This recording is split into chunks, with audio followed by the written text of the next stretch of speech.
The protagonist of this story, Ghislaine Perdium, has a reputation for being an uncontrollable swordmaster, a man stuck in his room, out of his mind, and to top it off, the useless oldest son of Count Perdium. With all these glorified titles, you might think he's just some spoiled brat, but nope, that's not the case, at least not anymore. And his opponent is finding that out the hard way. This bearded bastard can barely believe his eyes as he's getting his ass handed to him by this so-called useless son of a gun. Ghislaine, on the other hand, is as cool as a cucumber during the battle. He's actually pretty glad that all the money he spent on setting this trap is finally paying off. So he asks this bearded bastard if he's enjoying the surprise. Of course, this infuriates the bearded bastard, because it's like Ghislaine knew exactly what was going to happen. Well, Ghislaine doesn't hesitate to own up to it. It's not just that he knew his enemy's plans, he knew everything from the start. He knew how many soldiers there were, who the spies were, and who helped this guy with reinforcements. He knew literally everything. The bearded bastard can hardly believe it. He starts shouting in disbelief. He is mad that his ace card has also been exposed by someone he thought was useless trash. But Ghislaine isn't having any of it. He shuts the guy up with a solid kick to the face, making it clear that this yapping fool can keep talking all he wants.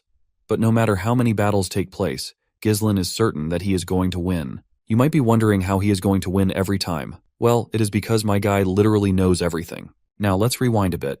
Almost a year ago, in the kingdom of Lithuania, near the Perdium estate, Ghislaine Perdium wakes up to a shock. He's alive, but he shouldn't be. He was supposed to be dead. The last thing Ghislaine remembers is being in the middle of a losing battle, facing off against one of the continent's top 7 noble knights, a guy named Idun, who was supposed to be the one to take him down. Ghislaine, on the other hand, was no slouch himself. He held the title of one of the continent's top 7 mercenary kings, known far and wide as Ghislaine Perdium. Before ending Ghislaine's life, Idun remarks how he did not expect to encounter the trash of a fallen Perdium household. As far as Idun knows, Ghislaine had left the family after his sister's death, so it seemed like his name had faded from memory. Ghislaine is surprised to hear this, and asks this bastard how he knows so much about him and his past. Idun claims that he had known this for a long time. He'd worked tirelessly to track Ghislaine down because he was one of them, someone who had worked alongside the Delphine household to bring the Perdium family to its knees. The mention of one of them catches our boy off guard, because this means that it wasn't just the Delphine household behind the downfall of his family.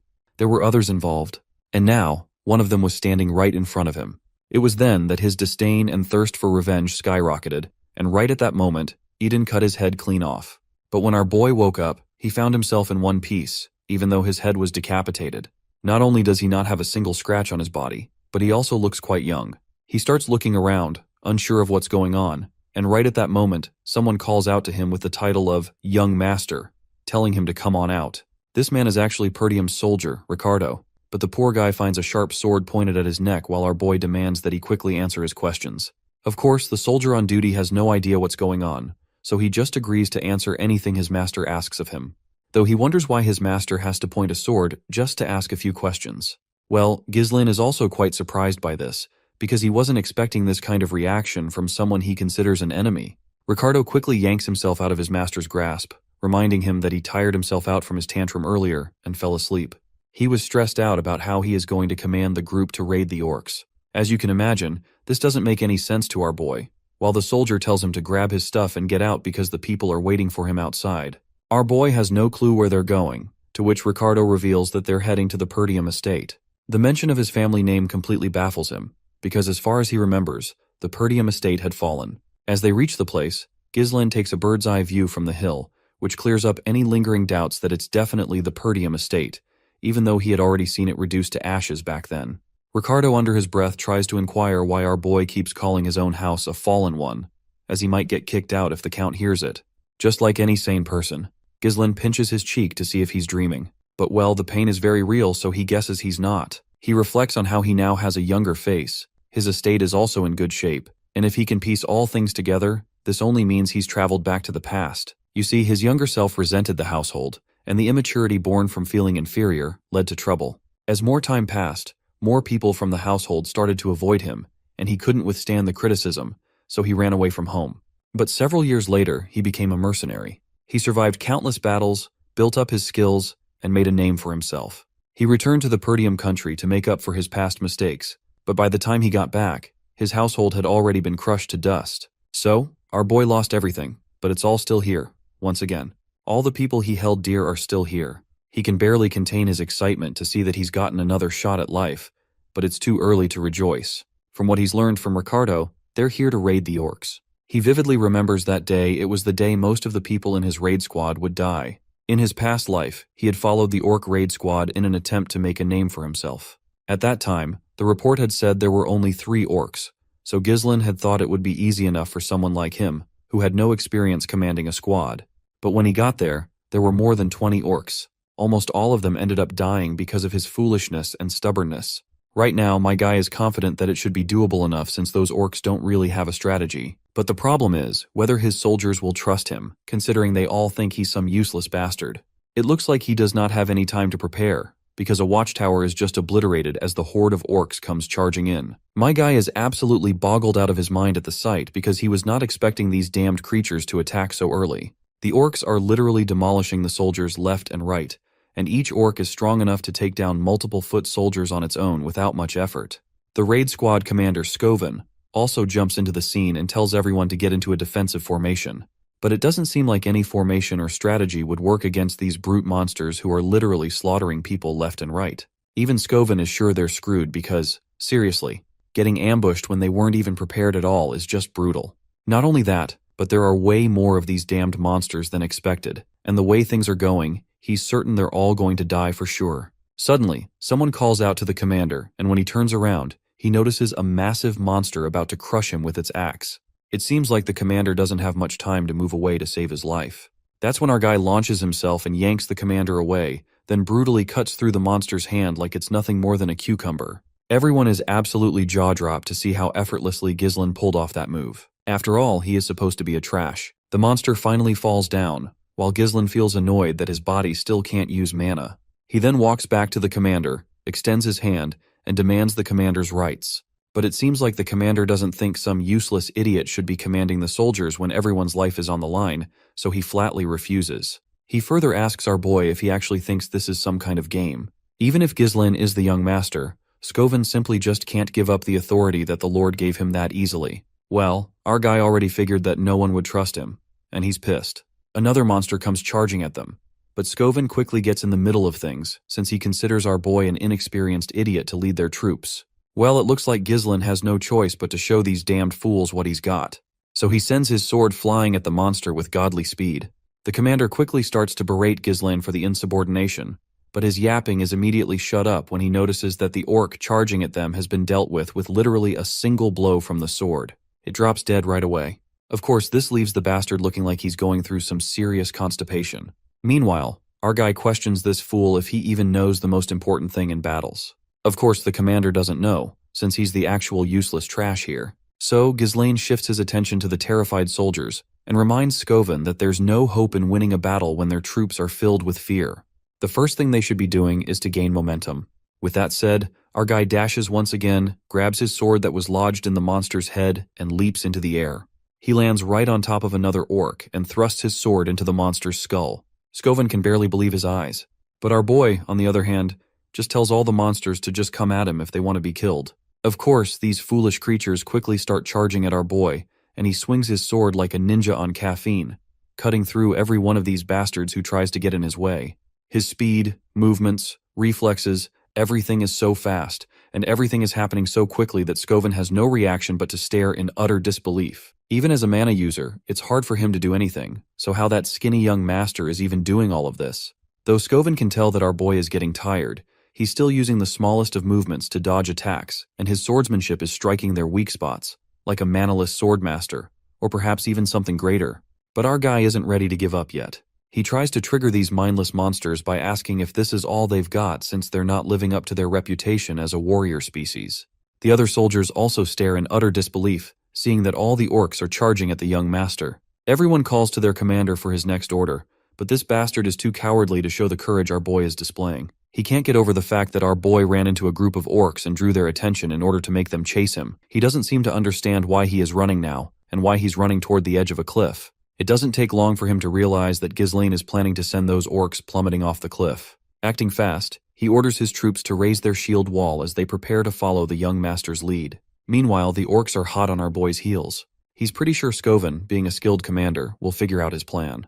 Although he'd love to slice all those orcs down himself, his crappy stamina won't allow it. Still, this idea is not bad either. Once he finally reaches the edge of the cliff, the orcs notice soldiers positioned behind them in a defensive stance.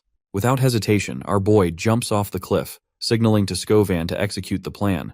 The soldiers charge at the monsters, and with one push, the orcs are sent tumbling off the cliff to their bloody deaths. The effort pays off, and every last one of them is taken out.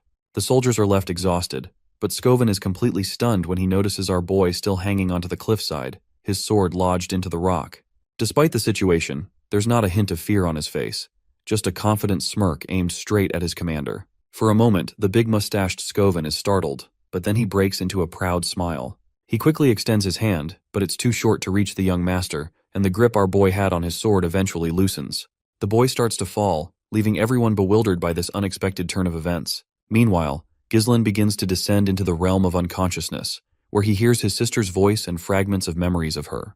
He's not sure what's going on, and right at that moment, his sister grabs his hand and he is yanked out of his dream. He wakes up to find himself in bed, and the first thing that comes to his mind is how he's even alive. He tries to sit up, but his entire body hurts like hell from the movements, making him crawl up in pain. His whole body aches. It must be the consequence of pushing his limits. At least, this pain assures him that he is alive. Right at that moment, a maid walks into the room, looking quite happy to see her master awake. It doesn't take our boy long to recognize her as Belinda, while the girl expresses her frustration through her words, talking about how much stress he's caused her. That's when Ghislain rushes at her and hugs her tightly. She has no clue why he's acting like this, but we all know he's just glad to see her again after so many years. You see, she used to be his personal maid. Belinda had been by his side since he was little. Despite the mess he used to cause, she was the only one who stayed with him. But after the family fell to ruin, she went missing, and he never thought he'd get to see her again like this. That's when he decides to tell Belinda the truth. He starts dropping some serious truth bombs, saying that a catastrophe will soon strike Perdium, and that the truth is, he died, and came back to life. But of course, Belinda doesn't take him seriously. She agrees that the orcs nearly killed him, but she doesn't believe his wild story. He tries to explain it to her again, but she just starts berating him for his reckless moves. Eventually, he decides to give up, since she's not going to believe him anyway. She reminds him of the upcoming festival, something he might have missed if he were injured. The mention of the festival catches our boy off guard, and seeing his clueless reaction, the lady decides to remind him that Lady Elena has been waiting for the day to go to the festival with him. It would be a great chance for the two siblings to get close to each other again. Finally, Ghislain remembers that there was always a festival around this time of year, and in his past life, he didn't have time to enjoy it because of his traumatic experiences. He then asks her how much time left before the festival starts, to which she responds that since it's next week, he has about a week left. The fact that he remembers this seemingly random festival is because it was the day a traumatic tragedy happened, one that haunted him for the rest of his life. Apparently, on the day of the festival, his sister Elena is supposed to die. With the speak of the devil, his sister enters the room, and our guy rushes to hug her as soon as he can. The young lady is bewildered to see such a passionate hug coming from her brother out of the blue. She starts to blush and asks him if he's trying to pull some kind of prank. But little does she know, his brotherly love for her is sincere. But since he's not letting go, the lady herself yanks him out of her embrace. This leaves Ghislain's weakling body struggling for a moment, because his sister has got some crazy strength. It seems like Elena and he don't get along, because she flat out makes it clear she's only here to visit him because Belinda invited her. Apparently, these two siblings don't have the best relationship, and Elena vividly remembers the time he insulted her. Of course, Ghislain is pretty clueless about when he insulted her, but now that he remembers, he realizes he wasn't exactly close with Elena in his past life. Let's be real, he was kind of a total piece of trash. So he actually apologizes, which catches both ladies completely off guard. Ghislain admitting his mistakes is totally unheard of. Naturally, they assume it must be because he got smacked around by the orcs and received some brain damage. But my guy shuts that down real quick, saying he actually did get them. Right at that moment, though, pain shoots through him and he doubles over.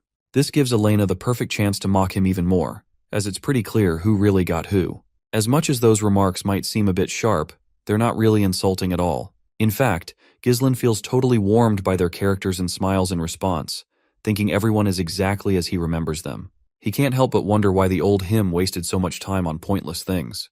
You see, during the festival next week, Ghislain rejected Elena's offer to go together, and made an excuse that the events from the raid squad had upset him. That was the last time he saw her, and after that, Elena's body was found, shredded to pieces, along with her bodyguards. Even to this day, Ghislain regrets not being with her at that time. Suddenly, a knock on the door catches their attention. It's a bunch of knights, apparently, her bodyguards. The guy with dark brown hair is Jamal, and the one standing just behind him is Philip. Elena asks why they've come, since they were told to wait outside. The man apologizes and says that the servants want her to oversee their work on the festival supplies. Hearing this, Ghislaine gets confused. He wonders why they'd ask Elena to do that. Belinda, once again, seems a bit disappointed to see Ghislaine acting clueless, so she reminds him that there's a shortage of workers in Perdium, and even the young lady needs to help out. This is actually news to Ghislaine, because back then, he never really cared about what was going on, so it's obvious he doesn't know. Now that he's here, though, he decides to help out. Once again, his little sister is surprised to hear this, and both of the girls wonder if he really did get hit over the head. Later, we arrive at the bustling festival area, where everyone is rushing to prepare their stalls before the festival kicks off. But all of them start getting a bit creeped out when they hear that Ghislaine wants to help too. Meanwhile, his sister is still trying to push him away, asking how they can treat someone who wants to help. The best way he can help, she says, is to stay out of their way and out of trouble. But Ghislaine is not ready to leave her alone here. Her body was found near the slums, far from the festival grounds. Someone must have called her out there or forcibly moved her. To prevent that from happening again, he needs to learn the ins and outs of the castle first. Right at that moment, a knight comes rushing in, calling out to Ghislaine. It's one of the knights, known as Old Man Fergus. The old man is out of breath but doesn't take a moment to rest. He starts crying, mentioning how concerned he was when he heard about the orc incident. His sister chimes in too, mentioning how he's been acting really strange lately. She thinks it'd be better if Fergus takes him back. Well, it looks like Ghislaine has no choice but to give in. He tells the old man to take him to the abandoned training field in the castle. The old man asks, a bit curiously, why he wants to go there. Ghislaine just responds that he wants to train. The big mustached man is not sure what the young master is up to, but he doesn't question Ghislaine's judgment any further. He takes him to the training hall. Upon entering, the first thing Ghislaine notices is that the training hall is in much better condition than he expected. It's a perfect location for him to train, and the equipment is something he's never seen, even in his mercenary days. The old man explains that they've kept it maintained in case Ghislaine ever wished to use these facilities. The old man has always had faith that Ghislaine would recover from whatever mental struggle he's been going through. Seeing how concerned the old man is, our boy is forced to reflect on how much the old man has tried to help him all along. He literally had no clue about any of this, and now he feels sad for not realizing it sooner. He then gives the old man a pat on the shoulder and assures him that dying feels like crap, so he plans to live long enough. As usual, the old man is bewildered to hear him talk as if he's already experienced life and death. But Ghislaine quickly agrees, casually telling him that he did, in fact, die and was resurrected. But of course, the old man finds this nonsense. Anyhow, Ghislaine decides to start training, dismissing the old man and telling him he can go. Seeing Fergus paying so much respect to him, Ghislaine reflects on how he's always treated everyone around him like they were his enemies. But now, looking back, he realizes he was just short-sighted. Whatever the case, Ghislaine gets back to the main work he has to do. In his previous life, he has heard that one behind Elena's death was a lord from a neighboring territory. Because of that, Perdium got caught up in a war, which eventually led to its downfall. Elena's death was essentially the starting point for his house's collapse. This means he needs to set things right from here on out. First things first, he needs to get a better physique. It sucks that he doesn't have a lot of time, but he's sure he can at least get control over his mana. Mana is a supernatural resource that allows humans to break through their limits, and most people say that noticing and absorbing mana is the hardest part. But for Ghislaine, he was able to do that, even on the chaotic battlefield.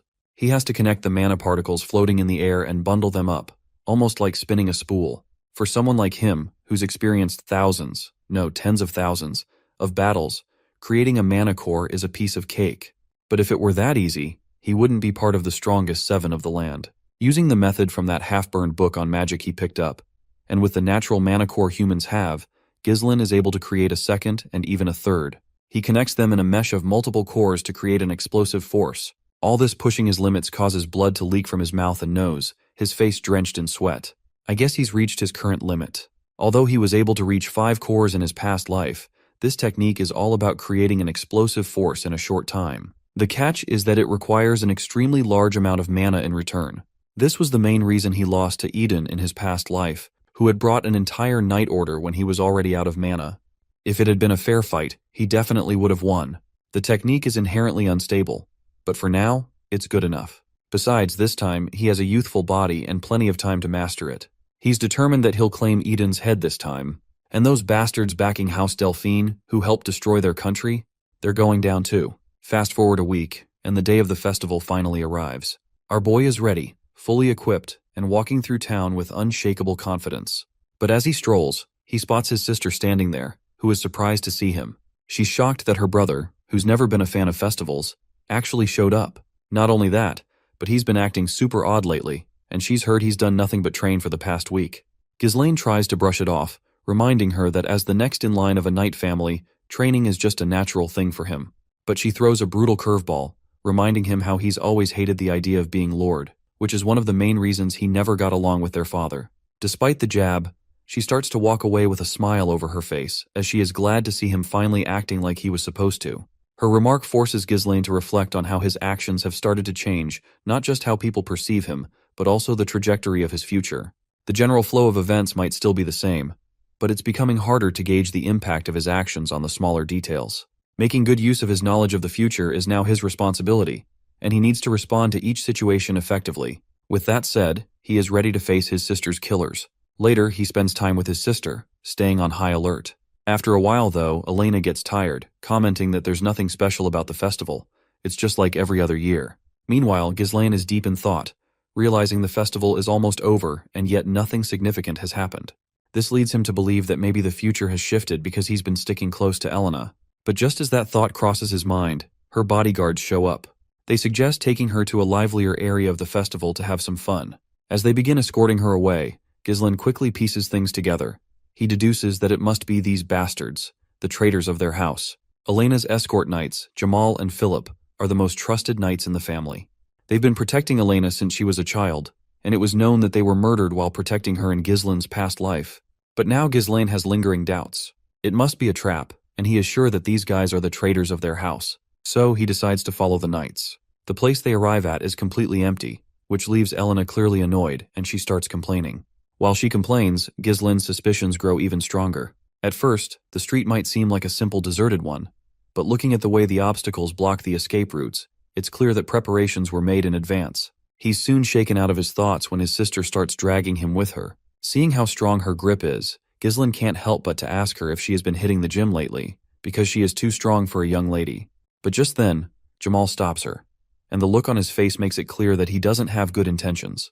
Elena starts to shiver and begins to panic, wondering why they're acting so strange. Jamal quickly apologizes for the scary look, but then his expression twists into something even more unsettling.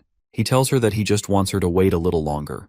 It's only a small request. Elena feels scared and hopeless, and just at that moment, someone walks into the scene. It's a guy with glasses, followed closely by two of his goons. The guy's name is Frank, and he's clearly pleased to see how effectively Jamal has executed the plan. He then questions Jamal about Ghislaine, because he does not remember requesting this sucker to be here. Jamal reassures his boss that he'll take care of this brat and that Frank doesn't even need to pay for it. He explains that Ghislaine foolishly followed his sister without realizing he was walking straight into his own grave. Finally, Ghislaine speaks up. The first thing he wants to ask this filthy bastard how he is going to get away after betraying Perdium family. The bastard just snickers with little to no fear, claiming that all he has to do is run away to some far-off place. Besides, he's tired of this poverty-stricken land that's already been torn apart by barbarians. He's sure that it's not just him, but plenty of others want to leave Perdium too. But before he can finish speaking, my guy cuts him off. Instead of words, blood pours from his mouth. The sight is enough to shock everyone watching. As the traitor falls to the ground in two pieces, my guy looks at him furious. He reminds this sucker that even if people are leaving this place, they never betrayed them. He is absolutely livid and shoots a deadly glare at the other bastard, who, in a panic, pulls Lena closer, hoping to escape the same fate as his friend. But well, he doesn't make it. A sword pierces his skull, and the bastard trembles, choking on his last breaths. The lackeys who came with Frank start second-guessing whether they should even fight. What baffles them more is if this guy is really the eldest son of Perdium. As far as they know, he doesn't have any real combat experience or basic training.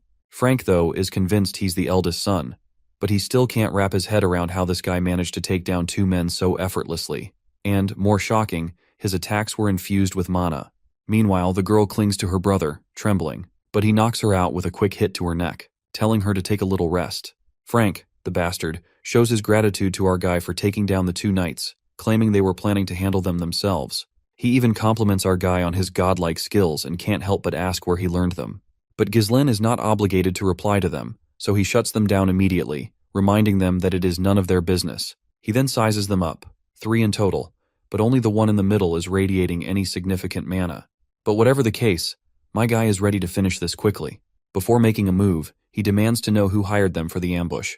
Frank, with a smug grin, brushes off the question, implying that someone about to die shouldn't care about such things.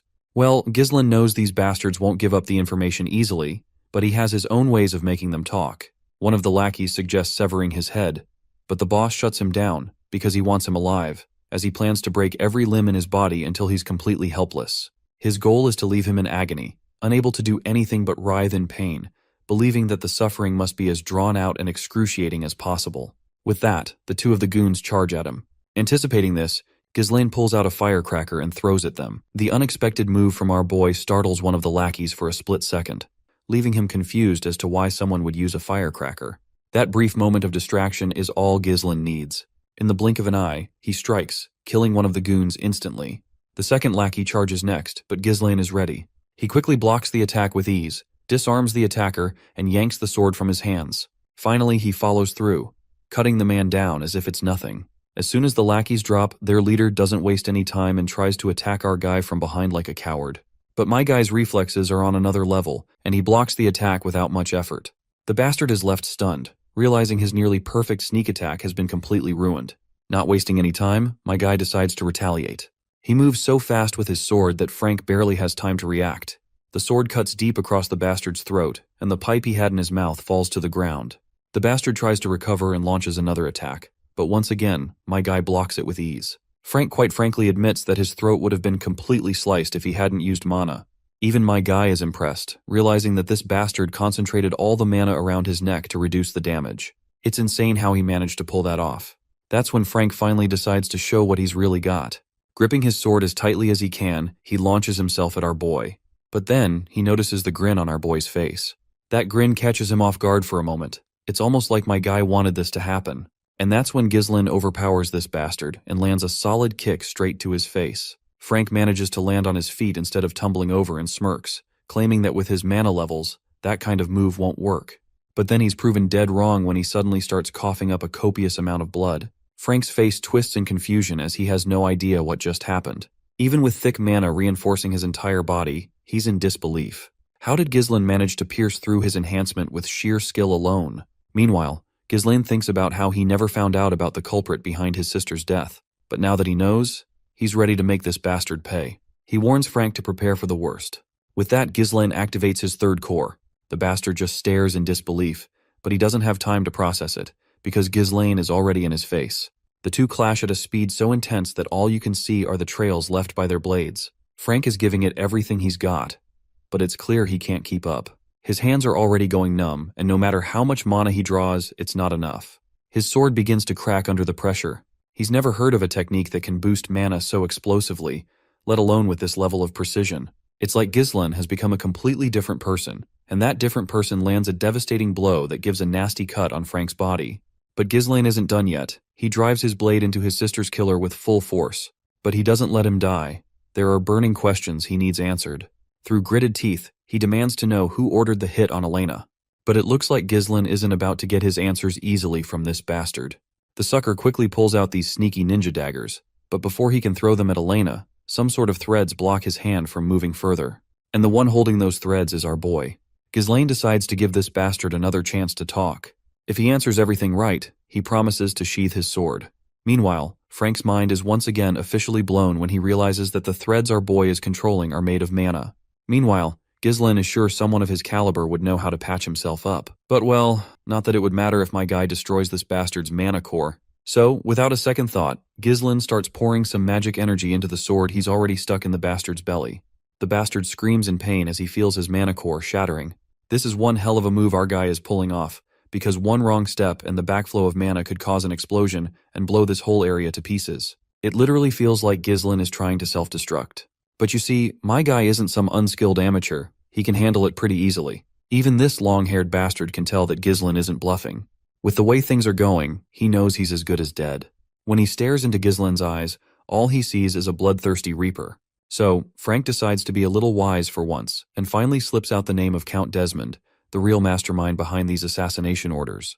He further admits that this whole setup is supposed to be a pretext to start a war against Perdium and Degard families. Seems like Ghislain doesn't have a good impression of this name, because in his previous life, Such underground work was left to the families allied with the ducal houses. And if his guess is right, he is sure that it's Duke Delphine who orchestrated this nonsense. Anyhow, the fact remains that this glasses guy was here to take his sister's life.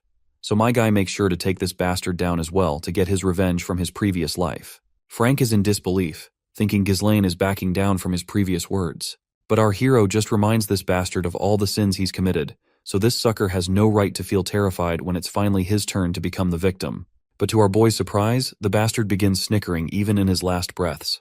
This bastard is sure that nothing will change, even if our boy kills him, since he's already finished the work with the Degard family. He makes it clear that Perdium will perish due to the war, no matter what. Ghislaine quickly puts his hand over this bastard's filthy mouth to stop him from yapping.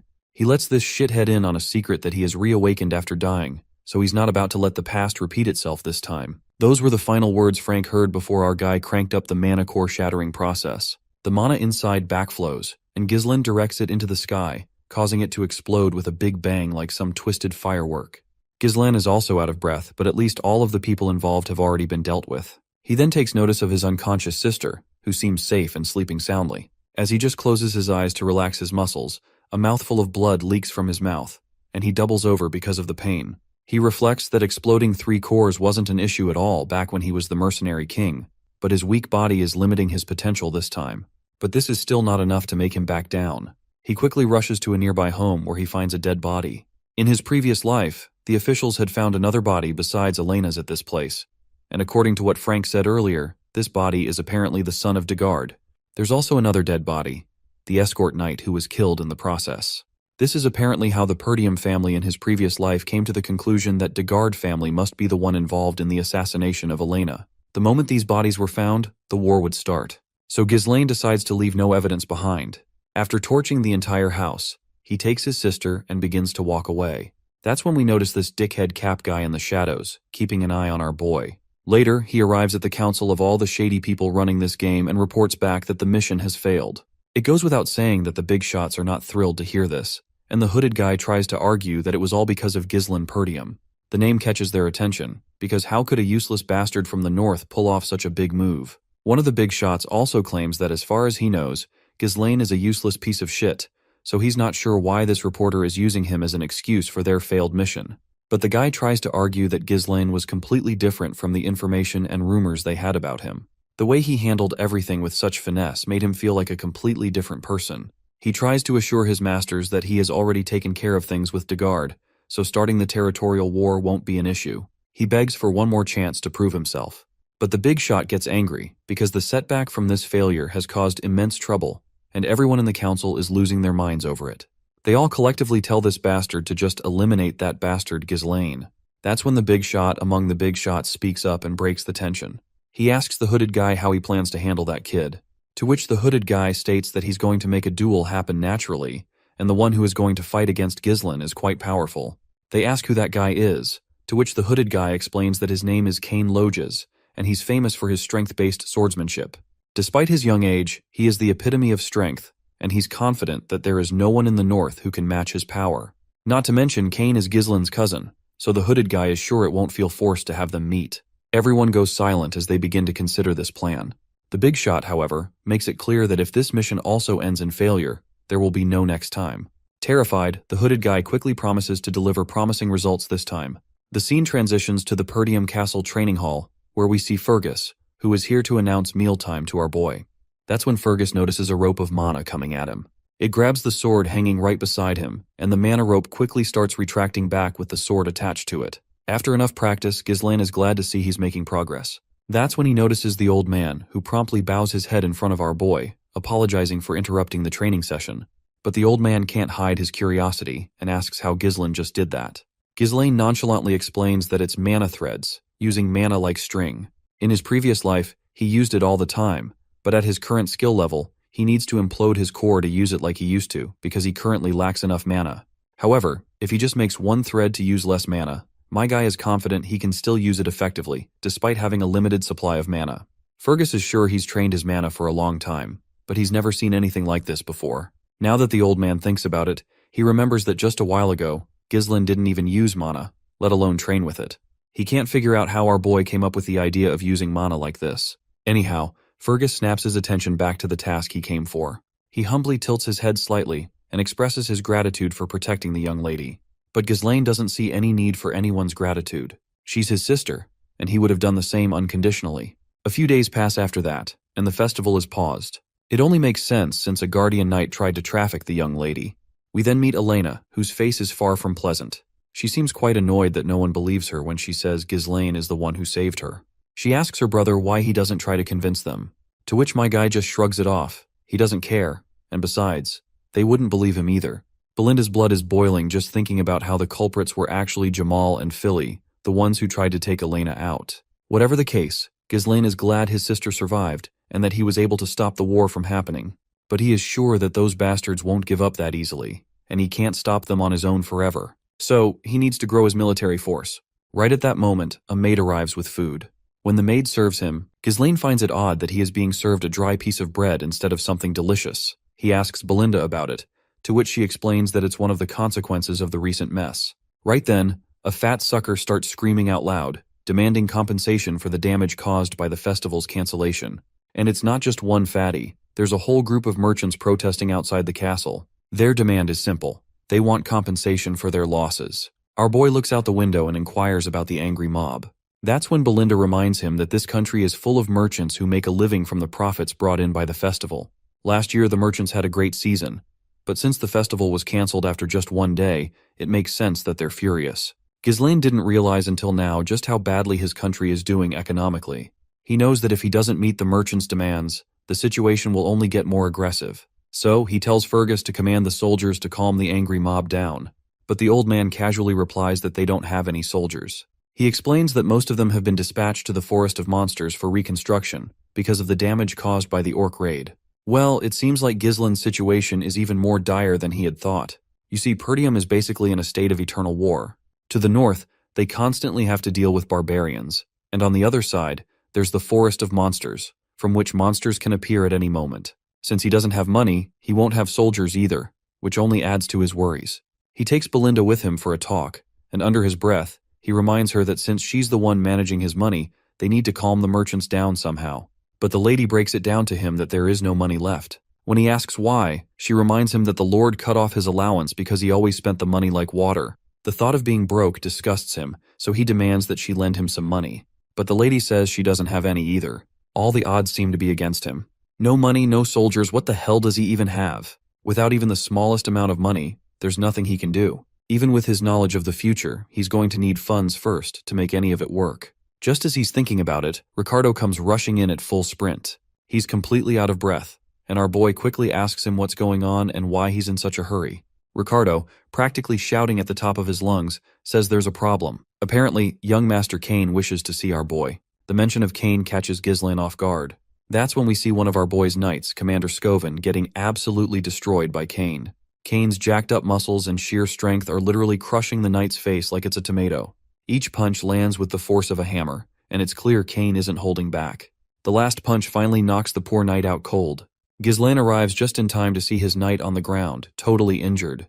The look on Ghislaine's face makes it clear that our boy is not thrilled to see his knight in such a state. Anger burning in his eyes, he turns to face his cousin. The bastard in front of him is so huge that Ghislaine literally looks like a puny punk. The smile on the big guy's face is even terrifying. Along with this jacked up dude, there's also his escort knight. You see, the heir of the Logis County, with whom House Perdium had an alliance, is Kane Logis. He was both Ghislaine's only friend at the time, and his enemy. The big guy walks toward Ghislaine after beating up his knight. But Ghislaine doesn't flinch. He calmly asks Ricardo what exactly led to this situation. Ricardo quickly explains that they responded to a report of a disturbance at a tavern, where they found Kane and his escort knight. It is when Kane asked Commander Scoven if the rumors about young Master Ghislaine were true. So, Commander Scoven explained the details of the rumors about our boy. But that's when Kane grabs the commander by the mouth, because Kane believes the commander is lying under his breath, and he would not tolerate someone lying in front of the heir of Logis. With that, Ricardo wraps up the flashback. At that moment, Kane's escort knight speaks up. Since Ricardo isn't telling the full truth, he decides to explain it himself. According to him, Commander Scoven claims that Ghislaine, who never even trains, took down an orc with his bare hands and dealt with the traitorous escort knights all by himself. That's why Scoven got beaten up, which was meant to be a wake-up call for him for his lies. The knight smugly claims that none of this would have happened if Scoven hadn't lied in the first place. Ghislaine doesn't speak out loud, but in his thoughts, we learn how much he hates Cain. Apparently, Cain used to be his subordinate, and whenever he visited Perdium, he always caused a mess. Even after causing all that trouble, no one could say anything because he was basically one of the allies for House Perdium. No one ever looked down on Cain, unlike Ghislaine, who always had an inferiority complex. Cain's confidence and bold demeanor were praised as qualities befitting of an heir, which is why our boy was criticized more. Let's now turn our attention to Cain's perspective. This big jackass is amazed at how much patience Ghislaine is showing because usually he would have charged at him with this much provocation. We then flash back to a little while ago in Logis County. There, Cain got an order to kill Ghislaine. The one who gave him the order was the same hooded guy who had gotten a lot of slack from his leaders for failing his previous mission. The hooded guy promised Cain that if he succeeded in this task, the esteemed one would support the Logis family. Cain assured him that he could easily defeat Ghislaine since he was just a weak brat. But what bothered Cain was that Ghislaine was also an heir to this land, so he wasn't sure how he was going to eliminate him without complications. The hooded guy suggested they could lure Ghislaine into a duel, making it look like an unfortunate accident. It would simply appear as a trivial dispute between heirs. The hooded guy also promised to support Cain by disguising himself as an escort knight to orchestrate the situation so there would be no need for concern. The thought that he gets to kill his own cousin fascinates Cain, and the bastard agrees with this right away. In the present, Cain is thinking about why they want Ghislaine eliminated. He wonders if perhaps Ghislaine has changed a little, and that's the reason for the order. But in any case, Cain proceeds with the plan. In order to provoke Ghislaine, he calls out to him, asking why he's standing still. Since they're facing each other, he better make arrangements. Ghislaine has no clue what arrangements he's talking about. Cain reminds him that he's heard the festival has been interrupted, so why not liven up the mood and have an amazing time? He further reminds how they've always been in sync when it comes to things like this. Ghislaine doesn't react much, and cryptically asks if he's talking about alcohol. You see, this bastard always had Ghislaine prepare alcohol and women every time he came here. Ghislaine granted his request back then because he didn't want to get beaten up, but he's not going to comply with this bastard anymore. Because of Cain, he had to waste a lot of money, which is also why his father cut off his allowance. But it looks like Ghislaine has finally found the root cause of his money problems, and he's sure Cain is also the solution to this issue. Cain, on the other hand, keeps on demanding, telling him to bring the goods right now. Of course, Ghislaine plays along and tells Cain that he'll bring them right now, but first, he wants this bastard to repay the debts he owes. The hooded bastard can feel the aura and vibe Ghislaine is exuding. Even Cain gets serious and asks what debts he's talking about. Ghislaine just flashes a pleasant smile as he reminds him that he had been handling and arranging everything Cain asked of him with money, so now he wants that money back. At least 1,000 gold. Of course, the jackass is bewildered to hear such a ridiculous demand, because he believes that all of that should have cost no more than 100 gold. Besides, Cain always thought that Ghislaine did all of that because they were friends. It was like a friends with benefits situation. But well, Ghislaine wouldn't call their relationship friends, because he had been this bastard's doormat for the longest time. But now he wants this jackass to pay up if he values his life. He's in dire need of money, and he won't let this bastard get away without taking the dues. Silence fills the room, and even Ghislaine's knight, Ricardo, is sweating his balls from the bold declaration Ghislaine just made. The big guy furiously stands up, clearly enraged.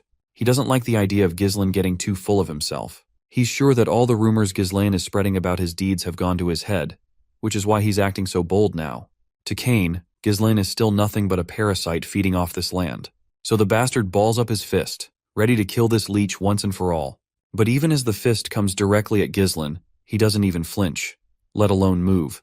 And before the punch can connect, he just tilts his body slightly and lets the punch slide harmlessly past him. The whole scene is nothing short of shocking. Cain swings again in full fury, but Ghislaine ducks down and delivers a sharp, open-handed punch straight into the big guy's belly. The force of the punch is so intense that it nearly causes Cain to cough up blood. Our boy attempts to retaliate with another swing, but Cain stops him mid-motion. Even though Cain does not take any damage, he still pretends as if he in pain. The hooded figure rushes over, asking Cain if he's all right, but it's clear that the massive man is far from fine. His pride, the only thing larger than his body, is now shattered. Ghislaine nonchalantly tells him to stop whining, because that punch did not do any damage. But Cain keeps on pretending as if he is suffering. The onlookers in the pub are left speechless, unable to process what they just witnessed. Ghislaine, the so-called weak heir, just took down Cain Logis with barely any effort, and the entire room is unsure of what to think. My guy can obviously tell that this bastard is pretending, and he can clearly tell what Cain is trying to achieve by doing this. The big bastard then quickly turns to his hooded knight, asking if he liked the acting. Of course, the hooded bastard gives him props for the stellar performance. Kane has set the stage perfectly to make it look like the fault lies with Ghislain in everyone's eyes. So this should be more than enough to justify a duel. Kane is more than ready to seize this opportunity, because helping the big shots to eradicate Ghislain means he'll have backing from those in authority, and he must want the support of those above him. Not only that, it'll also help him cut off the Perdium household. So he plays along, pulls out the glove, and with some verbal foreplay, he sets the scene to demand a duel.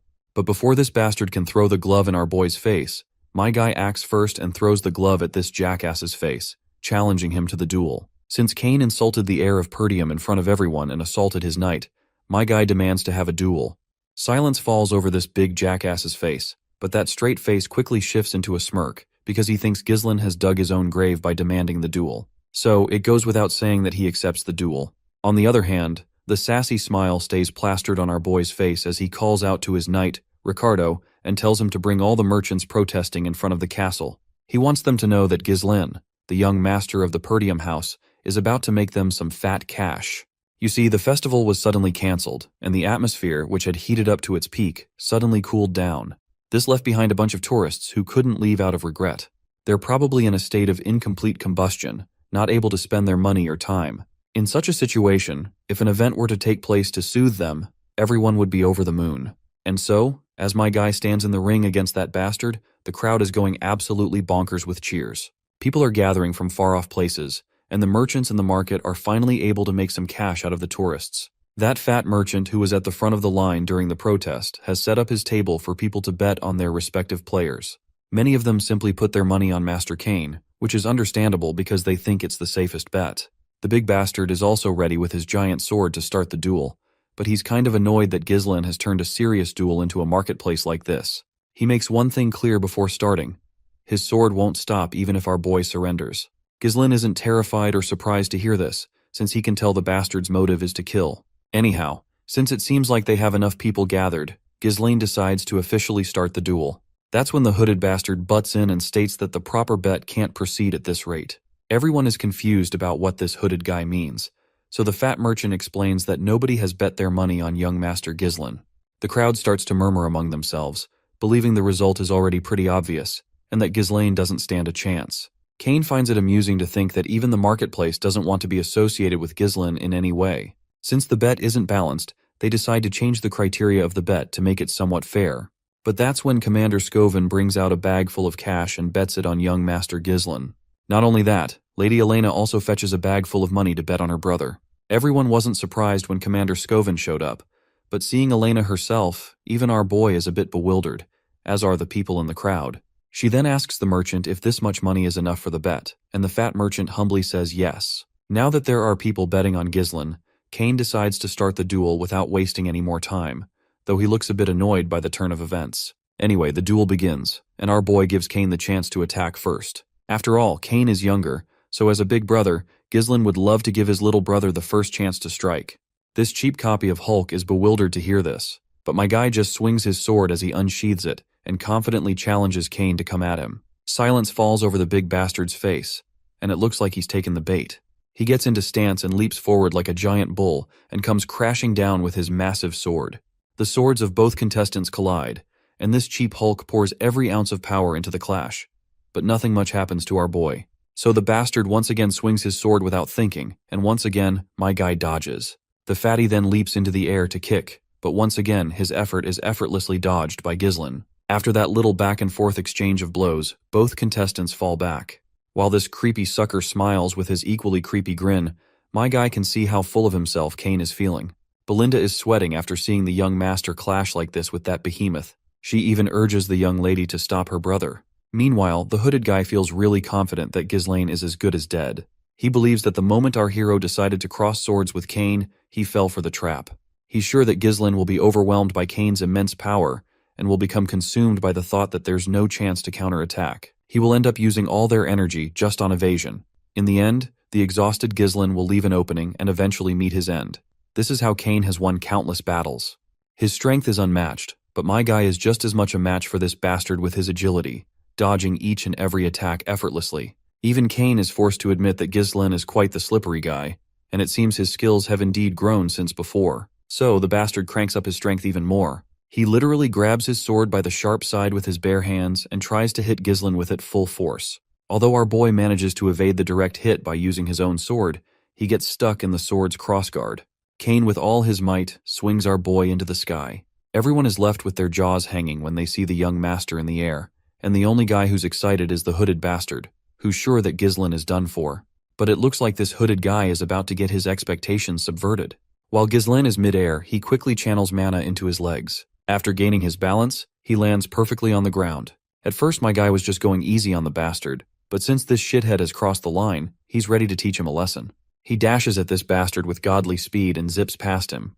The hooded guy is completely dumbfounded to see that this guy safely landed back by condensing mana into his legs. Ghislain, on the other hand, calls this cheap hulk an ignorant swordsman. He believes that this sucker must have thought he was the strongest, just because the opponent would get scared if he showed a little bit of his strength. But my guy is ready to open this bastard's eyes by making him realize that brute force is not everything. The fatty feels mocked, so being the brute he is, he charges at our boy once again, asking how he's going to do that. That's when my guy takes a firm grip on the ground, and after kicking over the hilt of the sword, he quickly leaps into the air and lands multiple strikes on this gorilla. But the gorilla retaliates with his own sword.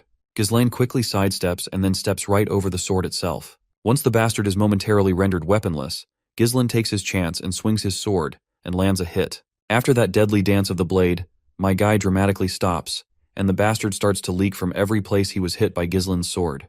All the spectators are left in awe, and people suddenly erupt in disbelief when they finally realize that our boy has indeed improved a lot. They start to panic if he's actually going to win the battle. Meanwhile, Elena is feeling proud as she confidently reminds Belinda that she was scared for no reason. Commander Scoven is equally proud to see our boy's stellar performance. But the only person sweating his balls is this shithead in the hoodie. He can clearly see that the wounds are shallow, even though our boy could have easily made them deeper if he had wanted. This makes him believe that Ghislain didn't deliver a deep wound on purpose.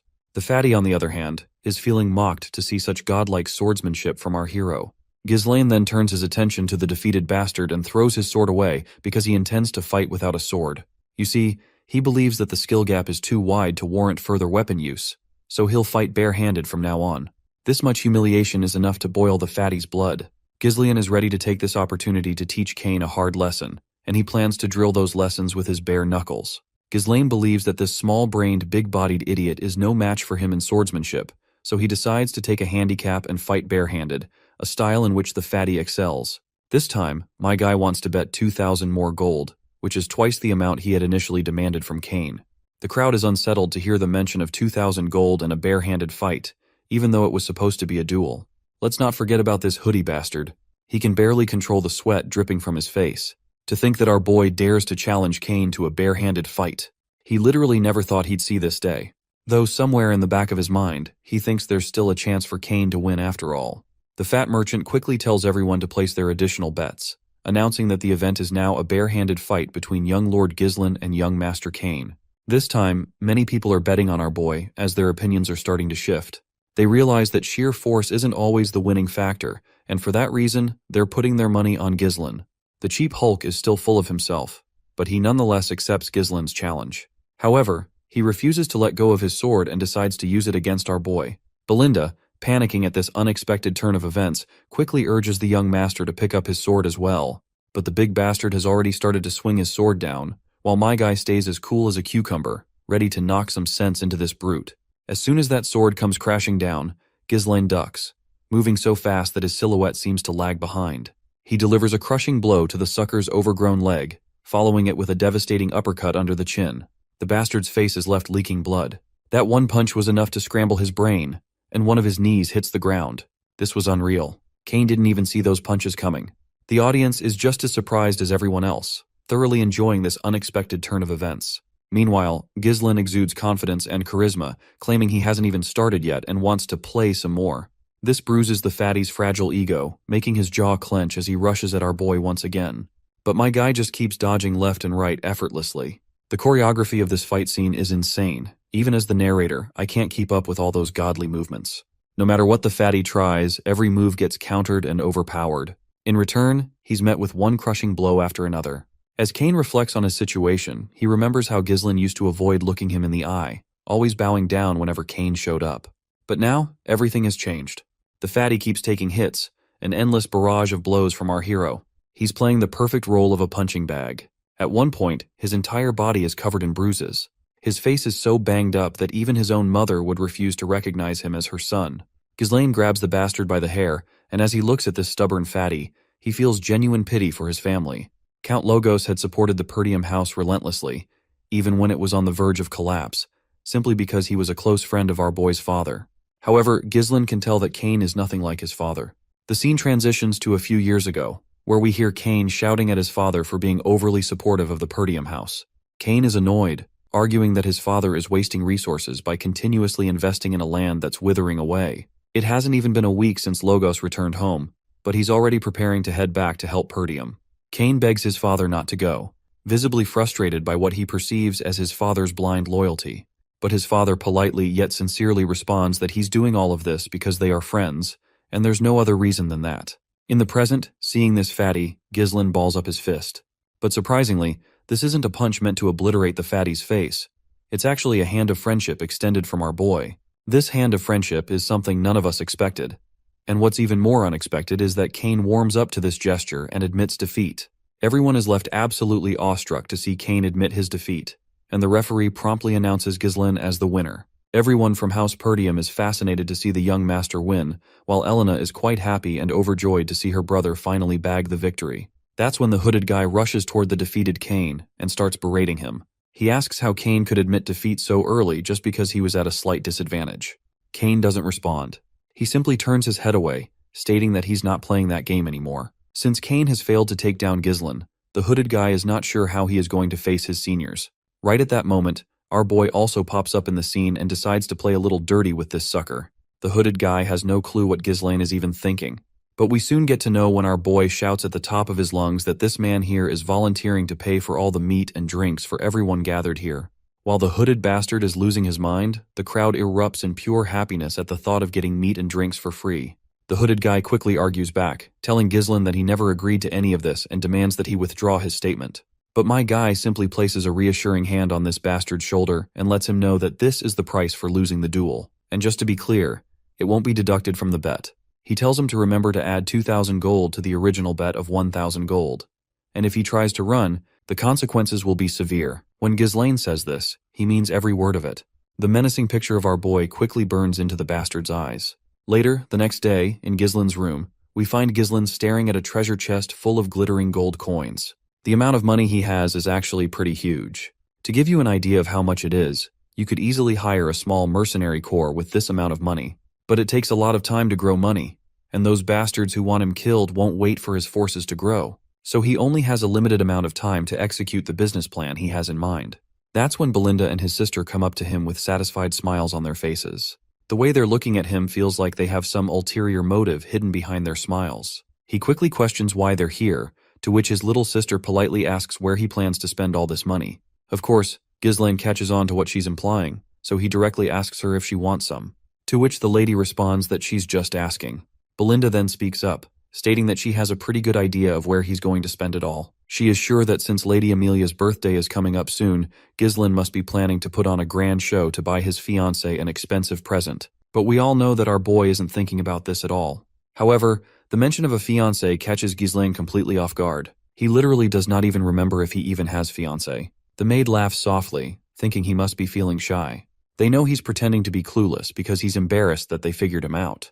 Still, since Elena is noticing that her brother is quite absent-minded lately, she decides to remind him that they're talking about Amelia of Rayfold County. Finally, the name triggers some memories in Ghislaine's mind, but they're not exactly fond ones. You see, Amelia Rayfold is renowned as a noble among nobles. Known for her kind nature and selfless actions, she's deeply admired in her territory, garnering the unwavering support of her people regardless of their social status. But Ghislaine knows another side of this story. In his mind, she isn't a celebrated noblewoman but a traitor. Why? Because Amelia Rayfold, who once stood as a shining beacon of nobility, would later incite rebellion. She would become infamously known as the Witch of the North, aligning herself with the Delphine Duchy to deliver the final blow to Perdium's downfall. To Ghislaine, she is no gentle fiancée, but the very woman who betrayed everything his family stood for. He then asks Belinda when his father will return, to which she responds with uncertainty, saying probably in a week. This is good enough for Ghislaine, With a full week ahead of him, he decides to take a trip to Rayfold County. Belinda isn't sure why he's leaving already since it's not even her birthday yet, but my guy says he's going to get some money from them. Later, we finally see the lady in question, Amelia Rayfold. At first glance, she looks dead-eyed, but I can't take my eyes off her major assets. Nonetheless, she's in this town, where she's offering a poor little girl a pair of sandals. Amelia is apparently offering her own sandals, so the little girl isn't sure whether to take them or not. But Amelia assures the hesitant girl that if anyone has to walk barefoot on her land, it should be her. She then commands her soldiers to provide food and shelter for them right away, and the soldiers quickly jump into action. As she walks away with her entourage of soldiers, all the civilians echo their gratitude. Later, we arrive at Rayfold County, in Amelia's garden, where we see this guy washing her feet with such dedication that you might feel jealous of. He's really proud of the great job she's done. This guy is actually Amelia's escort knight, Bernaf. Amelia responds to him that her father had always demanded absolute obedience from the people of his territory, but the common folk will always follow the one who keeps them warm and well-fed. The guy then says that with this, she has won the people's hearts, and that it will definitely prove favorable in her future successor competition. But it looks like Amelia is not on the same wavelength as him, so she quickly puts her feet right over his face like a sadistic bitch. She questions him about what happened in the duel against the finest sword of the North, to which the guy apologizes, saying he lost intentionally to avoid unnecessary attention. If he had stood victorious, people might have started paying attention to her, and it's not yet the time for her to reveal her hidden claws. He then kisses her feet passionately while expressing his full support and loyalty to her. But the lady believes that this is how it should be since she has invested so much to raise him, and she definitely would never allow him to be a weakling. She then starts questioning him about the merchants. The knight assures her there is nothing to worry about with the Arctium Merchant Guild. All the materials used for the reconstruction of the Forest of Beasts outpost, which was recently half destroyed by the orc attack in Perdium, are being purchased through their merchant guild. In essence, her merchants are recouping all the support funds that Count Rayfold sends to Perdium each year. Moreover, he is recruiting all the soldiers and knights who are leaving Perdium. Many of those soldiers are great knights who are well trained from battles against barbarian tribes. Basically, her plan to squeeze everything out from Perdium is a total success so far. The lady is glad to hear this, and, as she said before, she tells him to maintain the appearance of an ordinary merchant guild and be thorough, because she cannot let their true identity be exposed until they have fully built up their strength. That's when her butler arrives. The knight is annoyed to see the butler entering the garden without permission, but the butler quickly delivers urgent news he received from the castle gate. Apparently, young Lord Ghislain Perdium has come to visit. Although we were told he is her fiancé, she definitely doesn't look even a little happy at the mention of his name. She questions the butler about the reason for his visit, and the butler gets all sweaty when he reveals that Ghislain is here to discuss the merchant guild. Both the lady and her knight Bernaf are wide-eyed upon hearing this. We then arrive in the visitor's room, where we find her sitting in front of our boy. My guy sits as casually as he can and greets her in the same laid-back tone. But the lady responds with a contemptuous expression to his greeting. She's clearly annoyed that he came here without prior notification, leading her to believe he still hasn't learned proper etiquette. My guy reminds her that since it's her birthday soon, he thought he'd give her a gift in advance. He places a flower on the table and explains that he picked it up from a merchant guild nearby. He mentions the fragrance is quite nice and that he plans to buy flowers from there from now on. If his memory serves him right, the merchant guild is called Arctium. Of course, the lady immediately knows where he's going with the conversation, but she plays clueless and says she isn't sure what he's trying to imply. Now that she's received his gift, she claims she'll take her leave and begins to walk away. But that's when my guy calls her name. With a serious look on his face, he tells her to sit down. The girl instantly picks on the pressure Ghislain is exuding. What bothers her the most is how such ominous pressure could be coming from a guy who used to squirm and barely speak whenever he stood in front of her. My guy then decides to get straight to the point and demands money, around 10,000 gold coins.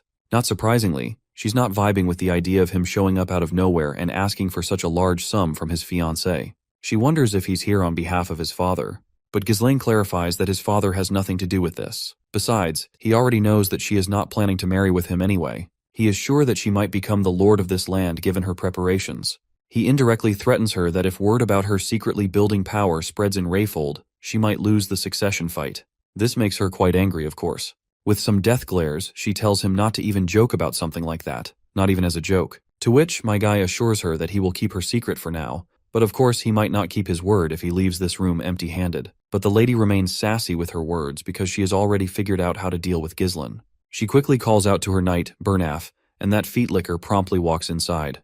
The knight doesn't forget his manners and promptly greets Lord Ghislain. Meanwhile, When we peek into Ghislaine's mind, we learn that this guy has always stayed by Amelia's side, and he's a skilled individual with the potential to be compared to the finest sword of the North at the time.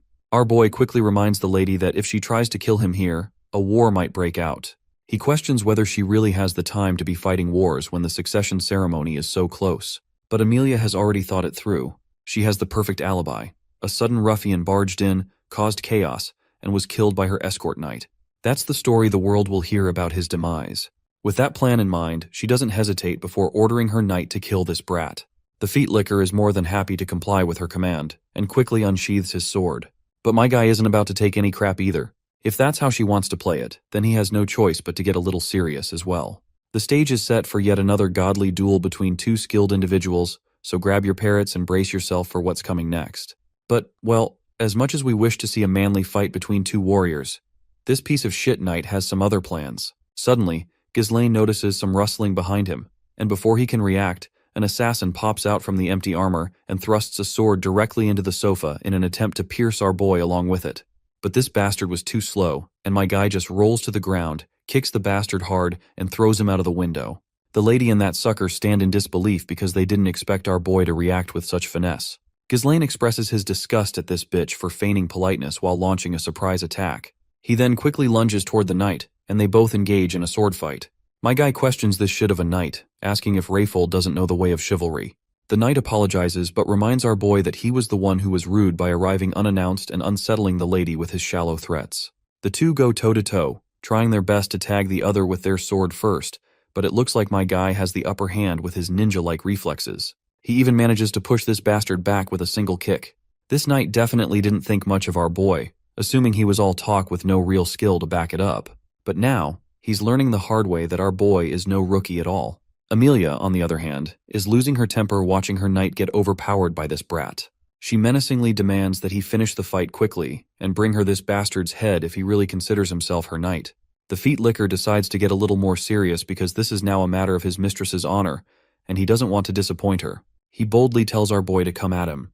My guy keeps that sassy smirk on his face, mocking how an escort knight dares to order him around like that. But now that this knight is asking for it, Ghislaine is more than ready to give this bastard exactly what he's asking for. The two once again engage in a deadly dance of swords, but this time, the knight isn't holding back a single bit. He even manages to graze Ghislaine's face with a nasty cut. Both of them are moving so fast it's hard to follow their movements.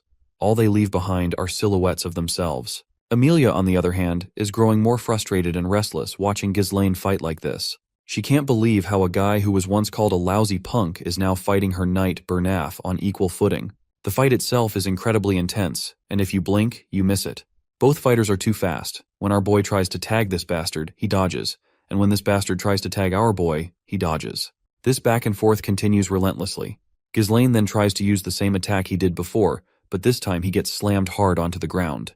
While he's caught off guard, the knight charges at him with his sword in hand, but Ghislaine quickly reacts, pulling off a series of acrobatic moves before landing back on his feet. By now, Ghislaine has figured out that this dude is enduring attacks by using mana. On the other hand, the knight is also forced to admit that Ghislaine is quite different from what they've heard about him. The way he wields his sword doesn't look like something systematically taught. It seems more like he picked it up through real combat experience.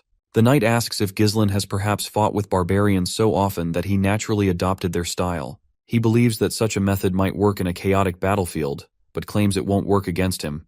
This time the knight vows to end this. Ghislaine also knows that this is not proving to be easy. The narrow, precise thrusts of the blade constantly targeting his head can mess with sense of distance and timing. And at close range, the difference in opponent's size makes it hard to overpower this bastard with technique alone. In the first place, this knight wasn't an opponent Ghislaine should have tried to take on yet. It's basically like trying to defeat a final boss with level 1 gear. But, well, Ghislaine didn't have much time to prepare for all that, so he decides to take the fight up a notch. He conjures up a mana string, which zips past the knight's ear. Before the knight can even figure out what's going on, my guy pulls a sword from behind, knocking the bastard hard at the back of his head. Then Ghislaine follows up with a kick to the knight's face. Bernaf momentarily loses his senses after getting hit twice on his head, leaving the spider lady in disbelief. My guy then leaps into the air and comes crashing down, but the knight quickly throws him away with a powerful push of his body force. Bernaf swiftly tells his mistress to get out of here because he can no longer guarantee her safety at this rate. And from this point onward, he vows to give it his all, warning her that she might get caught in the collateral damage. Ghislaine is also fired up for this fight because he hasn't faced such an entertaining opponent in a long time. Meanwhile, Amelia is running down the corridor with her cat for her life. She looks visibly distressed because how dare our boy cause her such humiliation. She has no clue who could be the idiot who leaked information about the Merchant Guild to Ghislaine. There's no way he would know about it in such detail, at least not without help. The rumors about him about slaying orcs, protecting his younger sister from assassins, and even defeating the heir of Logius, judging by that rascal's past, she had thought it must have been either luck or exaggerated information. But now she is forced to believe that he might really have improved. She then notices that all of the guards are missing, which annoys her further. But she soon finds all the soldiers scattered on the ground, and the one who took them down is none other than Belinda. Amelia is startled to see Perdium's maid, and before she can react further, Belinda places a dagger right over her throat. That's when Belinda notices the spider hanging over her face. She grabs the little critter in her hands and expresses her dislike about this shit.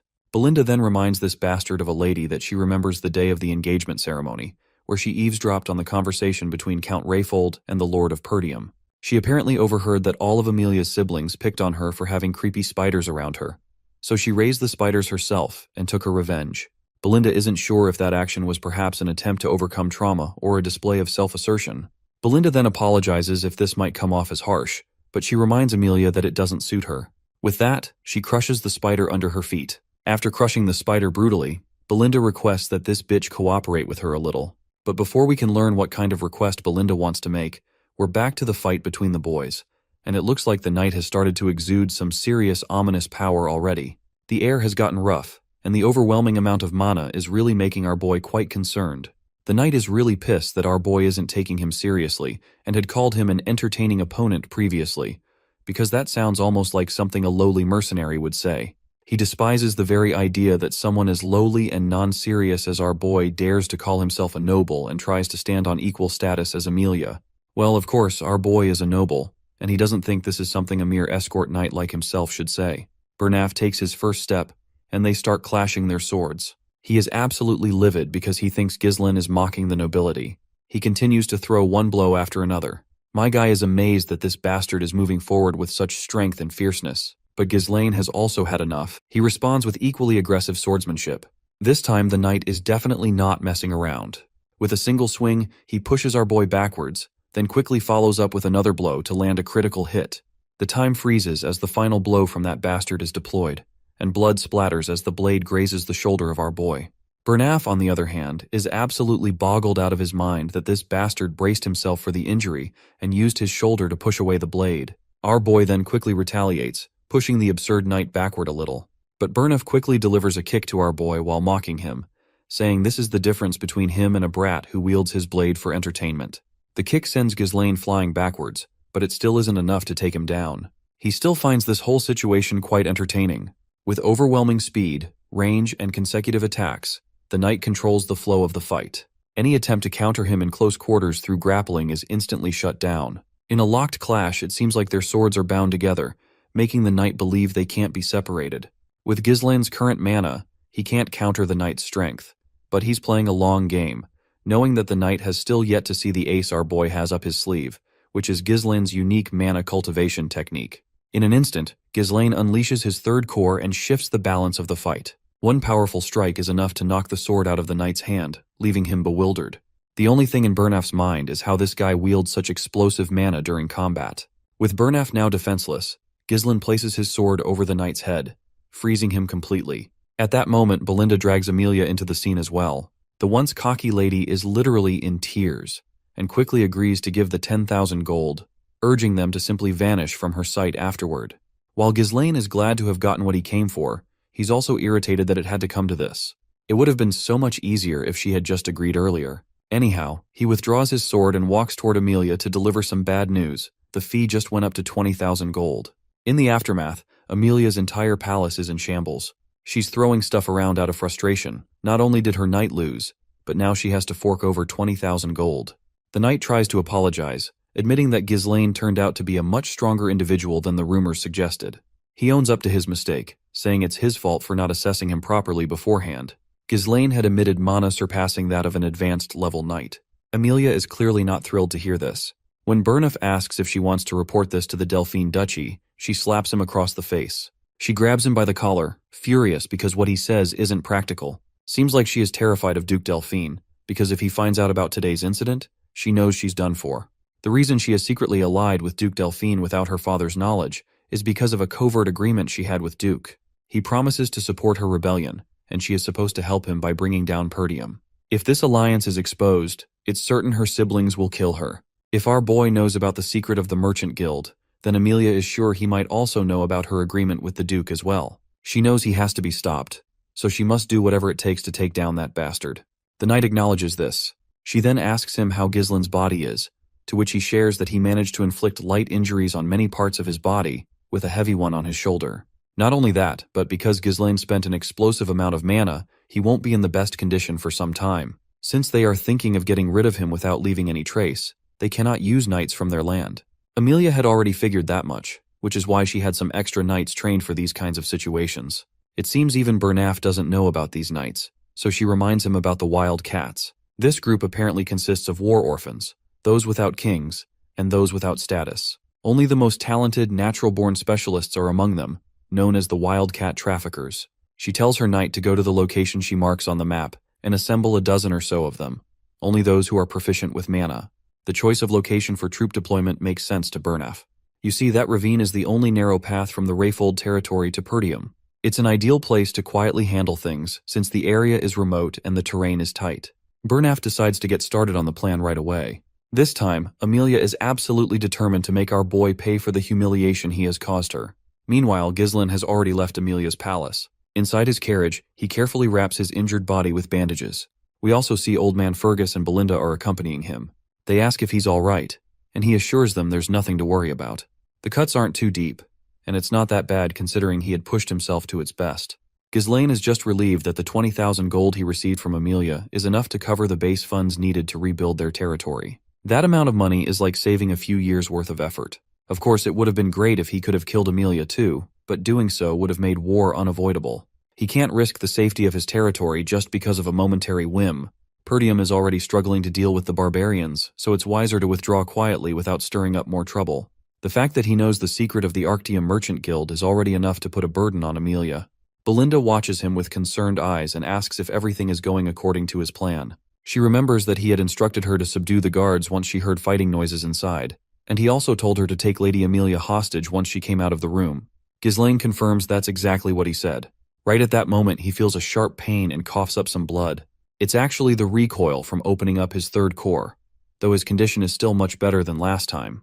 Still, it would be troublesome to go through this every time he decides to use his power. He needs to find a way to increase his mana quickly.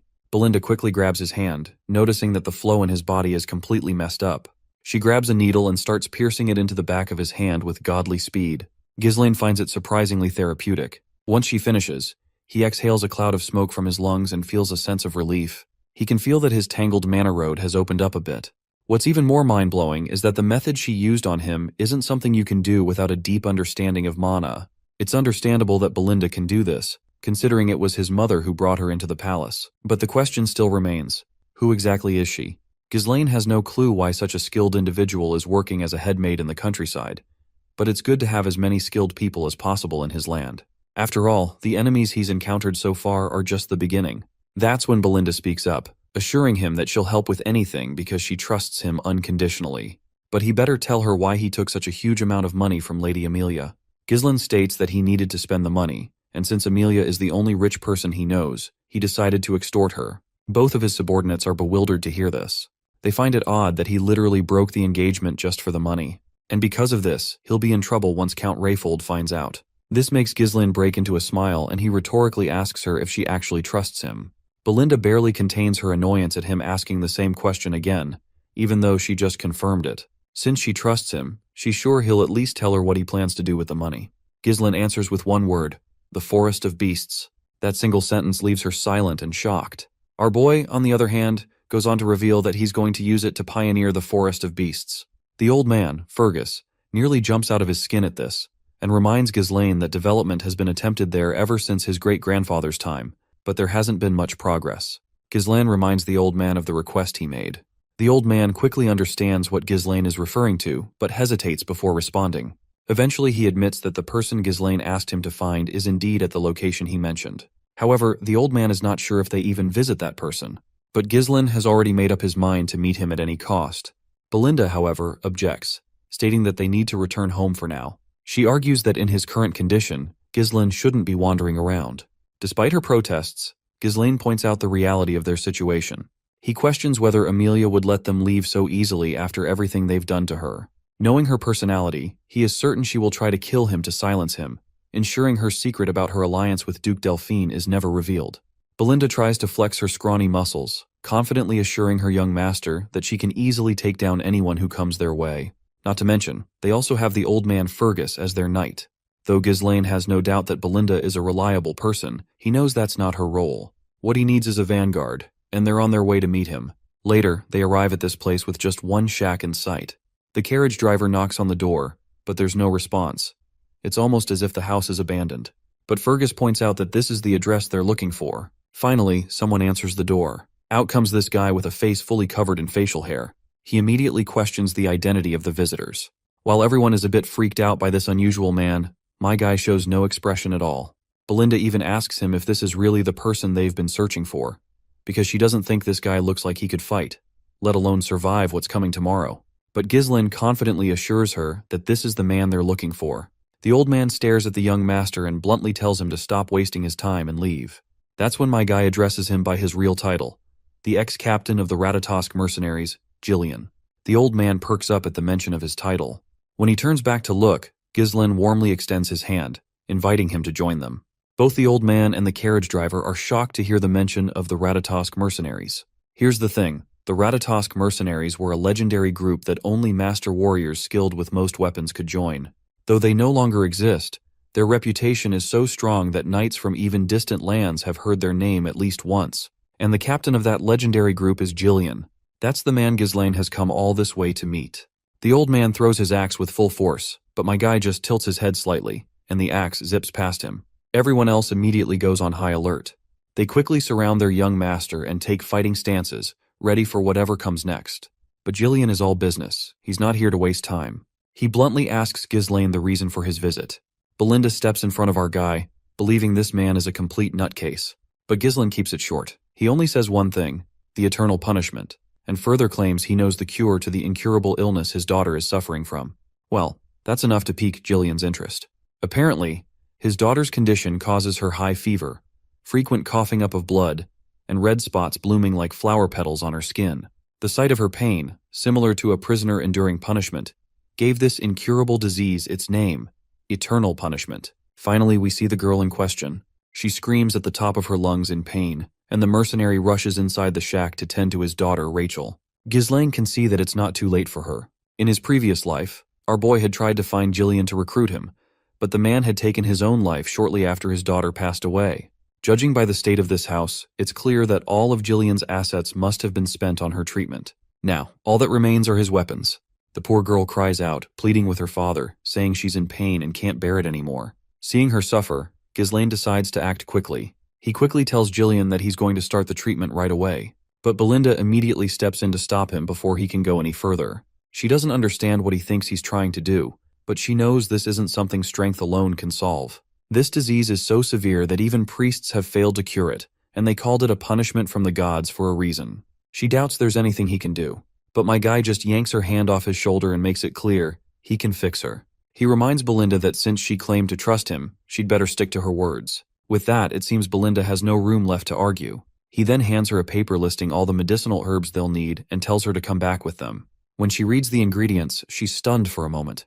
The reason my guy knows all this is because, for wandering mercenaries without a home, knowledge is directly tied to survival. You see, eternal punishment might be incurable right now, but a cure will be discovered in the future. Back then, it became quite a hot topic, especially because the method was relatively simple.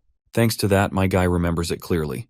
The only problem is that the exorbitant cost of the ingredients, and one of them is a rare herb called Fairy's Blessing. Now that he has the Fairy's Blessing and the other herbs, he carefully chops them, packs them tightly into a bottle, and pours distilled alcohol over the mixture. He shakes it thoroughly to blend everything and lets it sit for a while. Once ready, he adds the remaining ingredients, stirs them together, and prepares the potion. With that, the remedy is complete. He presents it to Jillian and instructs him to have his daughter drink it. Since Jillian has no reason to refuse, he quickly pours the medicine into his daughter's mouth. The moment it reaches her stomach, the effects begin to take hold. Her bruised red body starts returning to normal, leaving everyone speechless. It's just unbelievable. No one, not even Jillian, expected the medicine to work. But Ghislaine was already confident in the results. Jillian turns to him and asks how he knew about this cure when even divine power couldn't heal her. To this, Ghislaine explains that the priest's divine powers aren't omnipotent. They enhance the body's vitality and strengthen its regenerative abilities, helping it fight the illness. But that's different from offering a fundamental cure. The man's hands tremble as he reaches out to our boy, asking if his daughter will actually be cured. Ghislaine gives the father the positive response he's been longing for. He reassures Jillian that it will take a couple of months, but guarantees that his daughter will be completely cured. The man's eyes widen in disbelief. As big and strong as he is, he falls to his knees, bows his head, and humbly asks what our boy could possibly want in return. Since Ghislaine came all this way, there must be a good reason.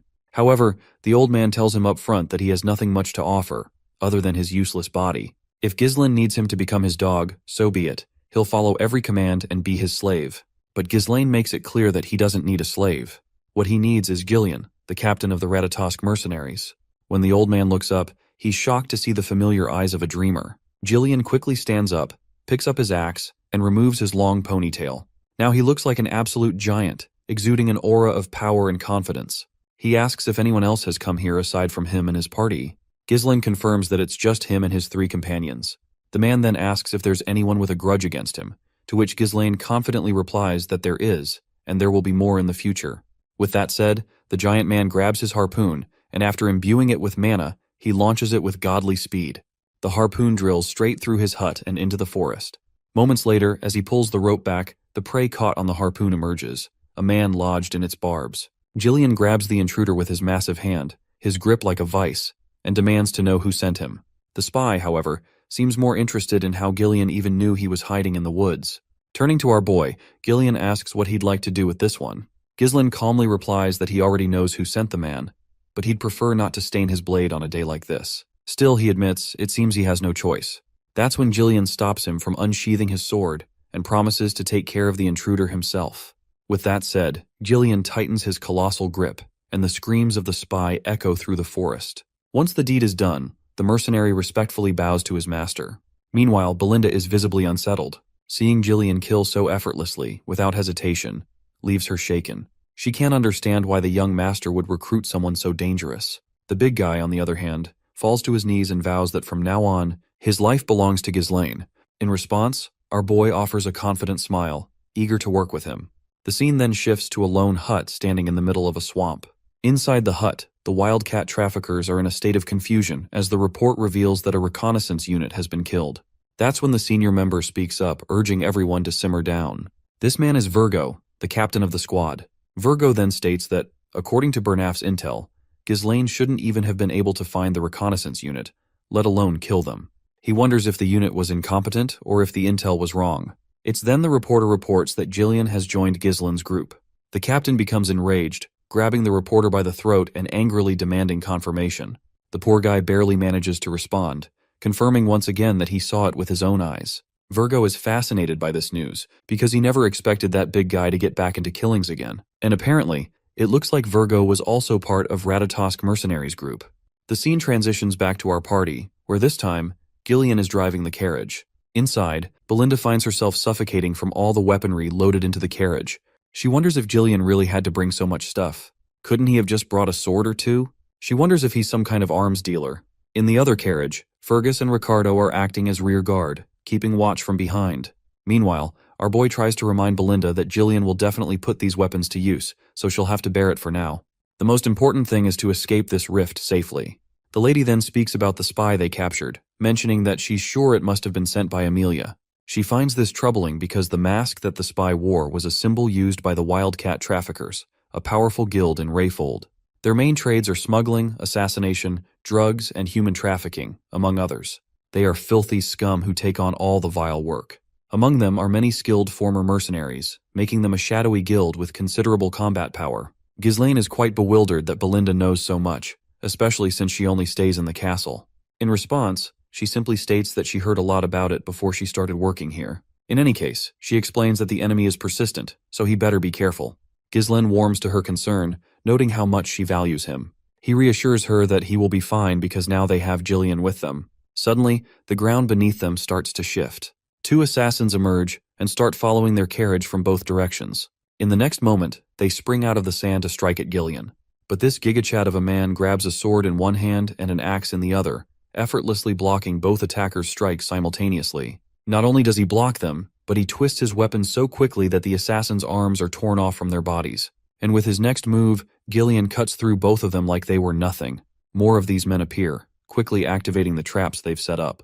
Giant logs start to fall toward them, but before they can be crushed, Gillian takes control of the reins. He yanks the bridle, and the horses slam on the brakes. In a matter of seconds, the area is crawling with these creepy assassins, all armed with weapons embedded in their hands. That's when Virgo mentions Gillian as the former captain of the Ratatosk mercenaries. He calls him a coward for disbanding the entire group just because of his daughter. Gillian doesn't seem to vibe with the accusations this unknown bastard is throwing at him. Virgo continues, saying that after the group was disbanded, he had to live a life he never wanted. He tells Gillian not to act senile, as if he can't even remember his former peer. It seems that Gillian actually doesn't remember this creepy man. But Virgo is convinced that he's just pretending to play dumb. But Virgo is looking forward to making Gillian remember his old colleagues, and promptly signals his lackeys to charge. Our boy asks if he should step in to help, but Virgo simply replies that it's all okay. These bastards clearly have business with him, so he assures Ghislaine that he doesn't need to bother. As soon as those creepy bastards get close to pierce Gillian with their swords, this gigachad of a man cuts through them like they're vegetables. A few more charge from the other direction, but Gillian prepares himself and cuts down the first one in line. When the second tries to attack, he too has his hands ripped apart. Virgo, watching from the sidelines, had expected this outcome. After all, Gillian held the position of captain for a reason. Since direct attacks are pointless against this brute of a man, Virgo orders his units to split into two groups and take him on from both sides. But Gillian quickly hops onto his horse, axe in hand, charging at these bastards. With a single swing of his axe, he obliterates them, not letting a single one come close. Seeing no chance of getting closer, the men then decide to aim for the horse first. But they stand no chance. Gillian is swinging his axe like a blender, cutting down everyone in his path, leaving the ground a bloody mess. Finally, Virgo himself jumps into the fray, but Gillian quickly safeguards himself with his shield. Virgo, seething with rage since Gillian ruined his life, declares that he won't let him ruin his plans as well. For that, Gillian must die. The bastard quickly kills the horse Gillian was riding, but our big guy quickly jumps off, unharmed. Virgo doesn't waste any time and comes charging with his blade, but the old man quickly blocks the direct hit with his axe. In the middle of the fight, he reminds this bastard that he's no longer the captain of the Ratatosk mercenaries. One crushing blow from our old hero leaves this sucker in pain, and Gillian further throws him away with ease. Virgo is in shambles after just one hit. Blood leaks from his mouth as he questions who the captain is if it's not him. In response, Gillian begins to channel his mana, calmly stating that he has discarded his past. He is now nothing but young Lord Ghislaine's subordinate. This leaves Virgo utterly bamboozled. He furiously charges like a madman, realizing that this bastard is acting so nonchalant after destroying his life. The exchange of blows begins again, both warriors pushing themselves to overpower the other. But it's clear that the one struggling is Virgo, who is only acting out of sheer frustration.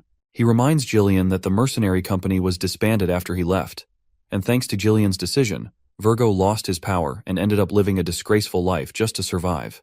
The old man doesn't respond to Virgo's words. Instead, he continues to swing strike after strike, relentlessly attacking Virgo. But finally, Virgo manages to render the old man's shield useless with a powerful kick. Virgo makes it clear that he had been prepared to sacrifice his entire life to make the Ratatosk mercenaries the best in history.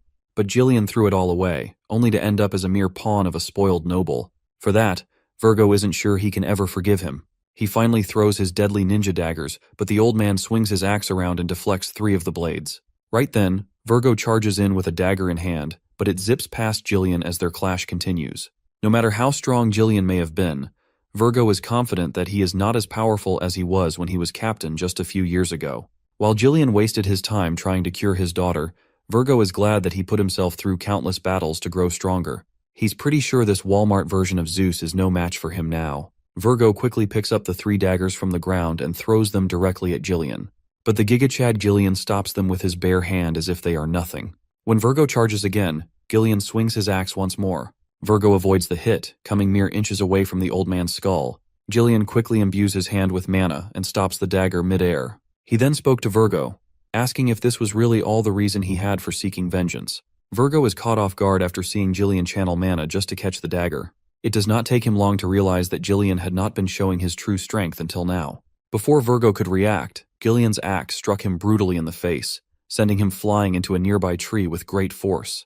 The old man approached, his voice calm but firm as he questioned why Virgo hadn't come for him earlier if all he wanted was revenge. Virgo sneers and admits that he has already visited Jillian's old home, but there's no trace of the Ratatosk mercenaries' captain. All that's left was a feeble old man, too weak to be worth killing.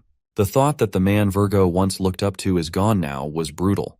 Jillian can clearly see the spirit of a warrior in Virgo, so he tosses his sword to him and unsheathes his other blade. He reminds Virgo about how he is now bound to another's will. But for this moment, he's ready to show his former comrade the highest level of respect as the captain of the Ratatosk mercenaries. For Virgo, this feels like a dream come true. He quickly grabs the dagger and launches himself into battle. The two clash with all their might, their weapons exchanging blows at such speed that only sparks fly. They seem evenly matched, standing on equal footing, until Jillian strikes. He thrusts his blade into Virgo's ribs with brutal force. Despite the savage blow, Virgo refuses to give up.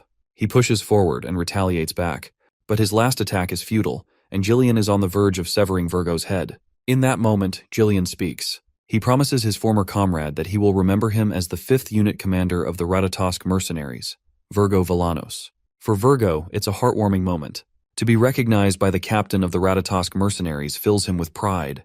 He smiles one last time before Jillian's sword ends the life of this proud warrior. Once the fight is officially over, Jillian grabs the dagger his comrade was using. Ghislaine also comes out of the carriage with Belinda, and the first thing they notice is the shit ton of limbs and dead bodies scattered around. Belinda comments how they could easily bring in quite a bit of money by looting these dead bodies. Jillian bows his head in apology for the unnecessary delays, but our boy reassures him that there's no need to worry about it. He then can't help but recognize just how exceptional Jillian is, far more than he had originally thought. You see, in Ghislaine's previous life, when he first left home to start his mercenary work, the stories about Jillian were a significant influence in laying the foundation for him to eventually become the mercenary king. Now, he's grateful that his quick actions have earned him such a reliable comrade. He then notices Jillian holding onto the dagger Virgo was using, so he asks the big guy if he knew that person. Jillian quickly confirms that he does remember this person. He even mentions that they were once old comrades. The mention of old comrades causes Ghislaine to reflect on his friends from his previous life. He wonders what they might be doing now. Since he had not met them at this time in his previous life, he's sure they are living their own lives. But he plans to find them and recruit them into his party as well. Anyway, now that everything is cleared, he decides to follow Belinda's suggestion and gather anything valuable these guys have. The lady happily acknowledges it and commands Jillian to take the lead and collect them for us. But the brute warrior reminds her that he is not her subordinate. 2 days later, we find ourselves in Perdium territory after many days. Our party has finally made it into their land after riding for what feels like forever. The brute asks if this is Perdium, to which our boy confirms. When Ghislaine peeks at his territory through the carriage, he feels good to have a home to return to. When he first ran away from home, he thought he would be able to come back at any time, but he was dead wrong. He then turns to Jillian and asks for his opinion about this place.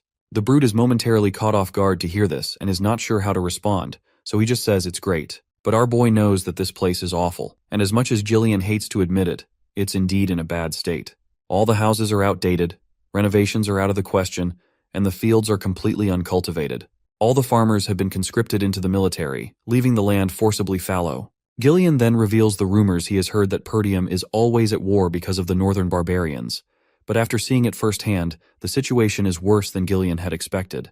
To which my guy states that this is one of the many problems he wants to resolve, and this is precisely why he needs the strength of the Ratatosk mercenaries captain. He's sure it will be a long battle, a battle to eliminate everything connected to Duke Delphine and to protect what was taken for granted. Our boy will revive this land no matter what. Once they finally make their way through the pavement of the castle, Belinda is shocked when she notices something unexpected in their way.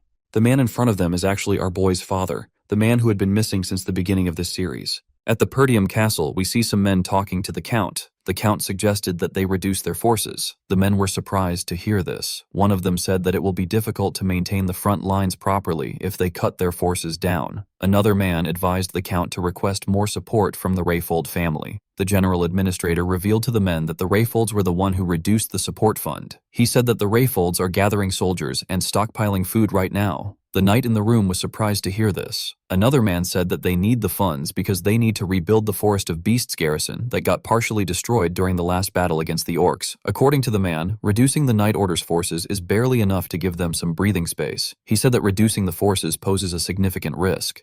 Ghislain watched the men as they argued. He found this to be normal. The knight in front of him was the knight captain. His name is Randolph. The man with a lot of beards is the treasurer. His name is Albert. The general administrator's name is Homer. Our boy wondered about how long it has been since he saw his father as the young lord of Pertium. It has only been a few months. However, it has been several decades for him as the mercenary king.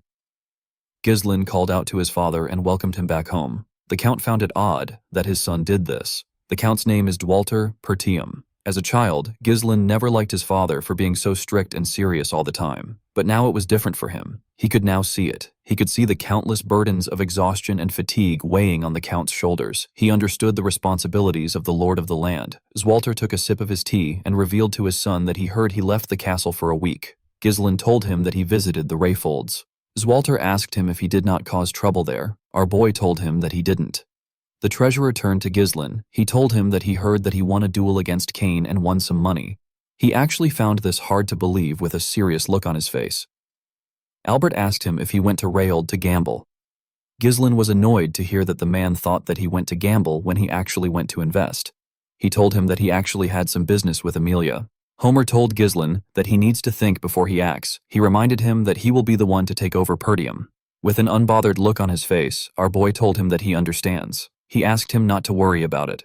Homer was annoyed to see that Ghislain was ignoring his advice. This simply made him more worried. The count placed his tea down and asked his subordinates to stop. He told his son that he heard that he made some good trouble while he was away. Ghislain wondered about what his father was talking about. Dwalter asked his son if it is true that he executed Jamal and Philip for trying to sell Elena away. Ghislain was surprised to see that his father was referring to those worthless knights. The knight captain said that it was impossible for our boy to kill the two knights by himself. He said that the two knights must have fought against each other and the story got exaggerated. He believed that Ghislain only delivered the final blow. Ghislain understood why Randolph seemed to be angry despite the knights being traitors. The fact that they died at our boy's hand did not sit well with the captain. Ghislain decided to avoid any trouble. He went with the story that Randolph concocted. With an arrogant smile on his face, Randolph said that he knew it. The count told his son that he did a great job. He was shocked to hear this. Dwalter did not care about how his son took care of them. He said that the most important thing is that Elena is alive. This was the first compliment that Ghislain has ever gotten from his father. He told his father that he has a request to make. Dwalter was surprised to hear this. Homer told our boy that he needs to stop now if it is money that he is going to ask for. Randolph agreed with him. He asked Ghislain to remember all the trouble he has caused so far. With a look of anger on his face, Randolph reminded him that he sold military provisions to get gambling money. He lit the front gate on fire to grill an army horse and melted all the armors to forge some worthless legendary sword. Ghislain could not talk back to the captain. Although he didn't remember these things, he knew that he must have done them at one point in time. He revealed to his father that he simply wants to get permission from him. The count asked him about what he needs permission for. Our boy revealed to them that he will like to pioneer the Forest of Beasts. The men were shocked to hear this. Ghislain smiled at them confidently. The scene shifts, and we see our boy in his bedroom with a confident look on his face. He revealed to them that his father denied his request. According to him, Dwalter freaked out and began to yell at him. Belinda was not surprised to hear this. She told her master that this was expected. She said that the place is filled with monsters. She told Ghislain that there is nothing to gain from taking care of the monsters. Ghislain asked Jalayan if he has heard his plan from Belinda. The man said that he has. He said that our boy plans to pioneer the Forest of Beasts with the funds he received from Amelia. Jillian explained to his master that the forest is a forest of death which no one can return alive from. Because of this, nothing is known about the place and everyone avoids it. The forest's notoriety is already well known in other regions. With a smile on his face, Ghislain told his guard that he is well informed about the forest. He told him that there is actually nothing to gain from entering the forest. He stood up and walked towards his door. He told Jillian that they need to get started. Belinda reminded her master that he did not receive permission from the count. She asked him if he is still going to proceed anyway. Ghislain turned around and explained to her that he did not actually need his father's permission. He said that he simply asked out of courtesy. He told her that he needs to do this. Belinda did not understand why her master was adamant about going there. She asked him to tell her what is in the forest that he is so obsessed with it. Ghislain told her that he will tell her later. He knew that things will be bad for him if he was to reveal it now and the word spreads. If our boy is able to successfully pioneer the forest, he will get massive funds. At a place not too far away from the forest's entrance, there is a massive runestone vein buried there. When or is infused with mana, a runestone is created. It is an extremely rare mineral that mages are absolutely crazy about. It is used in all sorts of magical tools, things like barriers, magic circles, magic scrolls, alchemy, and magic research. It is basically used in anything that uses mana. In his previous life, Duke Deline was the one who discovered it, but now, only Ghislain has this important piece of information. Belinda could not see through her master's intentions. She decided to give up. She knew that he must have a plan. Gillian told him that he will follow his orders. Ghislain asked Belinda to head to the nearby guild and hire some mercenaries. He said that 200 mercenaries will be enough. Belinda could not believe that her master was not holding back on spending the money that he risked his life to get. Gillian asked him if he is certain about this. He explained to his master that mercenaries are a rough and unruly bunch. He said that it will be hard to control them if a lot of them are gathered in one place. They might even turn on their employer and take everything for themselves. Ghislain told him that he is right. He said that the two of them are going to personally pick out the useful ones. Gillian asked him to explain what he means. Our boy revealed to him that they are going to the most skilled group among the small-scale mercenary groups in the north. With a nervous look on his face, Gillian asked his master if he is referring to the crazy dogs. He explained to him that the crazy dogs are quite skilled, but they will turn on their employer if things go south. The crazy dogs are known as the Siberus mercenaries. Ghislain told his guard that they need to go put a leash on the crazy dogs. The scene shifts and we see Gillian guiding his master's horse as they walked up a hill. The Siberus mercenaries were on the outskirts of the Zimbar territory. One of them spotted Ghislain and Gillian coming from afar. He told his colleague that they have arrived. The man laughed when he heard this. He referred to Ghislain as a poor soul and said that they do not know what they are walking into. The man took another look at Ghislain. He realized that he was a noble. He believed that they were going to make a lot of money off our boy. While the man was looking at Ghislain through his spyglass, someone grabbed him. The man screamed out in pain. The men in the camp were surprised to hear his voice. Ghislain was the one who grabbed his head. He raised him up with one hand. The man called Gillian a bastard and asked him about what he is doing. Gillian threw the man with so much force that the upper half of his body got pushed into the sand. The mercenaries were annoyed to see what was done to their comrade. They began to yell at Gillian. They asked him if he has lost his mind. A mercenary stepped out of the crowd. He told Gillian that he can't act reckless just because he is from a noble family. The mercenary held a chain and a hook with a smile on his face. He told Gillian that he should not expect to return home alive.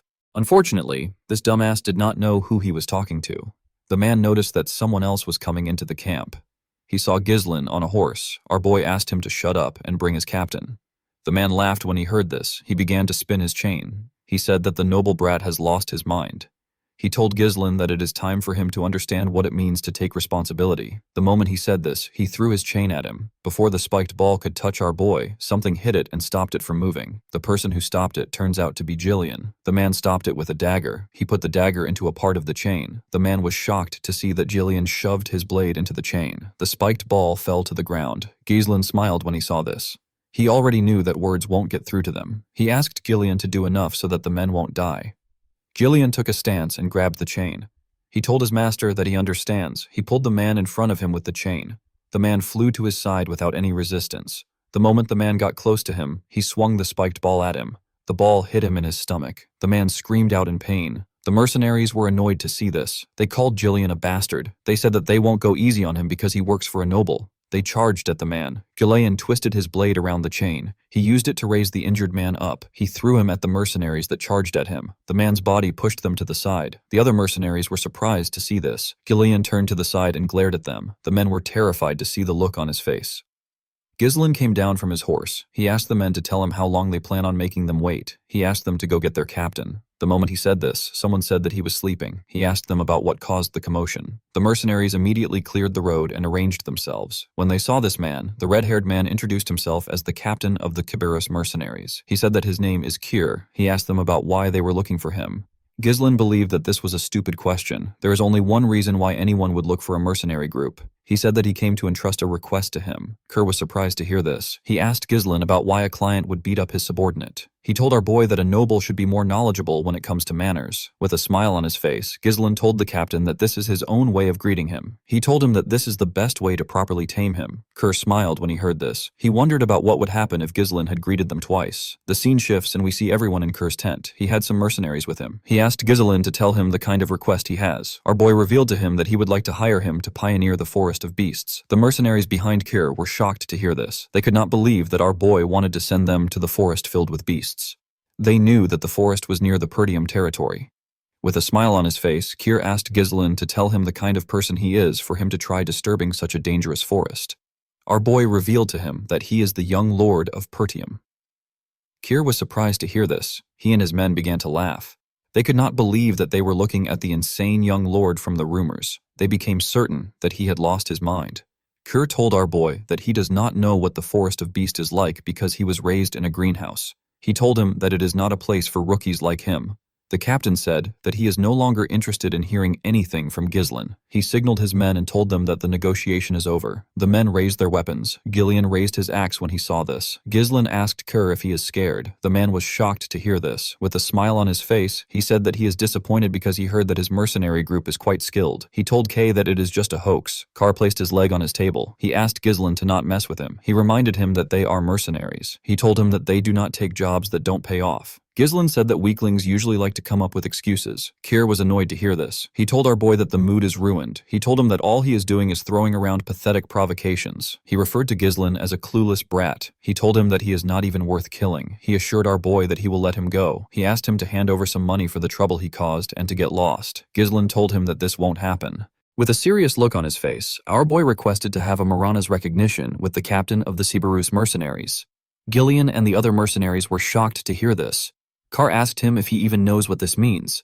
With a confident smile on his face, our boy told him that he does.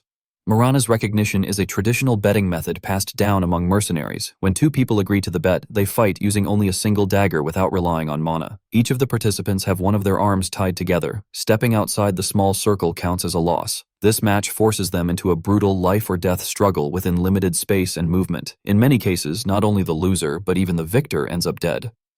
Ghislain explained to Keir that the loser must cleanly admit defeat and absolutely obey the words of the winner. In other words, the loser becomes the winner's dog. He asked Kay about how he feels about the bet. Gillian wondered why his master, who is a noble, would know about a filthy mercenary tradition. In the mercenary world, rejecting this challenge would mean admitting to one's weakness. Due to this, it is something that can never be refused. Carr began to laugh like a crazy person. With a creepy smile on his face, he told his subordinates that they have a bold little noble who wants to be recognized in a mercenary's way. He told them that they should help our boy a bit. The men began to laugh when they heard this. The scene shifts, and we see everyone outside. Ghislain and the captain tied one of their arms together. They were both given a dagger. Carr took off his jacket. The mercenaries were cheering for their captain. They asked him to kill the insolent noble. Kay believed that Ghislain heard about this method from somewhere and decided to fight him with it. He told our boy that he cannot back out of it now. He pulled Ghislain to his side with a confident smile on his face. He told him that he has done this 5 times. Ghislain went back to his original spot. He pulled the captain close to him with a condescending look in his eyes. He revealed to Sir that he has done this over 100 times. The captain was shocked to hear this. Ghislain and Keir were asked to start. The two of them charged at each other with their daggers. They both managed to dodge the attacks. They swung the daggers at themselves again. They barely missed each other. Ghislain attacked Keir with more strength. The mercenary was able to block his attacks. He pulled our boy in front of himself and tried to stab him from behind. Ghislain managed to block each of his strikes. Even though he couldn't see the dagger well, he bent his head and made Kay miss an attack. He quickly attacked him with the opportunity. Carr managed to dodge it. He pulled our boy close to himself. He gave him a heavy kick on his leg. Our boy felt the power of the kick with a smile on his face. The mercenary told Ghislain that he is doing better than he expected. He could not believe that our boy was claiming that he has done a Marana's recognition 100 times. This is something that most people don't get to do once in their life. Carr charged at Ghislain. He advised him to make his bluffs sound realistic. He did not give our boy the chance to attack. The members of the Siberus mercenaries were happy to see this. They asked their boss to kill Ghislain for messing with them. Gillian glared at them when he heard this. The men immediately became silent. Gillian could tell that this was a losing battle. The area of the circle is barely large enough for one person to lie down. The rules forbid mana and force. This forces the opponent to purely rely on physical strength. Another problem is the size difference and the limited movements due to the hands being tied together. Ghislain can barely dodge or block his opponent's attacks. Meanwhile, the opponent has every opportunity to take control and dominate the fight. Jillian gently placed his hand on his axe. He decided to interfere if the situation becomes dire. Kier grabbed our boy's hand and held him down. He swung his dagger at him. Ghislain jumped to dodge the attack. He landed on the other side. The moment he landed, our boy noticed that he could feel some pain in his leg. The pain was surging from the leg he used to block Caesar's attack earlier. The damage was stacking up due to the lack of mana protection. Sears smiled when he saw the look on Ghislain's face. He told him that he is looking pale. He asked him if he has already reached his limit. He began to attack our boy more fiercely. The mercenary believed that our boy looked pathetic the way he was trying to resist his strength. Although he did not like Ghislain, he believed that our boy still had more guts when compared to the other nobles he has met. He believed that Ghislain was not skilled. He was certain that he could see through him. He assumed that Ghislain's strategy was to deflect and dodge the blade strikes with his weapon, while enduring less damaging blows by absorbing them with his body. However, Mirana's recognition is a fight that prohibits the use of mana. All the attacks will inevitably stack up. Kier could tell that our boy was already aware of the strain building up in his legs. It was showing on his face. The mercenary smiled. He wanted to see Ghislain struggle for his life. This was the only way that it would be fun for him. He spun his dagger and charged at our boy. Ghislain managed to block his attack. Kier moved closer to him and swung his dagger at his head. Our boy bent his head to dodge the attack. He tried to attack Kay from below, but he blocked the attack. Kier dragged his hand to the side and held him down. He used his leg to attack him. Ghislain blocked the attack with his already wounded leg. He felt a lot of pain because of the look on his face. Kurao believed that he had won. He raised his dagger and asked our boy to die. His subordinates became excited when they saw this. Jillian took out his axe. He wanted to rescue his master. Ghislain smiled. He dodged the dagger by going low. Kier was shocked to see that he was able to dodge from that position. Our boy pushed himself to the other side and gave Kar a cut near his ribs. Kair was shocked to see what just happened. The Siberus mercenaries and Jillian were also shocked to see this. Kay charged at Ghislain out of anger. Our boy skillfully went low. He gave Kar another cut on his chest while he was below him. The mercenaries were shocked to see that he wounded their captain again. They were certain that their captain was the one swinging Ghislain around with his strength earlier. They asked him to show our boy what a mercenary is made of. Jillian was shocked to see his master's movements. Kar swung his dagger at our boy's head. Ghislain dodged it by going low. He pushed himself back up and used his shoulder to hit the captain's face. He clenched his fist, which he used to hold the dagger. He gave the captain multiple blows on his face. Before he could get a hold of himself, Ghislain turned his dagger and used it to stab Sura in his hand. Kar did not scream. He simply charged at our boy more fiercely. Ghislain easily dodged his attacks. The captain did not understand what was going on. He was certain that our boy was just struggling to withstand his strength a few seconds ago. Jillian finally understood what was happening. Swinging with power stiffens the muscles and burdens the body with rigidity. Exerting strength in order to pressure and take control made Kay lose his flexibility. Ghislain didn't fight against the opponent's momentum. Instead, he relaxed and redirected it to create his own flow. Jillian never expected his master to overcome the disadvantage of size in this manner. He put his axe back. While Kay was breathing heavily, his men asked him to stop playing around. They told him that he is not making anyone laugh. Our boy commended the captain on his resolve. He told him that many opponents would break the rules and use mana when cornered. Kerr smiled when he heard this. He believed that Ghislain was talking like someone who had actually done this 100 times. He told him that he won the position of captain with this very method. He explained to Ghislain that mercenaries who break the rules don't last in this line of work. Our boy smiled when he heard this. He told the man that he likes his spirit. Kier admitted that he is at a disadvantage in a head-to-head match. With a smile on his face, he told our boy that the conditions for victory is not limited to simply overpowering him. In Mirana's recognition, if even one footsteps outside the circle, it is an automatic loss. Kay grabbed Ghislain's hand. He raised him up. He wanted to throw him outside the circle. He was certain that he will be able to win if he sends Ghislain's entire body outside the circle. Before Ghislain's leg could touch the ground, he tightened his grip on Kay's hand. He pushed his legs to his knees and stopped his body from touching the ground. He basically used Kyr's body to support himself. He pulled the captain with his hand. Shir did not expect it. He climbed his leg and wrapped his own hand around his neck. The moment he got behind him, he slammed his head to the ground. His head was pushed outside the circle. The mercenaries were shocked to see this. Kier was annoyed to see that he lost. Ghislain gently smiled and told him that he won. The captain turned around. He asked our boy for his identity. He did not believe that someone this skilled was a noble. With a cold gaze in his eyes, Ghislain told him that he does not like his attitude. He reminded him that he is now talking to his new master. Ghislain pulled him up with his hand. The captain asked him about what he wants. He told him that the fight is over. Our boy told him that it is not yet over. He said that he hasn't gone outside the circle yet. Kar was surprised to hear this. Ghislain clenched his fist. He said that he is going to discipline his subordinate. He gave the captain a punch on his face. The punch knocked him down. The man quickly asked our boy to wait. He reminded him that the fight is over once a combatant steps out of the circle. Ghislain gave him another punch on his face. He asked him if he is going to fight according to the rules on the battlefield. Kay called him a bastard. He said that a noble is not supposed to behave this way. With a serious look on his face, Ghislain asked him to not talk back to his master. Kra called him a lunatic. Our boy gave him another punch. Ghislain did not stop. He continued hitting the captain on his face. His hand was covered with his blood. The mercenaries were not happy to see this. They believed that our boy would let their captain go since he won the bet. Kar begged our boy to stop. Ghislain pulled him up with a cold gaze in his eyes. He told him that he is not yet out of the circle. Kair was horrified to hear this. His face was already quite swollen. He quickly turned to his men. He asked them if they were going to allow this to happen. He asked them to kill Ghislain. The mercenaries immediately grabbed their swords. Before they could move close to their captain, Ghislain took out his axe. They quickly stopped moving. With a scary tone in his voice, Ghislain told them that anyone who hinders his master's disciplinary measure will be killed. Everyone knew that Ghislain was not messing around. Kay was shocked to see what happened. While trembling like a scared dog, he turned to his new master. Ghislain asked him if he is done.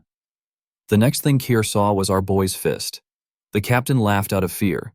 He knew that he messed up. The punch pushed him back. All the nobles Kair had met in his life were simply losers. They were overconfident pigs, traitors, narcissists. A little scare tactic worked wonders for them. Kair found it entertaining to take money from their pockets. It was thanks to how he treated the nobles that he earned the title of Mad Dog. But now the Mad Dog was taking a beating from some noble brat who he did not think much of. The mercenaries became worried when they saw the state their captain was in. Unfortunately, they couldn't do anything. Ghislain took a look at Kay's body. He wondered if he had done enough. He asked the men to stop standing around. He ordered them to bring him some water, a bandage, and a towel. The men were surprised to hear this. Ghislain told them that their captain will die soon if they don't act quickly. The men were shocked to hear this. They accepted his order. Ghislain carefully watched his master. He noticed that the unruly mercenaries were listening to his orders. In the world of mercenaries, where fists are closer than the law, Ghislain engraved his position into their heads using the most direct and surefire method. He showed them who the boss is. In the next scene, we see Kerr sitting on a chair. His body was wrapped in bandages. Our boy placed a paper on the table. He asked him to sign on the paper. Cyr stared at Ghislain. He knew that he had no choice but to do it. He took out his pen and signed. He asked our boy to take it. With a scary look on his face, Ghislain asked him to repeat what he just said. The captain became nervous. With a shaky tone in his voice, he told Ghislain that he looks forward to working with him. Our boy grabbed his hand. He was quite scared to see this. Ghislain told him that they are now family. He told him that he also looks forward to working with him. A few days later, we are taken to the outskirts of the Perdium territory. We see some mercenaries gathered there. One of them yawned. He asked the others if they know the reason why they were called early in the morning. A bald man with a shield told some of them that he heard a rumor that their employer is the young lord of Perdium. The men were shocked to hear this. One of them said that our boy is just a brat. He believed that Ghislain will not be able to handle the mercenaries properly. He said that the job might turn out to be easy. A shirtless man clapped his hand and called for the attention of his fellow mercenaries. The huge man said that they need a representative to handle their brat employer. The other mercenaries were surprised to see the man. They referred to him as Gordon the Muscle. With a smile on his face, the man said that they are correct. He said that he thoroughly observed the admirable posture of all of them, discussing ideas to reap rewards without working hard. He told them that they won't be able to get the result they want if they don't unite their voices. The mercenaries realized that he was right. One of them remembered a time when an idiot made an unreasonable demand and made the whole thing fall apart. The bald man asked Gordon about what he plans to do. The man said that it is important to know one's boundaries in matters like this. He opened a bag which contained some coins. He explained to the men that he will pressure their employer as the representative. He asked them to put the compensation for his hard work into the bag. The men believed that Gordon was perfect for the situation. They knew that his large build would be good for pressuring a person. They told him that he is quite reliable. They did not expect someone who works out all day to be so good at making money. They poured their money into the bag. The moment they did this, one of them said that someone is coming. Everyone quickly raised their head. They saw Ghislain coming from the distance. He was riding his horse towards them. They were shocked to see that he was alone. One of them said that our boy might run away after seeing Gordon's muscles. Gordon asked the men to move close with him. He said that it will help them set up a scary mood. With a smile on his face, the man said that it is time to teach a brat how scary the real world is. Before he could walk up to Ghislain, he noticed something strange. He saw some people moving close to our boy. It was Gillian and the Cerberus mercenaries. One of the mercenaries quickly recognized the dog snout-shaped helmet. He said that this men are the Cerberus mercenaries. Gordon was shocked to hear this. He wondered about how Ghislain managed to make the crazy dogs follow him. When Ghislain got close to them, the men stepped back. He turned to Gordon and asked him if he is the representative. With a nervous look on his face, Gordon said that he is. Ghislain asked him for his name. The man introduced himself as Gordon the Muscle. Our boy found the name to be unique. He tapped Gordon on his chest and told him that his name is pretty cool. Our boy introduced himself as the young lord of Perdium. He asked Gordon to gather the mercenaries. With a serious look on his face, he announced to them that they will now begin the pioneering of the Forest of Beasts. In the next scene, we see Belinda helping Ghislain wear his armor. All the preparations for pioneering the forest were done. Construction of the expedition's temporary base and resource procurement were complete. He also acquired the most important asset, which is the troops. Ghislain begged Belinda to do a head count one more time. The maid accepted his request. She revealed to him that there are 148 mercenaries contacted from the office and 41 Cerberus mercenaries which he brought there. The total number of people there was 192. Ghislain told her that she did well. He asked her if she has properly informed Scovin. Belinda said that she has. She expected Scovin to have stopped them from going. To her surprise, the knight stepped in to ensure that they aren't detected while entering the Forest of Beasts. Since he is the commander of the Forest of Beasts post, Belinda believed that they would not have any issues. She asked her master to not worry about him. Ghislain smiled when he heard this. He found this reassuring.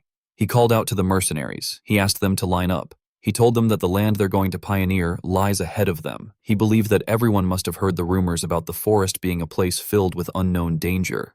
He explained to them that various monsters, unseen threats, and something beyond what they can imagine is lurking in the forest. He told them he is determined to conquer this place even with its dangers. The mercenaries were shocked to hear about the Forest of Beasts. They said that they didn't know that they would be venturing into the forest. They knew that they could die in the forest. Belinda asked them to not interrupt her master while he is talking. Ghislain asked those who wish to withdraw to do it now. He promised the mercenaries that he will pay them 3 times of their current pay if the mission succeeds. The mercenaries were shocked to hear this. The offer was quite tempting.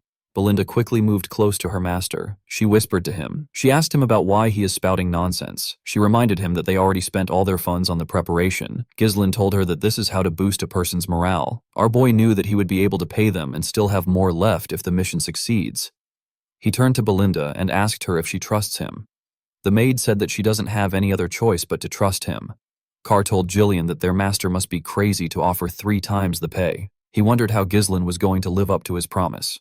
He said that our boy is quite bold. Gillian told the captain that Ghislain is a man who always has a plan. Ghislain referred to the troops as the Forest of Beasts expedition team. He told them that it is time to move out.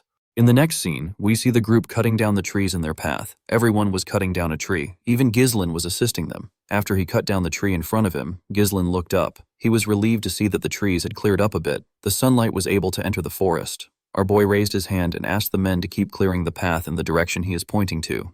He asked them to cut down the trees and chop them into logs. The logs are to be loaded onto the carriage.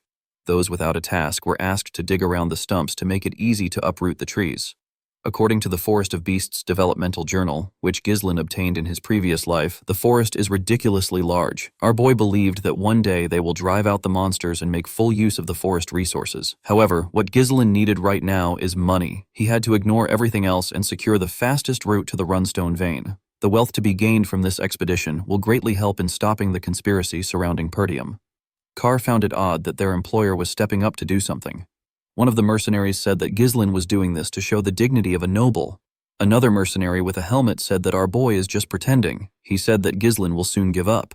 Belinda asked the men to stop chattering. She asked them to get to work.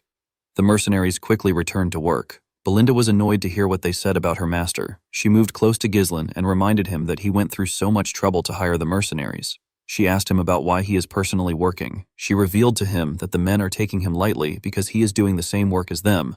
Ghislain told her that it is fine. He told her that they will be done faster if they have more hands.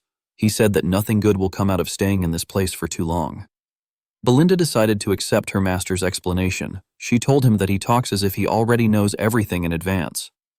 Carr smiled when he saw Ghislain and Belinda talking. He could not believe that his employer had a woman worrying about him while he became his employer's dog and is now walking to hell with his own feet.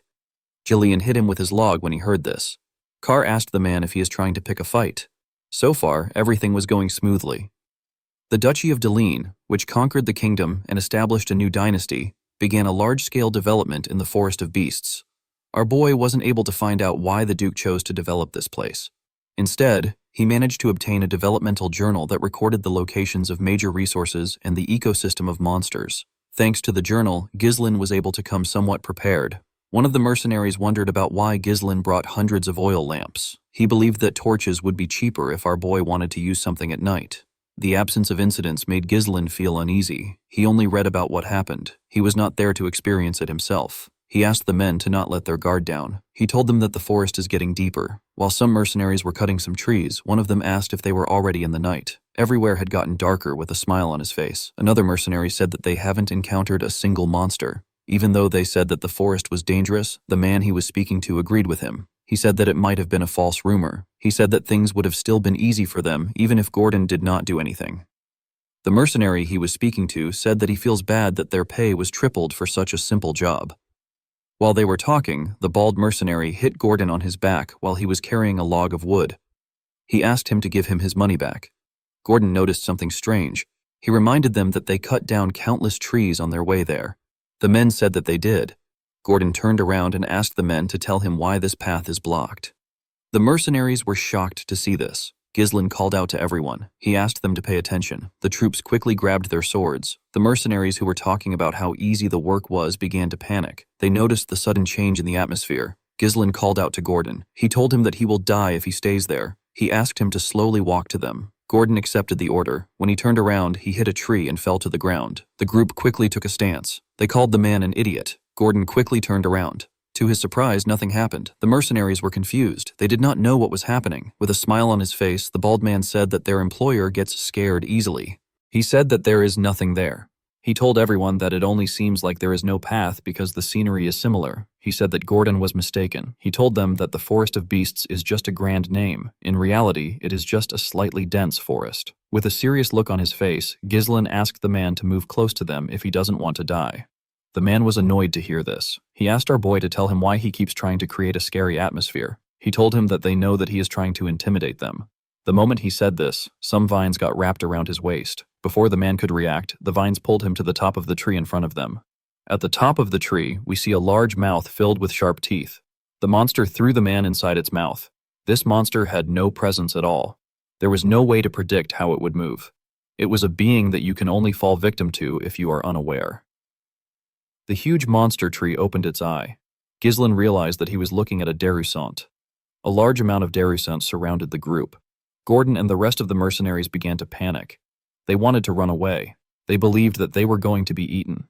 Before Gordon and the mercenaries could get away, the monsters stretched out their vines and grabbed them. They managed to throw the mercenaries into their mouths. Fortunately for Gordon, he was able to hold onto a tree. He screamed out for help. One of them moved close to him with his axe. He asked him to hold on tight. He hit the vine with his axe. He wanted to cut it. To his surprise, the vine was not affected. Instead, his axe began to slowly break. The man wondered why the vine was so sturdy. While he was looking at his axe, the monster pulled Gordon. The huge man began to scream. Before it could raise Gordon up, Ghislain appeared above it. He covered his sword with his mana and used it to hit the vine. He managed to cut it. While he was in the air, he landed a cut on the monster's eye. A large amount of blood burst out of its eye. The mercenaries were surprised to see that their employer managed to cut it down. They assumed that the Derusant's eyes were their weakness.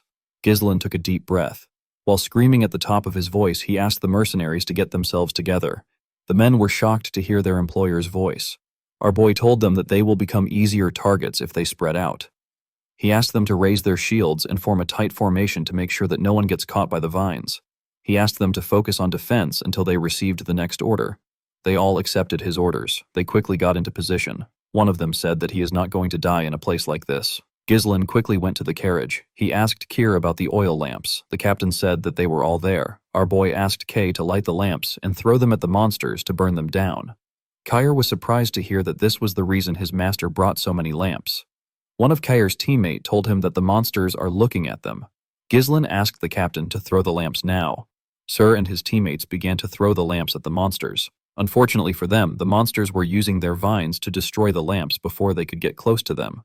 Sir was shocked to see that they swatted the lamps away. His subordinate told him that they cannot burn the monsters down like this. A Derusant fired its vines at them before it could touch them. Jillian appeared in front of them. He used his axe to destroy the vines. Belinda took out some knives. She threw them at the monster's eye. Ghislain asked Jillian and Belinda to prepare to throw the oil lamps while guarding the Cerberus mercenaries. Our boy raised his sword. He said that he will draw the attention of the monsters. The moment he said this, a Derusant fired its vines at him. Belinda called out to her master. She asked him to look out. Ghislain swung his sword and managed to cut through the vines. The other Darusants began to attack him. Our boy skillfully dodged their attacks. One of the Darusants raised its leg to crush him. The mercenaries were shocked to see that the monsters had legs even though they were trees. They believed that their employer was going to get stomped on. Ghislain covered his sword with mana and used it to cut the monster's leg. He jumped and stabbed the Darusant directly in the eye. The other Darusants turned their attention to Ghislain. The mercenaries were surprised to see this. Belinda ordered the Cerberus mercenaries to throw the lamps now. The mercenaries were certain that it would work this time. They quickly began to throw the lamps at the Darusants. The monsters screamed out in pain when the lamps touched them. The Cerberus mercenaries were happy to see this. Ghislain asked them not to stop. He asked them to keep throwing the lamps until they burn all the Darusants down. The flames spread on the monster's body. The mercenaries were shocked to see what was happening. They could not believe that they were able to fight against them. One of them said that the entire forest will burn at this rate. With a nervous look on his face, Gordon said that the Darusants aren't anything big. He said that it is natural that they are weak to fire because they are trees. Ghislain asked the men to not let their guard down. He told them that it is not over yet. The mercenaries were shocked to hear this. With a serious look on his face, Ghislain informed them that the Darusants will now show their true appearance. The Darusants released some steam into the surroundings. The mercenaries did not understand why there was steam there. They wondered if the fire has already been extinguished. Belinda and Jillian quickly ran to their master.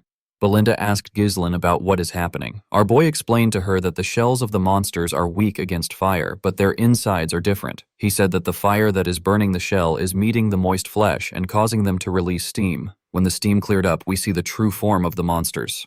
The Darusants screamed at them. The mercenaries were shocked to see this. They could not believe that the monsters were still alive. Ghislain raised his sword and called for everyone's attention. He asked them to raise their weapons. He told them that it will be a close quarters battle from now on. He ordered them to charge. He also ran to attack the Darusants. The mercenaries were shocked to see Ghislain running towards the monsters. They could not believe that he wanted them to have a close quarters battle against this massive monsters. They were scared that the monsters would stomp on them to death.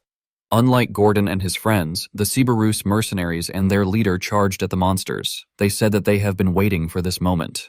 The men seemed to be excited. Belinda also ran to her master. Jillian asked Gordon and the other men to tell him why they are hesitating. He reminded them that Ghislain gave an order with a serious look on his face. He asked the mercenaries to trust our boy.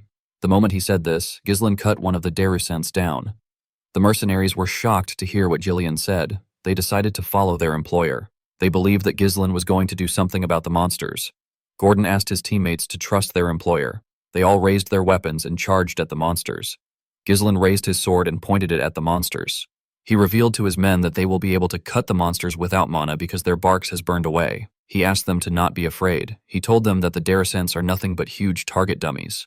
The mercenaries followed his orders and ganged up on the monsters. Kay was enjoying killing the Darusants. Belinda and Jillian also helped in taking care of the monsters. The group did not relent. They fought every single monster that surrounded them. Ghislain knew that hesitation in this situation is death. He believed that his role is to eradicate all hesitation from his followers. The moment he thought of this, he stabbed a Darusant in its mouth. He used his sword to tear it open. Our boy believed that he needs to instill them with the will for making the impossible possible. He wanted to instill this will into his men. When the monster which our boy killed fell to the ground, the mercenaries looked around. They realized that nothing was around them. The men could not believe that they killed all the Darusants. Ghislain asked them to line up. The mercenaries quickly followed his order. Our boy asked them to look around. He told them that this is the reality of the forest of beasts. He reminded them that they were still at the entrance and yet it is already swarming with Darusants. The men became nervous when they heard this. Ghislain asked them to not fret. He assured them that he will always be standing at the forefront. He turned around and looked them in the eye. He asked the mercenaries to trust and follow him. The mercenaries were shocked to hear this from an employer. They assured Ghislain that they will follow him. As they continued their journey, they faced several monsters. Carr seemed to be enjoying himself. They faced monsters like orcs and some form of crystal mole. As they fought monsters, Belinda took care of her master. The group also faced some form of ancient birds. When they went deeper into the forest, they came across a giant rat. The mercenaries became nervous. They never expected the monsters to be endless. They had already gotten tired. Sir and Jillian appeared in front of them. Sir charged at the rat and cut off its leg. The monster screamed out in pain. It opened its mouth as it fell to the ground. The mercenaries were shocked to see it falling. Before the monster could fall on them, Jillian appeared in front of them. He used a shield to block the monster's mouth. While the monster was struggling on the ground, Ghislain climbed on it and stabbed it in the head. After taking care of the monster, Ghislain asked the mercenaries if anyone is injured. The men told him that they are all fine. They all gathered around him. One of them said that they cannot leave their employer's side if they want to survive. Jillian told his master that the formation of the mercenaries is starting to look decent. Carr explained to him that training through real combat always yields the best outcome. Ghislain told the mercenaries that they still have a long way to go. He asked them to keep cutting down the trees to clear the path. One of the mercenaries watched as the others worked. He was breathing heavily. The man said that everyone is insane. He believed that everyone had lost their mind because they were in a crazy forest. At night, we see the group arrive at a lake. The mercenaries were extremely happy to see a water source. They quickly ran to the lake. They could not believe that the water was so clean. Belinda was not happy to see the mercenaries close to the lake. She told her master that something can come out of the water. Ghislain realized that they have taken the right path so far. The lake is the most important milestone in reaching the runest mine. He asked the men to set up camp. He told them that they will be taking a break. The mercenaries quickly followed his orders. The scene shifts and we see some mercenaries sitting together. One of them asked the others to tell him what they're doing. He could not believe that they were already facing this amount of monsters when they are only at the entrance. He told his teammates that he cannot imagine what is waiting for them ahead. Another one said that they are lucky that nothing happened in the last 2 nights. In another part of the camp, we see the man who was breathing heavily earlier talking to Gordon and some men. The man suggested that they sneak out of the forest with him. One of them asked the man, whose name is Myas, to explain himself. Myas told the men that they do not need to risk their lives anymore. He told them that their lives matter more than money. Gordon reminded the man that they have already come far into the forest. He told him that Ghislain said that their destination isn't far from the entrance. He assured the man that they are almost there. Myas was shocked to see that Gordon believed our boy. He told him that he is gullible. He reminded him that their employer is the well-known scoundrel of Perdium. He told him that Ghislain wants to pioneer this force to get an accomplishment. A man with an eye patch reminded Myas that they have already been paid. He told him that it is their job as mercenaries to do as the employer says. Gordon told him that Ghislain has also saved their lives multiple times. Myas admitted the fact that Ghislain is a good fighter. He told the men that they have simply been lucky until now. He told them that our boy is only human. He said that they can die from a single mistake with an ugly smile on his face. He said that Ghislain will use them as meat shields once the situation becomes dire. He told them that all nobles are the same. The men's resolve began to shake when they heard this.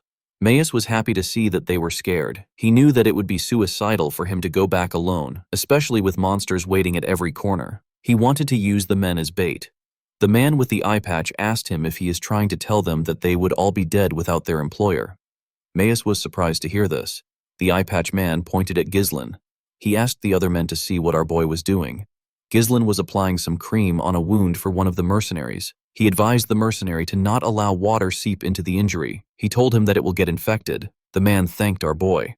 After the man stood up, Belinda leaned in and asked her master if he knows how expensive the medicine is. She advised him to use it for himself. Ghislain told her that this is what the medicine is meant to be used for. After saying this, he called for the next person. Myas was shocked to see how nice Ghislain was. The eye patch man told the bastard that the medicine and potions that their employer is using on them is more expensive than them. He asked Myos if he really believes that our boy would use such medicine on them just so that they can be meat shields. The other mercenaries agreed that Ghislain is different. They were certain that he wouldn't abandon them. Myas had to turn around. He hated the eye patch man for interfering in his plan. He wanted to persuade a few men to get out, but the man was making it difficult for him. Ghislain walked up to Gordon and the other men. He asked them to stop chit-chatting. He told them that they need to get some rest. He moved close to Jillian and Kay. He told them that he needs to speak with him for a moment. Keir asked Ghislain if he is sure about leaving Myas alone. He told our boy that he would have sliced the man's tongue if it was him. Ghislain assured him that it is fine. He told him that Myas cannot do anything because of the monsters. He told Keir that he has something more important that he has to confirm. The group moved to a part of the camp where there was no one. Belinda asked her master to tell her why he wanted them to count the number of lamps available. Carr told him that there are currently 24 lamps. As our boy expected, a few lamps were missing. Ghislain reminded the group that monsters have charged at them day and night ever since they entered the forest. However, they have not seen any monsters for the past 2 nights. Belinda was surprised to hear this. Keir asked our boy about what this means.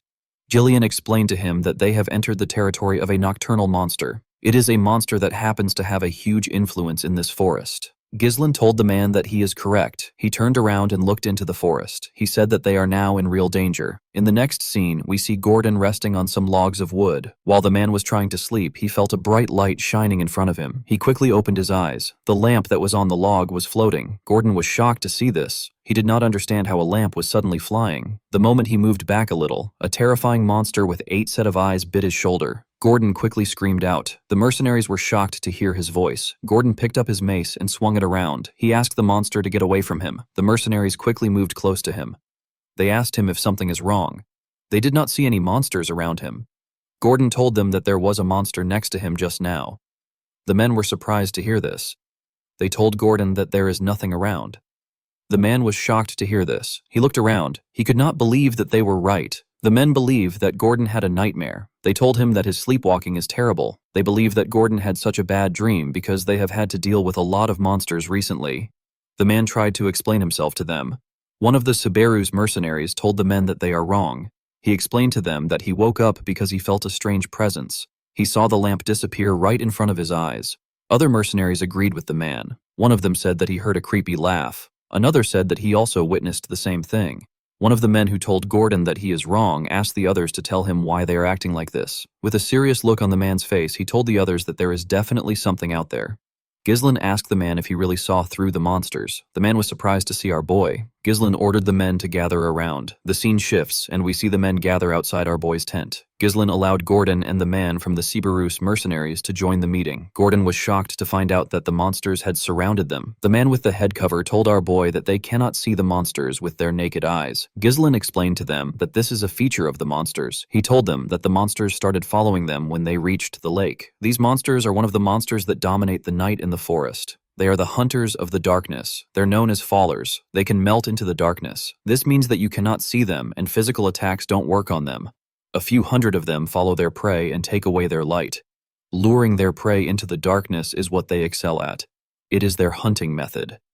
The head coverman and Gordon were shocked to find out that a few hundred followers surrounded them. Belinda was surprised to find out that this was the reason why they have been losing their lamps. Kair was annoyed to hear what Ghislain said. He wondered if the monsters were trying to play with them before killing them. He suggested that they take care of the monsters now. He told our boy that it will be better for them to strike first before the monsters start toying with them. Ghislain told him that they need to wait until the monsters start attacking them. He said that it will be the best time to counterattack. Belinda reminded her master that they have already lost more than half of their lamps. She told him that they cannot just wait around. Ghislain explained to her that attacking the monsters recklessly would only stimulate their sadistic tendencies. The followers would fall back for a bit and harass them more thoroughly. Later, he told Belinda that they would be losing their chance to wipe out all the monsters at once. Gillian was surprised to hear this. He asked his master if there was a way to achieve this against hundreds of invisible monsters. Our boy told him that there is a way. He asked Belinda if she has prepared the magic scrolls. The maid said that she has given out one to each of the mercenaries. Ghislain told the group that he will now explain how they are to fight the monsters. The group was surprised to hear this. Our boy drew some images on the ground to signify their current position. He told them that a herd has surrounded their camp from 3 different directions. The monsters are stealing their lamps to slowly tighten their position. Since they were vastly outnumbered, it will be impossible to cover the entire area, especially since what they are up against isn't human. Ghislain told them that they will start collapsing from the sides if they start fighting them head-on. Gillian explained to Ghislain that due to the fact that they set up their camp with a lake in the back, they avoided being surrounded from all directions. Our boy told him that he is correct. Although it looked like they were at a disadvantage, Ghislain assured them that it is not the case. He told them that they have the initiative of this fight.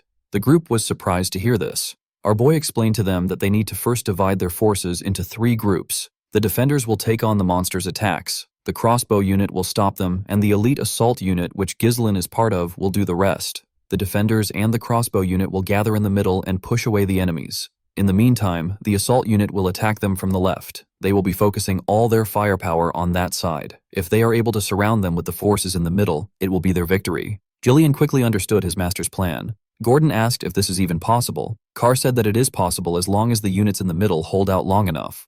Belinda interrupted the men. She reminded them that Ghislain said that followers are immune to physical attacks because they can melt into the darkness. She asked them about how they plan on dealing with the monsters. Everyone turned to Ghislain. Kair assumed that they just have to use mana. Ghislain asked her not to worry about it. With a smile on his face, he told her that they have magic scrolls. Later in the night, we see the defense unit standing in front of the monsters with their shields up.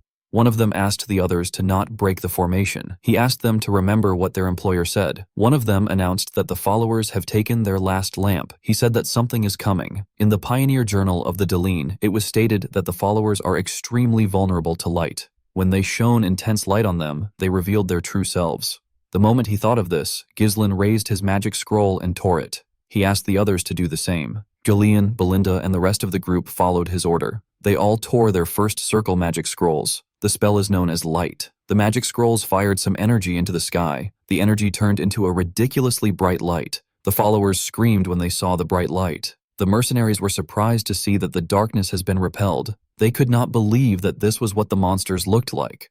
They never expected this eel-looking monsters to be the ones surrounding them this whole time. Immediately, they thought of this. The followers charged at them. The crossbow unit quickly raised their crossbows. They were ordered to stop the monsters' charge. They were asked to hold on for as long as possible. The men fired their arrows at the monsters. Ghislain raised his sword. He told his men that the true appearance of the falls has been revealed. He covered his sword with mana and swung it. He pointed his sword at the monsters and ordered the assault unit to charge at them. The team immediately charged at the monsters. They tore them apart when they got close to them. Ghislain made a huge swing and tore through them. Although possessed the ability to assimilate into the darkness, their actual defense is extremely weak. Our boy was certain that he can tear through the followers with this unit. He ordered the group to cut down as many monsters as they can. They overtook him and charged at the monsters. Gillian was taking their attacks and keeping their attention on himself. While he was doing this, Carr disrupted their formation. Belinda was responsible for creating an opening. She threw her knives at the monsters' heads. Immediately, she did this. She called out to her master. Our boy jumped and made a huge swing when he landed. His attack was able to cut through a large amount of monsters because of how big his sword is. This team was the elite unit of Praetorium. While Ghislain and his unit were taking care of the monsters in their path, the crossbow unit fired their arrows at Fowlers. Unfortunately, this did not slow down the monsters a lot. There were quite much.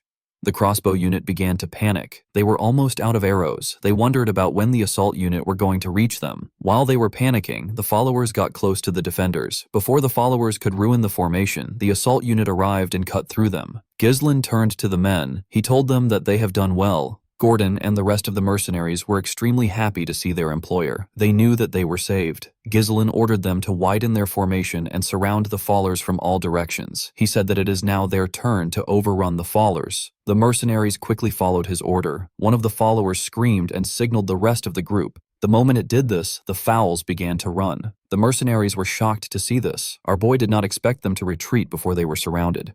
He realized that the monsters are very quick-witted. He turned to Belinda and asked her to find their leader. He said that the monster has a horn on its head. It was the one that was sending out the retreat signal. As they ran after the monsters, Kerr asked our boy if they need to chase the monsters. Belinda told her master that it is better if they retreat. Ghislain explained to them that followers tend to obsess over their prey. Even if they retreat now, they will still come back and harass them for days.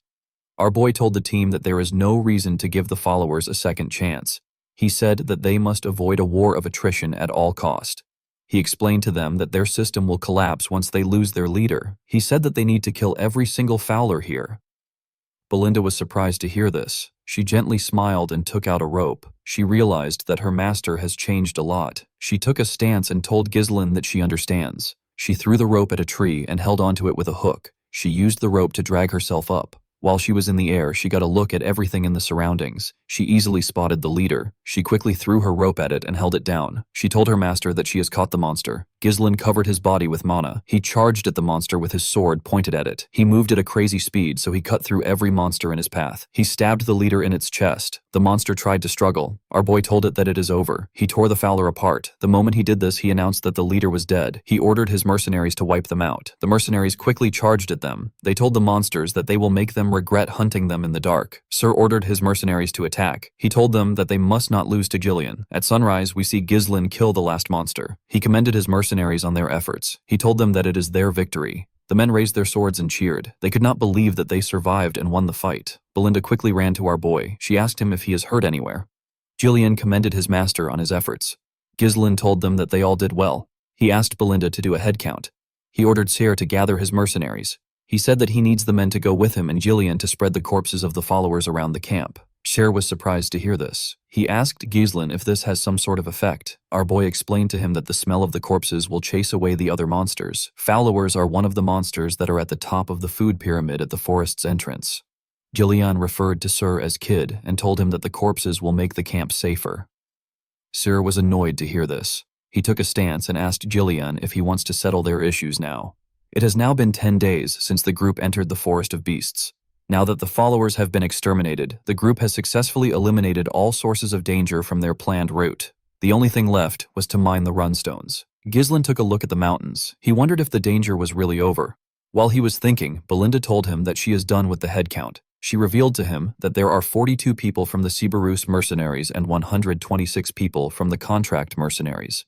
They lost 3 people. Gislin asked Belinda if there are no casualties from the Siberus mercenaries. With a cocky smile on his face, Care reminded our boy that he is their captain. Gislin asked the maid if the 3 dead people are among the contract mercenaries. Belinda said that she cannot confirm it because they cannot find the bodies of the 3 mercenaries. Gordon noticed something odd. He asked his teammates if they know where Maius is. One of them said that he might have died fighting. Another person said that they can't find Maius' body. The man with the eye patch said that Maius must have fled. The scene shifts, and we see Maius and the 2 other mercenaries who are missing. They were running away from the camp. One of them said that he heard a fierce battle sound. He said that they would have died if they stayed at the fight. The other man suggested that they slowed down since they are quite far away from the battle. Maius turned around and called them fools. He asked them to get themselves together. He told them that they need to get out of the forest while the group was busy fighting. He asked them to keep running if they want to leave. The moment he said this, he noticed that the men stopped moving. He moved close to them and asked them if they are deaf. The men began to tremble. One of the men pointed up and asked Maius to look behind him. When the idiot turned around, he saw a terrifying beast. He did not know what he was looking at. In the next scene, we see a ridiculously huge snake on the runstones. The snake had a large amount of bones in front of it. It opened its mouth and let out something. It dropped the bodies of Maius and the stupid men on the bones. The scene shifts, and we see the group cutting down the trees in their path. The mercenaries wanted to end their journey and returned back to the town. They were working extra hard. Sir noticed that they were working well without someone ordering them around. He said that he has never seen the lazy mercenaries working so hard. Gillian told him that the mercenaries are different from him. Kerr decided to ignore him. He asked Gislin if he is going to let the mercenaries go once the mission is over. He told our boy that it is a waste to only use the mercenaries once. Gislin asked him not to worry about it. He pushed a tree down and revealed to Kair that he is going to hire the men as his personal mercenaries. Mercenaries naturally have weak organizational skills. It is impossible for them to win against a regular army in large-scale battles. However, these men have already surpassed the limits of mercenaries just through the experience they gained in this forest. Gislin knew that they will be an excellent foundation for expanding his power. The man with the head cover told his captain that they spread the corpses of the falls around their path. Kerr commended the man known as Gazelle for his efforts. He turned to Gislin and told him that the effect of the corpses has been really good. He said that they have not seen a single monster ever since they left the camp. They did not even encounter a lone monster that has lost its path. Gislin looked into the forest. He got an eerie feeling. He hoped that it was just a needless worry. While he was looking around, Belinda jumps down from a tree. She called out to him. Gislin asked her if she saw anything up ahead with a bright smile on her face. Belinda said that she did. Gislin was shocked to hear what she found. He turned around and ordered the mercenaries to pave the path with all their might. They all accepted his orders. As they moved closer to their destination, they saw a bright light through the trees. When they walked out of the woods, they saw something shocking. The mercenaries were shocked to see what was in front of them. With a confident look on his face, Gislin told them that this is the reason why they started the expedition. He told them that they came for the highest quality runstone mine. Around the mine there was some fog. Sir could not believe that the forest really had something that was worth a lot of money. Gillian told him that his master always acts upon reason. Belinda hugged our boy. She asked him about how he knew about the runestone mine. The mercenaries could not believe that they were actually looking at runestones. They were stones that most people don't see in their entire lives. They knew that they were going to be rich once they take it back to the town. The moment they thought of this, someone rose up from the fog. He told them that they are not going anywhere. Gislin quickly knew that something was wrong. The person turned out to be Manus. The dead man told them that it is all over. The moment he said this, he fell to the ground. Gordon and the other mercenaries wanted to run to him. Gislin stopped them with his sword. He asked them to step back. He took a stance and made a huge swing. His sword pushed away the fog. The men were able to see the bones of the monsters and humans. They were shocked to see the amount of corpses that were there. They wondered about what happened there. Kir, Belinda, and Jalayan quickly grabbed their weapons. They called out to our boy. Ghislain told them that they cannot mine the runstones for free due to the amount of bones. Our boy was able to tell that this was the nest of a high-class monster. Since some corpses are yet to be corroded, the monster must still be staying there. Ghislain was not able to figure it out immediately because the harmful gases from the corpses were mixed in with the fog. Our boy did not like the situation. There was no particular recording that stated that the mine itself had any danger factors. He turned around and asked everyone to prepare for battle. Immediately he said this. He saw something on the runestones. He saw the python. The monster quickly charged at them.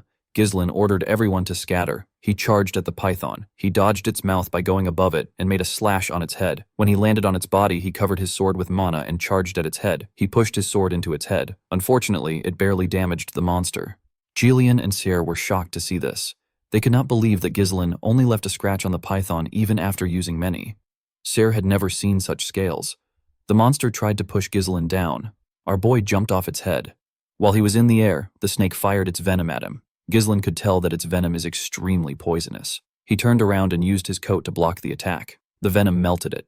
Before our boy could get in a good position, the snake charged at him with its tail. Ghislain used his sword to stand his ground. He tried to push the tail back. Unfortunately, the monster was much stronger. It pushed him into the ground. Belinda quickly called out to our boy. The snake spread its body around the group. The men quickly realized that it was trying to squash them before the monster was able to crush them. Ghislain, Belinda, and Carr saved them. They were trying to save as many men as they could. As the group struggled to put themselves together, they called out to Ghislain. They wondered about where he was. Our boy was standing on top of the bones. Now that he had seen the monster with his own eyes, his bad feeling went away. He knew that this monster is the master of the runstone mine. It is known as the blood python. It is one of the monsters he considered impossible to hunt down in this expedition. Ghislain didn't think that he would have to face the monster because it lives in the deepest part of the forest. Our boy knew that the chances of them winning against this monster is very low. It would be best for them to retreat for now and come back prepared next time. However, our boy had no time for delays. He believes that everything he has done up until now will become meaningless if he gives up now. A bright light shined from his chest, and he took a stance. He asked the monster to not get in his way. He said that he has too many things on his back. Ghislain opened his third core after saying this. The blood python turned to him and charged at him. Our boy managed to block its head and landed a cut on it. Before letting the monster go back up, he landed a cut in its eye. The moment he did this, the blood python used its tail to attack him. Ghislain quickly used his sword to shield himself from the crushing weight of the monster. He managed to push the tail back. However, the monster did not stop attacking him. It used its tail to aggressively attack our boy. Ghislain managed to block off the attacks. Even when winning is unlikely, there are battles that one must not avoid. This is the definition of responsibility. Kir, Belinda, and Jillian watched as their master fought for their lives. Ghislain jumped and landed a cut on the python's mouth. Our boy knew that this was the time for him to fulfill his responsibility. When he landed, he took a deep breath and took a look at the monster. He realized that the blood python was not showing any signs of faltering. This was a problem for him because unleashing the third core for a long period of time is too risky. Ghislain realized that his mana will be depleted before he can kill the blood python. The moment he thought of this, the group ran to him. They quickly covered him. Belinda asked him if he is all right. She asked him to escape to safety. She said that they can hold the monster down. Ghislain asked everyone to leave there. They were all shocked to hear this. Gordon asked him to repeat what he said. Jillian asked his master if he knows what he is saying. Ghislain told the man that he can't guarantee his safety in a battle against such a massive monster. He told him that he cannot afford to lose him here. Belinda asked her master to tell her what he plans to do. Our boy said that he will defeat the monster here. Belinda knew that her master has shown her amazing things before today, but she did not understand why he was going this far. While they were talking, the blood python fired its venom at them. Ghislain ordered them to leave quickly. The mercenaries ran. However, they did not run away. They ran to protect their employer with their shields. Our boy was shocked to see this. The men begged him to allow them fight with him. The eye patch man told our boy that they have never met an employer like him. Gordon reminded him that he has saved their lives many times. Seer told him that the treasure will be theirs once the python is gone. Belinda told her master that it is impossible for her to leave him behind. She took out her knives and a dagger. Jillian told Ghislain that they will draw the python's attention and create an opening. Our boy was surprised to hear this. With a smile on his face, Ghislain asked Ghislain to trust them since they trusted him. Our boy informed them that the monster is massive and it has a lethal venom. Its extremely sturdy crimson scales will deflect even blades imbued with mana. Ghislain told them that they will die if they receive even one attack. Belinda was shocked to hear this. He revealed to them that they can inflict some damage if they smash its right eye and gaping injury. Our boy raised his sword. He told the Forest of Beast expedition team that they need to return alive. The men smiled when they heard this. They all accepted his order. The blood python charged at them. Ghislain attacked its mouth while Belinda and Carr attacked it from the side. Carr stabbed it in its injury. The monster screamed out in pain. While the python was screaming, Ghislain slammed his axe on its tail. He pressed it down. Ghislain used this opportunity to charge at the monster and stab its other eye. Our boy realized that not everything will go his way just because he knows the future. However, if he doesn't take any action, many will die. This is something that he is not going to let happen because he is the only one who knows the future. Ghislain and the other mercenaries continued hitting the tail to hold it down. The python screamed out in pain. The mercenaries did not let it rest. They climbed on top of it and continued stabbing it in its injuries. The python shook its head and managed to shake them off. The moment it did this, Ghislain jumped and charged at it. He was going to stab it on its head. Somehow, the python managed to sense his presence. It opened its mouth and ate our boy. Everyone was shocked to see this. Before the python could even move, a blade came out of its head.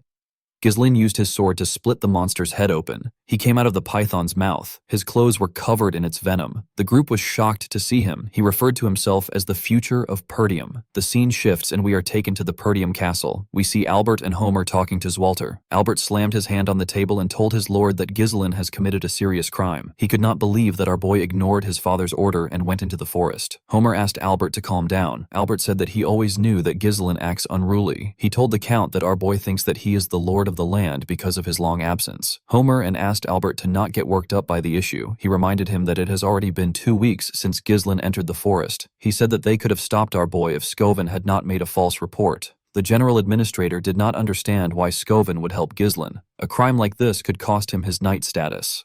Albert told the count that he cannot let our boy continue to behave as he wishes. He told him that he should imprison Ghislain the moment he returns and punish him. Zwalter was quite annoyed with his son's actions. While they were talking, the knight captain barged into the room. He told the count that he needs to come down to see something. Zwalter asked Randolph if something is wrong. The man revealed to him that Ghislain is back. The men were surprised to hear this. The scene shifts and we are taken outside. We see Ghislain walking towards the castle. He was in normal clothes. In the next scene, we see Ghislain in his father's office. The officials were there with him. They all glared at him in silence. Even the count glared at his son. Ghislain told his father that he is home. The count reminded his son that he did not permit the development of the Forest of Beasts. Our boy apologized to his father. He told him that it had to be done. Homer was annoyed to hear what he said.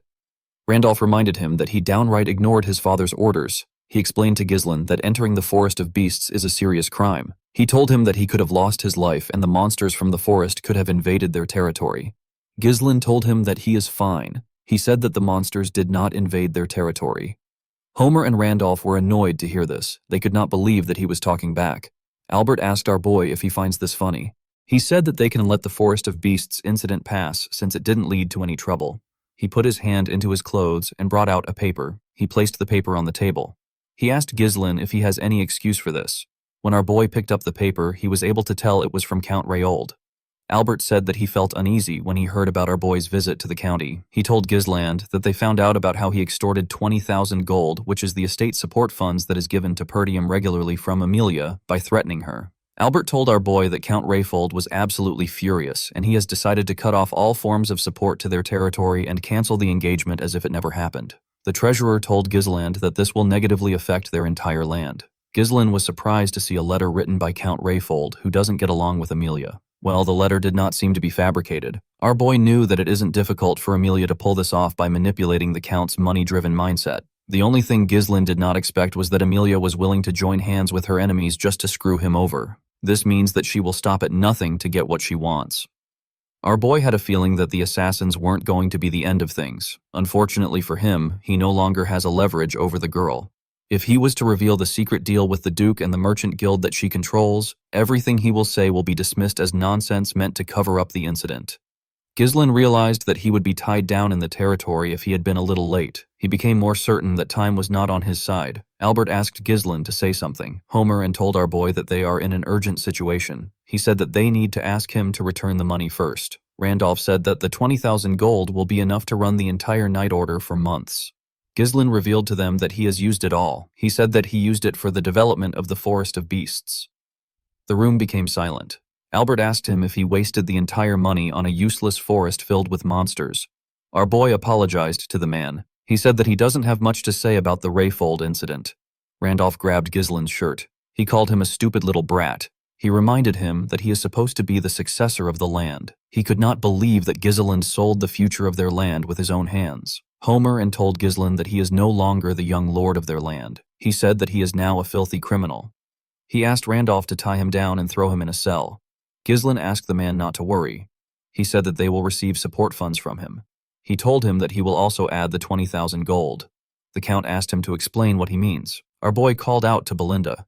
The woman entered the room with a box. Ghislain told the men that he won't have started the development if he wasn't going to bring anything back. Belinda opened the box and showed the men the runes. Ghislain revealed to them that these are the highest quality runstones. Albert was surprised to see the runist. Homer held one of the runestones. He asked our boy to tell him where he got such a valuable thing. Randolph said that he might have spent the 20,000 gold on it. Ghislain revealed to them that they mined it from the Forest of Beasts. Albert explained to our boy that the stones are worth a fortune, but they are nowhere near enough to run the land. With a smile on his face, Ghislain told the man that this isn't the end of it. Our boy took the officials to the entrance of the Forest of Beasts where his camp was. They saw the body of the blood python and hundreds of runstones. They saw the mercenaries working hard to transport the runstones. They were moving fast and carefully in order not to scratch the runstones. They were also separating the corpses of the monsters into different sections. Homer could not believe his eyes. He could not believe that Ghislain and this men managed to get all of this in 2 weeks.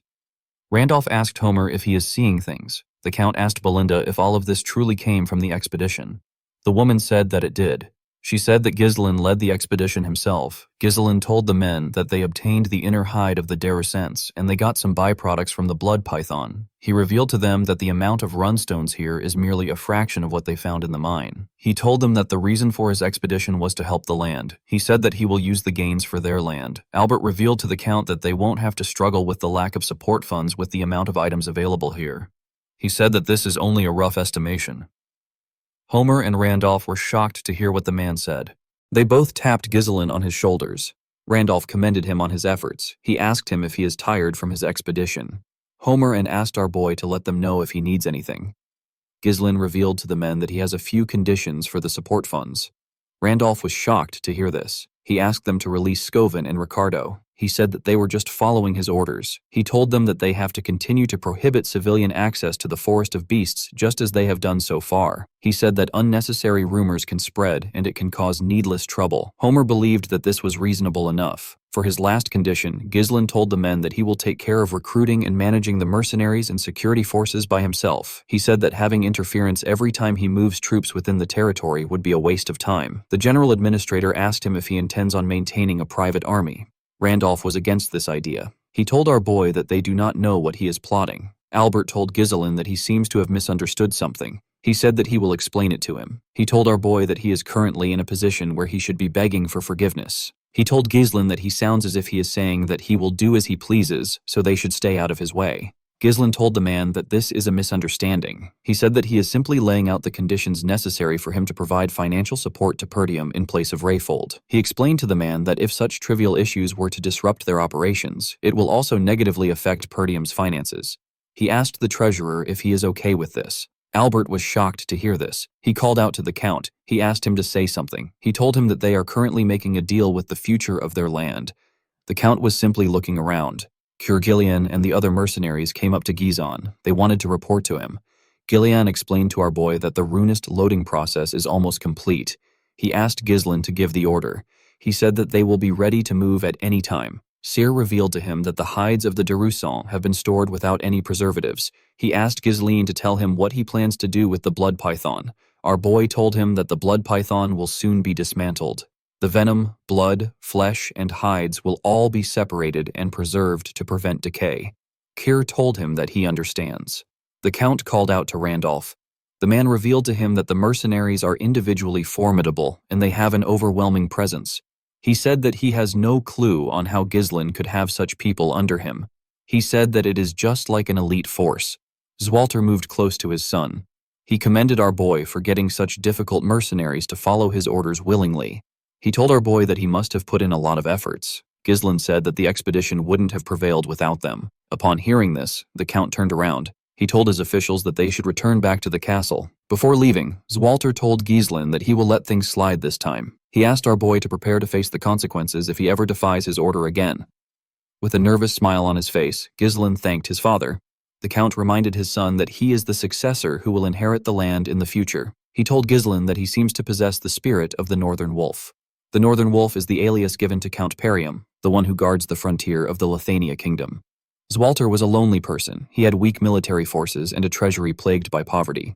Yet in the northernmost reaches where war never ceases, the Count dedicated his entire life to protecting the land even without his wife, his son, or his daughter.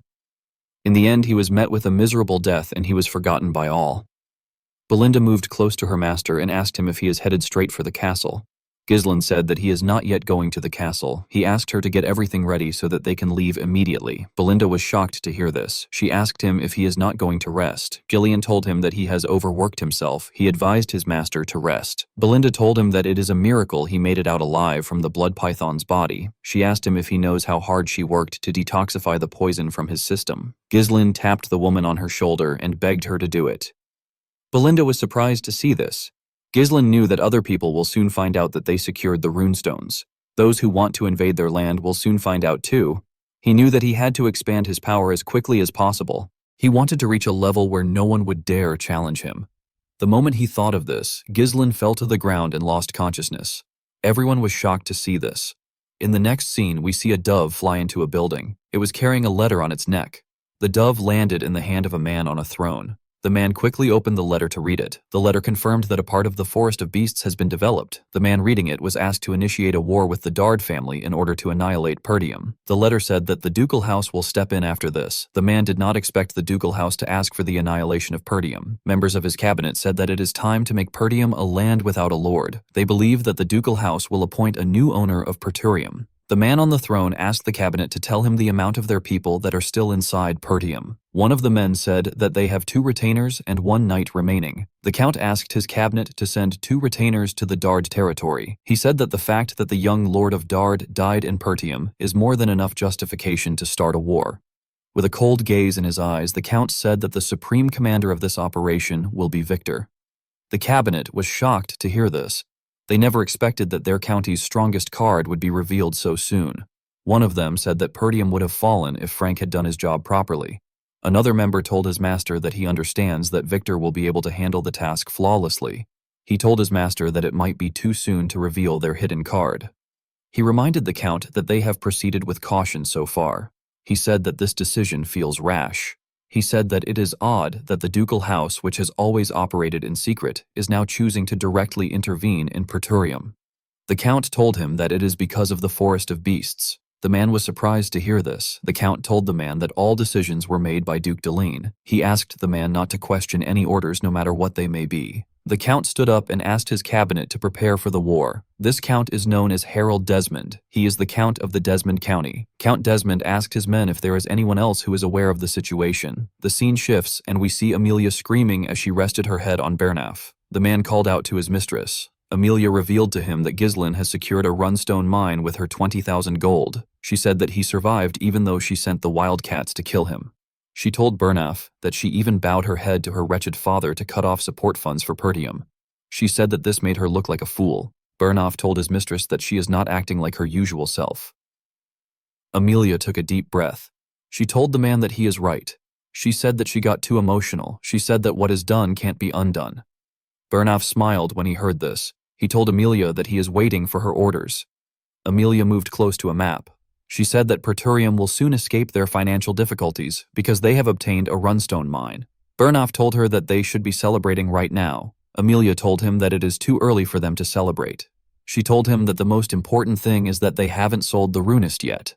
Bernaf was surprised to hear this. Amelia revealed to him that she got information that they secured the runist 2 days ago. This is far too little time for them to establish a distribution network. She said that they will exploit this weakness. She told Bernaf that it is obvious who they will sell to. Bernaf realized that his mistress intends on acting before they can sell the runist. He asked her about where she wants to intervene. Amelia revealed to her knight that there is only one place in the northern region that Ghislain will sell to. She believed that our boy was going to go to the finest magic tower in the north, which is dominated by the seventh circle arch. The magic tower is known as the Crimson Magic Tower. According to Amelia, runes is essential for magical research. Due to this, magic towers are always determined to secure their distribution channels. She placed a pin somewhere and asked Bernaf to set up the Wildats for an ambush along the main routes leading to the tower. The target isn't Ghislain, it is the laborers who are transporting the runist. Amelia said that they will use a hit-and-run tactic to isolate the transport and prevent the transfer completely. She said that they will take the runstones for themselves. Bernaf reminded his mistress that there is another magic tower in the north. This is the Flame Magic Tower, which is in Brian's territory. He asked Amelia if it is wise to deploy all their forces to the Crimson Magic Tower. Amelia told him that this may have been the case before. She revealed to him that the Flame Magic Tower has been in decline ever since it lost its place at the top when it was blinded by past glory. Amelia believed that someone like Ghislain, who is obsessed with money, will not choose the Flame Magic Tower deal over the Crimson Magic Tower's better deal. With a serious look on her face, Amelia promised to take everything away from Ghislain. In the next scene, we are taken to the Perdium Castle. We see Ghislain lying on the bed. Some bandages were wrapped around his body. Our boy was unconscious. The scene shifts, and we are taken back to the time our boy was fighting the blood python. Ghislain got swallowed by it. A predator like the blood python begins to digest its prey. Immediately it swallows it before it reaches the esophagus. The prey is first dissolved by venom secreted from the inside. This makes the digestion easier. The mana from Ghislain's third core burned the acid upon contact. It prevented it from invading our boy system. However, in the process, the resulting toxic fumes create a lethal breathing environment. Most prey either lose consciousness or die by this stage. Ghislain forced himself to endure it. He did not want things to end there. The expedition, everything he holds dearly, and even the future will be gone. Since it was impossible to avoid getting poisoned, our boy decided to make the poison his own. He directed every bit of invading venom into his mana core. He knew that the fierce rotation of mana within the mana core can neutralize the venomous energy. He closed his eyes and began to move the energy. This delicate mana manipulation is something that only those who have reached the realm of superhumans can achieve. Ghislain believed that this venomous energy will serve as an alternative fuel capable of withstanding a mana explosion. The moment he thought of this, he attacked the monster. In the present, we see our boy wake up. He felt refreshed. He noticed that he was in his room. He remembered that his father forgave him. When he raised his head up, he saw Elena next to him. He was surprised to see his sister. Elena quickly hugged her brother. She informed him that he passed out for 2 whole days. She reminded him that he did not say anything before leaving, and now he passed out right after returning. Ghislain was surprised to see his sister hugging him. Elena pushed her brother away and ran to call Belinda. Our boy could not believe that he passed out for 2 days. He recalled that he received the bare minimum first aid after exiting the body of the python. He wanted to endure everything until the runstone is sold. Unfortunately, he cannot do this with his younger body. Ghislain stood up from the bed. He noticed that he was in a really great condition compared to how he overworked himself. He knew that 2 days shouldn't be enough to recover from the damage he received. He found this to be strange. Ghislain took off his bandages. He noticed that his body has gotten stronger, his resilience has gotten better, and his total mana has increased. When he checked his core, our boy realized that the property of his mana has changed. He wondered if the energy of the blood python got mixed in during the process of neutralizing the poison with his mana core. This method is something that Ghislain never knew about in his past life. Although he didn't intentionally risk his life, Ghislain got something out of it. There were still a few things that he needed to verify. Our boy realized that he could grow much faster with this method. Ghislain got a shirt from his wardrobe. He believed that selling the runist takes priority. He knew that many people would have found out in the 2 days that he was unconscious. He wanted to first visit the mercenaries. Before he could go anywhere, someone knocked on his door. Ghislain asked Belinda to enter. He told her that there is no need to knock. Belinda stepped into his room with his father. The Count asked him if he is all right. Our boy was shocked to see his father. Zwalter told his son that he heard about how he was poisoned after jumping into the mouth of the blood python. He told him that he heard it from Belinda. He asked his son if he is all right again. Ghislain told him that he is fine. The Count was relieved to hear this. Belinda quickly moved close to our boy. She touched his face and told him that she was surprised when he suddenly passed out. She asked him if he is really fine. Ghislain assured her that he is. Zwalter asked his son if he has a moment to talk. He told him that he has a request for him. Ghislain was surprised to hear this. In the next scene, we see our boy and his father on a training ground. Zwalter had taken off his armor. Everything felt a bit odd to Ghislain. This was the first time he got to have one-on-one time with his father. He avoided his father at all cost in his past life because he was scared that he was going to get yelled at. The Count apologized to Ghislain for calling him there when he just woke up. Our boy told him that it is fine. He said that he is in excellent condition thanks to the 2 days of rest. He asked his father to tell him what his request is. Zwalter glared at his son. He looked away after glaring at him. Ghislain wondered if this is what his mother meant when she told him something. When he was younger, Ghislain's mother revealed to him that his father can't show his honest self to others. Ghislain asked her about why his father acts like that. The woman explained to him that his father believes that he has to be an unshakable pillar for the people of the land. She told our boy that Zwalter has always put others before himself, so he has never shown his honest self before. She said that the only exception was when Zwalter wanted to confess his feelings for her. The woman asked her son to understand that part of his father. She said that the Count is not good at expressing his emotions. In the present, the Count asked Ghislain to raise his sword. Our boy accepted the order. He and his father took different stances. The Count charged at our boy first. Ghislain was able to block his attack. Zwalter put his leg forward and added more pressure to his sword. He was able to push Ghislain down. Our boy quickly gathered his strength and attacked. Zwalter was able to block it. He attacked Ghislain, but he was able to block it too. The Count gave him another attack that pushed him back a bit. Our boy noticed that it was heavy. He noticed that his father's sword was heavy. Zwalter charged at his son again. Ghislain was able to block the attacks, but he was getting pushed back. He realized that his father's strikes have enough strength to subdue the savage barbarians of the north. Yet they have been tempered with the gentleness to protect all. When Zwalter got close to him and attacked him, Ghislain was able to push his sword down. He attacked his father from the side. The Count was able to block it. He and Ghislain ended up pointing their swords at their necks at the same time.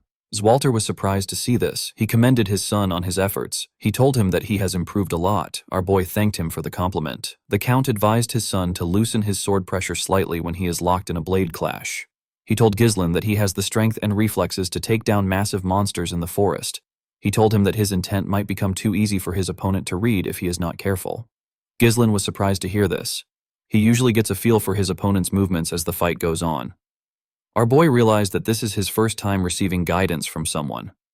Our boy's swordsmanship is instinctual, born from real combat and experience. Ghislain realized that there must be some things that he overlooked and never learned because he never followed formal training. His father pointed them out precisely to make him aware of this flaws. Ghislain always believed that he could only rely on himself. He believed that he will struggle through everything alone. He now realized that receiving guidance isn't such a bad thing. He thanked his father for teaching him. The Count revealed to his son that he actually intended on scolding him today. Our boy was surprised to hear this. He explained to Ghislain that no matter how great his contribution is, he still broke the rules. He told him that if everyone starts disregarding the rules under the pretense of making a contribution, the only thing that will follow is greater chaos. Zwalter told his son that he has actually changed. Unlike the past incidents which he caused in his reckless pursuit of merit, Ghislain was actually looking beyond this towards something greater. The Count advised his son to keep acting the same way. He asked him to think of Perdium and those around him. He asked him to fulfill his responsibilities as a successor. After saying this, Zwalter walked towards the exit. Ghislain thought about his responsibilities. While he was thinking, he remembered something. He reminded his father that he said that he has a request. He told the Count that he has not yet told him what it is. Zwalter stopped walking when he heard this with a nervous look on his face. He asked his son if he has some extra funds. In the next scene, we see our boy arrive at the Forest of Beasts outpost. His men were waiting for him. Ghislain smiled when he saw them line up. He asked them if they have all been well. While screaming at the top of their voices, the men said that they are good. Jillian asked his master if he has gotten better. Carr told him that he is looking much healthier now. Ghislain apologized to them for making them wait so long. He asked Jillian about how Rachel is. The man bowed his head. He said that he never thought a day would come when he would see her walk again. He told Ghislain that it is all thanks to him.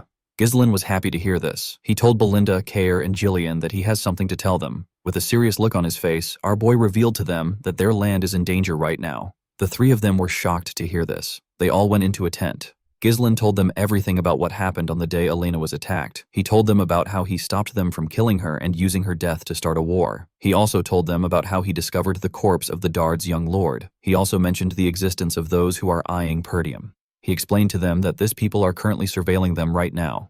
He said that they have probably been active for a long time. He said that they have neither the time nor the resources to prepare for an attack.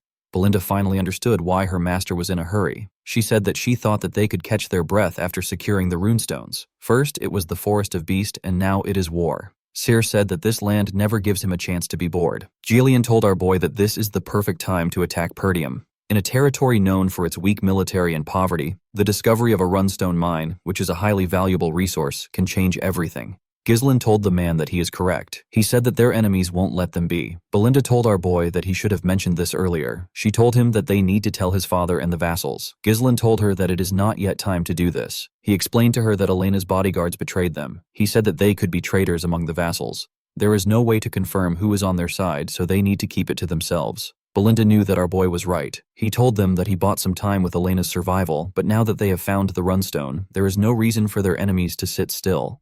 With a serious look on his face, Ghislain told them that it will be a tough fight. Everyone became silent. Cyr asked our boy to order them around. He told Ghislain that staying around him has been fun so far. Jillian reminded our boy that he already swore his life to him. He promised to fight with him until the very end. Belinda told him that no one is going to protect him if she is not around. Ghislain smiled when he heard this. The biggest enemy of Perdium is Duke Deline, as well as Count Desmond and Amelia, who are taking orders from him. Ghislain promised to not let things go as they planned. He told the group that they will now head to the Flame Magic Tower. Cyr was happy to hear that they were finally going to sell the runestones. He said that they will be rich. Belinda asked her master if he is certain. She told him that the Crimson Magic Tower is closer to them, and they will probably pay them a higher amount. Ghislain explained to her that the Flame Magic Tower will cause less friction.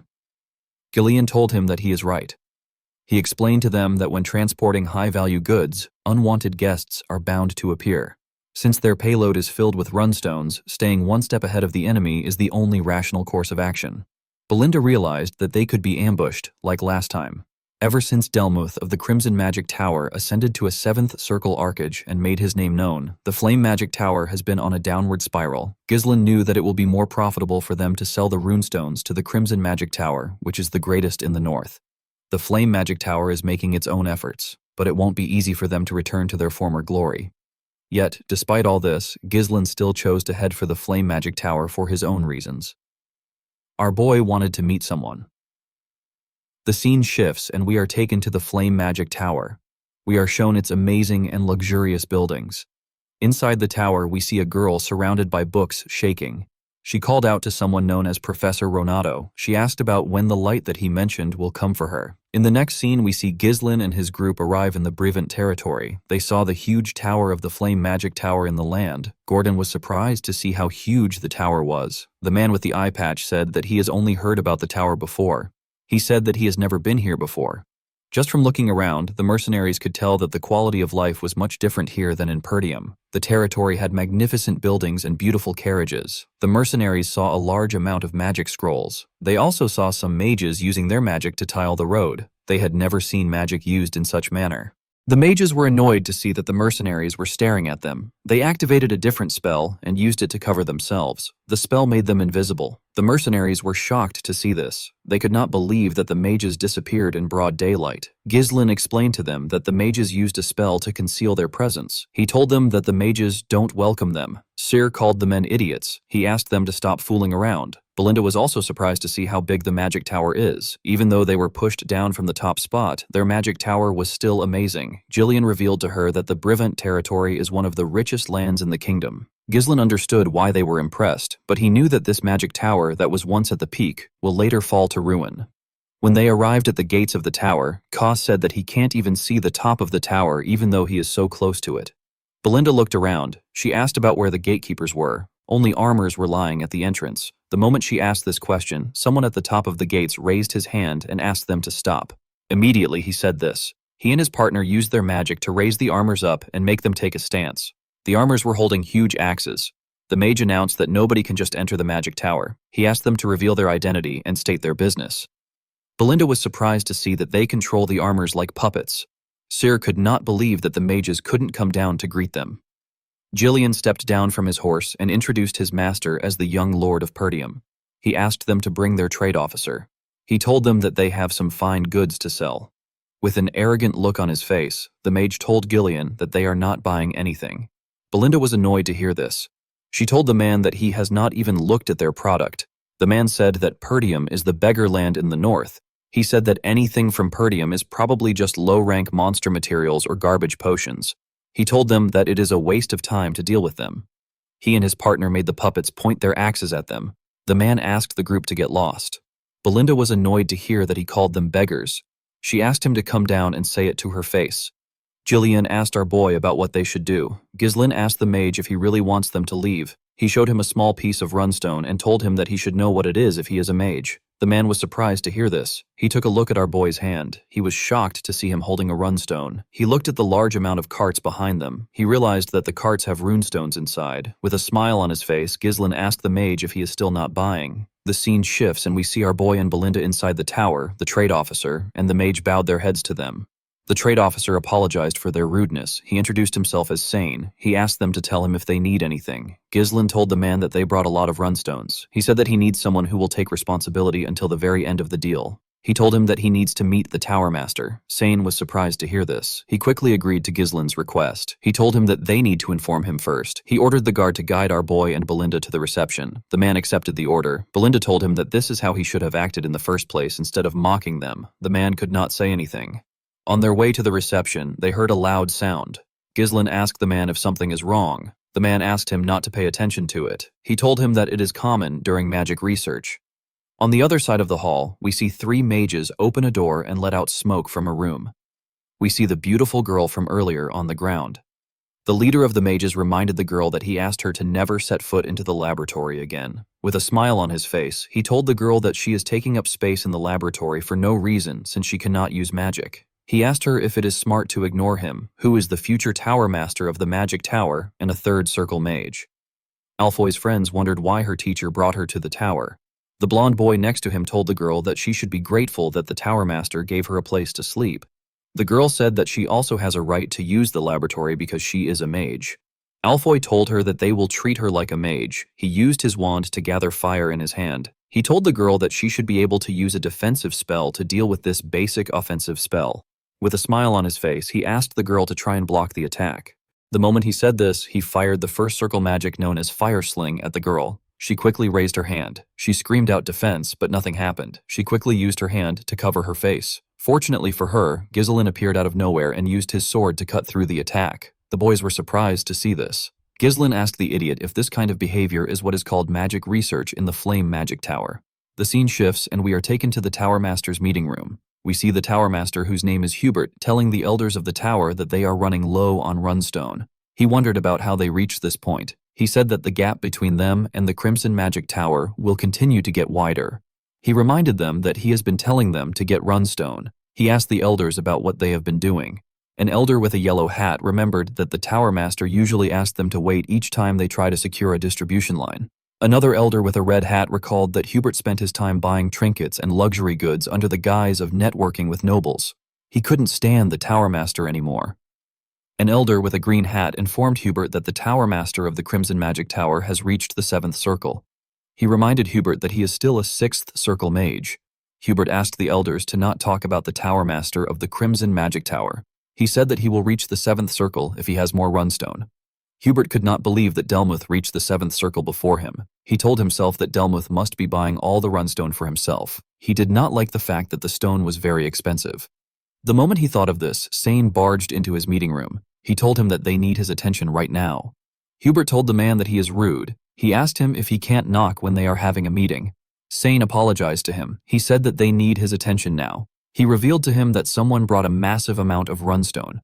Hubert and the elders were shocked to hear this. The scene shifts and we see Alfoy firing more attacks at Ghislaine. Our boy easily used his sword to block the attacks. Alfoy made a huge fireball and shot it at Ghislaine. Our boy cut through the fire with his sword. Alfoy's friends and the girl were shocked to see this. Alfoy could not believe that Ghislaine sliced his attack in half. He did not think that this was possible. Before he could make another move, a rope went around his body and tied him up. Belinda was the one using the rope. She made the idiot get on his knees. She told the idiot that he has a lot of guts to attack her master. Alfoy was shocked to hear this. He asked them about who they are. Before Belinda could do anything, someone asked everyone to stop. The person turns out to be Hubert. The man asked them to explain what is happening. The girl became nervous when she saw Hubert. She called him Tower Master. Upon hearing this, Ghislaine asked Belinda to release the idiot. The maid let go of him. Alfoy stood up and called out to his teacher. He ran into his arms. Hubert asked his disciple to tell him what is happening. Alfoy told his teacher that Ghislaine and Belinda are intruders. He said that he was trying to make sure that the girl whose name is Vanessa doesn't enter the laboratory again, but Ghislaine and Belinda attacked him.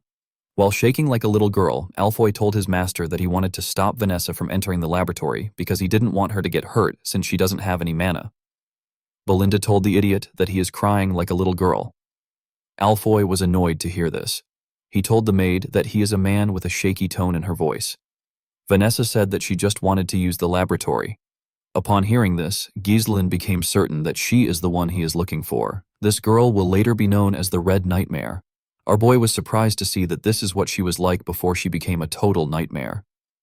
Hubert took out his wand and gathered fire in his hand. He was annoyed to hear that they tried to harm his student after intruding into the magic tower. He told our boy that he will burn him into a crisp. Belinda asked her master about what they should do. She said that the man looks a little dangerous. Our boy moved forward and placed his hand on his chest. He introduced himself as the heir of the Perdium family. He said that he came to sell runes to them. Hubert was shocked to hear this. He could not believe that he was looking at his guest. Alfoy was shocked to hear that Ghislain had runstones. He could not believe it. Our boy told Hubert that the runestone is at the front of the castle. He asked him if he would like to see it for himself. When Hubert and the elders arrived at the front, they saw several cards containing runestone. They were all shocked to see the amount of runestone that Ghislain had. An elder with a red hat wondered about where our boy got it from. An elder with a yellow hat told the tower master that there are more than 10 carts full of runestone. He asked him about what he wants to do.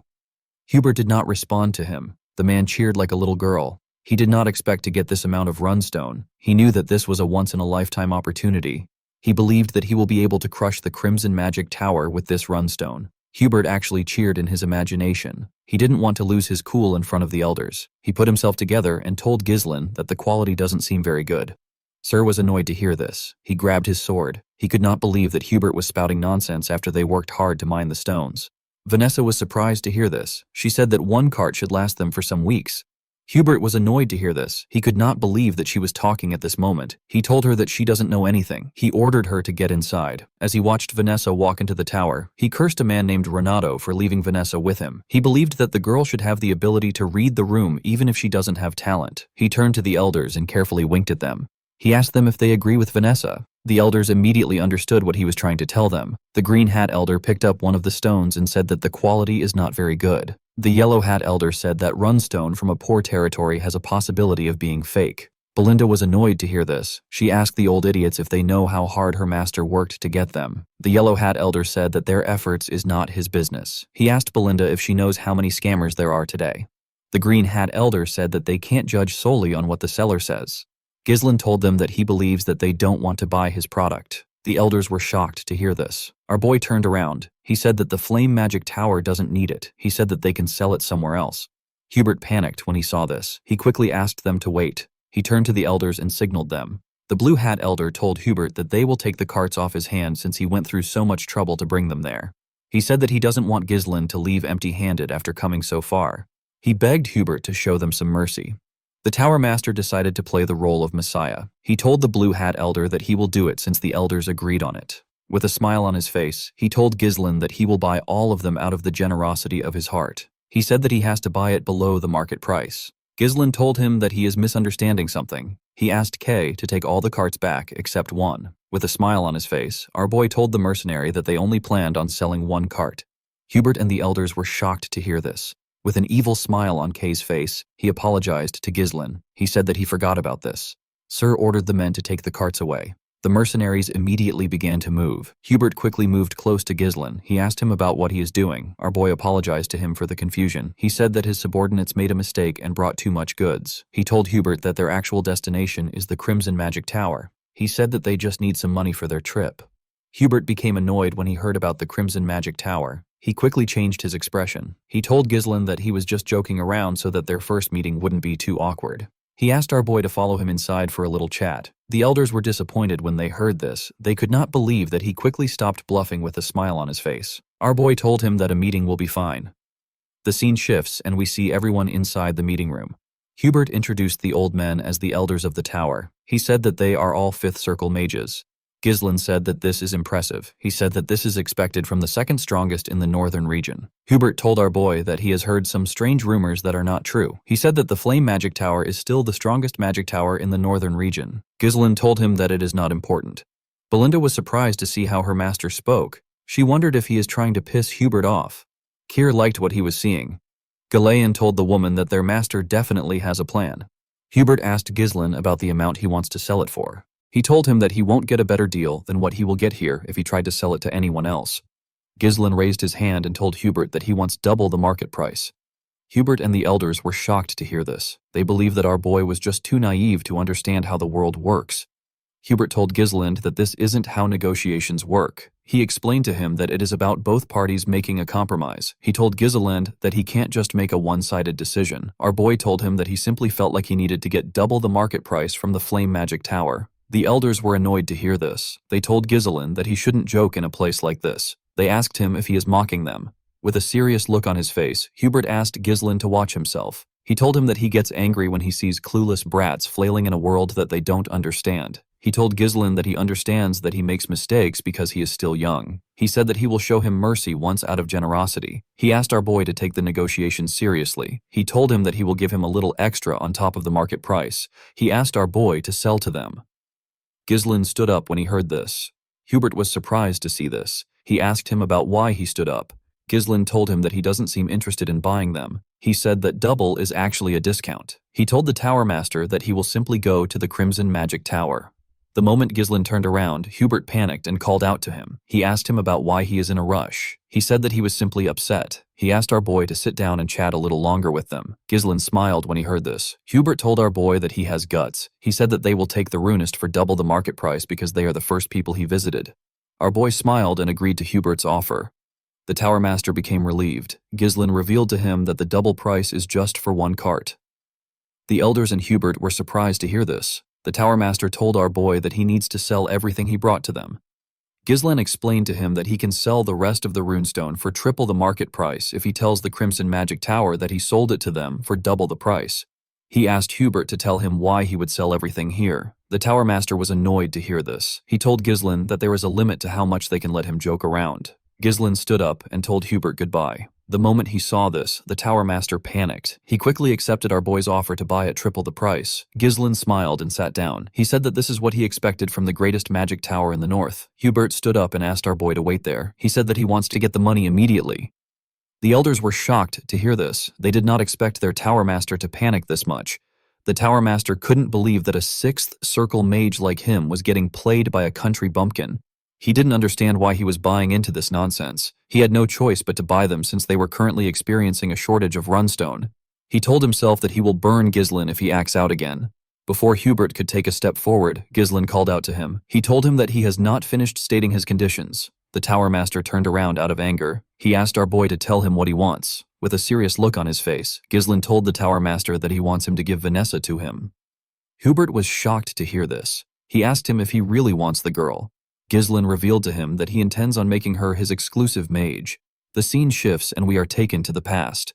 We see an older Ghislain roasting some meat on his sword. His comrade was next to him. The man had a hook in his right hand. Ghislain told the man that the meat is burning. The man asked him to roast the meat by himself. He reminded him that he is missing an arm. Our boy clenched his fist and asked the man to repeat what he said. His comrade became scared. He told him that it is nothing. The man asked his captain if he has heard about Vanessa the Red Nightmare. Ghislain had never heard of anyone like this. His comrade revealed to him that he has been going around to collect information. He said that he found something very interesting. He revealed to our boy that he heard about a mage who burned down the entire northern region of Lithuania. The mage was a woman who had reached the 7th circle. Ghislain said that her name is pretty flashy. He asked his comrade about why he brought her up. The man revealed to our boy that he believes that Vanessa has gone completely mad. He explained to Ghislain that the woman actually learned a mana cultivation technique, even though she is a mage. Ghislain was surprised to hear this. He asked his friend to tell him why Vanessa learned a mana cultivation technique instead of circles. The man said that it is because she is crazy. He told Ghislain that Vanessa is a walking disaster who burns down everything in her path. Thanks to her, the nobles are having a lot of trouble. The man told our boy that the subjugation request they received a while back is for her. Ghislain still found it odd that a mage reached the 7th circle through a mana cultivation technique. With a smile on his face, he told his comrade that he is curious. He told the man known as Claude that they should recruit her. Claude was shocked to hear this. He did not expect to hear this after all he said. Unfortunately, Ghislain was not able to recruit her. By the time he found Vanessa, she was as good as dead. She was not able to control her magic. Vanessa had the talent to reach the 7th circle even though she never properly learned magic. Ghislain believes that her talent will flourish with a little guidance. He told himself that he will definitely recruit her in this life. Jillian did not expect his master to mention Vanessa. The girl did not seem special to him. Seer told Ghislaine that she didn't seem strong. Belinda told her master that he should inform her in advance if he wants to bring someone along with them. The elder with the red hat told the tower master that this is a great opportunity to get rid of the useless girl he asked him to do as Ghislaine said. The elder with the yellow hat said that they have honored their loyalty to Ronaldo by caring for her all this time. Hubert told our boy that Vanessa is an outstanding mage that their tower values. He told him that the girl will be delighted to accept the tower's request. Ghislaine revealed to him that he also wants him to dispatch battle mages who have reached the third circle to Pertium. Hubert was shocked to hear this. Our boy revealed to him that he needs mages for the upcoming territorial war. The elders were shocked to hear this. Ghislaine asked Hubert to pay 3 times the market price, dispatch battle mages of third circle or higher to Pertium, and to make Vanessa his exclusive mage. He told Hubert that these are the 3 conditions for selling the runed stone to him. Upon hearing this, Renato released his mana. He shattered the glass windows with it. With a scary look on his face, he asked Ghislaine if he takes him for a fool. He told him that mages affiliated with the Magic Tower cannot intervene in territorial wars. He asked our boy if he is unaware of the basic rules set by the kingdom. The Tower Master could not believe that Ghislaine wanted mages of the third circle or higher, who are the very foundation of the Magic Tower, to go to the front lines. With a serious look on his face, Hubert told Ghislaine that this is an insult to the Flame Magic Tower. He told him that even his ashes won't be left behind. Jillian quickly grabbed his sword. He could not believe that Hubert was able to exert such pressure just with his mana. Cher reminded him that the man is a 6th circle mage. Belinda called out to her master. Hubert took a step forward to move closer to our boy. When Ghislaine saw this, he told the man that he will regret it. Hubert did not expect to hear this. Our boy revealed to him that they discovered a massive runestone vein in their territory. He told him that what they saw earlier is just a small portion of the runestone. The elders were shocked to hear this. Ghislaine revealed to Hubert that this information is already spreading across the north. He asked the Tower Master if he knows what this means. Hubert told him that many will come for the runestone vein. Our boy stood up and explained to him that they are not trying to start a war. He said that Pertium simply needs the Magic Tower's help to gain strength. He promised Hubert that he will exclusively supply runestone to the Flame Magic Tower if they help them get through the crisis. The Tower Master did not expect to hear that they would have a monopoly over the runestone. Ghislaine stretched out his hand to him. He told him that it will only be a matter of time before the flame overtakes the crimson and stands as the top magic tower. Hubert glared at Ghislaine's hand. He didn't like the terms that came with the deal, but he knew that it favored him. He grit his teeth and shook our boy's hand to accept the deal. In the next scene, we see him talking to Alfoy. He told him about what happened. The boy asked his master about why it has to be him. He told him that there are several other mages. Hubert asked him not to misunderstand him. He told him that he is sending the greatest talent in the Flame Tower's history for the sake of his own future. Alfoy was happy to hear his master call him the greatest talent. His master explained to him that this experience will eventually be a huge help to him when he becomes the Tower Master. He asked him to keep a close eye on Ghislaine to make sure that he doesn't smuggle the runist somewhere else. He asked Alfoy to quickly retreat if an actual territorial war breaks out. Hubert placed his hand on his disciple's shoulder and told him that he simply needs to endure for a year. He told him that they will take over the #1 spot as the best tower in 1 year. Alfoy smiled and accepted his master's decision. He quickly regretted his decision. He did not expect to see that Pertium would be so poor. One of the mages with him said that the castle is quite old-fashioned. He said that it is practical enough. Alfoy believed that it was just some rural dump. He could not believe that the successor of the Magic Tower got dispatched to this miserable excuse of a territory. When Ghislaine moved close to him, he introduced himself to him as a third circle mage. He said that he has been entrusted with the important task of leading the mages. Ghislaine told him that the territory will require a lot from him. He asked the boy to not let his guard down and do his best. Alfoy was annoyed to see that someone he considered a country bumpkin was ordering him around. He told himself that he will first deal with Ghislaine once he becomes the Tower Master. Ghislaine looked around. He was looking for someone. He called out to Alfoy and asked him about where Vanessa is. The boy turned around and said that Vanessa is bringing their bags. When our boy looked behind him, he saw the girl carrying the heavy bags while walking barefooted. She was breathing heavily. She moved close to Ghislaine and bowed her head to him. Alfoy asked her about what took her so long. He told her that Ghislaine almost thought that she wasn't coming. Ghislaine asked Vanessa to leave the bags and follow him. Vanessa told him that she hasn't finished moving the bags. Alfoy asked him to let her do it. He said that this is what the girl has been doing in the Magic Tower. He said that she should be able to do these chores if she can't use magic. Gislin picked up one of the boxes. He threw it at Alfoy's face. The boy fell to the ground. The mages were shocked to see this. While holding his nose, Alfoy asked Gislin about what he is doing. Gislin explained to him that Vanessa is no longer affiliated with the Magic Tower. He told him that the girl is now his personnel. He asked him to not order her around. Our boy told Alfoy that he will let it slide this time. He told him that he will be risking his life if this happens again. Vanessa did not expect this. Alfoy stood up in anger. He could not believe that Gislin would treat the heir to the Flame Magic Tower and a third circle mage like this. He told Gislin that he has crossed the line that even nobles can't cross. He told him that him and his teammates can burn down the territory in seconds if they wanted to. He asked his comrades to stand up. He said that they need to show Gislin the pride of mages. The moment he said this, Gislin snapped his fingers. His mercenaries surrounded the mages. They pointed their swords at them. Alfoy said that this is barbaric. He told them that they are barbarians who draw their weapons against mages. He demanded that they treat them as mages. He said that they deserve the best treatment. Gislin asked him to shut up. He reminded him that he is there due to a contract. He explained to him that he has been granted full authority to command him freely for a year through a legitimate deal with the Tower Master. He told him that he has to exclusively supply runestone to the Flame Magic Tower in return. He asked Alfoy to tell him whose side the Tower Master will take if the contract is voided because of his reckless action. The boy became nervous when he heard this. Gislin explained to him that his role is nothing more than that of a reserved bundle of living mana. He asked the boy to obediently fulfill his role if he wants to be treated well. Aloy became angrier when he heard our boy call him a reserved bundle of living mana. Gislin turned around and asked Jillian and Ser to take good care of the mages. With a creepy smile on his face, Ser asked the boy if he liked it better when he was at the Magic Tower. He told him that he will guide him so that he can adapt to their land. Alfoy began to tremble. He called them miserable human beings. While they were screaming, our boy walked up to Vanessa. He asked her to not take orders from anyone other than him. He told her that she is his exclusive mage.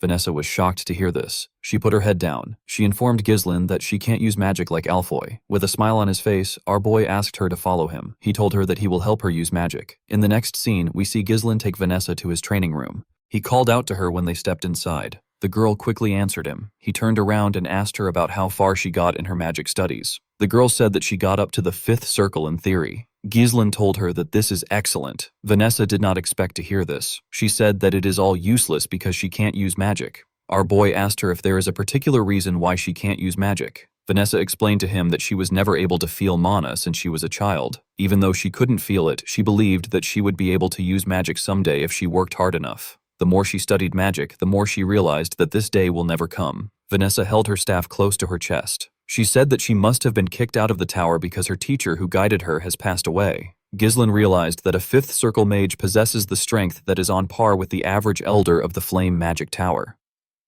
Magic isn't something that can be mastered just by memorizing it. It requires insight and understanding of the principles behind activation and the ability to infuse it with your interpretation and will. Vanessa may understand it in her head, but her body can't keep up.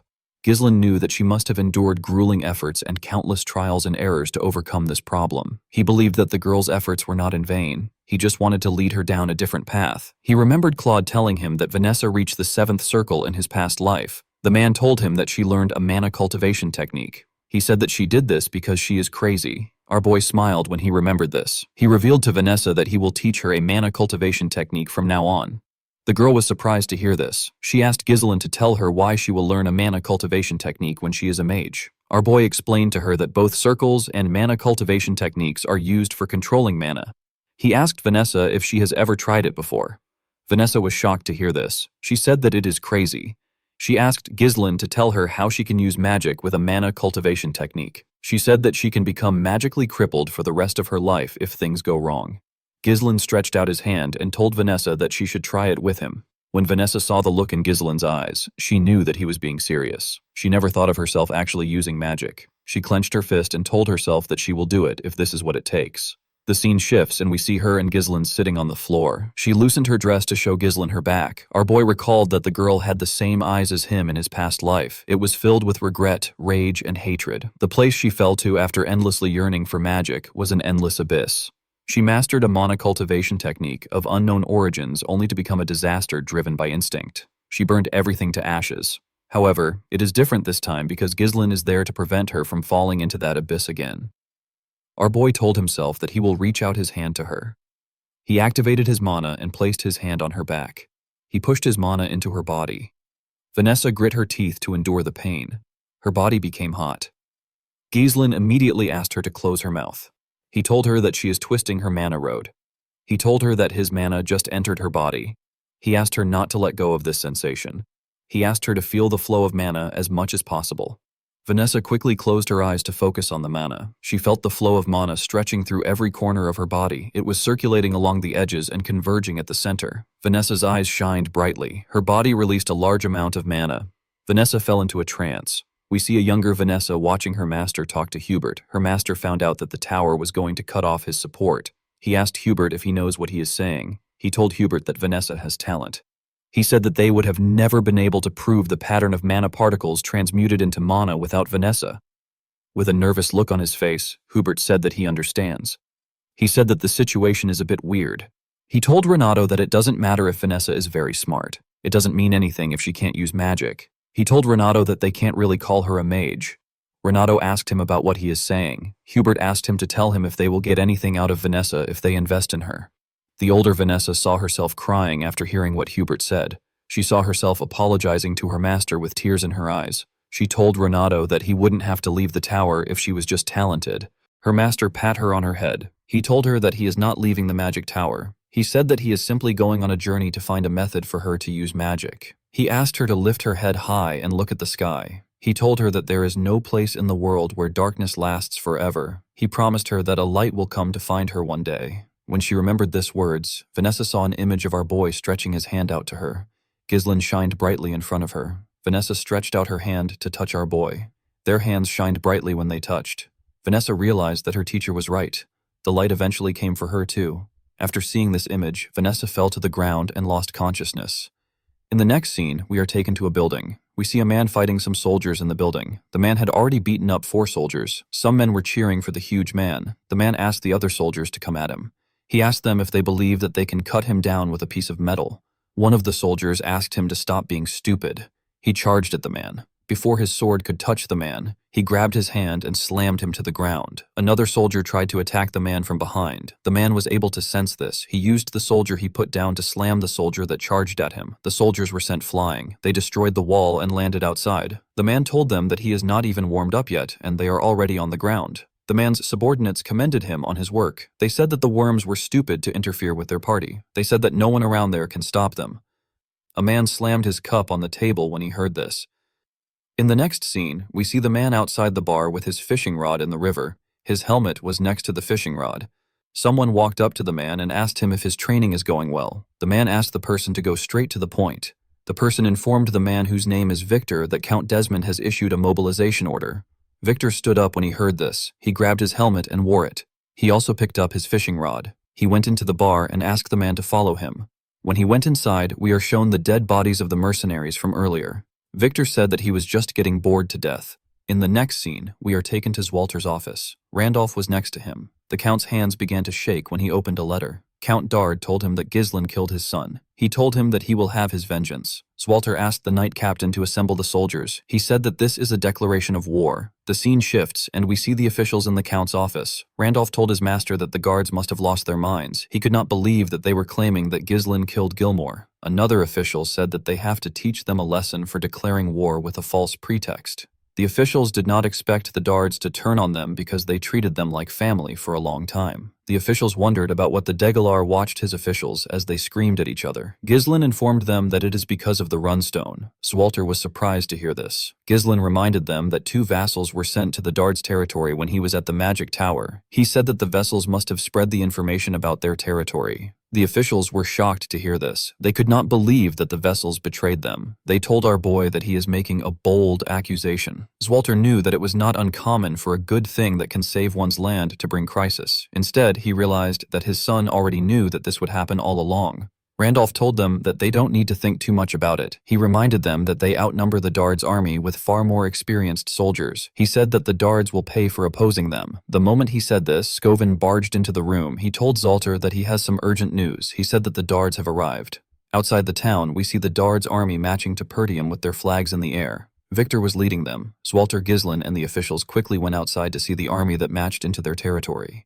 Randolph did not understand what was happening. It hadn't been long since they declared war. It did not make sense that they were already ready. A soldier informs Walter that there are around 6,000 armed forces.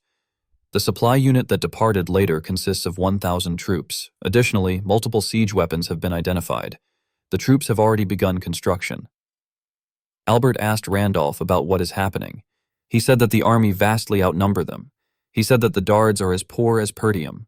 He asked him about where they got this amount of troops. Randolph reminded him that he told him not to reduce the funds for maintaining troops. The Count turned around and asked the men to get themselves together. He told them that quarreling amongst themselves serves no purpose. He ordered Randolph to gather all troops to the castle walls. He asked him to take all the citizens inside the castle and close the gates. He ordered the soldiers to remain at their stations.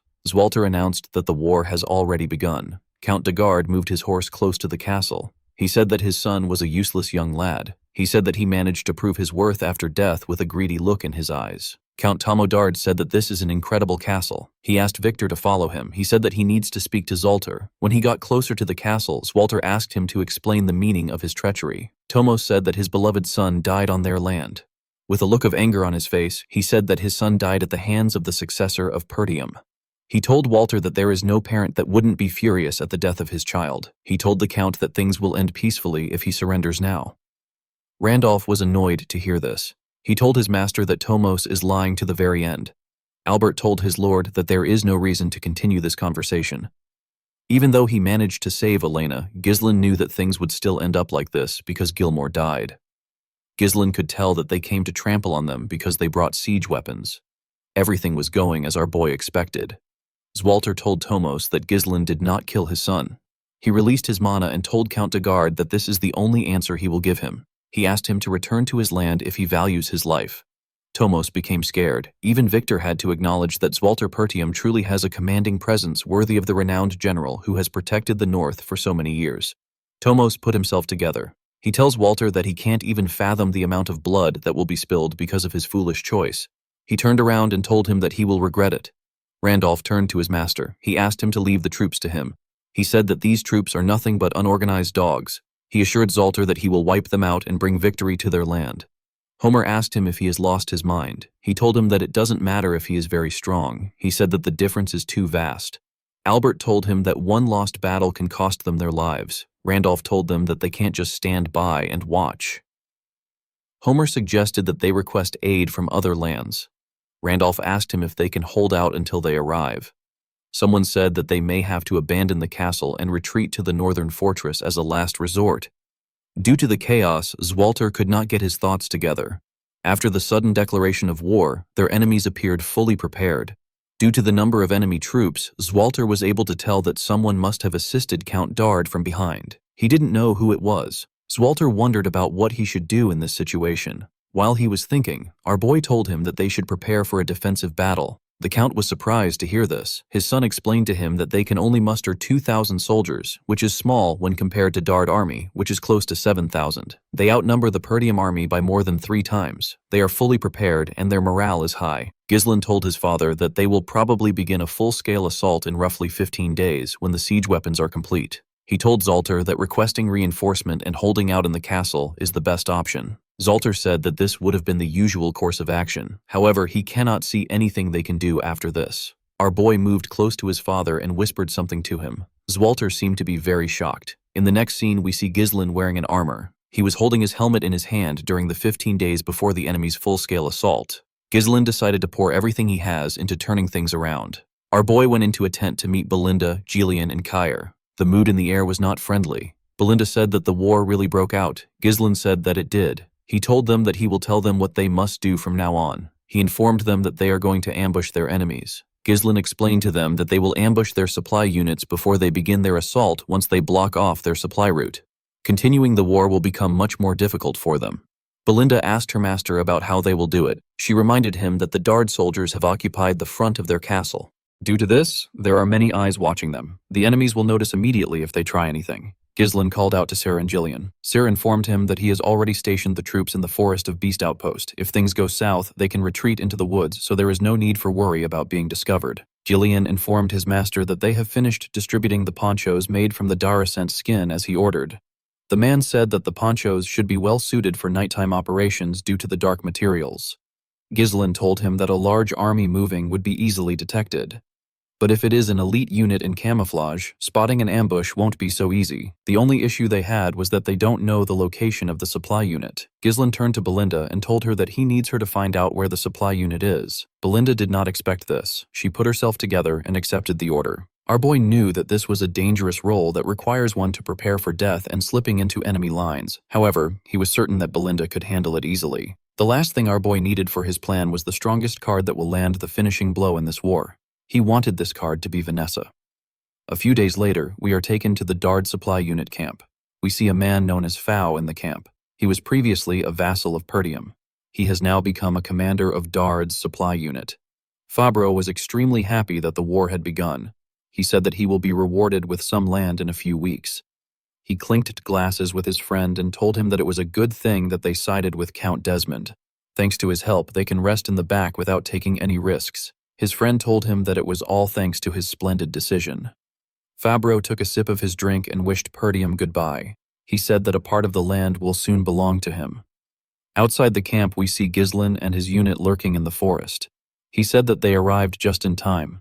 Sir said that everywhere is too dark. He said that he can't see anything. Belinda said that the weather is terrible too. Our boy said that this is actually perfect for an ambush. He closed his helmet and announced that he does not need any hostages. Ghislaine drew his sword and covered it with mana. He ordered his men to kill them all. Ghislaine and his soldiers charged at the soldiers of the supply unit. The soldiers quickly stood up when they saw them coming. Kair and our boy tore the first soldiers they saw apart. Gillian rode into the camp with his huge axe and began to cut people down. The soldiers were shocked to see that they were being ambushed. They wondered about what the sentries were doing for this to happen. Before they could put themselves together, Ghislaine and Gillian cut them down. Our boy ordered his mercenaries to move according to the plan. He asked them not to spare anyone. In another part of the camp, someone informed Baron Fabreau that he had to come out quickly. He said that they are being ambushed by the enemies. Fabreau told the man that he has eyes too. He asked him about what the sentries were doing. He asked the man not to panic. He reminded him that they have 1,000 soldiers on their side. With a worried look on his face, the man revealed to the Baron that 70% of their soldiers have already been killed. Ghislaine, Kair, and Gillian slaughtered the soldiers. Fabreau was shocked to hear this. He told the man that they need to run. The man was surprised to hear this. Fabreau told him that he will be killed before he gets his reward if this continues. Immediately he said this. Someone threw a dagger at the man's neck. Fabreau was shocked to see this. He fell to the ground. When he raised his head up, he saw Belinda, with a cold gaze in her eyes. Belinda told the man that she didn't expect to see him there. Fabreau was horrified to see Belinda. Ghislaine and his men burned down the camp and killed every single soldier there. Belinda took Fabreau to our boy. She made him kneel in front of Ghislaine. She revealed to our boy that Fabreau is one of the vassals who went to Dagard as an envoy. She told Ghislaine that Fabreau sold their information and even became the commander of Dagard's supply unit. Fabreau begged Ghislaine to spare him. He told him that he surrenders. Our boy asked the man to tell him who is behind everything.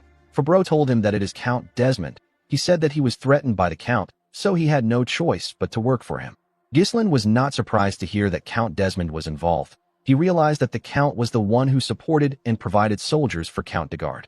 Fabreau reminded Ghislaine that he has served Perdium for a very long time. He told our boy that Count Dagard will pay a generous price for him. He said that it will be a profitable deal. Our boy came down from his horse and asked the Baron to raise his head. Fabreau was happy to hear this. He thanked Ghislaine for giving him another chance. He promised to serve Perdium for the rest of his life. Before he could say anything else, Ghislaine beheaded him with a single swing. He told the Baron that he doesn't deal with people like him. With a scary look on his face, our boy said that those who attack Perdium will face nothing but death. After saying this, he got on his horse and rode out of the camp with his mercenaries. Belinda was a bit worried to see the scary look on her master's face. Kair asked Ghislaine about what they are going to do next. Our boy revealed to him that they will head straight to the castle. He knew that the war had already begun by now. Their enemy's attention was focused on the castle. Ghislaine planned to use this to his advantage by attacking the enemy from the rear to confuse them. While riding to the castle, Ghislaine informed Kair and Belinda that they will be supporting the left side of the castle when they arrive there. Our boy said that he will head to the right side of the castle walls. He turned to Gillian and told him that he will be entrusting him with their main forces. He reminded him that he will be fighting thousands of soldiers with a handful of men. He asked Gillian if he thinks he can handle it. Gillian smiled when he heard this. He told his master that he can take care of it if it is his command. Our boy smiled when he saw that Gillian was confident. Kair said that Ghislaine is giving Gillian the most fun part of the plan. Belinda asked her master to tell her who will be in charge of the castle gate.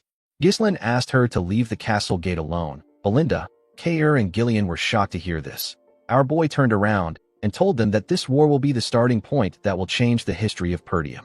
The scene shifts, and we are taken to the battlefield. We see Perdium covered in dust and smoke. Zwalter ordered his soldiers to prepare for the enemy's attack. The moment he said this, the enemy threw a huge boulder at the castle. It destroyed part of its walls. The knight captain immediately ordered the soldiers to fire their arrows at the enemy. He asked his soldiers not to let them get close to the wall. Unfortunately for him, the Dagard soldiers were climbing the wall. They killed Perdium soldiers when they got on the wall. A large amount of them climbed into the castle walls. Zwalter immediately ordered his men to switch to close combat. He told them that they must not give the enemies the castle wall. Count Dagard laughed as he watched his soldiers destroy Perdium. He said that this is so satisfying. He believed that the war was already over. He called out to the catapult unit and asked them to get ready for the second strike. He said that they need to take over the castle as soon as possible. Victor could not believe that this was the end of the Northern Wolf. He expected something more from Zwalter. At the castle wall, we see a huge man charge at Zwalter. The Count blocked his attack and cut him down in a swift manner. He moved close to Randolph. He and the knight captain were surrounded by the Dagard soldiers. Randolph told his master that the castle gate is another problem they have to deal with. He said the enemy will break it down any minute from now. He asked the Count to tell him what they should do. Zwalter asked him to leave the castle gate alone. He told him that they will only be protecting the wall. He turned to Scovin and asked him about what happened to their backup. Scovin informed him that all the territories they sent messengers to have refused to help. The Zimbar and Rayfold territory said that they couldn't send aid due to internal affairs. Scovin told his master that all the messengers they sent to the Loges territory have gone missing, so they didn't get anything back. Randolph was shocked to hear that no territory sent them help. He called them ungrateful bastards. At the Dagard's camp, a soldier ran to meet the Count. He told him that something bad has happened. He said that their supply unit has been compromised. Tomos was surprised to hear this. The soldier informed him that a soldier they sent out for a supply request hasn't returned. He said that something might have happened to him. The Count asked the soldier not to jump to conclusions so quickly. He asked the soldier to tell him how the fools at Perdium could know where the supply unit is and attack it. Victor noticed that there was smoke in the air. He realized that it was coming from the direction of the supply unit. He did not expect that Perdium still had someone who could think like this. Victor became excited. Tomos turned to him and asked him about what they should do. He said that the war just started and they don't have their supplies. Victor tapped the Count on his cheek.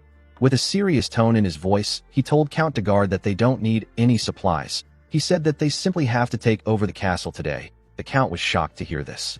Victor took a look at the castle walls. He noticed that the assault on the left and right walls, which began some time ago, still hasn't broken through. He realized that it was because Perdium's elite unit and the Northern Wolf were holding down the line.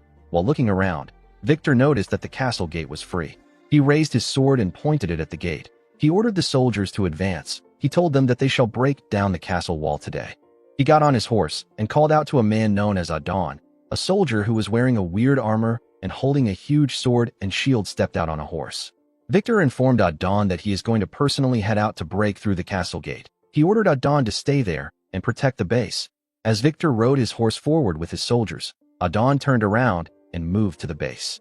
At the castle wall, we see the enemies climbing into the walls. Zwalter and his knights cut them down immediately they arrived on the wall. While fighting, Scovin saw something. He quickly asked his master to look forward. When Zwalter raised his head, he saw some siege towers moving towards them. Zwalter was surprised to see this. He did not know how they figured out the height of their castle. Randolph said that they are already too busy with the soldiers around them. He said that they won't last if the towers reach the wall. Zwalter quickly turned to his soldiers. He asked them if the catapults are ready. The soldiers informed him that they just finished their preparations. Zwalter ordered them to fire immediately. He told them that they need to stop the towers from approaching. The soldiers quickly fired a huge rock at one of the towers. The enemy was shocked to see the rock. They wondered about how Perdium was able to quickly make a catapult before the huge rock could destroy the tower. Victor grabbed a spear and covered it with his mana. He raised his hand up and threw the spear at the rock. The spear destroyed the rock when it touched it. Everyone was surprised to see that the shot was actually intercepted. Zwalter and his men could not believe what they just saw. They all wondered about who did it. When the Count looked down, he saw Victor coming towards the castle. He realized that he was the one who intercepted the shot. Victor grabbed his sword. He told the Perdium soldiers that there is no point in resisting. He told them that their demise is predestined and it will take place no matter how much they resist. He raised his sword and ordered his soldiers to charge with the siege ram. He asked them to charge towards the castle gate. While they were running towards the gate, their comrades in the tower got close to the castle walls and charged at the count and his soldiers. As Walter heard the siege ram hit the gate, he wondered about where his son was. At the castle gate, we see Alfoy and the other mages tied up together. They were all seated around a magic circle. Some soldiers pointed their swords at them. Vanessa was with the soldiers. She stood next to Fergus. Alfoy called the soldiers lowly peasants and asked them to let them go. He said that they are mages. He said that they are not supposed to be part of the war. Fergus told Alfoy that this is an order from his master. He asked him to stay still. Alfoy asked the man if he is blind. He asked him if it is right for him to stay still in this situation. He told Fergus that the fact they let the siege ram get close to the castle gate means that they have already lost. He said that the castle is done for. Vanessa asked Alfoy not to worry. She told him that Ghislain will surely prevail. Alfoy was annoyed to hear this. He asked her not to mention Ghislain in front of him. He said that they are going to die a meaningless death because of Ghislain. He asked Vanessa to tell him what Ghislain will do now. The girl said that she still believes in him. Alfoy became angrier when he heard this. He asked Vanessa to shut her mouth. He called Ghislain a lunatic and asked Vanessa if she is going to continue listening to his orders. With a serious look on her face, Vanessa told Alfoy that our boy is not a lunatic. The scene shifts, and we are taken back a few days. We see Vanessa trying to use magic. She was barely able to shoot out a small amount of energy. She apologized to Ghislain for her pathetic display. She said that this is everything she can muster, even though she can now use magic. Our boy smiled and told her that it is fine. He told her that the important thing is that she can use magic. He explained to her that time will sort her lack of mana since it will accumulate soon. He asked Vanessa to follow him. He told her that he wants to show her something. Ghislain took Vanessa to the entrance of the gate. She saw Alfoy and the other mages burying some runestone in the ground with their shovels. The mages were burying the runestone under the guidance of the mercenaries. Vanessa wondered why they were burying the runestone. Alfoy quickly ran to our boy when he saw him. While shaking in pain, he asked Ghislain about why he is making the mages dig. He told our boy that he has plenty people who can do this job. He told him that he can move the runestone if he wants to hide it. Gordon grabbed Alfoy's neck and slowly choked him. He asked him not to talk while he is working. Alfoy begged for his life. Vanessa asked our boy about what this is. Ghislain said that he is making preparations. He explained to her that the most powerful and simplest tactic in war is to overpower the enemy with an overwhelming difference in numbers. Our boy knew that the castle gate will be compromised no matter how much they struggle. He believed that it was bound to happen after the gate takes on endless attacks. He turned to Vanessa and told her that there is still a way to win. Vanessa was surprised to hear this. She quickly understood our boy's intentions. She asked Ghislain if he believes that she can do it. Our boy told her that he knows she can do it. The moment she remembered this, Vanessa raised her staff and hit it on the magic circle. It released a large amount of energy. Immediately he saw this. Alfoy realized what the magic circle is for. It is for mana transfer. Vanessa held her staff tightly. She remembered Ghislain telling her that he knows she can do it. While she was using the magic circle, the soldiers noticed that the siege ram was hitting the gate harder. One of them asked the others to hold on until the signal comes. While they were fighting on the castle walls, Randolph pointed at something and asked his master to see it. When he turned around, Walter saw a group running towards the castle. He quickly realized that this squad belongs to Ghislain. He saw his son leading his men towards them. While Victor was looking at the gate, a soldier ran to him and told him that he has something to report. He revealed to Victor that an unknown cavalry unit is launching a surprise attack from the rear of both sides. Ghislain and his mercenaries cut down anyone in their path. Our boy tore the soldiers who attacked him apart with a single swing of his sword. The enemy was shocked to see that they were being ambushed. They heard that no support would come to Perdium. They didn't understand what was happening. The archers quickly fired their arrows at Ghislain. They wanted to kill him before he got close to them. Ghislain didn't fear the arrows. He charged at them bravely. When he got close to them, his horse jumped. The soldiers were shocked to see him flying. The moment he landed in their midst, our boy tore them apart with a single strike. He did not give anyone a chance to fight back. The other soldiers became scared. They could not believe that he killed this amount of soldiers in one strike. They wondered if they were looking at a monster. Ghislain raised his sword and opened his helmet. He ordered the soldiers of Perdium to rise. He told them that their counterattack begins now. Ghislain and his soldiers charged at the enemy. Belinda and Kair charged at them from the left, and Ghislain charged at them from the right side. Victor was in the middle. At the Degard main camp, Gillian tore the soldiers apart with his group. He called out to Gordon and the eye patch man whose name is Torrent. He told them that he will draw the enemy's attention. He asked them to spread out wide and disable their key facilities. The two men accepted his order. Torin smiled when he saw how the enemies were panicking. Gordon told them that their base will be in ashes by the time they return. Count de Garde did not understand what was happening. He did not know why they were the ones being ambushed. A soldier pushed him back and told him that he needs to leave right now. Before the Count could run, Gillian charged at him. He told Thomas that he will take him as a hostage. The Count became scared when he saw the man coming towards him with his huge axe. Before Gillian could reach the Count, someone swung his weapon at him from the side. Gillian was able to sense the attack. He used his axe to block it. He was attacked by Adon. The attack pushed him back. Thomas fell to the ground when he saw this. Gillian could tell that this man was strong. Adon told our man that he has a lot of guts to attack the main base with a small force. He introduced himself as Adon Prasso. He asked Gillian to state his name, like a badass. Gillian raised his axe and told the man that he has no name. He said that he is merely a weapon for his master. At the left fortress wall, we see Belinda use a rope to tie some soldiers up and throw them at Kair. With a smile on his face, Kair tore the soldiers apart. Belinda was annoyed to see this. She asked him to stop splattering blood on her. Kair called her an old lady and asked her to handle it herself. He said that he can't worry about this. Belinda became angrier when she heard him call her an old lady. At the right side of the castle walls, Ghislain was cutting down the enemies without any issues. They began to run out of fear. They knew that they were going to die if Ghislain got close to them. Our boy ordered his soldiers to make a full charge while their enemies are confused. He told them that this is their chance to overwhelm them. He said that he will bring down the siege towers by himself. The mercenaries' morale got boosted when they saw how their master took care of the enemies. They all wanted to completely crush the enemies. One of the superiors called the soldiers who ran a disorganized bunch of amateurs. He told them that they were foolish for turning their backs on the battlefield. He ordered the spearmen to block the front. They all quickly raised their spears. Ghislain asked his horse to dodge the attacks on its own. When the horse got close to them, the soldiers thrust their spears at it. The horse was able to bend its head and dodge the attack. The spearmen were shocked to see that Ghislain was no longer on the horse. They quickly looked around. Unfortunately for them, Ghislain was above them. He landed on a soldier's neck and used his leg to lock the soldier down. He used the soldier's neck to turn around and tear everyone around him apart.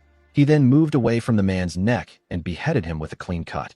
Our boy looked in front of him. He saw a large amount of soldiers on the ground and a large amount of them around the tower. Ghislain noticed that the castle wall was in a worse condition than he expected.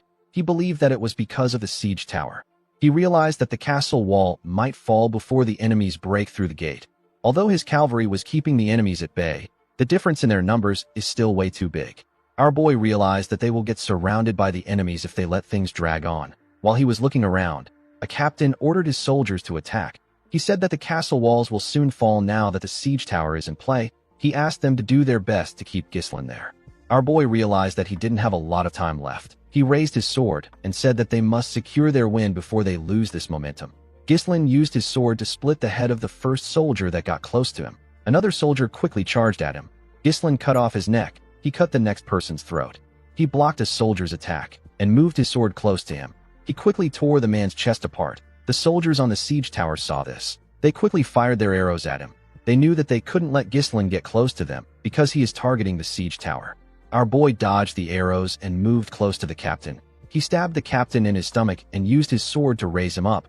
He threw his sword and the captain's body at the tower. His sword managed to land on the tower. The captain's body fell out of it. Ghislain attached his mana thread to the sword and used it to pull himself towards the tower. Immediately, he got close to his sword. He took it out and landed inside the tower. The men in the tower were horrified to see him. Ghislain raised his sword and hit it on the ground. He pushed his sword into the tower and dragged it down to the ground. The enemy soldiers were shocked to see what our boy did to their tower. Victor could not believe that our boy dismantled the entire tower with his bare hands. He realized that Ghislain is the commander of the cavalry unit. He turned to a soldier and asked him if the main gate still hasn't been breached. The soldier explained to him that the gate's defenses are stronger than expected. He said that they have been slightly delayed by internal resistance. He told Victor that they should be able to break through in about 10 minutes. Victor asked the man to make it 5 minutes. He said that he will take out Ghislain. He asked the man to have the gate open by the time he returns. With a scary look on his face, Victor asked the man to fail if he wants to die by his hands. The soldier became scared. He told Victor that he understands. Before Victor could move forward, someone called him a flying tin can. The person told him that he is not going anywhere. Victor turned around and asked the person for his identity. Kair introduced himself as the commander of the Cerberus mercenaries. With a smile on his face, he asked Victor to play with him. Kair charged at Victor and asked him to stay with him. Victor tapped his horse and made it use its hoof to hit Kair's horse in the neck. This destabilized Kair. Before he could get himself together, Victor swung his sword at him. Kair was able to dodge the attack, but his horse got beheaded. He charged at Victor from above and swung his sword at him. Victor easily blocked the attack with his sword. Kair grit his teeth and swung his sword at him again with more force. Victor easily blocked it. Kair was surprised to see this. He did not expect him to block his attacks. Victor moved his sword and made Kair lose his balance. He told Kair that he has seen tons of people like him. He referred to the man as a mediocre mercenary who simply uses brute force. Immediately he said this, he swung his sword at Kair. The man quickly used his sword to block Victor's heavy attack, but he got pushed back. He could barely stand his ground. Victor used his sword to break Kair's sword and landed a cut on his shoulder. Victor glared at him and said that there is nothing easier to deal with than beasts who just swing their front paws instinctually. Kair quickly moved back. He placed his hand on his shoulder to slow his bleeding. He realized that Victor is as strong as Ghislain said. The scene shifts, and we are taken to the past. We see Ghislain reveal to Kair that Victor is the hidden Joker card of Count Desmond. Kair asked our boy if Victor is stronger than him. Our boy told him that Victor is stronger than everyone he has ever fought except for himself. Ghislain explained to Kair that Victor will use his overwhelming advantage in numbers to force them to focus all their attention on defending the walls. While they are focused on the walls, Victor plans to break through the weakened gate and launch an all-out attack. Ghislain told Kair that this is actually what he wants Victor to do. He told him that the plan might fail if Victor makes it out of the castle gate. Our boy asked Kair to hold Victor down. Upon remembering what his master said, Kair smiled and stood up. He said that our boy is asking for too much. On the other side of the battlefield, we see Gillian clashing with Adon. Adon used his shield to block Gillian's attacks. Count de Garde called out to the knight. A soldier held him back and asked him to be careful. Torin, Gordon, and the other mercenaries fought the soldiers behind Gillian. They were doing their best to reduce the number of enemies so that they don't get in Gillian's way. Gillian was annoyed to see that Adon was blocking his attacks. He didn't want to waste time with the knight. He noticed that Adon's shield can take attacks from all angles. Unfortunately, Gillian couldn't pierce through it. He wondered about the last time he met someone this sturdy. The moment he thought of this, he swung his axe at Adon with a large amount of force. He told the knight that he can no longer waste time with him. The knight was able to block the attack with his shield.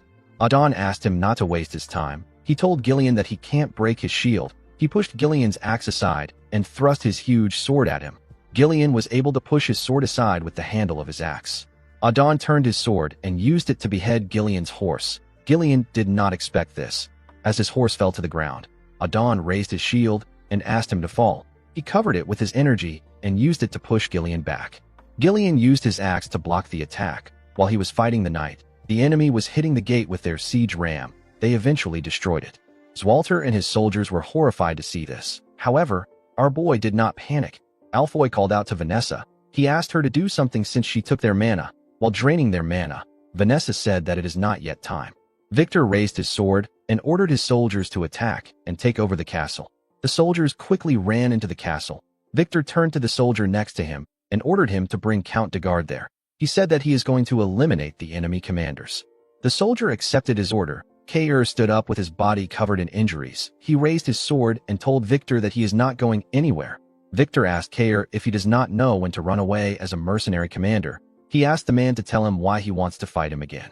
On the other side of the battlefield, Adon told Gillian that their gate has been torn down. He told Gillian that he is lost. He said that it was unexpected that they boldly launched a surprise attack. He told Gillian that the result didn't change in the end. He told him that the biggest mistake he made was filling the strike team that would decide his fate with mere mercenaries. He told Gillian that no matter how skilled a mercenary is, they can't defeat a highly trained knight. At the same time, Victor asked Kair to act like a mercenary if he is one. He advised him to know when to run if it is not worth it. Victor and Adon told both Kair and Gillian that there is nothing in this war worth throwing their lives away for. Kair laughed when he heard what Victor said. He asked Victor if this is important. He smiled and told him that mercenaries and knights are not important in the battlefield. Gillian also said the same thing to Adon. He told him that what matters the most is winning or losing. The moment he said this, Gillian stood up and charged at the man. Kair also charged at Victor. Adon raised his sword and told Gillian that he doesn't want to hear the loser's excuse. Gillian blocked his attack and pushed his axe into his sword. He used his axe to pull Adon down from his horse. Adon did not expect Gillian to pull him down with the inside of his axe. Gillian quickly took his axe out and swung it at the knight. Adon was able to block the attack with his shield, but Gillian's axe struck his horse's neck. Adon got slammed to the ground. He raised his head up and called Gillian a wretched mercenary. Gillian jumped and swung his axe at him. Adon quickly used his shield to block the attack. While standing on top of the knight, Gillian told him that even the sturdiest defense has a gap. He took out a sword and revealed to the knight that he has already offered his life to Ghislain to serve him as a weapon. He raised his sword and told the knight that he must bring only victory to his master. The moment he said this, he stabbed Adon in the head. On the other side of the battlefield, we see Kair running towards Victor. Kair knew that Victor was much stronger than him. He knew that he could die fighting the man, but he still charged at him because Ghislain asked him to hold Victor down. Kair believed that he can slow Victor down if he can land one strike on him. He remembered asking Ghislain about how he is going to do something. Our boy asked him about what he means. Kair asked him to show him how he used the moves he used when they had their duel. With a look of embarrassment on his face, he asked Ghislain if he can teach him how to use his moves. Our boy smiled when he saw the look on his face. He revealed to the man that it is not about the movement. He explained to him that anyone who runs into him would probably look down on him. Kair raised his sword and ran towards Victor. The man told him that he is just an animal that charges forward. He blocked Kair's attack and swung his sword at him. Kair dodged it by moving to the side. He threw his broken sword at Victor with a large amount of force. The knight used his sword to send the sword flying. He told the mercenary that fools like him always make hasty decisions in desperation. They are oblivious to the fact that this might be their last decision. Victor raised his sword and thrust it at Kair. He asked him to die. As the sword got closer to him, the man remembered that our boy told him that he will be able to land a proper strike if he can hide his true intention when his opponent is close to him. Immediately, he remembered this. Kair dodged Victor's blade. Victor was still able to leave a cut on his shoulder. Kair grabbed Victor's arm and used it to push himself up. He grabbed his broken sword that was in the air. Victor was surprised to see this. Kair charged at him with his broken sword. Victor was barely able to dodge the attack. Fortunately for Kair, he was able to stab Victor's horse. The horse screamed out in pain. It fell to the ground. Kair also fell to the ground. Victor was able to get off the horse before it fell down. He did not expect Kair to make an irregular movement to catch the blade that he deflected. He realized that Kair threw his sword at him in order to shift the extremely disadvantageous situation to his favor. Victor knew that only those prepared to face death could reach this caliber of skill. He told Kair that he is not as thoughtless as he believed. He walked up to him and said that it is not uncommon for one to surpass their limits at the crossroads of life and death. He told Kair that he missed his chance because he met the wrong opponent. He raised his sword and asked the mercenary if he has any last words. Kair raised his head and smiled at Victor. He told him that he landed a hit. The knight was surprised to hear this. Before he could question Kair, someone threw some daggers at him. Victor was forced to move back to dodge the dagger. The person who threw it was Belinda. Our favorite maid jumped and took out a rope with a hook. She threw the hook at Kair and used it to hold his jacket. She landed on a horse and used the rope to drag Kair with her. Victor didn't chase after them. He was more worried about what Kair meant when he said that he landed a hit. He knew that he lost his horse because of Kair's attack, but he would have still been able to kill him if Belinda had not interfered. Victor knew that Kair wasn't so stupid that he would trade his life simply to kill his horse. He realized that the mercenary was risking his life for something important. He turned to his dead horse. Victor quickly raised his head to see his soldiers. He watched them as they rushed inside the castle. He looked past them to see Vanessa gathering mana. He quickly realized that Kair's goal was to hold him down there. While gathering mana, Vanessa remembered our boy telling her that the situation can be flipped to their advantage even if the enemies get right under their noses after breaching the castle gate. He told Vanessa that the situation can be flipped with the help of her magic. Vanessa asked Ghislain if he really thinks that she can do it. Ghislain smiled and told her that he is certain that she can do it. The moment she remembered this, Vanessa released her magic. A bright blue light shined in the eyes of the soldiers. Vanessa activated a spell known as Flame Strike. A ridiculous amount of fire got released. The fire destroyed the castle wall and broke outside. It burnt everything in its path. Zwalter and his allies were shocked to see the scale of the attack. Ghislain and everyone on the battlefield could see this ridiculously powerful flame.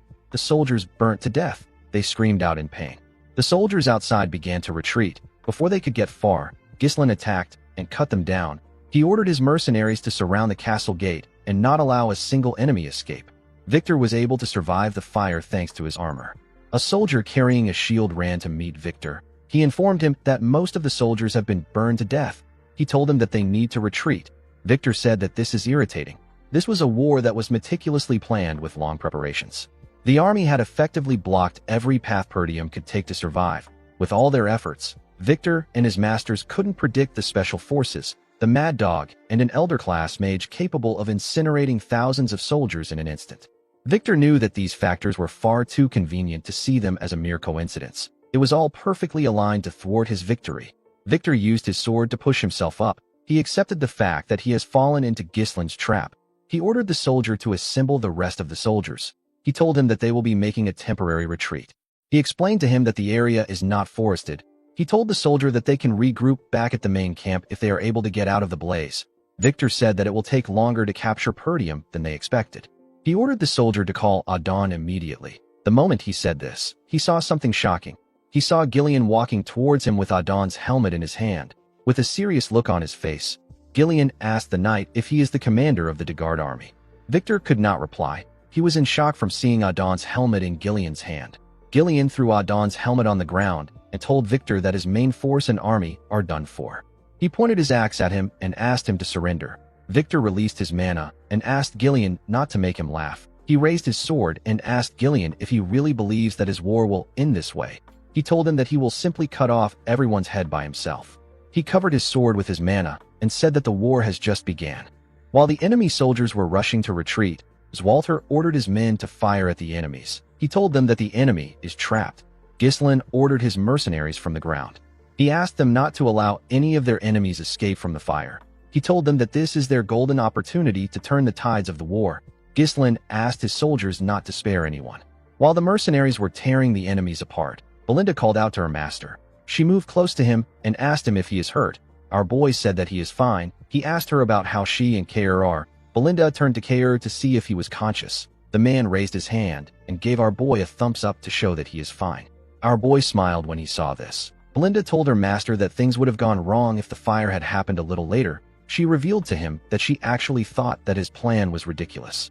Gislin told her that it ended up working out. Belinda asked him not to ask them to do this again. She could not believe that they spent all their mind runestones in that one strike. Gislin looked around. He asked Belinda about where Gillian is. The girl was surprised to hear this. Our boy quickly rode his horse past her. Belinda called out to him. Gislin didn't respond to her. On the other side of the battlefield, we see Gillian block Victor's attack with his axe. Victor attacked him again. Gillian was able to block it, but he got pushed back. He was surprised to see how heavy Victor's strikes were. Victor didn't give him the chance to think. He attacked Gillian with more strikes and pushed him back with each swing of his sword. Gillian was impressed with Victor's momentum. He quickly swung his axe at the knight when he got close to him. Victor was able to jump and dodge the axe. He used his sword to destroy Gillian's arm plate and land a strike on his shoulder when he landed on the ground. Gillian did not expect this. Victor's speed and strength were both ridiculous. He wasn't giving the mercenary any time to rest. Victor overwhelmed Gillian with his attacks. He called him a disgusting mercenary. He said that he will take a mile when he is given an inch. Gillian attacked the knight with his axe and used it to push his sword down. But this didn't stop Victor. He moved his sword inside the axe. Gillian was surprised to see this. The knight used his sword to raise Gillian's axe. He pushed it out of his hands. Gillian's axe was sent flying. Victor raised his sword and told the man that he has crossed the line. Immediately he said this. He thrust his sword at him. A large amount of blood poured out of Gillian's body. He also spat out some blood. Victor was impressed to see that the mercenary twisted his blade to evade his vital point at a crazy speed. He realized that Gillian didn't defeat Adon by luck. He told the man that no one has ever received his attack like this. He told him that it was a foolish decision for him to come straight at him after he spent all his strength defeating Adon. Victor believed that Adon won't have been angry since he was killed by a man like Gillian. He told the man that it is now time for him to die. The moment he said this, someone threw a sword at him from behind. Victor was able to sense the sword coming at him. He quickly drew out his sword and separated himself from Gillian. He turned around and asked the person to show himself. Gislin walked up to him. Victor was shocked to see him. Our boy picked up Gillian's axe with a single hand and placed it on his shoulder. Victor knew that he was looking at the leader of the mercenaries. He recognized his black armor. Gislin released his core energy and charged at Victor. He quickly closed the distance between himself and the knight. He swung the axe at him from above. Victor was able to block the attack, but he could feel the weight of our boy's power. He quickly pushed him back. He swung his sword at him. Gislin used the axe to block the attack. Victor swung his sword at him again. Our boy blocked it and swung the axe at the knight's leg. Victor was able to dodge it by jumping. He attacked Gislin from above. Our boy used the handle of the axe to block the attack. He used the handle to push himself up at a crazy speed. He grabbed Victor's neck with his legs and locked him down. He used his leg to slam him to the ground. Victor quickly stood up and moved away from Ghislain, while breathing heavily. He realized that he couldn't predict our boy's movements at all. He knew that he will die if he makes the wrong move. Victor could not believe that such a powerful individual was hidden within Perdium. Ghislain told the knight that he knows him. He revealed to him that he knows about his war power, strategy, and the faction that supports him from the shadows. With a scary look on his face, Ghislain told Victor that he knows everything. The knight wondered if this war was a trap. He stood up and charged at our boy. He told him that he is spouting nonsense. As he clashed with Ghislain, Victor told himself that it is impossible for Perdium to know about this grand project that they have been conducting in absolute secrecy. He blocked Ghislain's heavy attack and told himself that he is the hidden joker of Count Desmond. The moment he thought of this, Victor used his sword to push the heavy axe aside. He moved close to Ghislain and asked him not to think that he will fall for his cheap trickery. Our boy dragged the axe and used it to push himself up to dodge Victor's attack. Victor's sword hit the handle. The knight did not expect this. He quickly looked up. Ghislain raised the axe and used it to attack the knight. Victor was able to dodge the attack by moving back. He swung his sword at our boy. Ghislain quickly moved back to dodge the attack. He pushed himself forward and gave Victor a heavy kick directly on his face. The knight was able to quickly regain his balance. Ghislain raised the axe while he was in the air and swung it at the knight. Victor was able to block the attack, but it was too much for him. Our boy pushed his sword down. The attack caused a huge explosion. Victor's helmet was sent flying. We get to see the knight's blonde hair and face. His head was covered in blood. While breathing heavily, Victor raised his head up to see Ghislain. Our boy moved close to him. He took out his sword, which was in the ground. He told Victor that he likes using axes, but a sword suits him better. The knight asked Ghislain to tell him who he is. Our boy grabbed his helmet and told the man that he is the young lord of Perdium. He took off his helmet and introduced himself as Ghislain Perdium. Victor couldn't believe his eyes. He began to laugh like a crazy person. He couldn't believe that the strongest knight in the north lost to a mere scoundrel. Ghislain told him that he wants to show him the real strongest knight in the north. Victor smiled and told Ghislain that he is arrogant. The knight wasn't interested in knowing how our boy set up a trap like this. He understood that it is fundamental to use every means possible to gain a decisive victory. The process of war is not important. The important thing is that the winner is the last person standing. Victor took a stance and released his mana. He seemed to be excited for the fight. Ghislain raised his sword and took a stance. He agreed with what the man said. He asked Victor to come at him. Everyone on the battlefield was dealing with the enemy. Ghislain and Victor stared at each other as the fire burnt the things around them. The two men quickly charged at each other. They blocked their attacks with their weapons. Victor tried to stab our boy in the head, but he managed to push his sword back. Victor made some huge swings. Our boy was able to dodge them. The knight swung his sword at him again from the side. Ghislain pushed his sword away with his sword.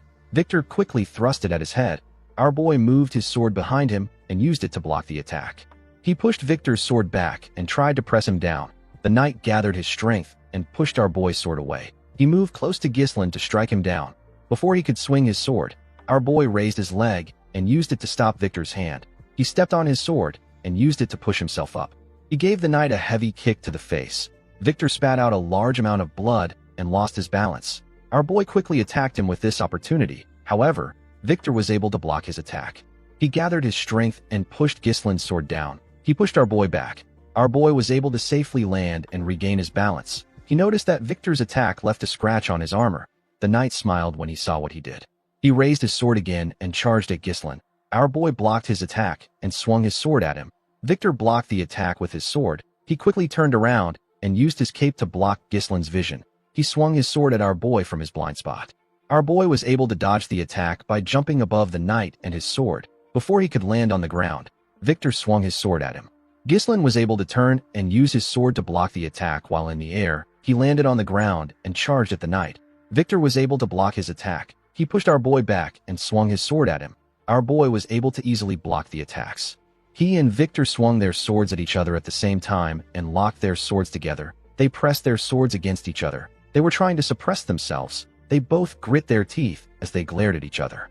Victor managed to take control and push Ghislain's sword down.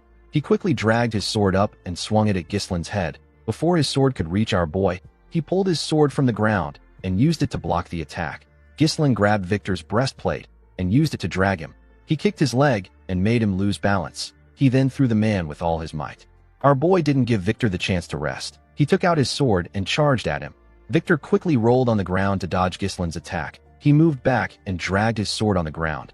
He used his sword to throw some sand at Gislin. Our boy was able to see the attack, so he used his hand to cover his face. Victor used this opportunity to thrust his sword at him. When Gislin saw the man's sword coming towards him, he was forced to acknowledge the fact that Victor is a powerful knight. Even though our boy's power is amplified by the third core, there was still no real difference between them. In his past life, Gislin started a war and attacked Count Desmond. Victor was also the one who stood in his way at that time. Our boy was able to defeat him after their swords clashed dozens of times. Unfortunately, he ended up wasting too much time on Victor. He lost Perdium because of this. Gislin understood that Perdium's downfall was inevitable since men like Victor were determined to destroy it.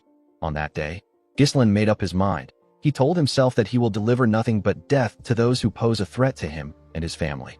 The scene shifts, and we are taken back to the present. We see Gislin raise his sword and cover it with his mana. He also thrust his sword at Victor. Our boy stabbed the man in his stomach. A large amount of blood poured out of Victor's body. His blood splashed on the sand. Gislin was able to block Victor's sword by pushing it in between his arm. The knight called out to Count Desmond. Our boy took out his sword and let Victor fall to the ground. Victor looked around to see the fire that burnt everything around them. Our boy glared at him. He could tell that this man was done. He turned around and decided to leave. Before he could take a step forward, Victor called out to him. He told him that he has one thing to ask him. He asked Gislin to tell him who he is. He said that the Gislin he knows is just a loser in Perdium. He is the trash of the North. Victor smiled when he said this. He realized that this was stupid. Our boy's identity didn't matter anymore. Victor told Gislin Perdium that he enjoyed their fight. After saying this, he passed away. Our boy turned around and walked away from the man.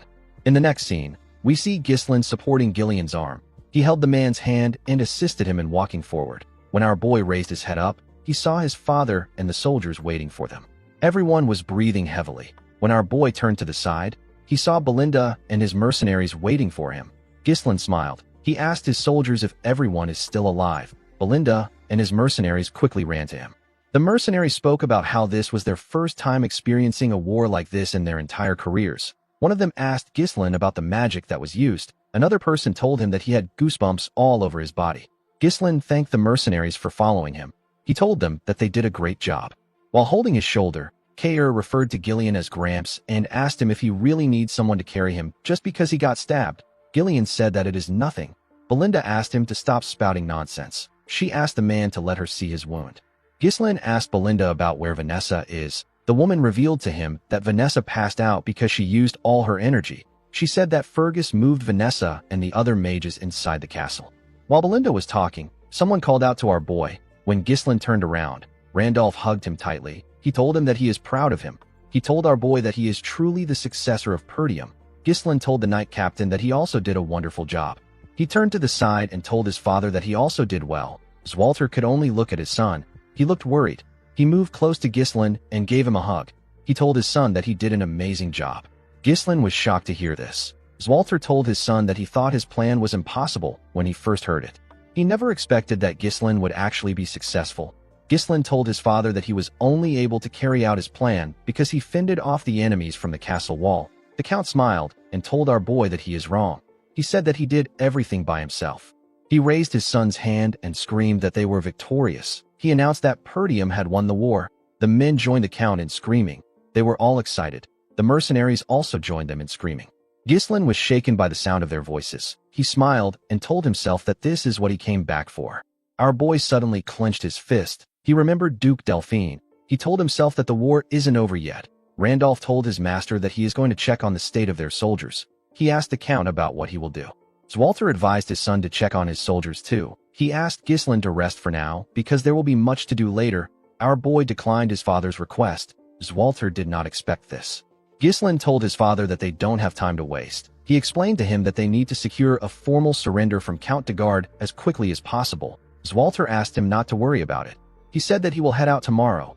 Gislin told him that it will be too late by that time. He said that he is going to head to the de Garde territory with his mercenaries immediately. He told his father that he needs him to grant him the authority of a lord's deputy.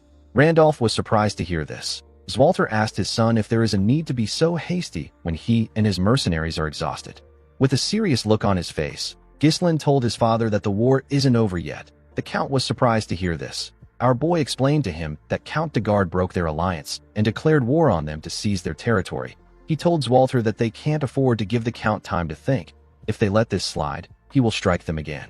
Our boy told his father that they must strike immediately, use their advantage and demand reparations on their own terms so that he will never challenge them again. Zwalter could not believe what he was hearing. It was natural for a person to be basking in victory, even if it is for a moment, and yet his son was already planning their next move.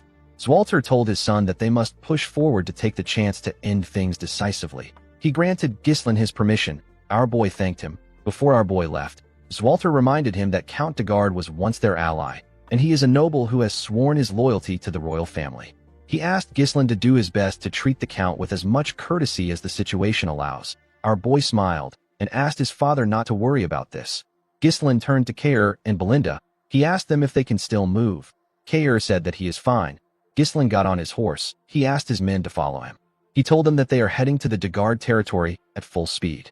The scene shifts, and we are taken to Castle de Garde. We see Thamos throwing things around. The Count could not believe that they failed. He only accepted this secret treaty because everyone knows how powerful Desmond is. Thamos couldn't believe that the powerful Desmond lost to the scrubby Perdium territory. The man in front of the Count asked him to calm down. Thamos asked the man known as Lowell to shut up. He asked him if this looks like a situation where he can be calm. He asked the man to stop standing around and prepare for surrender negotiations. He asked Lowell to tell the bureaucrats to prepare for reparations. Lowell asked the Count if he is serious. Thamos said that Zwalter is an idiot known for respecting customs and honor. He was certain that Zwalter would accept the negotiation. The Count knew that Perdium is desperate for money at the moment. He believed that he could overcome this if he offers them reparations. He planned to make Count Desmond take responsibility for what happened after he is done with the negotiation. Lowell reminded his master that they poured all their finances into the war. He asked the Count about where they can get money for reparations. Thamos grabbed his neck and began to choke him. He called him an idiot. He asked him about how he was able to work in his castle with his brain. He asked Lowell to squeeze the money out of the citizens. With a scary look on his face, Thamos asked the man if he feels guilty about doing this because he is also a peasant. He asked him if the animals are more important than him. While struggling to speak, Lowell told the Count that the peasants are not more important than him. Thamos threw him to the ground and asked him to know his master. He ordered the man to get moving.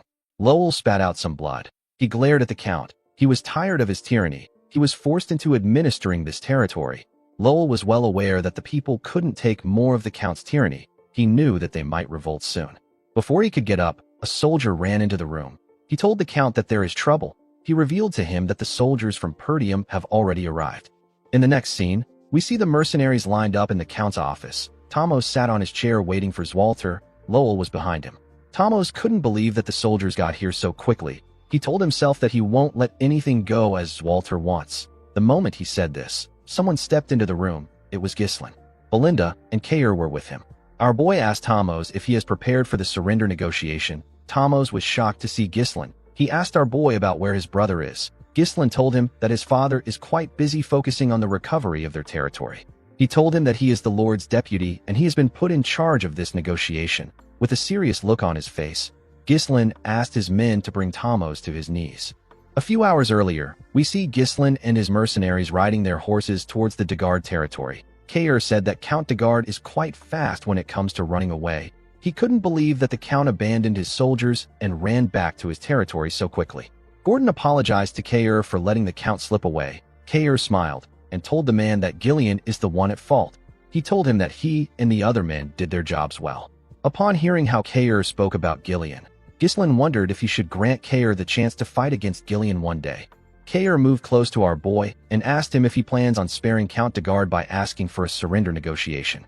He asked Ghislain to tell him why he will do this. Our boy explained to him that everyone knows that Count de Garde is a shameless bastard who tried to take over Perdium.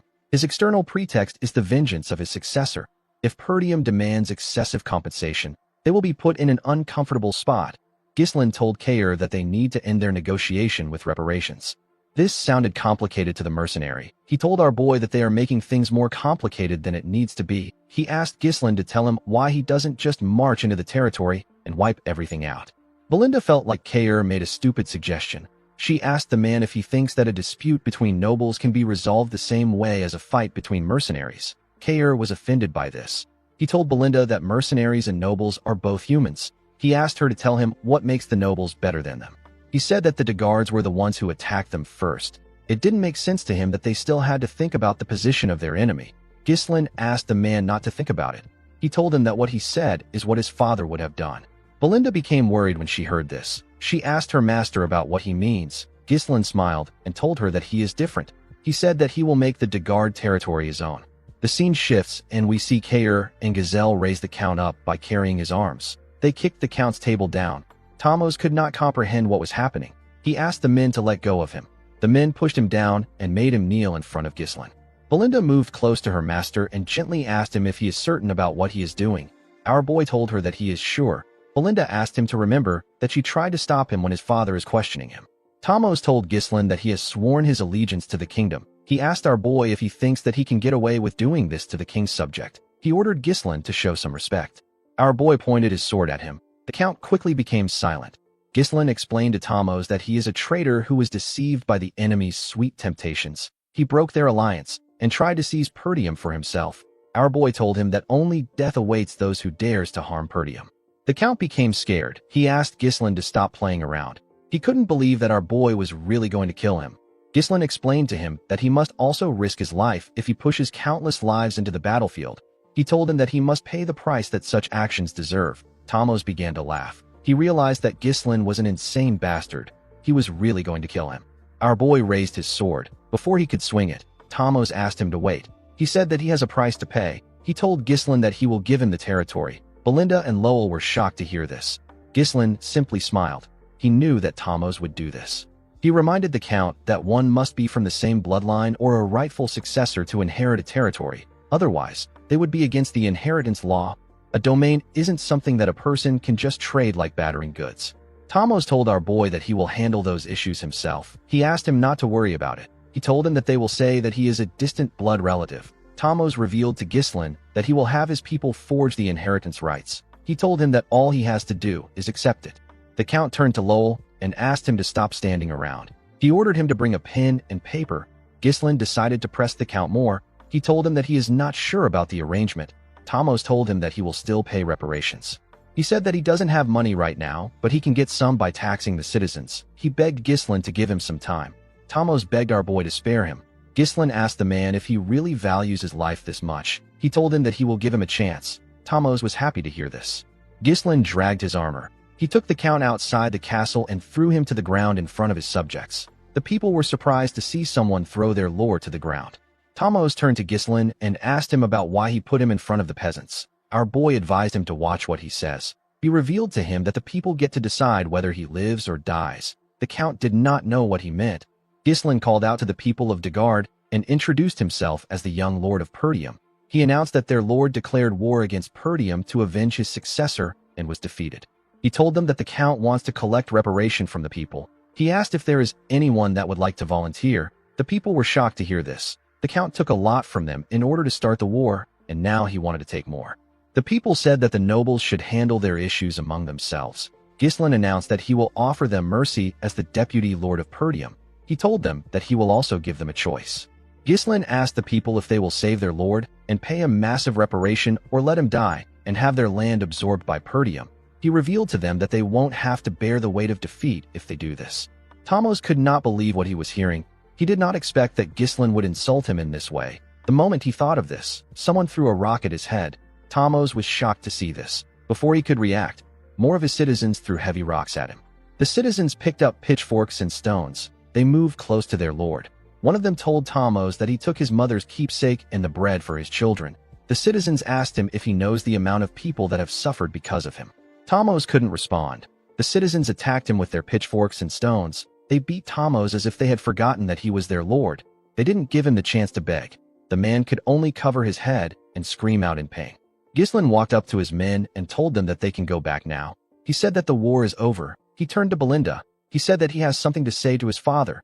Belinda believed that our boy must have a plan to deal with his father.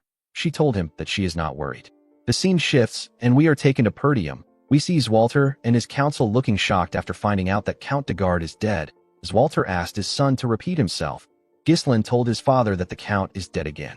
Zwalter asked his son if he remembers that he asked him to treat the Count with as much respect as the situation allows.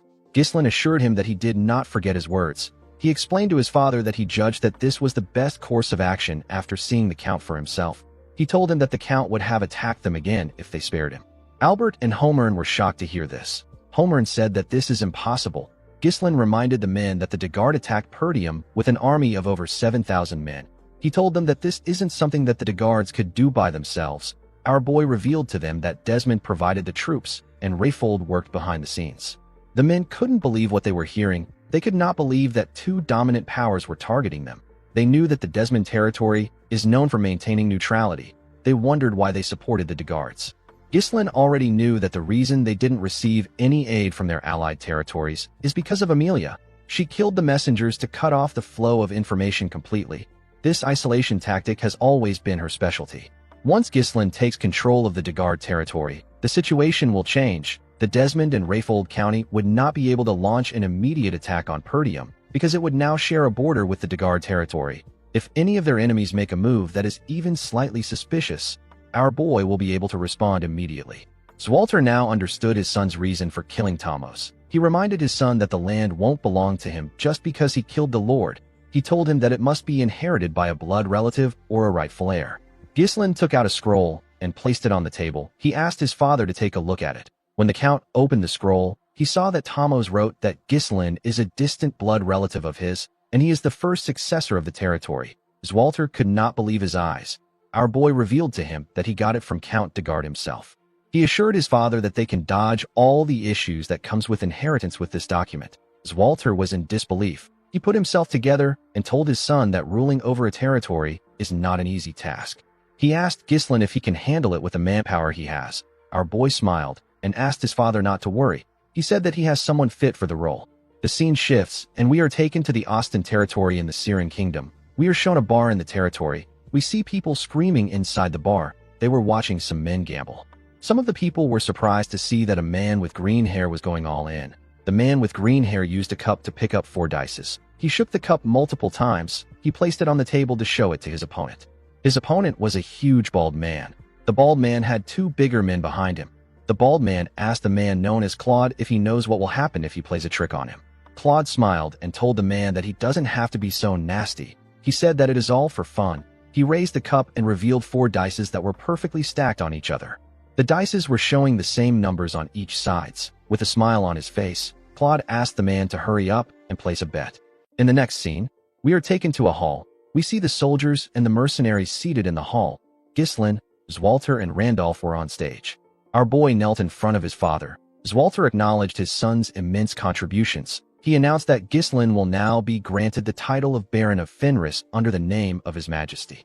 Immediately he announced this. The mercenaries and the soldiers began to cheer. They all shouted our boy's name. Ghislain has now become a lord. The scene shifts, and we are taken to the past. We see Ghislain in his father's office. A map was on the table in front of him. Our boy explained to the council that the Dagard territory is composed of a total of 5 baronies. This is excluding the lands that are governed directly by the territory. Ghislain said that he plans on establishing his base in the Fenris barony, which is at the center of the territory. He asked the council if they have any questions. Everyone knew that their questions and opinions didn't matter. Albert moved close to his master and whispered something in his ear.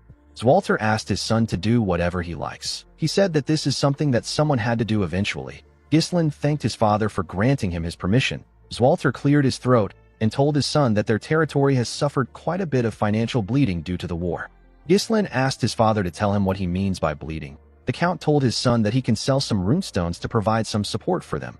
Ghislain revealed to his father that he doesn't have any runestone at the moment. Zwalter was surprised to hear this. Our boy reminded him that he used all the runestones to blow up the castle gate. He asked his father not to worry. He said that he will mine more and get some for him. The scene shifts, and we are taken back to the present. We see Belinda greet her master with a bright smile on her face. She asked her master to sit down and eat his meal. Gillian bowed his head and referred to our boy as young lord. He quickly corrected himself by calling him lord and congratulated him. Kayer told Ghislain that he is well established now. Belinda put her hands together and said that she was always worried about what he might become. She said that her hard work in raising him has paid off. Kayer told her that Ghislain must be ruthless and rude because of her. Belinda used her leg to kick him in the stomach. She moved close to Ghislain and smiled at him. She reminded him that he is now a lord. While they were talking, someone called out to our boy. When Ghislain turned to the side, he saw Elena and another girl with light blue hair. Elena moved close to her brother and asked him if she should call him brother or lord. Ghislain asked her to call him whatever she wants. He turned to the shy girl with blue hair. He referred to her as Rachel. Rachel greeted our boy. Ghislain asked her to let him know if his sister bullies her. He said that Elena can be violent when she doesn't like something. Elena hit her brother's chest when she heard what he said. Ghislain turned to Gillian and told him that his daughter is completely healed now. The man told him that it is all thanks to him. Our boy clapped his hands and called for everyone's attention. He thanked his mercenaries for following his orders during the war. He said that he is now the Lord of Fenris. He revealed to them that his base will now be in Fenris instead of Perdium. He said that he plans on hiring them as his private army. The men were shocked to hear this. They asked Ghislain if they will be getting permanent positions. Our boy told them that they will. He revealed to them that he plans on training them as knights. The mercenaries were shocked to hear this. Ghislain explained to them that what they displayed in the recent war already shows that they are worthy as knights. He assured the men that they are qualified. Belinda moved close to her master. She told him that an army of this scale would cost a lot of money. Our boy smiled and told her that they are going to have to make a lot of money. He turned to Gillian and asked him about his condition. The man said that his body is in a good state.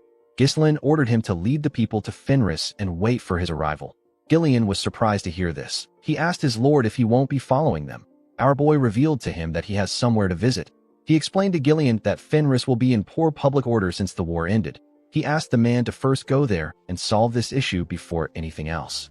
Gillian did not seem excited to take on the job. It was like his master was pushing him away. Ghislain told the man that he is one of the people he trusts the most. Gillian did not expect to hear this. Our boy tapped his arm and told him that this is the reason he left the task to him. Gillian bowed his head and asked his lord to have a safe trip. Ghislain moved close to Belinda and Kair. He told them that they will be going with him. He asked them to prepare. Belinda asked her master about where they are headed to. Our boy revealed to them that they are going to the Austin territory of the Syrian kingdom. Belinda could not believe that they were going overseas. Kair asked our boy if he is referring to the territory that is famous for its games. Belinda told her master that she loves to travel. Kair asked our boy if they will be playing some games now that the war is over. Ghislain told him that they are not going there for entertainment. In the next scene, we see Vanessa ask someone to let her suck it one more time. Alfoy was shocked to hear what she said. He quickly moved back. He asked her to tell him what she wants to suck. Vanessa explained to him that she might be able to use all the magic she has in her head if she sucks his mana like last time. Alfoy asked her about why she would take his own mana. The girl told him that Ghislain said that he is a mana battery. Alfoy was shocked to hear this. Ghislain stepped into the room and told him that he is still as energetic as ever. Alfoy asked our boy to do something about Vanessa. He said that she keeps trying to take away his mana. Our boy ignored him and asked Vanessa if she is feeling alright. The girl said that she is fine. Ghislain asked her if she was nervous because it was her first time in real combat. He patted her on her head and told her that she did well. Vanessa blushed and thanked our boy. Alfoy said that he also contributed. Ghislain commended him on his efforts. He told him that he played his role well. Alfoy grit his teeth when he heard this. He told our boy that things will be different when he returns to the magic tower. Ghislain revealed to the boy that he is traveling with them. The scene shifts and we are taken to the Austin territory of the Syrian kingdom. We see Ghislain enter the Kraken gambling house with Belinda, Kair, and Alfoy. Kair was happy to be in the gambling house. He said that he missed the atmosphere and smell of this place. Alfoy could not believe that Ghislain brought him to a gambling house. He told our boy that he thought they were going to the magic tower. Ghislain threw a pouch full of cash at Kair and asked him to have fun with Alfoy. He told him that he will call him when he needs him. Kair was happy to get some gambling money. Alfoy asked Kair about how they will have fun with the cash. Kair smiled when he heard this. He placed his hand on Alfoy's shoulder and told him that he knows how to use magic, but he doesn't know how the world works. Alfoy asked him about what he means. Kair smiled and asked him to watch and learn. He told him that he will show him how to make money with money. Belinda and Ghislain walked forward. The maid told her master that he can be honest with her. She asked him if he is also there to have some fun. She promised not to nag him if he gambles a little. She told him that he has done a lot. Ghislain assured her that he is not there to gamble. He revealed to her that he came to find the man that he wants to make the steward of the territory. He said that the man lives in this gambling house due to his circumstances. He said that he wants to take the man away before he loses his hand. Belinda was shocked to hear this. She couldn't believe that her master wanted to make a gambler the steward of the territory. Ghislain told her that the man is under special circumstances. He asked her not to worry about it. He assured her that the man is good at handling resources. Before he could tell her the man's name, someone called Claude a crazy bastard and told him that he caught him. Ghislaine and Belinda quickly turned around. In another part of the gambling house, we see a large amount of people gathered around a particular table. The people spoke about how it was odd that Claude had been winning. They said that he deserves what he is about to get for boasting about his education. On Claude's table, we see one of the huge men that works for the bald man holding him down. He held out his hand. The other guard took out a sword. People asked the bald man, whose name is Captain Crank, to cut off Claude's hand. Crank reminded Claude that he asked him not to play any tricks. He accused Claude of swapping and using a die that has weight in it. He told him that he can't use tricks with a fake die. The man crushed the die in his hand and asked Claude if he has been scheming this entire time. Claude said that he has never prepared or swapped a die like that. He told Crank that he is the one playing tricks on him, even though he asked him not to play a trick. Crank asked Claude not to feel mistreated. With a smile on his face, he told the man that they can never fully understand each other. Claude grit his teeth out of anger when he heard this. Crank ordered his subordinate to cut his hand off. When the man raised his hand, Claude closed his eyes. He began to sweat. While he was panicking, he heard someone say that it is a fun game. The person asked Crank to let him join them. Claude quickly opened his eyes. He saw that Ghislaine was blocking the man's sword. With a look of anger on his face, Crank asked our boy for his identity. Our boy introduced himself as Baron Ghislaine Fenris of the Lithania Kingdom. Crank did not expect to meet a noble from a foreign land. His men quickly raised their swords. They wanted to attack Ghislaine. Crank ordered them to stop. He welcomed our boy to the Kraken gambling house. He asked him not to start a fuss in this place. He asked Ghislaine and his men to put their swords away. His men quickly followed his order. Our boy put his sword away and called out to Belinda. The maid put her dagger away. Crank referred to our boy as a distinguished guest and asked him about why he came to a place like this. Ghislaine said that he was looking for someone. He said that he has found the person. He asked Claude to stand up. He told him that he came to get him. In another part of the gambling house, we see someone roll 3 dice. The 3 dice all landed on 1. This roll made Alfoy win the game. He was given a large amount of gold. The boy was shocked to see what he won. The other gamblers could not believe that they lost to a newbie. They wondered about how he was so lucky. Kayer placed his hand on Alfoy's shoulder and asked about the amount of money he won. He did not think that Alfoy would be so lucky. Alfoy did not say anything. He realized that he just earned more money than he has ever gotten from selling magic scrolls all day. The boy felt his heart beating fast. He wondered about the last time he felt his heart beat this fast. I think Kayer might have created a gambling addict. Kayer noticed that people were shouting upstairs. He wondered why they were doing this. Alfoy did not care about the noise. He was more focused on his newfound passion. Belinda asked her master if this is the gambler he is looking for. Our boy told her that it is. Crank told Ghislaine that things can't go as he wants. He explained to him that Claude did not honorably participate in the sacred game and resorted to trickery. He said that Claude must pay. Ghislaine asked him if he is serious. Claude smiled and bowed his head to Ghislaine. He referred to him as Baron Fenris and apologized to him. He told our boy that he lost the money he gave him to support himself to a swindler. He said that this gambling house manages all the dice used here, and they thoroughly screen for the smuggling of cheating tools through inspections of personal belongings. Claude said that it is quite suspicious that a rigged die appeared precisely at the moment he played a big bet. Belinda wondered why Claude was speaking to her master like he knew him. She told him that he has never seen her master. She said that he is lying. Ghislaine stopped her before she could raise her voice. He asked Crank if what his subordinate said is true. Crank wondered where Claude got such a huge amount of money. He believed that Ghislaine gave him.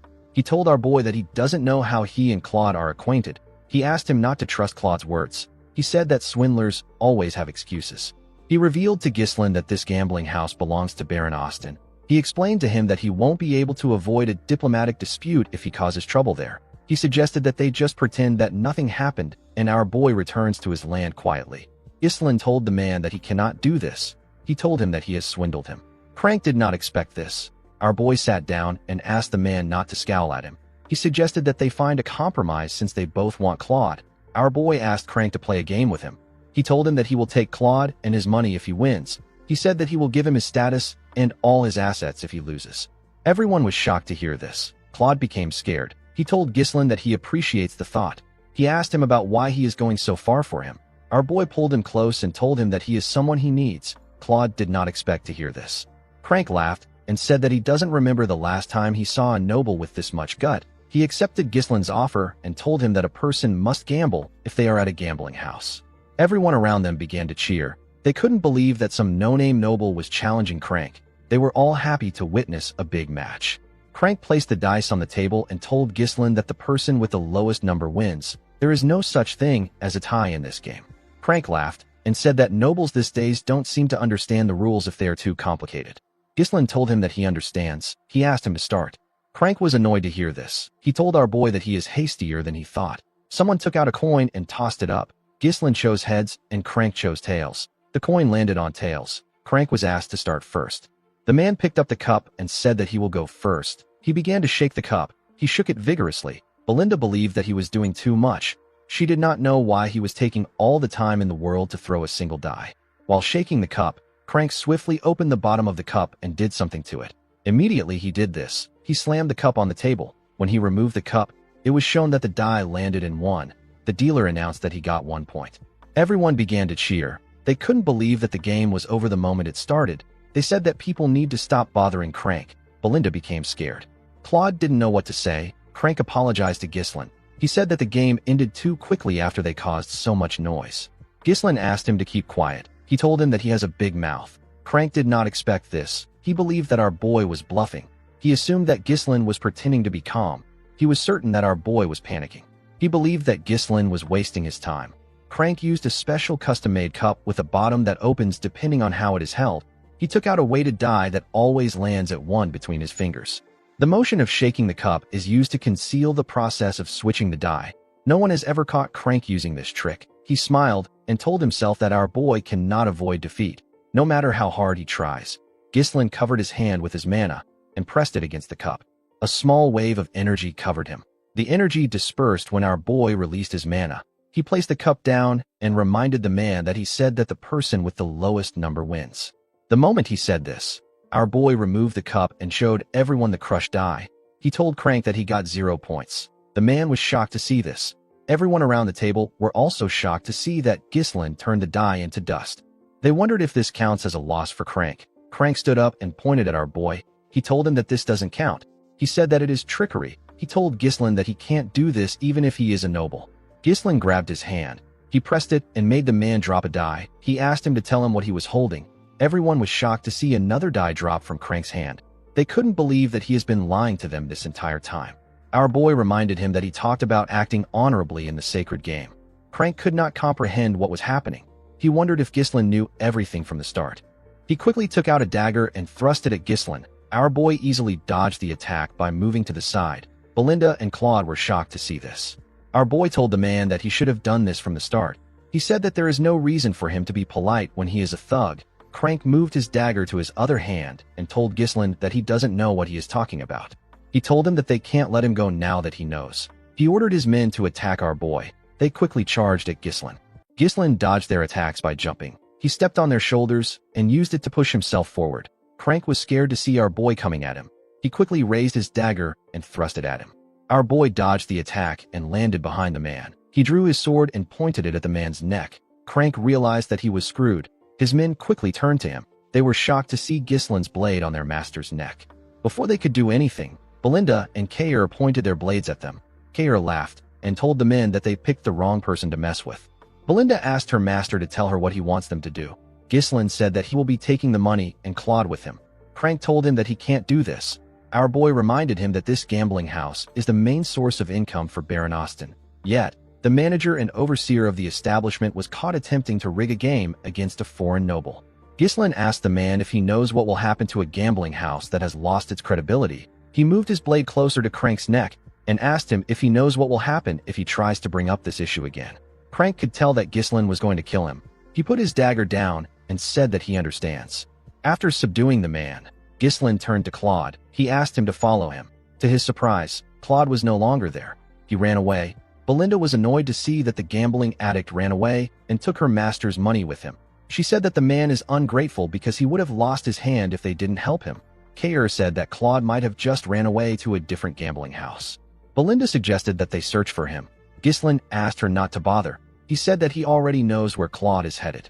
In the next scene, we see Claude riding a horse somewhere. He carried a bag full of coins with him. He wondered about who Ghislain was. He didn't know why he helped him. He knew that he was only able to get the money thanks to Ghislain. He felt bad for what he did. He convinced himself that he really needs the money. The scene shifts, and we are taken back 1 year into the past. We are shown a poorly built cabin in the woods. Inside the cabin, we see Claude pouring gold coins on the table. He asked a lady wearing a hood to see what he got. This lady's name is Anna. Claude told the woman that he got everything through gambling. He said that gambling isn't all luck. There is a certain winning formula. He told her that they won't have to hide anymore if he can keep making money like this. He said that they can live a normal life again. Anna asked him to stop. She begged Claude to stop with her trembling hands. Anna told him that she is aware that her father, who is his teacher, didn't pass away because of him. The woman couldn't even look at Claude. His body was covered in bruises and his face was swollen. Claude told her that it is his fault. He said that he made his teacher a traitor because he was stupid and immature. The scene shifts and we see Anna tied up. She was being held by Crank and his subordinate. A fat man said that Anna Arceus, the daughter of Boethius Arceus, a scholar of the Syrian Royal Academy, and a traitor, will be imprisoned. Immediately he said this, he asked Crank and his subordinate to take her away. Claude struggled to get up from the ground. He called out to Anna. The fat man turned to him and asked him to bring him 2,000 gold within a year. He told Claude that Anna is supposed to die, but he will set her free if she can get the ransom. Claude held on to the bag of gold tightly. He said that he will free Anna soon. At the Austin castle, we see the fat man from before writing something. The fat man turned out to be the Baron. Baron Austin found out that the prison camp is full. He didn't like what he heard. He saw the prisoners as lowly bastards who waste food. He said that there is no reason to keep them alive if they can't collect their ransoms. He asked a knight named Rogier to execute anyone who doesn't pay their ransoms within a week. The knight accepted the order. He reminded his master that it has almost been a full year. The Baron quickly realized that the knight was talking about the traitor's daughter. He asked him if he has heard anything about Claude. Rogier said that Claude is only wasting his time at the gambling house. The Baron said that Crank is doing his job well. He had planned to make Anna a maid, but he didn't think it was wise to hire a traitor's daughter. He asked Rogier to execute the woman along with the others, and to make sure that Claude never finds out. Rogier asked his master about what they should do if Claude pays the ransom one day. The Baron asked the man to take the money and eliminate him later. He knew that no one would care about a dead gambler. He smiled and said that this can only happen if Claude is able to pay the ransom. Immediately he said this, a soldier stepped into his office. The Baron asked him about why he came to see him at this late hour. The man revealed to him that someone known as Claude is making a fuss and shouting about how he wants to pay a ransom. Baron Austin and his knight were shocked to hear this. A while later, we see Claude place the money on the Baron's table. He told him that the bag contains 2,000 coins. There were 4 soldiers in the Baron's office. Claude asked him to release Anna. Baron Austin carefully looked at the coins. He was surprised to see that the coins aren't fake. He asked Claude about where he got the money from. The man told him that he won it in a bet. The Baron ordered his men to lock Claude up. The man was shocked to hear this. Before he could do anything, the soldiers grabbed him from behind. Claude asked the Baron to tell him what is happening. He told him that he brought the money he asked for. The Baron said that the source of the money is too fishy. He told Claude that he has to confirm things from Crank. He asked him to stay in prison if he doesn't want to be executed. With an evil smile on his face, Baron Austin said that he can't believe a gambler really got the money for the ransom. Claude screamed at the Baron as he got dragged away. Before they could drag him out of the office, the soldiers got hit in the neck. They both passed out. The Baron and his knight were surprised to see this. Our boy tapped Claude on his shoulder and told him that he did a good job. The man was shocked to see him. Ghislain walked forward and greeted the Baron. The fat bastard asked him to tell him who he is. Ghislain snapped his fingers and introduced himself as Baron Ghislain Fenris from the Lithania Kingdom. Immediately he said this. Belinda and Kair brought Crank into the room. Belinda used her rope to push him and make him kneel. Baron Austin was surprised to see Crank. Kair moved forward and drew out a chair. Ghislain sat down and placed his legs on the table. He asked Baron Austin to bring him a cup of tea. The Baron was annoyed to hear this. Rogier drew his sword and told Ghislain that he is acting insolent. He asked our boy to stand up and show the Baron some respect. The moment he said this, Kair pointed his sword at him and asked him to step back. He told him that he can't handle this situation. Rogier was annoyed to hear this. Baron Austin could not believe that Ghislain was acting violent in front of him. He ordered his men to get our boy out. Ghislain assured him that he is not there to cause trouble. He said that he only came to receive compensation. Baron Austin asked our boy about what he means. Ghislain called out to Belinda. Immediately she heard her name. She pushed Crank forward. Our boy grabbed the man's chin and told the Baron that the manager of his gambling house was caught cheating in a game against him. He told the Baron that he and Claude almost lost their life savings on the game they bet on. Baron Austin quickly realized that the money in front of him was gotten from the game. Crank told the Baron that Ghislain is lying. He said that our boy was the one who cheated. Belinda was annoyed to see that Crank was still lying. She kicked his head with her leg. Baron Austin did not expect Crank to cause trouble for someone like Ghislain. He believed that the man should have carefully chosen his opponent. He asked our boy to tell him what he wants him to do. Our boy said that it is unacceptable to cheat in a gambling house where trust and credibility is the utmost priority. He asked the Baron to give him and Claude a fair compensation. Baron Austin said that Crank just said that he is lying. He told Ghislain that he doesn't know who to believe. He asked him to meet a judge if he is looking for a just solution. He said that the situation has nothing to do with him. Ghislain told him that the situation actually has something to do with him. Baron Austin asked him to tell him how it concerns him. Ghislain explained to him that the Kraken Gambling House is a place where many nobles from various countries visit to indulge in gambling. At least half of the Baron's total income comes from the gambling house. Ghislain told the Baron that if people find out that cheating was uncovered in the gambling house, it will look like he brazenly tried to scam the nobles. He said that things will become interesting if this happens. With a look of anger on his face, the Baron asked Ghislain if he wants him to pay him hush money. Ghislain told him that the compensation must be at least twice the amount in the bag. He asked him to also release Anarchius. Claude was shocked to hear our boy's request. He didn't know how Ghislain knew about his situation. Our boy told the Baron that he will act like nothing happened today if he can fulfill his requests. Baron Austin said that he finally understands what is happening. While screaming at the top of his voice, he called Claude an ungrateful prick. The man was surprised to hear this. The Baron told him that he gave him the chance to save a woman that is supposed to be executed, but he repays him by working with another country's noble to rob him. Immediately he said this, his soldiers ran into his office. Kair asked Claude to move aside. He told him that he will only get in the way. Belinda felt offended that Baron Austin thought that they were working with Claude from the start. Ghislain asked her to give him a dagger. Baron Austin told our boy that no one will hear about anything if he kills them there. He ordered his men to take out the group. Immediately he gave the order. Rogier swung his sword at Ghislain. Before his blade could reach our boy, he used his leg to kick the bag of gold. The bag hit the knight's head and made him lose balance. Ghislain took out the dagger and charged at the Baron. He stabbed his hand and pressed it into the table. Baron Austin screamed out in pain. His men couldn't reach him because Belinda and Kair were holding them back. With a cold gaze in his eyes, Ghislain asked Belinda and Kair to not kill the soldiers. They accepted his order and charged at the soldiers. Kair used his sword to block his opponent's attack. He then gave him a punch that knocked him out. Belinda took out some thin and light strings. She used it to block her opponent's sword. She gave the man a bone-crushing kick in his neck. Ghislain got on the table and blocked one of the soldiers' attack with his sword. He pushed the man back with his sword. The moment he did this, Rogier charged at him. He swung his sword at him from behind. Our boy easily turned around and blocked the man's attack. He used his sword hilt to hit Rogier in his neck. His attack went through the knight's helmet. Claude watched the group as they fought.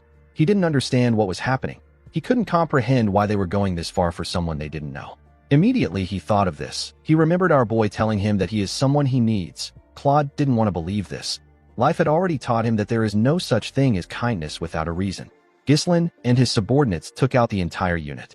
While crying, Baron Austin called our boy a scoundrel. He couldn't accept the fact that Ghislain wounded a noble. Our boy took out the dagger. He told the Baron that he will be taking the money and Anna.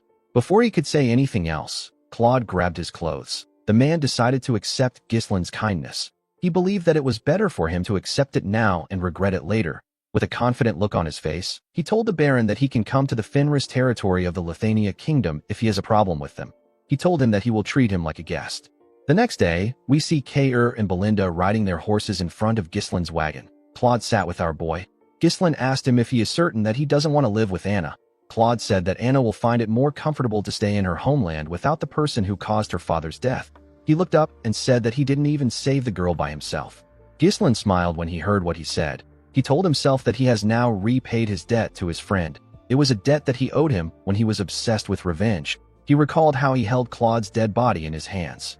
Ghislain looked at the sky and said that he feels much lighter now. He looked at the land in front of them and asked Claude to tell him how he likes the place.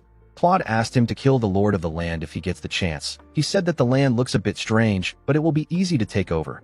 Ghislain asked him if he is suggesting that he harms himself. Claude was shocked to hear this. He couldn't believe that this poor-looking countryside belongs to our boy. He told him that he only followed him because he looked rich. Ghislain grabbed his head and moved him closer. He revealed to Claude that he is now the steward of their land. He told him that everything he sees will now be under his management. Claude realized that he messed up. He told Ghislain that he takes back everything he said. He begged him to take him back to Anna. Unfortunately for him, it was too late. The scene shifts, and we are taken to the Desmond territory. We see Count Desmond sitting on his throne. His officials sat on a round table in front of him. The Count mentioned Perdium and Fenris. His officials became nervous when they heard him speak.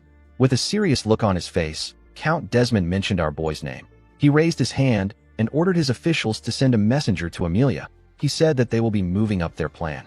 In the next scene, we are taken to Ghislain's castle. We see our boy standing in front of his men. He was dressed like a proper noble for once.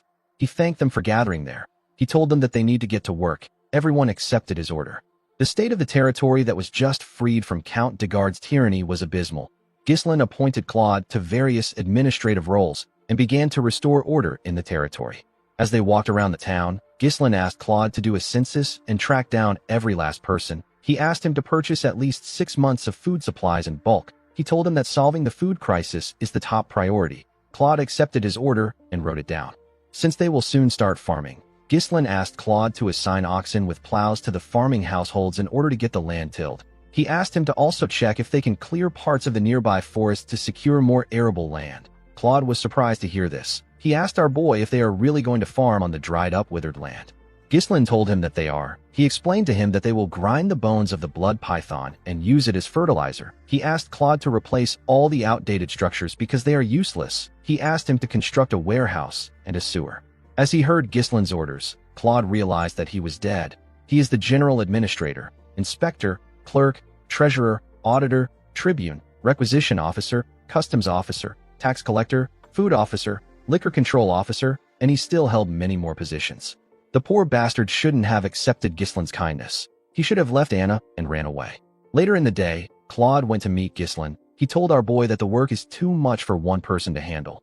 Ghislain asked him if he has even tried. He asked him to use this opportunity to test his limits. He told him that he can hire more people if needed. Claude realized that he wasn't getting through to Ghislain. He quickly turned around and began to run. Our boy didn't even bother to look at him.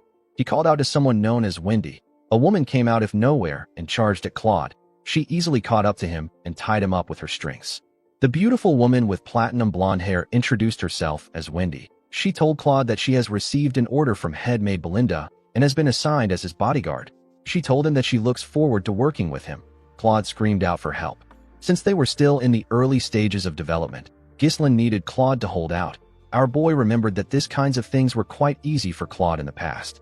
A noble by right has the responsibility and duty to protect their people. However, this territory has a lot of issues. The citizens don't trust nobility due to the exploitation and oppression they faced from the greedy lords. They have lost the will to work due to endless poverty. There is also the issue of starvation. The more these problems are ignored, the more the nobles end up isolating themselves. Ghislain knew that he needed to resolve the basic issues quickly if he wanted to restore the foundation of this territory. Unfortunately, our boy was met with another problem. There was not enough funds to resolve their issues. Ghislain explained to his group that he won't be able to pay their wages in 3 months if they keep spending money on the territory. Gillian said that this is truly an important issue. Kair didn't understand why our boy was bothered about money. He reminded Ghislain that he can just mine some runestone. Our boy explained to him that the runestone has more uses for it other than just selling it. He said that they need to fund the mage's research. Apart from this, the runestone vein isn't limitless, so they can't rely on it forever. Our boy said that they need a stable source of income. The moment he said this, Claude barged into his office. Ghislain told him that he arrived at the perfect time. He told him that he has something he wants him to do. Claude told him that there is no need for him to do anything. He revealed to him that he has devised the best plan to save the territory. Everyone was surprised to hear this. With a confident smile on his face, Claude asked Ghislain to build a casino. Immediately he said this, he got kicked out of the building through a window. When they brought him back to the room, Belinda gave Wendy the authority to act before Claude can say something. Claude asked her to tell him what she wants him to do. Since they can't farm or use the runestone as they please, Claude believed that the best thing to do would be to turn this worthless piece of land into an entertainment district. He told Belinda that he is just trying to be realistic. Alfoy, the gambling addict, appeared behind Claude and said that he supports the idea. Ghislain told Claude that he will consider his plan when they have spare time in the future. He asked him to proceed with the tasks he assigned to him. Claude asked him if he really believes they have enough food stock to hold out. Ghislain explained to him that they might be able to make money if they build a casino in a territory with no proper foundation. He He told him that they will also be unable to stop the rise of an underworld. Our boy believed that a casino won't be good for him in the long run if he wants to go against his enemies. Claude explained to him that they are constantly importing food due to shortages. He told Ghislain that they need to do something now before they run out of money. Alfoy backed the man up by suggesting that they build a grand game hall in the town. Ghislain told him that he will take care of the food problem. Claude was surprised to hear this. Our boy revealed to him that he will make crops grow on their soil. He asked Claude to do whatever he says without complaints. Claude reminded him that he said that the land isn't fit for farming. Ghislain smiled and asked him if he is certain about it. Claude said that he is sure. Alfoy backed him up and said that it can never happen. With a smile on his face, Ghislain asked them if they would like to make a bet. 3 months later, we see Claude and Alfoy staring at something in shock. Claude asked Alfoy if he is dreaming. The two of them couldn't believe their eyes. The field was filled with rye. The commoners were extremely happy to see that the seeds they planted actually grew. It had been so long since they harvested crops in their land. Claude asked Ghislain about how he did it. Our boy explained to him that rye grows in harsh environments. Before planting the seeds, they spread the powdered bones of the blood python on the soil. The bones are rich in nutrients. They then planted rye seeds which were enhanced with the mana compression sigil. Ghislain touched the rye and told the man that this method will make crops grow faster and allow them to be harvested frequently. Upon hearing our boy's explanation, Alfoy now understood why our boy made them develop a mana compression sigil. Vanessa was amazed by Ghislain's knowledge. She asked him about how he thought of using a mana compression sigil on seeds when it is normally meant for humans. The truth was that Ghislain didn't come up with the idea himself. A mana compression sigil is a magic circle that extracts power stored in a runestone to accelerate growth several times over. When mages first suggested that mana compression sigils could be used this way, they experienced some backlash. People didn't want to use something so valuable on mere grains. However, once the results were shown, no one argued again. This method of farming has already been verified by magic scholars in the future. The principle behind it was none of Ghislain's business. The people began to cheer for Ghislain. They said that they will now trust him. They were extremely happy to see that they will no longer starve. While the people were cheering, Claude and Alfoy tried to sneak out of the fields. Ghislain called out to them. He asked them about where they are going. He told them that they need to write their contracts. With a nervous look on their faces, they asked Ghislain about the contract he is referring to. Our boy took out some papers and reminded them that they made a bet saying that he will give them 5,000 gold each and grant them freedom if they won. However, if Ghislain won, they will work as unpaid slaves for 10 years. Immediately, our boy reminded them of the bet. His soldiers surrounded them from all ends. The two of them realized that they were screwed. Now that they had resolved their food problems, they were free to use the runestone for purposes beyond just selling them. In the next scene, we see the tower master of the flame magic tower sitting with Ghislain. Hubert was shocked to hear our boy ask him to build a branch of his magic tower in his territory. He didn't understand why Ghislain suddenly made this request. He told him that he simply stopped by to congratulate him on becoming a lord. Ghislain revealed to him that they won the war at a heavy cost. He told him that the victory came at the cost of detonating runestones. He said that this happened even though they received help from the magic tower. Hubert was shocked to hear this. He only heard about Perdium's victory. He didn't hear about the runestone. Ghislain let out a sigh and said that if a young territory like Fenris is attacked, they will have no choice but to blow up more runestone mint for the magic tower. Hubert became scared when he heard this. He asked Ghislain to stop doing extreme things. With a smile on his face, our boy told him that they will need more mages. Hubert easily accepted his request. Ghislain believed that mages shine the brightest when used for construction projects. He used them to solve his housing issue, his waterways issue. He used them to build churches and to construct the Flame Magic Tower's Fenris branch. Due to the fact that more mages were dispatched from the Magic Tower, they were able to complete the large-scale construction swiftly. Of course, there were occasional minor conflicts by some mages who struggled to adapt to the territory. The mages protested against Ghislain's treatments. They called him a ruthless scum. They couldn't believe that he was making mages like them do hard labor. Ghislain found a way to resolve the issue through what he calls amicable agreements. Of course, our boy knocked them out. He asked Alfoy to get the contracts. Alfoy gladly accepted the order. He didn't want to be the only one who became a slave in this territory. Thanks to the efforts of the mages, the territory quickly regained its functionality. Unfortunately, there were still external issues that Ghislain had to face. In the next scene, we see Claude barge into Ghislain's office. He told our boy that there is trouble. He revealed to him that a rebellion has broken out in Rayfold. He said that Amelia has started a rebellion. Our boy wasn't shocked. He already knew that the rebellion was going to take place. However, it took place sooner than it did in his past life. Ghislain knew that his interference caused this. Desmond and Amelia are puppets dancing to the tune of Duke Delphine. Since the Duke's attempt to use Degard to seize Perdium has failed, he has no choice but to act directly. Ghislain was well aware that his war wasn't over. Gillian asked his master about what he wants to do.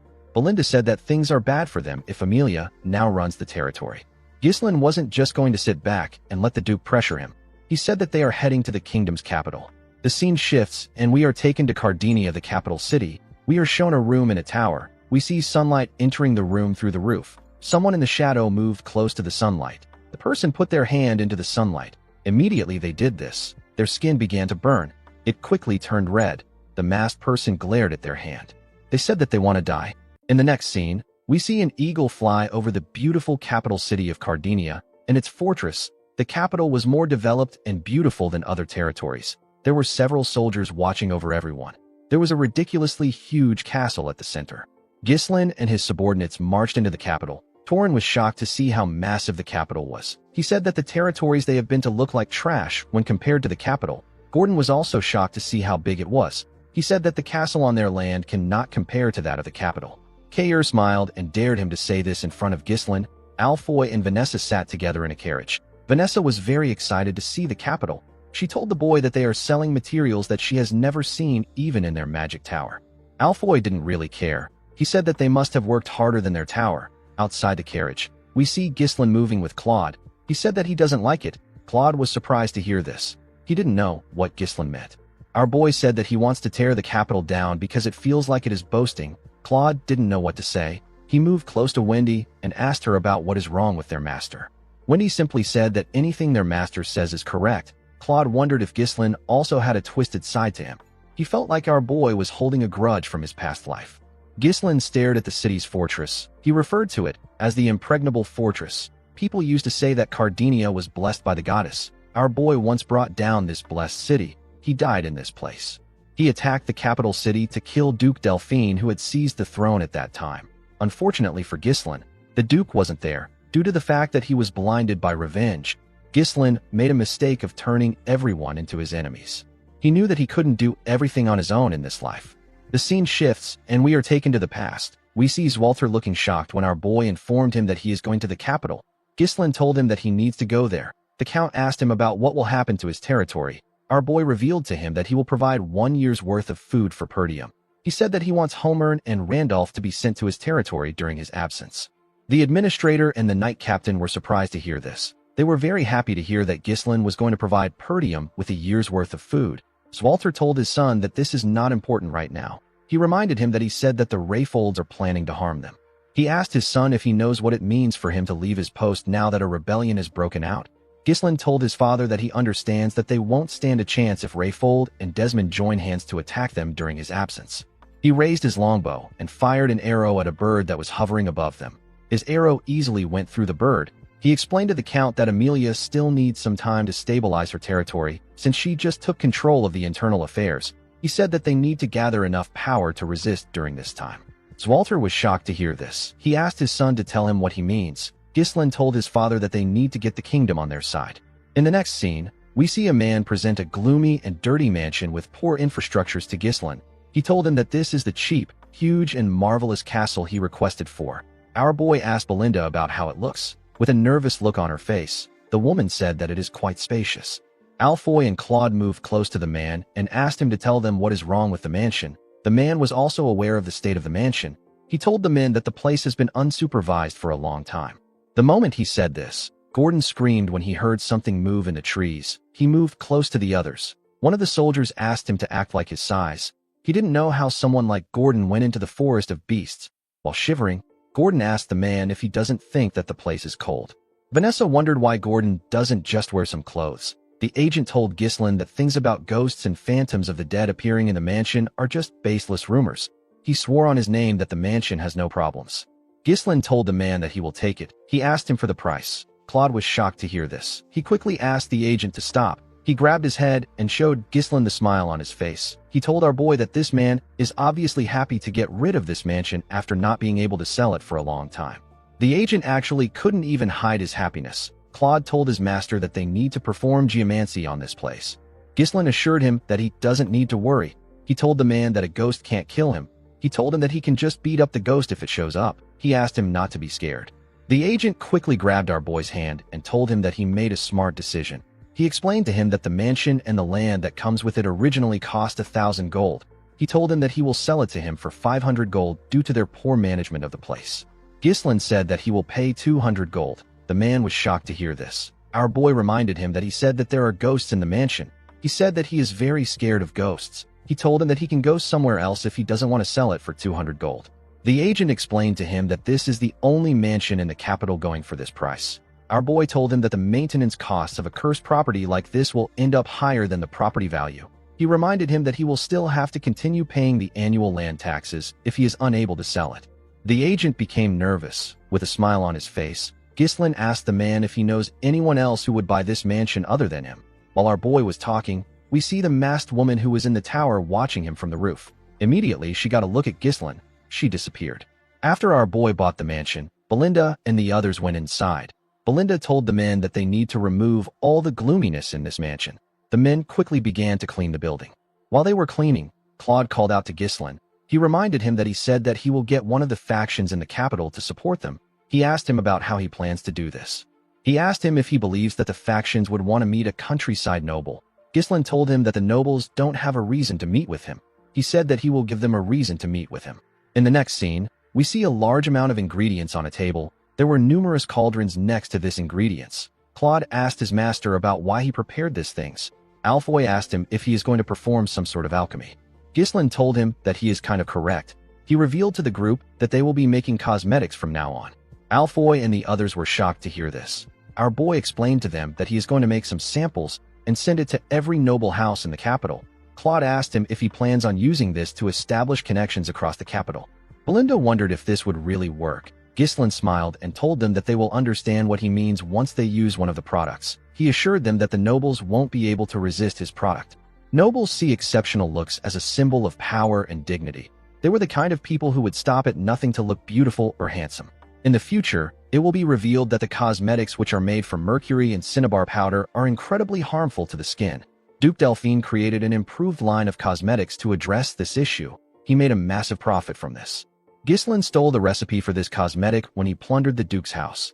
This dream cosmetics that resolved all the flaws of the old products is known as Deneb.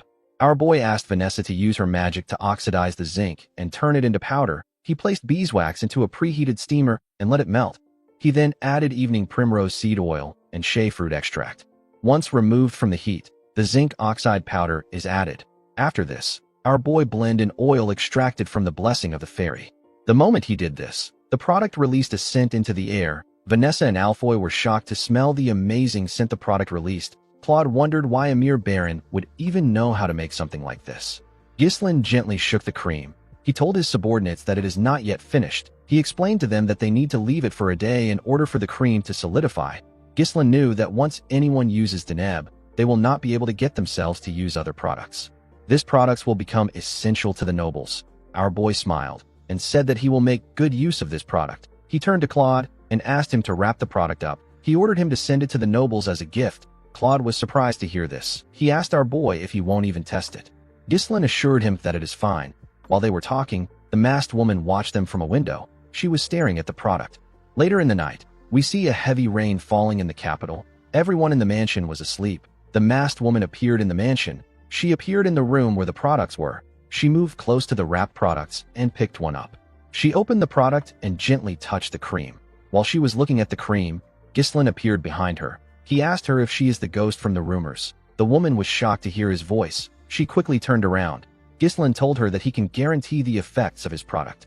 A heavy lightning struck when our boy said this. The woman quickly drew a sword and charged at Ghislain. She appeared in front of him in an instant. Our boy drew his sword and blocked her attacks before it could touch him. The woman tried to thrust her blade at him, but our boy blocked it before it could touch him. He swung his sword at her and pushed her back. The woman turned around and attacked his back. Ghislain was able to move his sword behind him to stop the attack. He pushed her sword back. The woman took a stance and pointed her sword at him. Ghislain recognized this sword technique. The woman thrust her sword at him. Our boy easily blocked it. He pushed her sword back. He and the woman pushed each other away and swung their swords at the same time. They parried each other's attacks. Ghislain recognized this grace. modesty and spiral of roses that this woman displayed, every single one of her movements draws a graceful trace. The woman raised her sword and swung it at our boy from the side. Ghislain easily blocked the attack. He grabbed the woman's hand and dragged her. He put his blade close to her neck. The woman was unable to move. Ghislain found it odd that a lady like her is pretending to be a ghost in a place like this. He asked the woman about her relationship with the Bramford family. A while later, we see Belinda and Gillian rush into the room. Belinda was only wearing a garment. She held her dagger in her hand. Gillian asked his master about what caused the noise. When they got inside the room, they saw their lord looking at an open window. Ghislain asked them to go back to their rooms and rest. He said that things might actually work out better than he expected. The scene shifts, and we are taken to a more beautiful mansion. We see a woman standing in front of a mirror after getting her makeup done. Her maid told her that she is as beautiful as ever. This woman is the Countess of Elisber. Her name is Muriel. Muriel wasn't satisfied with her face. She knew that her face was burdened with all kinds of paint and powder. In her youth, she was a pioneer who led the fashion world of the capital. Every woman imitated her cosmetics, and they wore clothes styled to look like hers. However, her fame began to fade as the years passed. Her makeup is now nothing but a veil to hide the passing of time. Muriel wondered if she can never return to her glory days again. While she was thinking, her maid informed her that she has to go to the salon. The moment the Countess turned around, she saw something shocking. Her maid's face was glowing. Her skin looked amazing. Muriel grabbed her face. She felt the moisture and the firmness of her skin. She ordered the maid to tell her what she did to her face. The woman revealed to her that Count Elisber received cosmetics as a gift, but he didn't want them, so he gave them to the maids. She told Muriel that her husband received it as a greeting from a noble who just arrived in the capital. In the next scene, we see Muriel's carriage at Ghislain's entrance. Alfoy, Claude, and Gordon were shocked to see the woman's golden carriage and white horses. They wondered if the queen was coming to greet them. Claude realized that Ghislain's cosmetics idea worked. He watched the Countess step out of the carriage with her feather fan, when he pushed him and asked him to greet the Countess. Claude bowed his head and greeted her. He asked her to follow him inside to have a talk. Inside the mansion, we see Ghislain sitting in a pavilion in the garden. He was feeding a bird. Claude greeted him and revealed to him that Countess Elisber has come to visit them. Our boy fed the bird and stood up. The woman asked him if he is Baron Fenris. Ghislain kissed her hand and introduced himself as the lord of the Fenris territory in the northern region. He told her that he is honored that she came to a secluded place like this. The Countess told our boy that he didn't send her any gifts. She said that he only gave it to her husband. She said that her fame wasn't great enough to reach the place he lives in. Ghislain smiled and told her that this is not true. He explained to her that he thought that it would be impolite to give the madam who leads the fashion world something that wouldn't satisfy her. Muriel liked that our boy praised her. She told him that he is not completely clueless. She said that they need to go straight to business. She sat with Ghislain in the pavilion. She asked our boy to give her his cosmetics. Ghislain asked her if she has used it. The Countess told him that it is excellent. She said that she no longer needs the other cosmetics she uses because of the product. She revealed to Ghislain that she wants to monopolize the product. She told him that all he needs to do is focus on developing and delivering the products. Our boy told her that he can only allow her to buy in bulk. The Countess gently smiled when she heard this. She told him that it will be very difficult for him to do business in the capital on his own. She explained to him that it will not be easy for him to enter the network of influential figures even if his product is good. Due to the fact that our boy settled in an old mansion, the Countess assumed that his finances are not very great. Belinda was annoyed to see the Countess talking down to her master. Claude found Muriel's words to be weird because they only settled in the mansion out of Ghislain's stubbornness. Our boy told the woman that the supply price will be a bit high. He asked her if she is okay with this. The Countess laughed when she heard this. She revealed to him that the Elisber family is one of the wealthiest family in the capital. Ghislain told her that each unit will cost 100 gold. The Countess was shocked to hear this. She asked our boy if he is joking. Ghislain assured her that he is not. He said that the Queen of Socialites has set her eyes on a product, so it must be worth a lot. Muriel blushed for a moment. She quickly put herself together. She believed that our boy was a sly fox. If it were jewelry or furniture, the price would make sense. It is completely absurd to sell a single jar of cosmetics for 100 gold. In order to make any profit, Muriel would need to raise the retail price above the supply price. Our boy was basically telling her to give up on the monopoly. She was annoyed to see that Ghislain was toying with her. Our boy smiled when he noticed that she was angry. He told the Countess that he has another offer. Belinda moved close to him with a box. Our boy explained to her that he can give her honor even if he cannot give her an exclusive deal. Muriel asked him about what he means. Ghislain placed the box on the table and opened it. He presented 15 cosmetics to Muriel. The woman was shocked to see this. Ghislain told her that this is the cosmetic he made by himself. He told her that it is called Deneb. He said that it is a gift to commemorate their connection. He picked up one of the Deneb and explained to her that there are still many nobles who don't know how effective Deneb is. He said that this is a product that can change the market. He told Muriel that she can be the one to change the market. Muriel let down her feather fan and smiled. She told Ghislain that he is a baron who only knows how to pick the prettiest words. She closed the box and accepted his offer. She stood up and moved her fan close to him. She told Ghislain that he will distribute the cosmetics and she will lead the trend. Our boy smiled and said that this is excellent. He walked the countess back to her carriage. Before getting in, Muriel asked Ghislain to let her know if he needs anything. She told him that she will help him out if it is within her power. Ghislain asked her if she can grant him a request. Muriel was surprised to hear this. He asked her if she can relay some words to Marquis Branford. He asked her to tell the Marquis that Baron Ghislain Fenris can solve his daughter's problem. The scene shifts, and we are taken to the Branford territory. We see someone telling an old man with red eyes what Ghislain said. This man is the Marquis. In the next scene, we see Claude throwing money in the air. He screamed that they have hit the jackpot. He was very happy. He realized that the Countess was really famous. He couldn't believe that the expensive cosmetics were selling like hotcakes. Kayer was also surprised to see how much they made. Alfoy the gambling addict was amazed to see how much they made. He said that he can gamble until the day he dies with this money. Claude advised Ghislain to forget their land. He said that they should just stick to the cosmetics business. Wendy quickly tied him up to shut him up. Belinda wondered why he was so excited when it wasn't even his own money. Gillian commended his master for easily securing a place in the capital. Ghislain said that this is not enough. What he really wanted was something else. Later in the night, we see Ghislain walk to his pavilion. When he got there, he saw a knight waiting for him. The knight informed him that Marquis Branford has summoned him. The scene shifts, and we see Ghislain and his subordinates walking to the Marquis's huge mansion. When they got to the entrance of the Marquis's office, 2 guards opened the door for them. When our boy stepped inside, he saw the Marquis and the knight that came to summon him. There was also another man next to the Marquis. Marquis Branford didn't pay attention to Ghislain. He was looking at a book. Our boy bowed his head and greeted him. He introduced himself to the Marquis. Marquis Branford raised his head when Ghislain greeted him. He called our boy the son of Count Zwalter Perdium and the heir of Perdium. He called him an arrogant brat who won the war against Degard, killed the count, and seized the lord's seat. The Marquis told Ghislain that he is completely different from his father. Our boy was not surprised to hear this. He knew that the Marquis had been watching the situation unfolding in the Northern Territories. Marquis Branford is a minister and the greatest authority in the kingdom. He is the leader of the royalist faction that opposes Duke Delphine. All the kingdom's affairs pass through the Marquis's hands. If it weren't for Countess Muriel, who is a fellow royalist, Ghislain wouldn't have been able to meet him this quickly.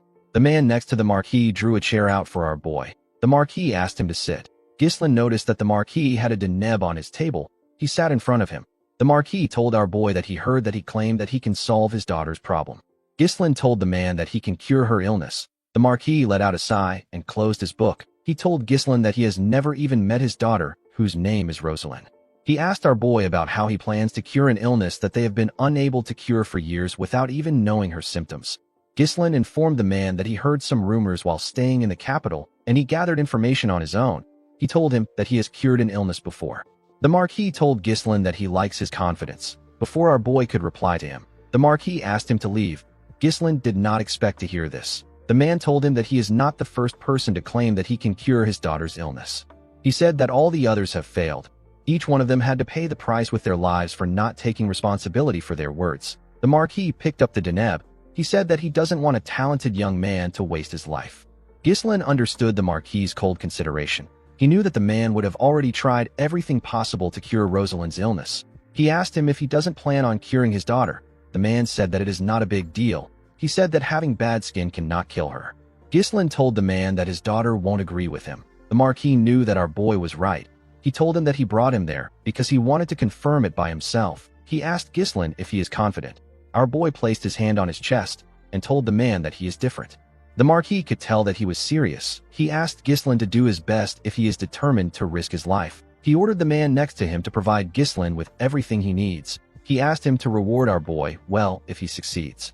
Ghislain told the Marquis that a reward is not enough. He asked him to give him something that he desires. The Marquis did not expect to hear this. He asked our boy to repeat what he said.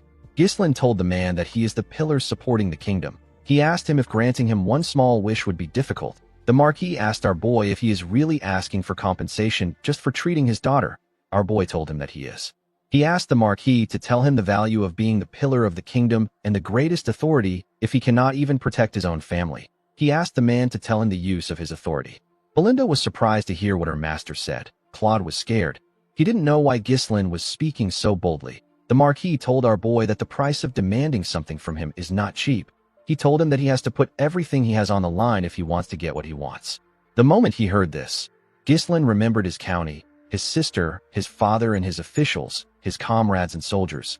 This were the most important people to him. With a serious look on his face, the Marquis stretched out his hand and asked Ghislain if he can do it. Our boy looked into the man's eyes. He put himself together and shook his hand. The Marquis was surprised to see this. Our boy told him that he will put everything on the line. The Marquis looked into his eyes. He could tell that Ghislain was being serious. He turned to his assistant and asked him to inform the royal treasurer to prepare to cut off all support for Perdium. He asked him to instruct the commander of the guards to surround Ghislain's mansion in the capital. He forbade all entries and exits. The Marquis stood up and told Ghislain that he has 1 week. He asked him to bring Rosalind to him in perfect condition within this time. Our boy smiled and said that he can do it. Belinda became nervous when she heard this. Claude was annoyed. He couldn't believe that Ghislain put them in another issue when they just solved their money problem. Belinda knew that the Marquis could easily take out Perdium and Fenris. She hoped that her master knew what he was doing. Ghislain stood up. He knew that the Marquis doesn't tolerate anyone who challenges his authority, especially when it comes to his daughter's illness. Since it was a problem even the most powerful man in the kingdom could not solve, he decided to just accept his fate. Our boy knew that he had to succeed. He walked out of the Marquis' office. Marquis Branford watched him as he walked out. He said that there is no turning back now for Ghislain. The scene shifts, and we are taken to Rosalind's room. We see her looking around. While looking around, Rosalind remembered asking her father if she has to risk her life to help others. At this time, her skin was still normal. The Marquis told her that helping the powerless is nothing but hypocrisy. He explained to her that she needs to first acquire strength if she wishes to be in a position where she can help. Rosalind looked at her sword and said that she followed her father's words. She said that she acquired the strength that she needed, but it came with a hideous appearance. Ghislain stepped into her room and told her that he knew that she would be the daughter of Marquis Branford. Rosalind turned around when she heard this. Our boy stretched out his hand and introduced himself as Ghislain Fenris, the lord of the Fenris territory. Rosalind asked Ghislain to tell her why he is there. Our boy explained to her that he came to cure her illness. He asked her if the cosmetics he gave her had any effect. Rosalind threw the deneb at him when she heard this. Ghislain dodged it by bending his head. The product hit the wall and got destroyed. With a shaky tone in her voice, Rosalind asked our boy if he thinks that he is the first person to attempt to cure her illness. She put her hands around her body and told Ghislain that she is not interested in knowing the medicine or method he will use. She asked him to leave her alone. She said that it is all futile. Ghislain assured her that he is different. He revealed to her that he is putting his life on the line to treat her. Rosalind turned to him and told him that everyone who came to satisfy their greed always say that they are putting their lives on the line and they are different. She asked him if he thinks that he is special because his cosmetics are selling well. Ghislain told her that he understands that she has been through a lot. Rosalind Branford is a girl who inherited the blood of the Marquis and her mother, who is the daughter of the kingdom's chancellor. After her mother passed away, she became the sanctity of her family. The girl was skilled in both the pen and the sword. She knew how to wield the sword and use mana. She also built her achievements as the foremost patron of Cardinia's various industries. However, an unknown disease completely overturned the life of this talented girl. Even when the Marquis' family exhausted every possible means, Rosalind's illness couldn't still be cured. Due to this, Marquis Branford sought to resolve his daughter's problem through a political marriage. Even if she could no longer live like before, the Branford name would still be able to protect the girl. The cause of Rosalind's illness is an irreversible spontaneous skin eruption, which is caused by improper training of the mana cultivation technique.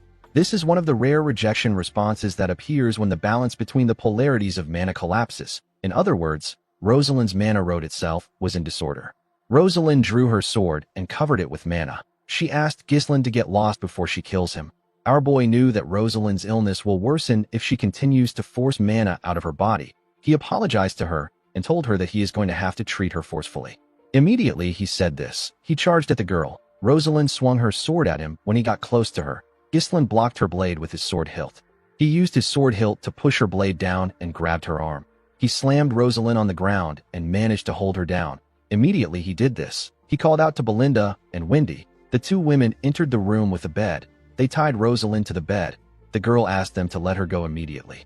Claude stepped into the room with a box. Ghislain took off his jacket and told the girl that he will remove her mask. Rosalind was shocked to hear this. Our boy explained to her that he needs to check her condition before beginning the actual treatment. When he placed his hand on her mask, Rosalind asked him to stop. She told him that she doesn't need his treatment. Ghislain didn't listen to her. He took off her mask. Claude and the rest of the group were quite shocked to see how damaged her skin was. Ghislain didn't seem surprised. He took out a vial from the box Claude was holding and explained to the girl that she will have to endure a lot for a week. He told her that she can endure what is about to happen as long as she is determined. Rosalind grit her teeth out of anger. She asked our boy if he has a death wish. She asked him if he really thinks that he can treat her illness. Our boy told her that he will die if he is not able to treat her. He poured the substance in the vial in her mouth. He told the girl that she will also die if she doesn't get treated. Rosalind was shocked to hear this. Tears flowed out of her eyes. Ghislain covered his hand with his mana. He was certain that his method will be successful. This is because this treatment was invented by Rosalind's future self. Our boy placed his hand on Rosalind's stomach and pushed his mana into her body. His mana entered her veins. Rosalind felt a large amount of excruciating pain when Ghislain's mana entered her veins. She couldn't believe that she had to endure this for a whole week. The girl wondered why she had to get this illness. She wondered why she was the only person in the world who had to suffer this kind of pain. The moment she thought of this, she remembered Ghislain telling her that she will also die if she doesn't get treated. The girl grit her teeth and pulled herself together. Since she was going to die eventually, she asked our boy to try his best until the very end. She told him that she will kill him if he messes up. The scene shifts, and we are taken to Ghislain's mansion. We see the mansion surrounded by the Marquis's soldiers. Ghislain's soldiers were scared and confused. They didn't understand why they were in a situation like this. While trembling, Alfoy said that their stupid lord must have made another mess. Gordon suggested that they look for Ghislain instead of staying like this. Gillian asked him not to bother. He and Kair walked down the stairs with barrels of liquor in their hands. Kair asked the men to relax and have a drink. He reminded them that their lord wouldn't make a move without thinking. A week later, we are taken to the Marquis's mansion. We see the Marquis and two knights walking to the basement. When he stepped into the basement, the man saw something surprising. He saw Ghislain standing in a room covered with blood. His daughter's face had a light veil on it. Our boy turned to the Marquis and looked him in the eye. Marquis Branford stared at Ghislain with a chilling look on his face. Ghislain used his hand to remove the veil on the girl's face. The Marquis was shocked to see what our boy did. The scene shifts, and we see people gossiping about how the daughter of the Marquis has been cured of her illness. Later in the day, we see Ghislain step into the Marquis's office with Claude and Belinda. He bowed his head to the Marquis when he stepped into his office. Marquis Branford smiled and told our boy that he wasn't all talk. Ghislain sat down and told him that he was able to do it because he gave him a chance. The Marquis asked him to tell him what he wants. Everyone in the room nervously looked at Ghislain. They all wanted to know what he would ask for. Our boy asked the Marquis to be his guardian. The Marquis's subordinates were shocked to hear this. Belinda was happy to hear what her master said. She knew that he would request for this. Claude knew that Marquis Branford would be forced to take responsibility for his lord if he becomes his guardian. This is perfect for building a base of power in the kingdom. Marquis Branford reminded Ghislain that he said that he needs a small favor. He told him that he now understands why he came to him. Ghislain smiled when he heard this. The Marquis revealed to him that he already has someone in the north who he has set his sights on. Our boy asked him if he is referring to Count Brivant. The Marquis did not expect to hear this. He reminded Ghislain that Count Rayfold and Count Desmond are also great lords in the north. He asked him about why he thinks it is Count Brivant. Our boy explained to him that Count Desmond pretends to be neutral, but no one knows what he is really thinking. The Rayfold County is currently in chaos due to internal family strife. Besides this too, the other lords are incompetent and greedy. On the other hand, Count Brivant is wealthy and close to the royalist faction. He also possesses the military power of the Flame Magic Tower. The only person that the Marquis could set his eyes on is Count Brivant. Marquis Branford asked Ghislain if he is saying that he is more worthy than Count Brivant. Our boy smiled and asked the man to be honest. He asked him if he doesn't find the Count to be unsatisfying. Marquis Branford began to laugh when he heard this. He told Ghislain that he is correct. He said that the Count is a good man, but he is lazy, indecisive, and easily influenced. Our boy told him that the Count would have already been influenced by the Duke because of his personality. He asked the Marquis to be bolder if he is going to grant his wish. He asked him to make him the representative of the North. Marquis Branford did not expect this. He told Ghislaine that he now knows why he risked his life for this. He stood up and asked everyone present to bear witness. He announced that he will support Ghislaine as his guardian. He said that our boy's enemies are now his enemies. Everyone who wants to face Ghislaine must remember that the Marquis stands behind him. Marquis Branford turned to our boy and asked him to swear that he will consider his honor in everything that he does. Ghislaine went on his knees and drew his sword. He held his blade and swore that he will consider the Marquis' honor. The moment he did this, someone congratulated him. Our boy quickly turned around. The person told him that she couldn't greet him properly because of the chaos. The girl with the blue fan told Ghislaine that although her father has rewarded him, she is the one who is truly indebted to him. Immediately she said this. Rosalind closed her blue fan and revealed her beautiful face and shining red eyes. The girl told our boy that she will become his guardian. In the next scene, we see a party taking place in the Marquis' mansion. We see nobles dancing and talking to each other. Some of them talked about how Rosalind's illness was cured by some no-name noble with cosmetics. Someone said that it might be the Deneb that Countess Muriel has been advertising. A noble lady asked the man not to make her laugh. She said that a cosmetic product cannot cure an illness that even doctors couldn't cure. Another man said that Marquis Branford wouldn't host a banquet for no reason. He said that he heard that the Marquis has already decided on whom to support. While the nobles were chatting amongst themselves, someone asked them to look up. Everyone quickly turned to the door. They saw Ghislaine walking with Belinda by his side. The woman wore a beautiful dress. Belinda grabbed her master's hand and asked him to take it out of his pocket. She asked him to put a smile on his face. Ghislaine wasn't really interested in doing this. He asked the woman if she doesn't think that she is a little overdressed for the event. Belinda smiled and asked her master if he knows when she will get the chance to come to a banquet like this. She said that she cannot miss a banquet hosted for him by the real power of the kingdom. Ghislaine said that he is not certain if the banquet is for him. Immediately he said this. The doors slowly opened. Someone announced that Marquis Branford is entering the hall. Everyone quickly turned to the door. They saw the Marquis step into the hall with a lady by his side. Rosalind gently walked down the stairs. She put her blue fan away and revealed her face to the nobles. She asked them if they have all been well. The nobles began to cheer when they saw Rosalind's face. They couldn't believe that the rumors were true. One of them said that she is even more beautiful than before. Belinda said that she almost didn't recognize the girl. She told our boy that no one would believe that this was the same person who had a bad temper a few days ago. While looking at the nobles, Rosalind turned to our boy and carefully looked at him. Ghislaine didn't know why she did this. The Marquis thanked everyone for attending his banquet. He said that today's banquet is to celebrate his daughter and to allow him to officially announce that he has decided on his ward. The nobles were surprised to hear this. They couldn't believe that the rumors were true. Marquis Branford told them that some of them might already know our boy, but most of them don't. He said that Rosalind was able to break free from the illness that has been oppressing her for years thanks to the efforts of Baron Ghislaine Fenris. The Marquis said that his family will do its absolute best to help Ghislaine as its guardian. He asked the nobles to treat our boy the same way they treat him. He smiled and asked them to enjoy the banquet. Immediately he said this. The nobles turned to Ghislaine and glared at him with a scary look in their eyes. They looked like predators that have found their new prey. Ghislaine realized that the Marquis might be careful when making a decision, but he is decisive when it is time to act. He remembered the Marquis asking him to attend the banquet so that he could introduce himself to the nobles of the faction. He told our boy that the nobles can provide him with help in the future. Ghislaine noticed that most of the kingdom's important figures attended this banquet. He didn't like interacting with nobles, but he understood that the banquet would benefit him a lot. While he was looking around, he heard some people gossiping. Some wondered if Ghislaine deserved to be under the Branford family. Some said that his family doesn't even have any real power. Belinda was annoyed to see that they were looking down on her master. While the nobles were talking, someone called out to Ghislaine. Our boy and Belinda quickly turned their heads. Rosalind bowed her head and told Ghislaine that she would like to extend her gratitude to him. The nobles were shocked to hear this. The hall became quiet. Rosalind asked him not to pay attention to the petty noise. She said that it is natural for rumors to follow a popular figure. Ghislaine said that he is not interested in this kind of popularity. He told the girl that their intense gazes are almost burning his skin. Rosalind told him that today is a special day. She explained to him that the nobles have confirmed that she has officially returned to the public's eye, and they found out that her father has become his guardian. She said that the nobles must be itching to do something. She stretched out her hand and told Ghislaine that they need to greet the nobles. She said that everyone is waiting. Our boy carefully turned and looked at Belinda. The woman smiled and waved at him. Ghislain smiled and grabbed Rosalind's hand.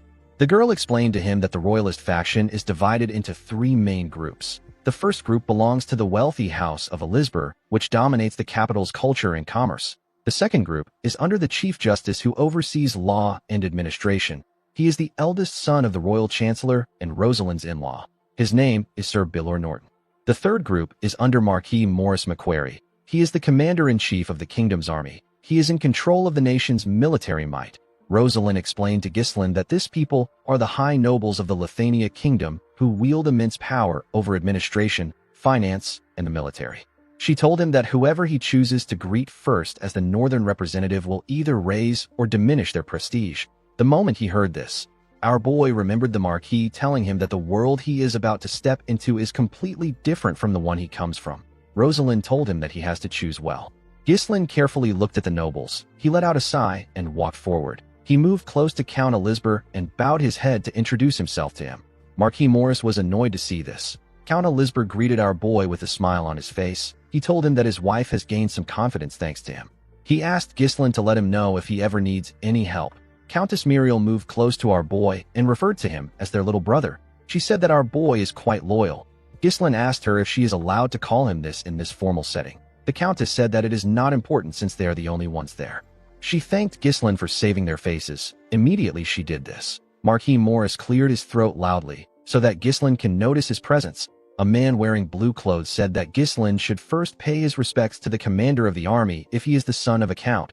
A man wearing red who stood behind Marquis Morris said that Marquis Branford has grown old. He said that Marquis Branford is now poor at discerning people. Ghislain turned around and moved close to the Marquis. He walked past the man instead of greeting him. Marquis Morris was shocked to see this. He saw our boy introduce himself to Sir Bilor Norton. The man was annoyed to see this. Sir Bilor thanked Ghislain for curing Rosalind. He told him that he has lifted a great burden off his heart. He revealed to him that Marquis Branford told him that he was looking for dwarven and elven slaves. He told Ghislain that he takes care of the legal issues related to slave traders and taxes. He asked him not to worry about it. Ghislain thanked the man for his help. After he was done with Sir Bilor, he went to greet Marquis Morris. The man was quite angry to see that our boy greeted him last. He asked him not to get conceited because Marquis Branford is backing him. He told Ghislain that he can cut him off anytime. Our boy said that he still has many shortcomings. He asked Marquis Morris to continue guiding him in the future. Marquis Branford watched our boy as he greeted the nobles. He heard the other nobles discussing about how Ghislain greeted the high nobles. When Ghislain was done, Rosalind asked him if the order was intentional. Our boy told her that he simply followed his heart. The moment he said this, the other nobles ran to him. They wanted to give him gifts and talk to him. The Elizabeth family and Sir Bilor watched Ghislain as the other nobles surrounded him. Count Elizabeth said that our boy has earned the resentment of Marquis Morris. His wife asked him not to worry because the Marquis is a simple man. Sir Bilor said that Marquis Morris can't cut Ghislain off just because he is jealous. Marquis Branford said that this is natural. He said that our boy is the only one who was capable of curing Rosalind's illness. Sir Bilor was amazed that the Marquis discovered such an excellent talent. He referred to him as brother and told him that he is quite impressive. Marquis Branford said that he didn't do much. He explained to him that Ghislain rose from the bottom to this position with his own strength. He said that our boy possesses the might to turn an unfavorable war into victory, and he has the ability to read the surrounding state of affairs and foresee what lies ahead. The Marquis said that he believed that Ghislain was worthy to receive his support. The moment he said this, someone stepped into the hall with a cane in his hand. Ghislain immediately sensed the person's presence. The high nobles and our boy quickly turned to the door. They saw a well-dressed man with a walking cane. Ghislain grit his teeth out of anger when he saw this man. He was happy to see that the man had finally crawled out. This man is the closest aide of Duke Delphine and the strategist of the ducal house. His name is Raoul Joseph. A man wearing a coat on a huge armor walked into the hall after Raoul entered. Our boy seemed to recognize this man too. The other nobles recognized Raoul. They all knew that he was from the Delphine ducal house. They believed that it wouldn't be smart to associate with him. Raoul and his knight walked up to the Marquis. Raoul greeted Marquis Branford. The Marquis told the Viscount that he believed that he had no interest in events like this. The Viscount told him that he simply came there to pay his respects. He told the Marquis that he heard he recruited a young lion. The Marquis told him that his lion is not special enough to interest the Duke. He asked the Viscount about the identity of the person behind him. Raoul told the Marquis that it is his escort. He said that it is not someone special enough to interest him. The Marquis Knight told the Viscount that his escort needs to remove his helmet and reveal his face. He asked the escort knight to show his face. The man didn't do anything. The Marquis Knight was annoyed to see this. He placed his hand on his sword and asked the escort if he didn't hear him. Before he could draw his sword, Marquis Branford asked the man whose name is Tolio to stop. He said that it is okay.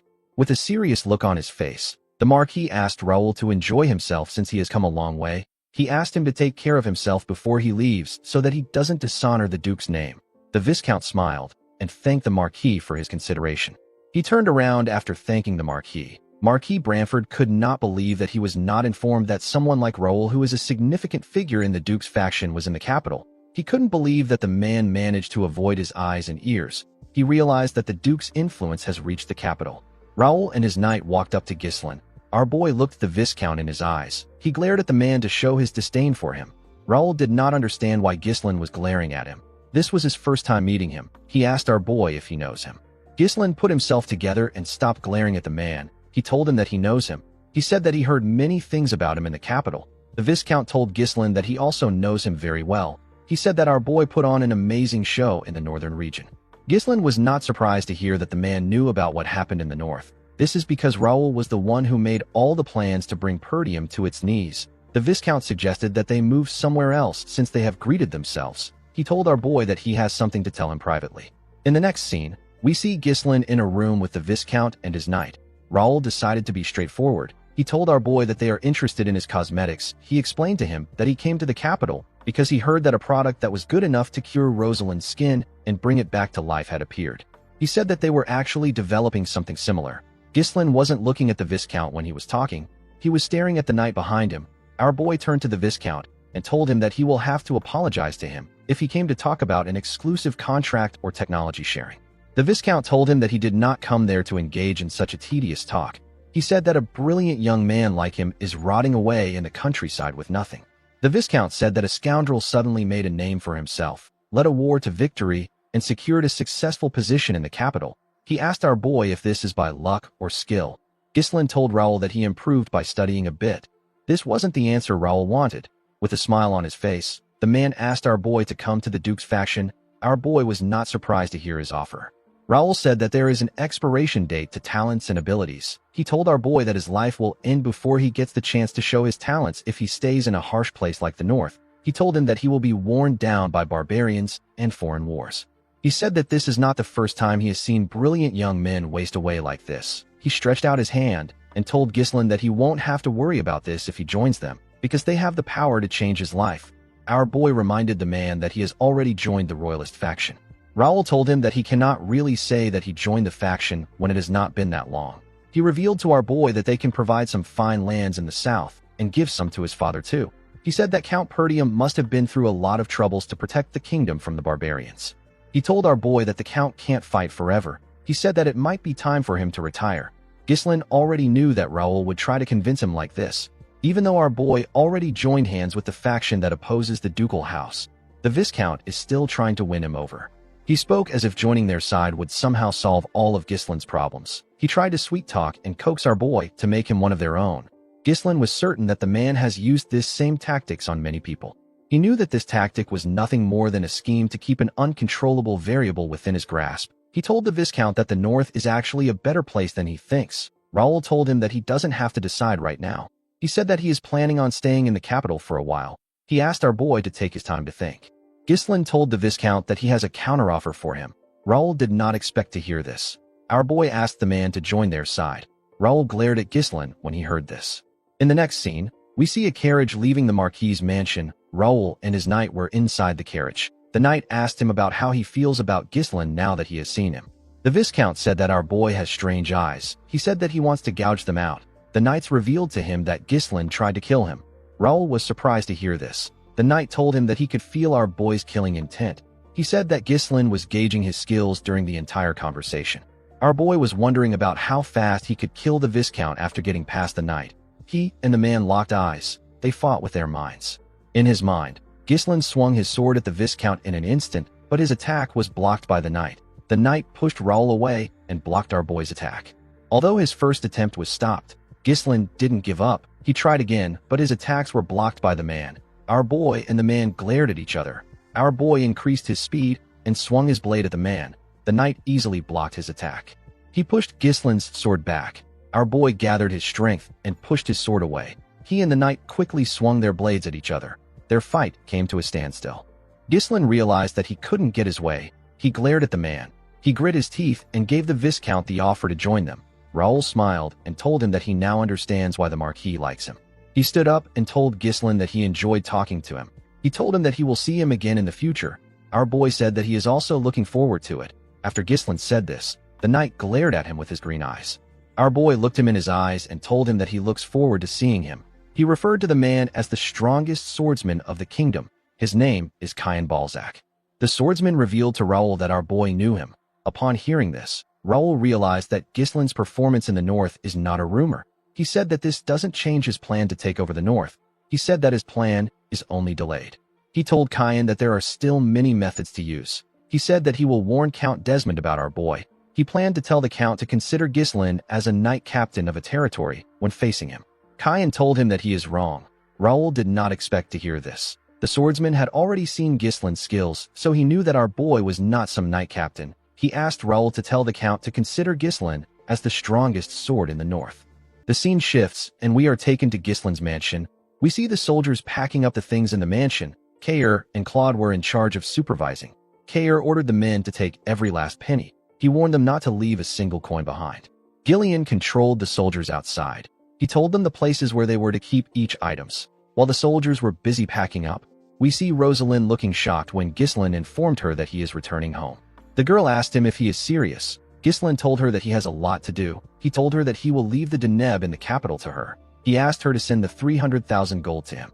Immediately he said this. He noticed that she wasn't pleased. Rosalind asked him if he doesn't have anything else to talk about other than money. Gislin didn't know what to say. He reminded her that she is his sponsor. Rosalind told him that he is cold. She let out a sigh and explained to him that she needs to know more about him as his sponsor so that she can understand him better. She said that she would like to know things like the kind of goal he has for him to devote his life solely to work. Gislin told the girl that it is nothing much. He said that he simply wants to live his life well without starving to death. Rosalind said that this is not true. She told him that he would have accepted Viscount Joseph's offer and joined the Delphine faction if this was his goal. Gislin revealed to her that he has set a certain goal for himself as Perdium's successor and the Lord of Fenris. He told Rosalind that he needs her help in order to achieve this goal, but he cannot allow her to share his burden. Rosalind did not like what she was hearing. She asked Gislin to tell her why he won't share his burden with her. She said that a burden is naturally supposed to be shared. Gislin pushed her fan out of her hand and grabbed it. He gently raised her hand and kissed it. Rosalind was shocked to see this. She began to blush. Gislin told her that he cannot share his burden with her because he wants her to be happy. After saying this, he turned around and walked forward. Rosalind watched him as he walked away. She seemed blown away by our boy's smooth nature. As he walked away, Gislin thought about how the banquet ended with a positive mood. By rejecting Raoul's offer, Gislin was able to save the Marquis's image. All the support materials that would have gone to the Brivant territory are now headed towards Fenris and Perdium. Under the Branford name, Gislin can now enjoy many benefits like tax exemptions and preferential treatments. Our boy was able to secure 50,000 residents from the capital who will relocate to his territory. The dwarven slaves who are precious laborers have been sent to Fenris. With this improvement, no one will be able to look at Fenris as a small and impoverished domain any longer. However, the fact that the nobles from the ducal faction came to see Gislin in person means that they are plotting something else already. Our boy knew that this people will strike him down if he hesitates for a moment. He promised to kill Duke Delphine and erase every trace of him in the world. In the next scene, we are taken to a better-looking Fenris. We see some people handcuffed with chains. These people are dwarven slaves. The dwarves were being escorted by some soldiers. A bald dwarf called out to a dwarf with full beards. This dwarf's name is Galveric. The bald dwarf informed Galveric that the lord of the territory has arrived. When Galveric raised his head up, he saw Gislin and his cool-looking horse marching into the town. The people of Fenris came outside to cheer for our boy and his soldiers. Belinda was surprised to see that everyone came out to greet them. Kair and the soldiers seemed to like the standing ovation. The dwarves noticed that the citizens were excited. One of them said that he has never seen a territory like this. He revealed to his comrades that he heard that their new lord will build them a home and will never starve them. Galveric was annoyed to hear this. He asked his comrades if they haven't learned their lesson. He said that a noble is a noble. He turned to Gislin and said that nobles are pieces of trash who only think about themselves. He said that their new lord is no different. The others became worried when they heard this. The bald dwarf asked him if he really wants to continue with his plan. Galveric told him that they will proceed as planned. While on his horse, Ghislain turned to the side to see the dwarven slaves. He saw Galveric. Belinda moved close to him and tapped him on his shoulder. She asked him to wave to his citizens. Ghislain raised his hand and waved to them. Claude was quite happy to return to Fenris. He believed that he can relax now that they have made a lot of money. Ghislain called out to him and asked him to organize the materials that he told Lowell to research on and bring them to his office. Claude was annoyed to hear this. He told our boy that they just got back. He begged him to give him some time to catch his breath. Ghislain said that there is no time for a slave to rest. He asked him to consider the time he spent in the capital as his vacation. He ordered him to call for a meeting immediately. In the next scene, we see everyone gathered in Ghislain's office. Our boy called out to Lowell and asked him if he had any trouble with Homern. The man said that he didn't. Ghislain asked him to tell Homern that he will visit him soon. He asked the man to report what happened in his absence. Lowell took out a report and revealed to him that the administration of the territory has been carried out exactly how he instructed before he left for the capital. Ghislain asked Alfoy about the construction work on the major facilities. While scratching his nose, Alfoy revealed to Ghislain that the mages finished the roads and the waterway maintenance while he and Vanessa were not around. Vanessa used her staff to hit him on his head and asked him to try to be more polite. Lowell said that Alfoy is correct. He told his lord that they will soon finish building the workshops and the grain storage. He said that it will be completed quickly once they put the dwarven slaves to work. He said that their crop yield is so abundant that they may no longer need to purchase grains from merchant guilds. Belinda curiously asked him about how great their crop yield was. Claude told her that it rivals the Rayfold's yield in sheer volume. He said that it has the highest per unit area of production in the kingdom. Wendy couldn't believe that this was coming from the man who once said that it is impossible to farm there. Belinda was quite happy to hear this. She said that her young master will soon become a great lord. She said that his chances have improved now that he has the backing of the royalist faction. Gillian told his master that his goal of truly reviving his land is slowly becoming reality. Ghislain believed that the territory has only taken a proper form. He said that this is not enough. He turned to Claude and ordered him to keep buying food until he says that it is enough. He said that they need to expand their residential area, so they need to secure land in advance. Claude was surprised to hear this. Ghislain announced that they will now be preparing for a war. Everyone was shocked to hear this. Claude asked him about what he means. He asked his lord to tell him who will dare to attack him now that he has joined the royalist faction. Ghislain said that it could be Desmond or Rayfold. He asked Claude to read the report in Lowell's hands. The man was shocked to see what was written on it. He read that there was a large-scale conscription and training in the Desmond territory. They were also recruiting free knights. Claude saw records of massive purchases of weapons and iron ore. Ghislain revealed to the administrator that this is the data he asked Lowell to collect on Count Desmond's movements before leaving for the capital. He said that the critical part is that Count Desmond has been buying up large quantities of high-quality iron ore from the Cabaldi territory. Gillian said that the most important resources in war are food, manpower, and weapons. Iron ore is an essential resource used in forging and maintaining weapons. However, the amount the Count is purchasing is far too much for a peaceful era. Kayer smiled and said that a war might really break out. Alfoy was sad to hear this. He couldn't believe that he had to take part in another war again. Claude told his lord that they will be in trouble if Count Desmond gets more iron ore. He said that Count Cabaldi won't sell the iron ore to them even if it is necessary for the overall advancement of the territory. Ghislain said that they need to consider Count Cabaldi as a part of the Delphine faction. He said that their enemy can already be ready to attack while they're trying to get their iron ore. He asked the group if they now understand how uncomfortable the situation is. The room became silent. Ghislain told them that he is going to share his plan with them. Everyone quickly turned their eyes to him. He announced that they will be attacking the Cabaldi County first. Everyone was shocked to hear this. In the next scene, we are taken to the Cabaldi County. We are shown the Cabaldi Castle. Inside the castle, we see a man eat a berry and spit out a seed on the table. Count Desmond was sitting across this man. The man with the unique chin is Count Cabaldi. The Count asked Desmond to tell him what he means by strongest sword in the north. Count Desmond revealed to him that he received a report about the Fenris territory from the Duke. He said that the Duke asked them to consider Ghislain as the strongest sword in the north when facing him. He told Count Cabaldi that our boy is an unpredictable individual. He advised him to make preparations for war. Count Cabaldi asked Harold about why he is telling him this. He told Count Desmond that he will be the one to go out to fight. Harold told him that it was an order from the Duke. Count Cabaldi began to laugh like a crazy person. He asked Harold if he lost all his senses after losing to Ghislain. He asked him if anyone would dare wage war on his territory. His territory possesses a double wall that is built sturdier than an ordinary fortress. There is also a moat surrounding the castle. The siege weapons in the castle were forged with the North's finest smithing techniques.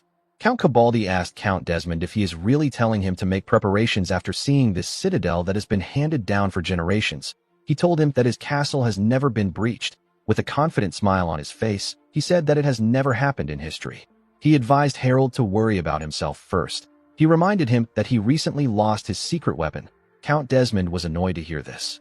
The scene shifts, and we are taken to Fenris. We see Kair, Gillian, and Belinda bow their heads as our boy walked past them in his armor. Ghislain stepped on the stage and looked down to see his soldiers standing in front of him. He could see the determination in their eyes. He liked their expressions. He told the men that trusting and following someone isn't easy, but they trusted and followed him this far.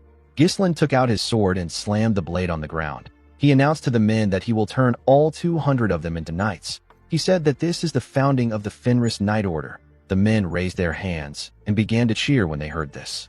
Claude and Wendy watched them cheer from their tent. The administrator was also wearing an armor. He said that the situation is driving him crazy. He told the woman that it doesn't make sense no matter how many times he thinks about it.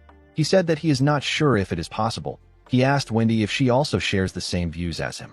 The scene shifts, and we are taken back to when Ghislain announced that they will attack the Cabaldi County first. Claude stood up and asked his lord about how he reached this conclusion so quickly.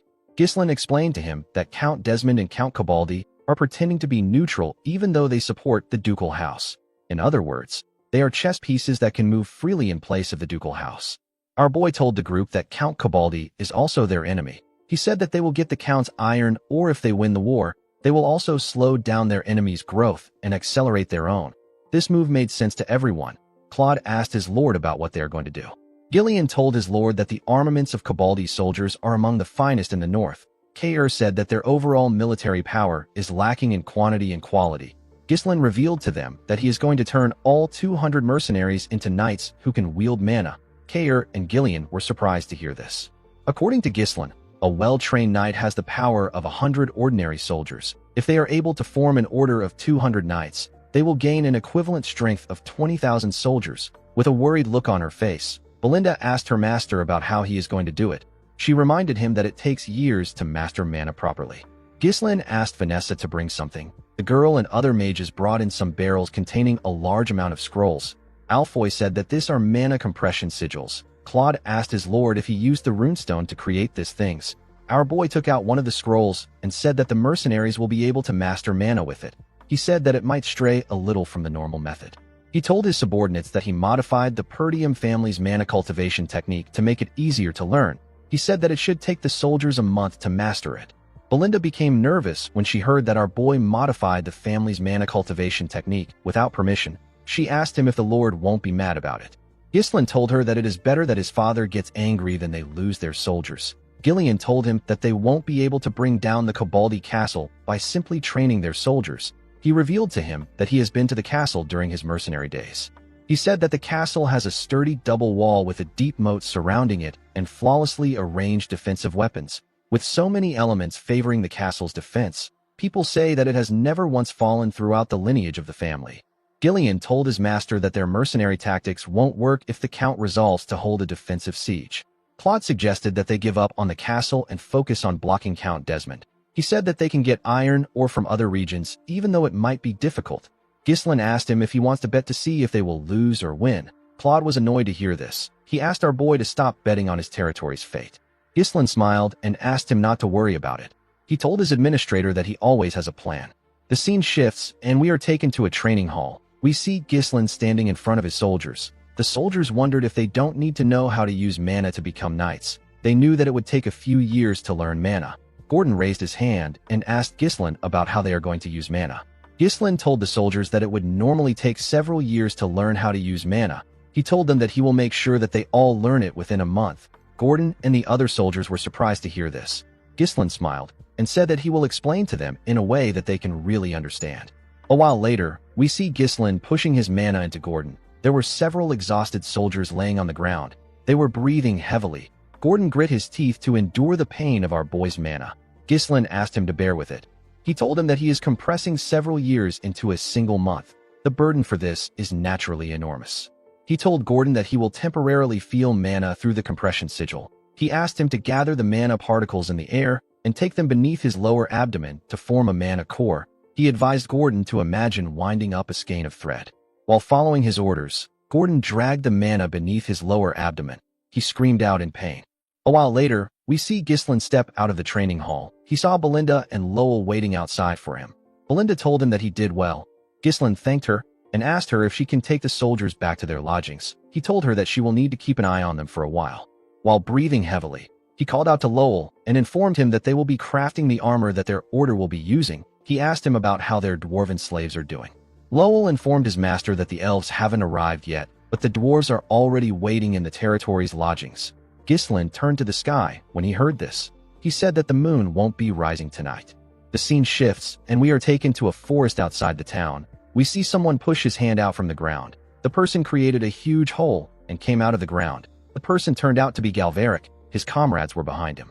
Galveric asked his comrades to come out after looking around. One of the dwarves asked Galveric if he is certain that they will be free once they escape this kingdom. Galveric revealed to him that people said that there is a secret autonomous district in another kingdom where slaves of different races live together. He asked his friends to leave with him. He said that the border is right in front of them. The moment he said this, Galveric noticed that his friends were hesitant. They seemed to be shaking. Galveric was annoyed to see them hesitating. He asked them if they have some lingering attachments to the slave life. He asked them to go back and spend their whole lives crafting toys for nobles if they're scared. The bald dwarf said that this is not it. He pointed at something and asked Galveric to turn around. When the man turned around, he saw Ghislain behind him. Our boy told the dwarves that there is no point in running away. The dwarves were shocked to hear this. They believed that Ghislain knew about their escape plan. Galveric couldn't believe that he already caught up to them. The moment he thought of this, he noticed something. He didn't see anyone behind Ghislain. He asked him if he came alone. Our boy told him that he did. The dwarves quickly came together and had a little meeting. They turned to Ghislain and glared at him. Galveric told him that they will be free if he is gone. Ghislain smiled and asked them to do their best. A while later, we see Galveric struggling to get up after taking a beating from Ghislain. His friends couldn't even move. Ghislain moved close to him and told him that dwarves are quite sturdy. Galveric raised his head up when he heard this. Ghislain explained to him that the slave traders are going to search for him once he runs away. He asked the man if he would like to just work for him. Galveric asked our boy not to make him laugh. He said that he would rather die chasing freedom than getting stuck there and making boring toys for him. He told Ghislain that he is gravely mistaken if he thinks that they are going to work without resisting. Ghislain smiled when he heard this. He liked the dwarf's resilience. He believed that his behavior was normal since he is someone who will later be called the legendary blacksmith in the future. Galveric pushed himself up and took a stance. Ghislain asked the man to give him 10 years. He promised to build an autonomous district for dwarves in his territory and free them from slavery if they cooperate with him earnestly. The dwarves were shocked to hear this. They all got up. Galveric asked him to stop lying. He told Ghislain that the kingdom legally defines them as slaves. He told him that it will be meaningless for a rural lord like him to give them freedom. Ghislain told the man that laws can be fixed when needed. The bald dwarf informed Galveric that Ghislain is backed by the royalist faction. He said that it might really be possible for him. Galveric clenched his fist out of anger. He knew that he couldn't win this fight. Ghislain told him that he is not interested in some luxurious craftsmanship. He told him that he wants to make something more fun than this. Galveric was surprised to hear this. He asked our boy about what he means. Ghislain raised his head and looked at the sky. He said that he wants to fly in the sky. A month later, we are taken to the Koboldi castle. We see the Count reading a letter from Ghislain. Our boy wrote that he is disrupting the fairness of the entire northern iron market with his iron dealings, which are biased toward a certain house. He told the Count that he will regret it if he doesn't open the market to Fenris and its neighboring territories. The Count asked his subordinates to tell him what he is holding. One of them told him that it is a letter from Baron Fenris. Another official called Ghislain a rude, insolent brat. He said that our boy must be out of his mind. Count Koboldi smiled and said that this method only works when used by those in power. He said that Fenris must be doing bad for them to send such a terrible letter. One of his officials informed him that Fenris has recently been buying up food in large quantities from other territories, and they are even paying extra money to get it. A man next to the official said that the territory must be experiencing food shortage after taking in immigrants sent by the royalist faction. Another vassal said that he cannot understand why Fenris keeps choosing to do things that bring them losses. He said that harvest season will soon come and prices will drop. The noble next to him asked him not to bother trying to understand the actions of the territory. He said that it is typical for a youngster to act reckless without thinking. Count Cabaldi used a candle light to burn the letter. He told his subordinates that it is natural for Ghislain to run into trouble because he is trying to bulk up a territory that was just on the brink of ruin some time ago. With a smile on his face, the Count said that he is sad that he won't be able to see Ghislain's downfall. The scene shifts, and we are taken to Marquis Branford's mansion. We see the Marquis step into his office. Before he could take off his jacket, the Marquis saw something on his table. He saw a letter on his table. He noticed that his window was open. The Marquis did not expect this. He picked up the letter and opened it. He saw that it was from Ghislain. Our boy advised the Marquis to tell the royalist nobles to stockpile 10 years' worth of food in advance. He revealed to him that a great famine will soon come to the kingdom. This famine is severe enough to shake the entire kingdom. Marquis Branford did not know how to react to this information. The next day, we see Rosalind step into her father's office. The girl told him that she heard that he wasn't in bed last night. Marquis Branford didn't say anything to his daughter. He turned to her and asked her to tell the vassals and royalist nobles that he is calling for a meeting right now. After sending the letter to the Marquis, an unprecedented famine spread across the entire kingdom.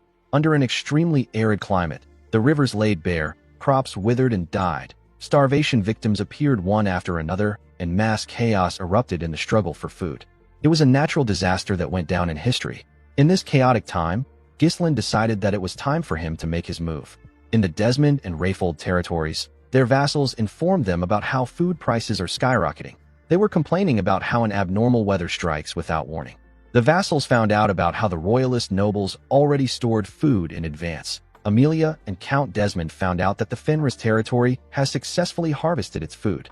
The scene shifts, and we see Count Cabaldi slam his hand on his table. He asked his vassals about the food that Count Desmond is supposed to send. He said that Count Desmond should have taken over Fenris in advance and secured their food and land. One of the vassals said that Count Desmond asked them to wait a little longer. He said that the Count has also missed the right timing due to the weather. Count Cabaldi called Desmond a fool. He asked his subordinates about when Harold is going to send the food. One of them said that he knows a way which they can secure food quickly. He suggested that they follow Ghislain's wish and give him iron in exchange for food. Another vassal asked him to stop spouting nonsense. He said that Ghislain belongs to the royalist faction. He told him that the ducal house won't appreciate it when they find out. A man in blue clothes said that the food can arrive at any time. He reminded his comrade that the ducal house and Count Desmond already promised them. He suggested that they wait for them. The man who made the suggestion told the other vassals that there is a limit to the amount of food they can requisition from the citizens. He said that they can barely suppress public unrest by using the army. He told the others that he is not certain if they can hold out until support arrives. The man turned to his lord and told him that it will be bad for them if the military grain runs out and the soldiers begin to starve. He said that the Iron Fortress, which has never been breached before, will be destroyed by an internal uprising. Count Cabaldi was shocked to hear this. He couldn't believe that his vassals wanted him to crawl to Ghislain. He grit his teeth and put himself together. With a nervous look on his face, he ordered his subordinates to give Fenris iron in exchange for food. The vassals who were against the idea called out to their lord. Count Cabaldi clenched his fist and said that Ghislain will die by the hands of the ducal house. He said that the result won't change even if he gives them some iron. While smiling like a lunatic, the Count said that the ducal house or Count Desmond can come to his fortress if they have a problem with him. He told his vassals that no one can take over his fortress. He turned to a guard and asked him to send a messenger to Fenris before everyone starves to death. The guard told him that there is no need for this. He revealed to the Count that Baron Fenris is already at their gate with his army. Count Cabaldi was shocked to hear this. He couldn't comprehend what was happening. The scene shifts, and we are taken outside the castle. We see Ghislain and his knights marching towards the gate. The knights were all wearing the same armors. Gordon said that the armor is just too small for him. Torin asked him to shut up. He told him that they used twice as many blood python scales for him. Gordon tapped his breastplate. He told the man that he now has mana flowing through him. He said that no one can scratch his perfect muscles now. The moment he said this, someone hit him in his chest. The man felt some pain in his chest. The person who hit him was Ghislain. Our boy said that the dwarves make really sturdy armors. He moved forward with his badass horse and ordered his soldiers to march forward. Under Ghislain's command, the Fenris Order of Knights marched toward Cavalli Castle. From atop the ancient fortress's thick stone walls, Count Cavalli and his vassals beheld a terrifying sight. The Fenris troops stretched endlessly across the fields like a dark tide. The steel of their armor glimmered faintly beneath the bleak sunlight, and their banners fluttered in grim silence. Cavalli's vassals panicked, their faces pale with fear. One of them stammered that Fenris's army had surrounded the entire castle. The moat that had once been their strongest line of defense had long dried up under the relentless drought, leaving them utterly exposed. The men exchanged anxious glances, whispering among themselves as dread took hold. They wondered aloud what kind of force this was. Such an army was far beyond what a single barony could possibly muster. Some speculated that the royalists might have secretly provided him with troops. Trying to maintain the dignity of his rank, Count Cavalli told his men not to panic. With a forced, trembling smile, he tried to sound confident as he asked what those troops could possibly do before the might of his castle. His voice wavered slightly as he claimed that if they deployed their powerful weapons, the Fenris army would never even reach the castle's shadow. His words offered fleeting reassurance, though doubt still clouded his vassal's eyes. From a distance, Ghislain raised his voice and called out to Count Cavalli, asking if he had read the letter that had been sent to him. Already seething at the audacity of seeing an army at his gates, Cavalli shouted back in fury, demanding to know what this outrage meant and how Baron Fenris dared to march upon his castle without warning. His voice echoed across the walls, thick with disbelief and rage. Yet Ghislain remained calm, his demeanor cold and steady as steel. In a measured tone, he stated that he had already made his intentions clear. He reminded them that he had warned the Count of the regret that would follow if the market remained closed. Though his words were not shouted, they carried such weight that silence fell over the scene for a brief moment. Hearing Ghislain's declaration, Count Cavalli's vassals could no longer restrain their fury. Their fists clenched as they shouted down from the battlements, demanding to know whether Ghislain truly believed that stringing together bold words could justify a cause for war. Their anger flared, for such audacity was a grave insult to noble dignity and could not be tolerated. Count Cavalli himself, his pride burning hotter than reason, declared that if Ghislain wished for war, then he should prepare a proper justification and issue a formal declaration. He added that he would not associate with anyone who disrespected noble etiquette in such a disgraceful manner. Though his voice remained stern, it trembled faintly, betraying both the sting of insult and the weight of the situation. But Ghislain's gaze only grew sharper, and his tone colder than ever. He said that if the Count desired a declaration of war, he would receive one here and now.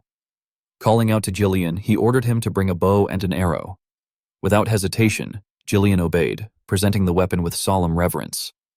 Ghislain took it, and as he set the arrow upon the string, a deep silence fell over the field.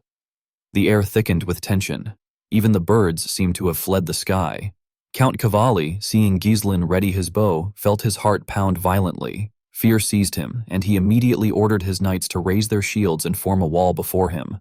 The clatter of armor rang out as they obeyed. Gillian, however, quietly cautioned Ghislain that the walls were high and the distance far, but Ghislain showed no sign of hesitation. His horse, as if sharing its master's will, lowered itself slightly to give him a better angle for the shot. The moment felt almost sacred, as though fate itself anointed him. With a single decisive motion, Ghislain released the arrow. The bowstring twanged, and the arrow cut through the air, slicing the silence apart. It first struck the shield of a knight standing before the Count, piercing through and driving into the man's head, felling him instantly.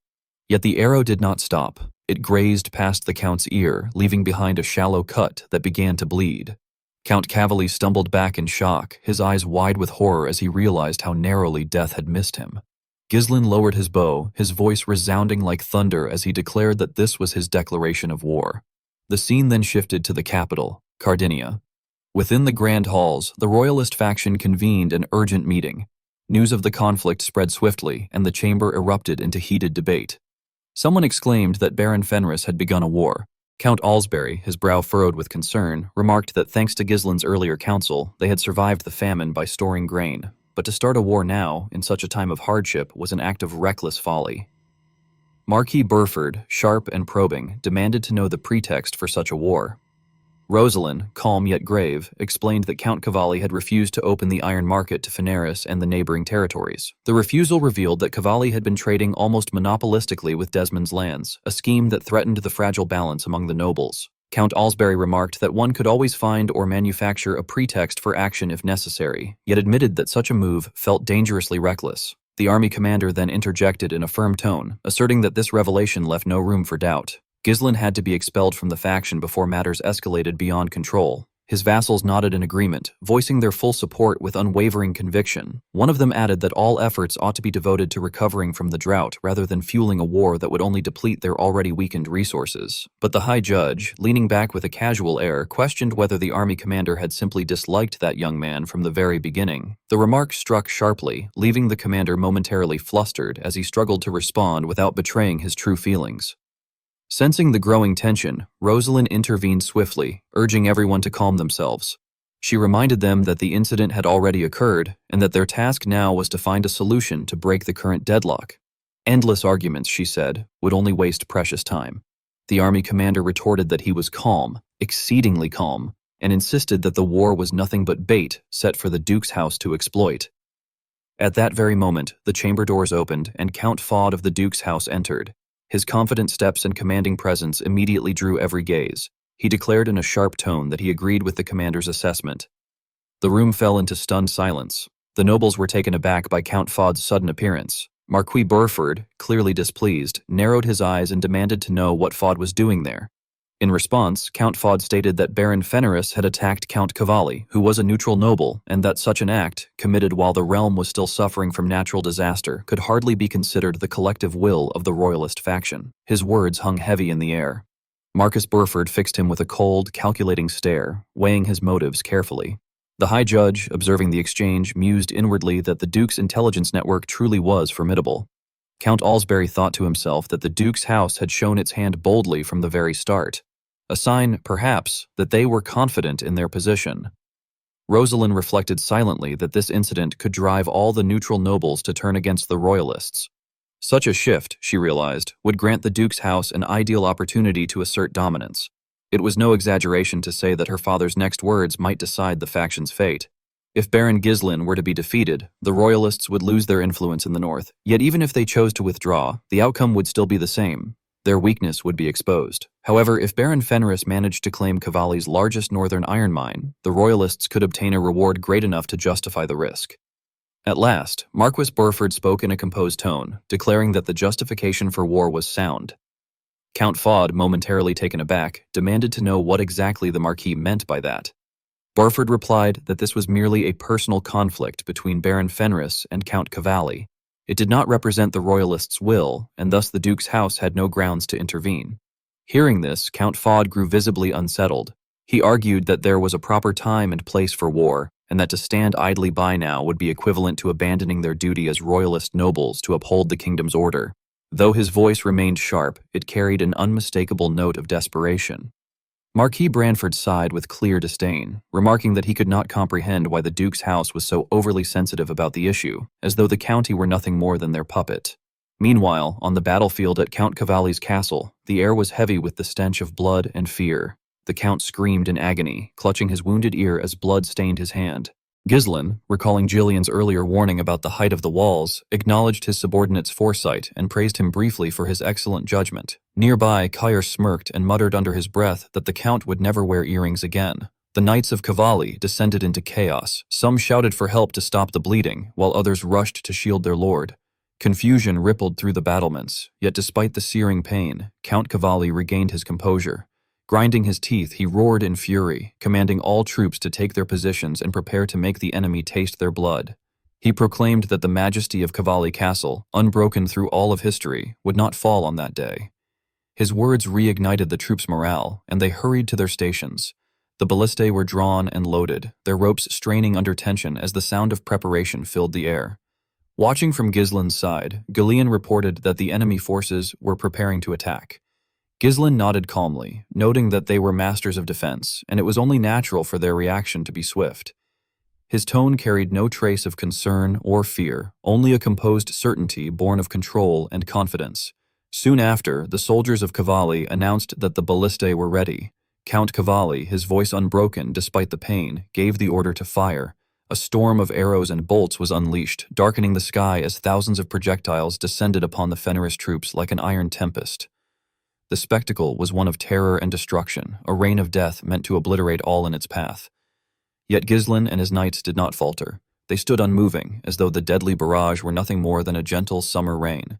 At the final moment, Ghislain gave a command for his troops to raise their shields. In perfect harmony, steel rose in unison. Ghislain himself lifted his sword and effortlessly deflected an arrow mid-flight. Gillian mirrored his precision, and Kair parried with equal grace. Their movements displayed an unshakable discipline and mastery. When the storm of arrows finally ceased and the dust settled, not a single knight of Fenris had fallen. Their formation remained unbroken, untouched amidst the wreckage, while shattered arrow shafts littered the ground around them. From atop his walls, Count Cavalli watched in disbelief, his rage and shock consuming him.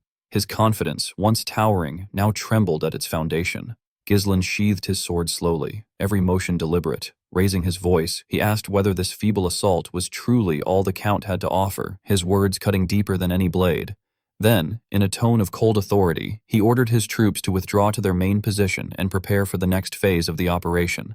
While the group was relaxing, Claude laughed, remarking that his lord had chosen the perfect moment to engage in battle. He then turned to Wendy, asking if she agreed, and commented that the cavalry territory probably hadn't stockpiled food the way they had. According to him, if they simply waited, victory was all but certain.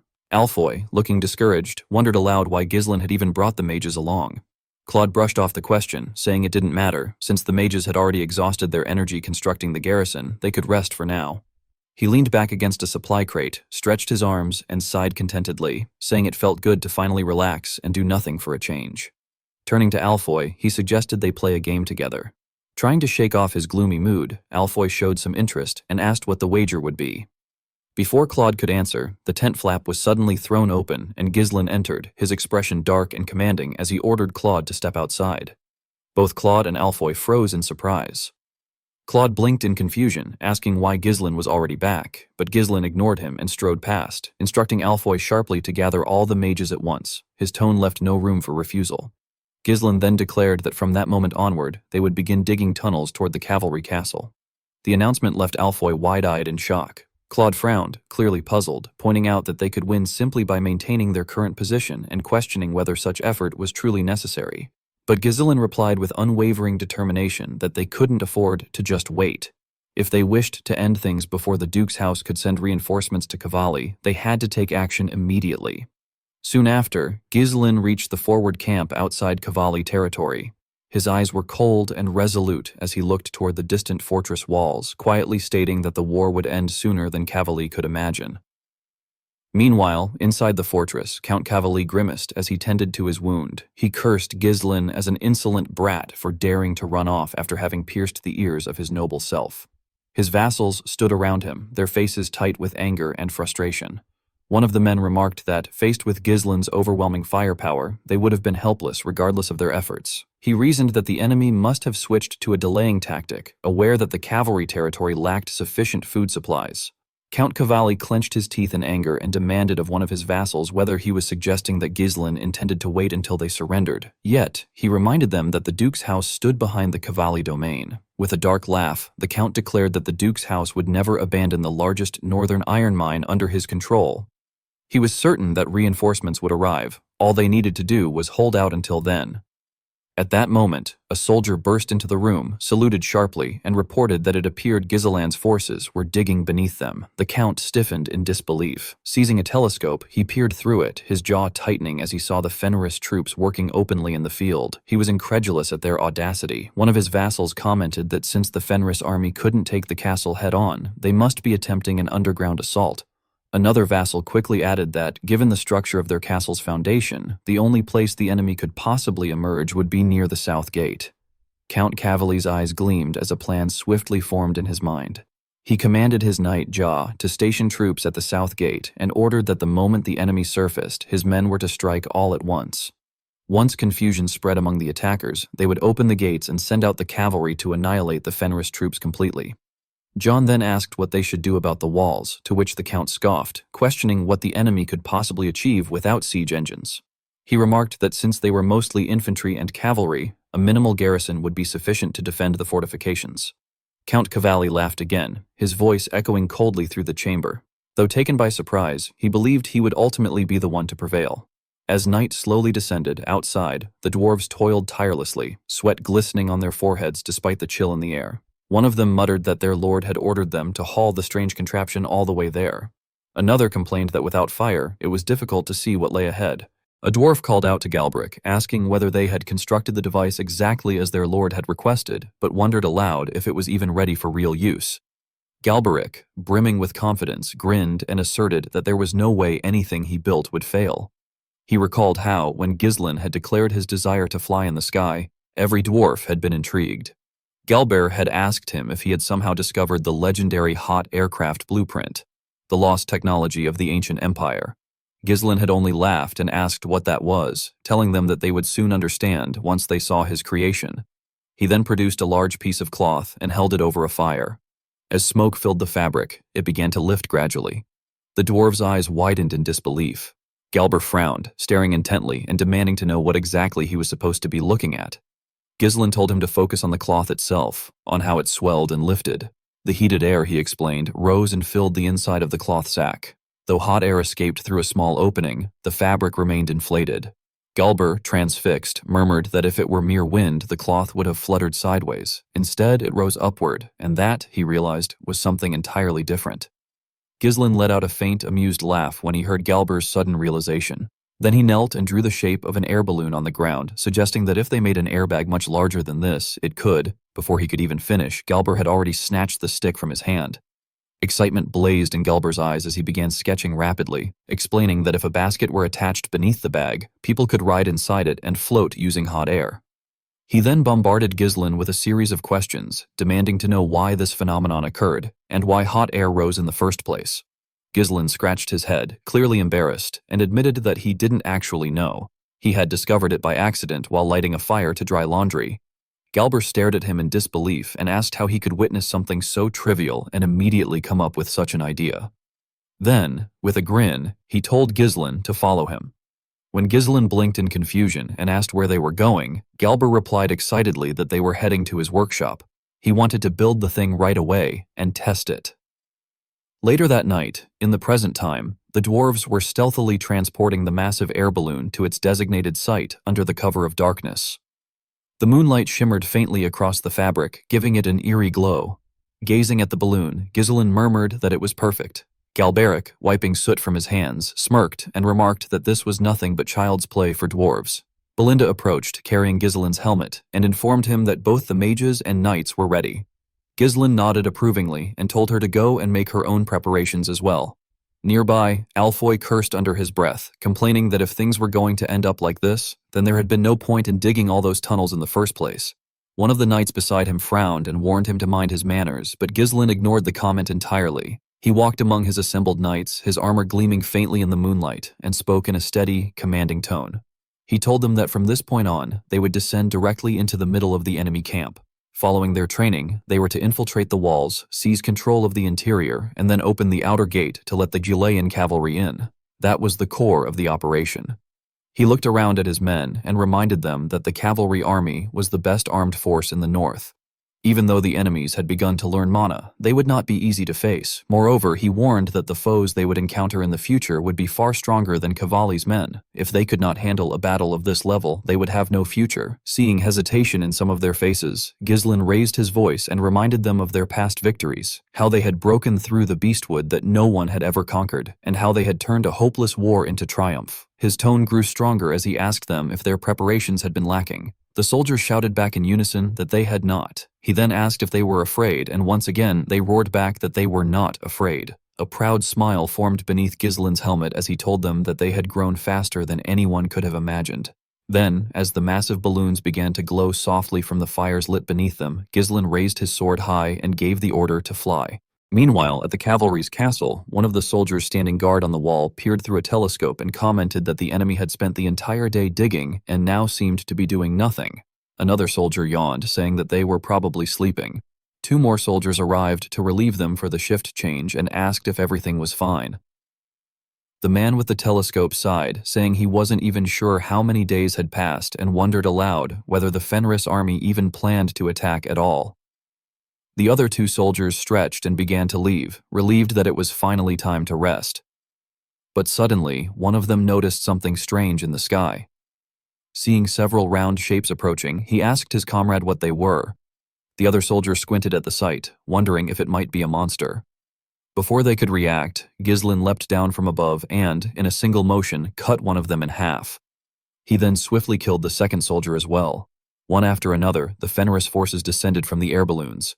Ghislain took command at the front line once more, shouting to his troops to kill every last enemy they encountered. Several knights were seen walking toward Count Cavalli's chamber that night. Among them was Lisi, the commander of the Cavalli Knights Order.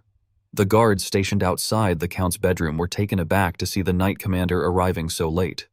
When Lisi inquired about the Count's condition, one of the guards hastily informed him that the Lord was still asleep. Without hesitation, Lisi entered the Count's room. The sudden intrusion startled Count Cavalli awake. Seeing Lisi, he demanded to know what was happening. Addressing him formally as Lord, Lisi reported that an emergency had arisen.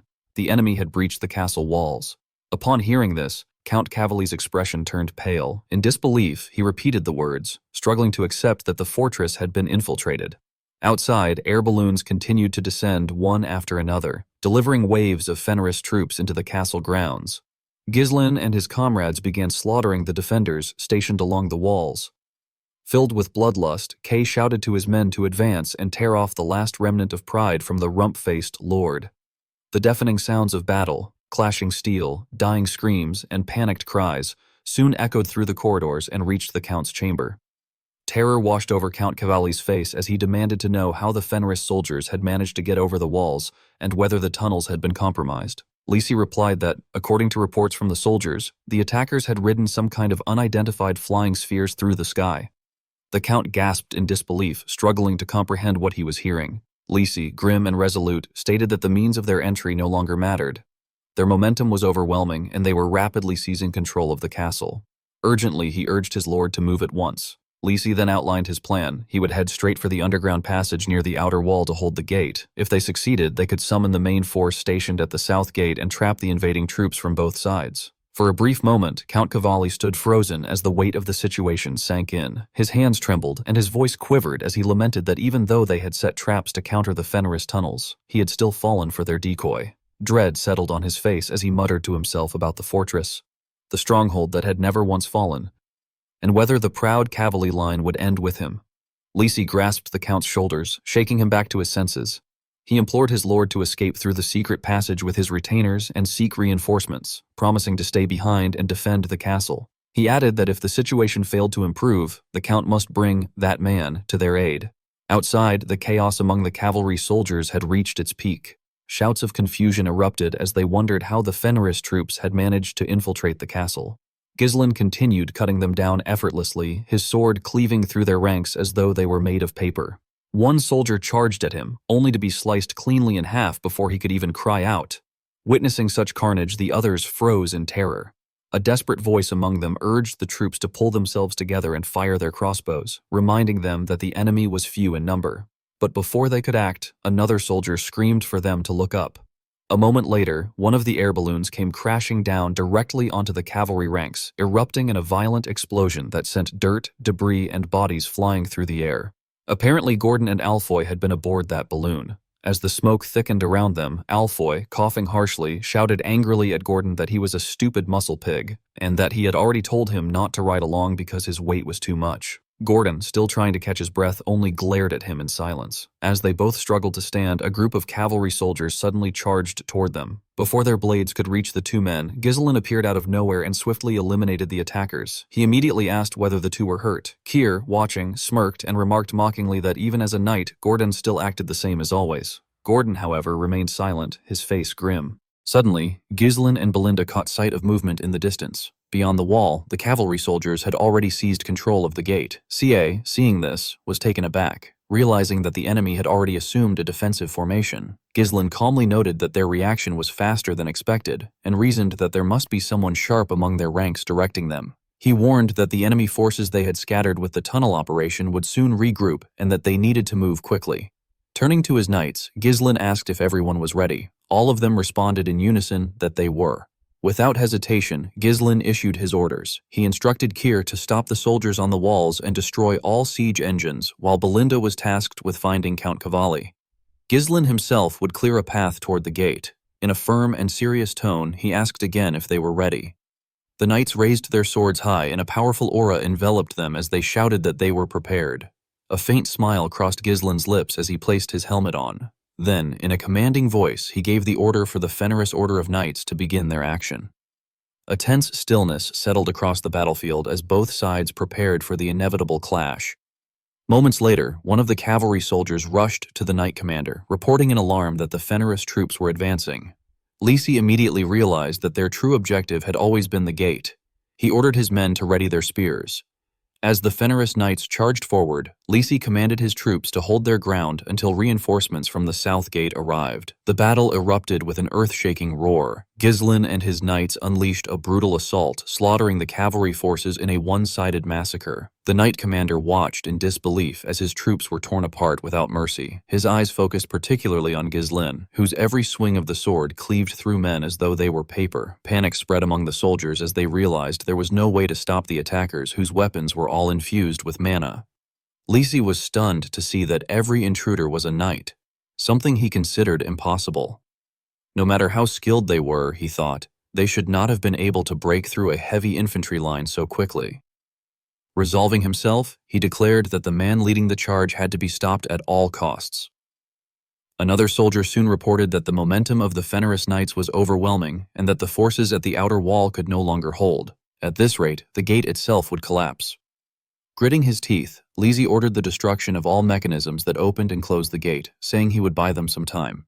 But before long, Ghislain charged straight toward him. Their blades collided with a deafening clang. Lisi barely managed to block the attack but was immediately forced backward by the sheer power behind Ghislain's strike. Their swords clashed again and again, sending sparks flying through the air. Lisi's arms began to tremble as he struggled to withstand the onslaught. He was taken aback, his breath catching as he faced Ghislain's cold, fearless gaze. Each swing from Ghislain's blade forced him back step by step until Leslie found himself nearly breathless. Still, he refused to falter. Gathering his remaining strength, he raised his sword high and declared that he was Leslie, commander of the Cavalli Knight Order, and that his opponent would not pass beyond that point. Meanwhile, in the depths of the castle, the scene shifted to the dungeon. The air there was damp and heavy, filled with the faint clinking of iron chains. Count Cavalli arrived, his footsteps echoing softly against the stone floor. Inside one of the cells sat a man bound by numerous chains. His expression was vacant until the sound of approaching steps made him lift his head. Cavalli stopped in front of the cell and called out the man's name, Lucas. Slowly, Lucas raised his head, his sharp eyes glinting faintly in the dim torchlight. The Count spoke hurriedly, his voice trembling slightly as he urged Lucas to delay the enemy. For a moment, Lucas merely stared at him in silence, his eyes cold but tinged with dark amusement. Then, very slowly, a faint smile curved his lips. Tugging at the heavy collar around his neck, he suggested in a low, deliberate voice that the Count might loosen it for him. Cavalli hesitated. The chains rattled as Lucas's aura began to rise, a dark, oppressive energy that filled the cell with a suffocating presence. Elsewhere, Kay commanded his men to advance, ordering them to leave nothing behind, neither weapons nor people. His blade tore through the battlefield without mercy, armor splintering and shields shattering under the sheer force of his strikes. At the same time, Belinda charged toward the castle, her eyes burning with fierce determination and urgency as she sought Count Cavalli. At the castle gates, Ghislain's path was blocked by the commander of the cavalry knights. The man introduced himself as Leslie, commander of the Cavalli Order, his armor gleaming beneath the fading light, his bearing calm and authoritative. He told Ghislain that he would not be allowed to pass. Without hesitation, Ghislain surged forward, his sword cutting a determined arc through the air. Leslie met the attack head-on, parrying with precision and countering with powerful controlled strikes. Ghislain blocked each blow effortlessly, his movements fluid and sharp, like water flowing around stone. On their third exchange, Ghislain brought his sword down with tremendous force, and Leslie barely managed to block it, his shield splintering under the impact. Steel clashed again and again as the two men fought relentlessly, neither yielding an inch. Each exchange grew faster and more brutal than the last. Leslie fought as though his life depended on it, determined to stop Ghislain at any cost, while Ghislain struck with the intent of breaking through the line to clear a path for his troops. As the battle dragged on, Leslie found it harder and harder to deflect Ghislain's strikes. At one point, Ghislain's sword nearly grazed his head, and though Leslie narrowly avoided it, his helmet was struck and fell to the ground with a metallic crash. Seizing the opening, Ghislain swung again, landing a crushing blow against Leslie's side. Leslie raised his shield just in time, but the impact sent him stumbling backward, pain twisting his face. Seeing their commander forced back, one of the knights shouted in alarm, panic flickering in his eyes. Another rebuked him sharply, telling him that if he had time to panic, he should focus on the enemies before him instead. Leslie panted heavily, his arms trembling under the strain. He thought to himself that the last strike had been immense, nearly overwhelming his strength. but a faint sense of relief stirred within him, knowing that the blow had not been enough to break through completely. Ghislain understood that if they delayed any longer, they would soon be surrounded by the cavalry's main forces. Leslie, aware of this as well, decided that instead of blocking Ghislain's strikes head-on, he should deflect them at an angle to maintain distance, exploit the gaps between attacks, and seize control of the momentum. He knew that even a moment of impatience could lead to a reckless strike, and when that happened, it might very well mark Ghislain's downfall. Without warning, Ghislain charged toward Leslie and taunted him, questioning whether that was all he could do. Leslie barely managed to block the blow with his shield before Ghislain struck him in the face with an elbow. Gritting his teeth, Leslie tried to retaliate, but Ghislain leapt into the air, slashing his hand before landing gracefully and remarking that it wasn't bad. Before Leslie could process what had just happened, Ghislain attacked again, this time cutting through his abdomen. As the pain overwhelmed him, Leslie recalled Count Desmond's words, how they had been told to assume this man was capable of facing even the North's greatest swordsman, Ghislain Fenris. Collapsing to the ground, Leslie lay incapacitated. The cavalry soldiers, seeing their commander fall so easily, halted their fighting in shock. None of them could believe their leader had been defeated so swiftly. Ghislain's knights, however, laughed at the sight of the fallen gatekeeper, praising their captain as they expected. In a serious tone, Ghislain ordered his troops to maintain their momentum. His soldiers commanded the cavalry guarding the gate to open it. Leslie, addressing him as Baron Ghislain Fenris, told him that things would not unfold the way he expected. One of the soldiers then reported to Ghislain that the gate would not open. The mechanisms had been destroyed, making it impossible to breach. Ghislain smirked slightly, acknowledging that Leslie had used his head this time. Leslie, pointing toward the distant horizon, indicated the approaching cavalry main force. He warned that no matter how strong Ghislain was, once surrounded by sheer numbers, he would have no chance. If they managed to hold the gate, the cavalry would claim victory. Ghislain looked out and saw the cavalry force approaching from afar, their armor gleaming under the sunlight, their horses snorting, and their hooves pounding the ground like thunder. One of his knights, addressing him as commander, asked what they should do now. Another confidently remarked that since they were knights, they should let the enemy come, declaring that if the cavalry dared approach, they would crush them. Surveying his exhausted soldiers, Ghislain realized that they had used up all their mana. Everyone was drained. In their current state, they could not possibly withstand the next assault. Moving toward the gate, he placed his hand upon its cold metal surface and glanced at his sword, contemplating for a moment that perhaps he could still use it. He then ordered all his soldiers to fall back and give him space. As he stood alone before the gate, Ghislain reflected that in this era, the title of Swordmaster was more a name of honor than a defined rank, since there was no universal standard for that level of mastery. A knight's worth was measured by the recognition of his blade. Raising his sword, he began channeling an immense surge of mana. To step into the realm of a true swordmaster, one had to gather mana that sought to scatter and compress it to its utmost limit. A blinding radiance enveloped Ghislain's sword as magical energy crackled and shimmered through the air. The sight was both awe-inspiring and magnificent. The knights could not even look directly at the weapon because of its brilliance. Witnessing this display, Leslie remembered an ancient legend passed down from the Old Empire, a tale that said the defining mark of a true swordmaster was the manifestation of the aura blade. With a single motion, Ghislain struck the gate using his aura blade, fully stepping into the realm of swordmaster. At that moment, the cavalry force reached the southern gates. One of the riders shouted that they would make Ghislain pay for daring to invade the cavalry castle. Ghislain did not reply. He simply sighed, maintaining his calm composure. As the cavalry knights advanced, Ghislain suddenly arrived with his soldiers. Ghislain's horse stood beside him as fierce as ever, its nostrils flaring, eyes sharp and ready for battle. Ghislain asked Ghislain why he had brought the horse, to which Ghislain replied that it had followed them on its own. Meanwhile, the cavalry soldiers noticed that the gate had been split clean in two. In confusion, they asked their commander, John, what they should do. John quickly ordered them to retreat to the inner keep. Mounting his horse, Ghislain raised his sword high and commanded his troops to charge forward, leaving not a single enemy alive. The scene then shifted to the dungeon, where Belinda lay on the ground, her chest heaving and her breathing ragged.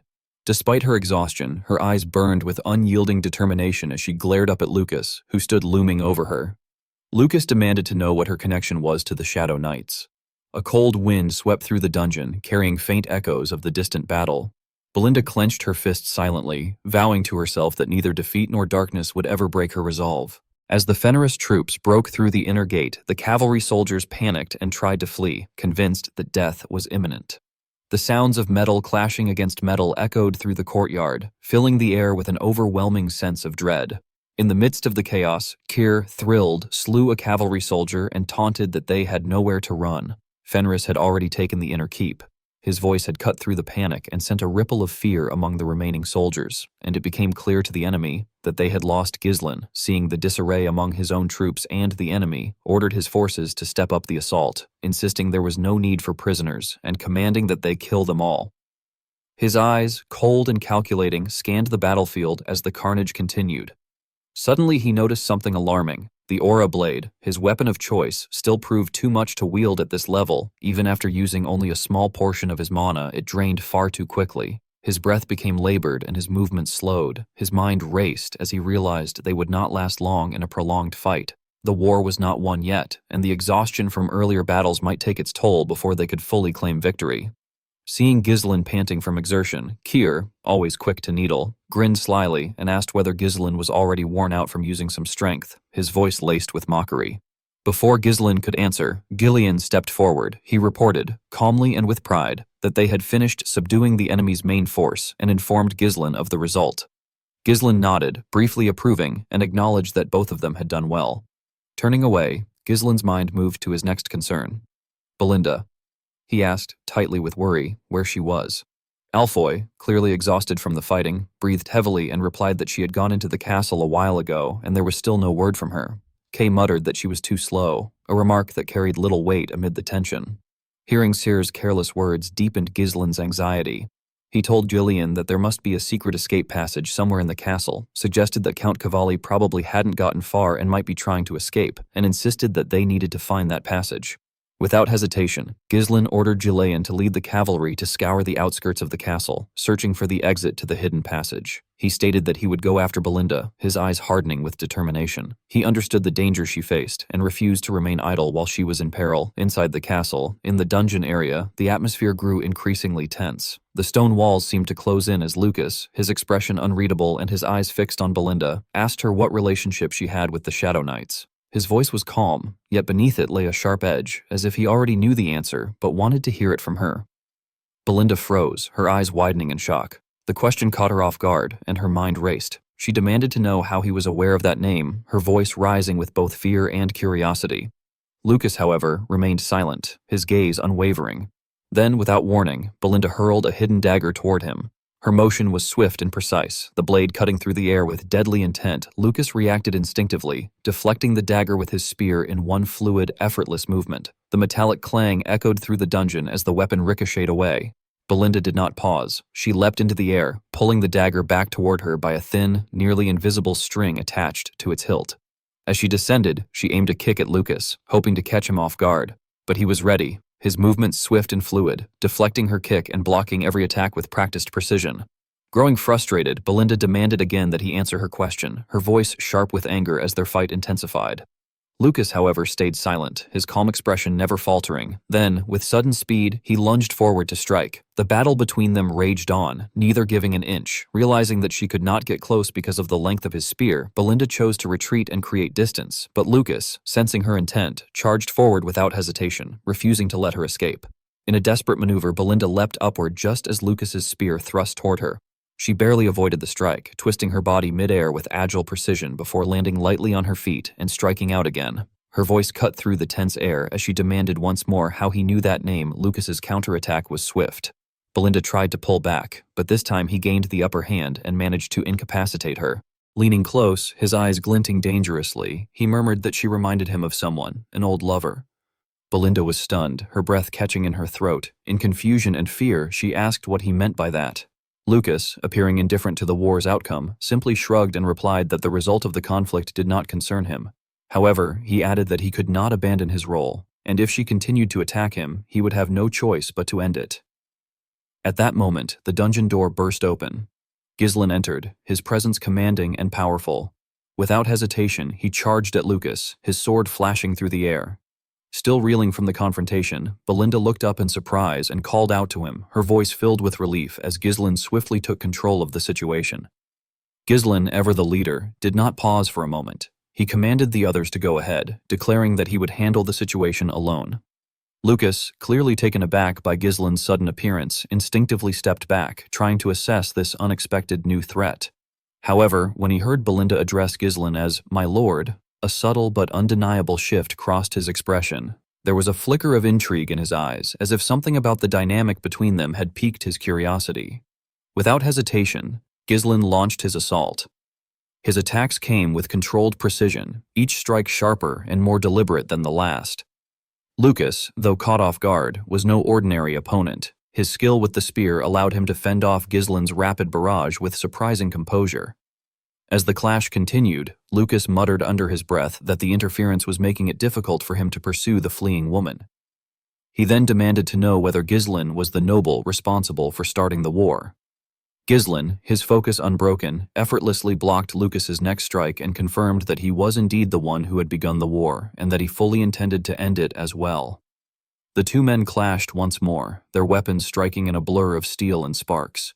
Lucas charged forward with his spear, but Ghislain countered with a swift, fluid motion that trapped the weapon mid-swing. Seizing the opportunity, Ghislain swung his sword with lethal precision, yet Lucas's reflexes saved him as he vaulted into the air to evade the blow.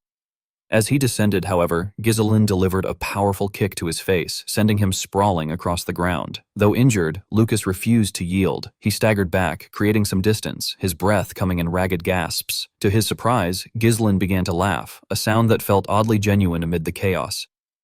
With a faint smirk, Ghislain remarked that it was good to see him again. Lucas, still dazed, furrowed his brow and asked if Ghislain knew who he was. Ghislain's tone softened as he replied that he knew Lucas well, recalling him as a former subordinate and comrade. He admitted that he had long wondered where Lucas had gone, only to find that he had been trapped in a place like this. Lucas wiped the blood from his lip and allowed a grin to spread across his face. He remarked that Ghislain's fighting style no longer resembled that of the noble he once knew, noting that the man had clearly stepped far outside his old boundaries. His expression grew serious as he demanded to know what Ghislain truly was now. Ghislain, still wearing that faint, knowing smile, revealed that he had once worked as a mercenary. The revelation sparked visible excitement in Lucas's eyes. He repeated the word with a hint of admiration, almost as if impressed by the audacity of it. Then Ghislain made him an offer. If Lucas managed to defeat him, he would withdraw from the castle and restore everything as it was. But if he won, Lucas would serve under his command. Lucas let out a short laugh of disbelief, calling the proposal absurd. He scoffed at the idea of turning an already won war into some kind of wager, shaking his head as he insisted that he had no ties to the castle and no regrets to hold him there. Unfazed, Ghislain pressed further, suggesting that in that case Lucas should simply come under his command. Lucas's smirk returned as he dismissed the idea, remarking that such a thing was impossible because he was far too valuable for that. Ghislain nodded in understanding, explaining that this was precisely why he had proposed the wager, the castle against Lucas's ransom value. Lucas paused for a moment, clearly assessing the situation before faintly smiling. He remarked that wagering the damned castle against his own worth sounded rather interesting. Then, with a curious glance, he asked for Ghislain's name. As Ghislain removed his helmet and revealed his face, he introduced himself as Ghislain Fenris, Lord of the Fenris territory. He told Lucas that he would be the one to serve as his master. Lucas, preparing for a fight, commented that Ghislain looked pale and asked if he was perhaps pushing himself too hard. Ghislain dismissed the concern, telling him to think of it as a handicap. Accepting the challenge, Lucas charged forward, declaring that he would do as Ghislain said.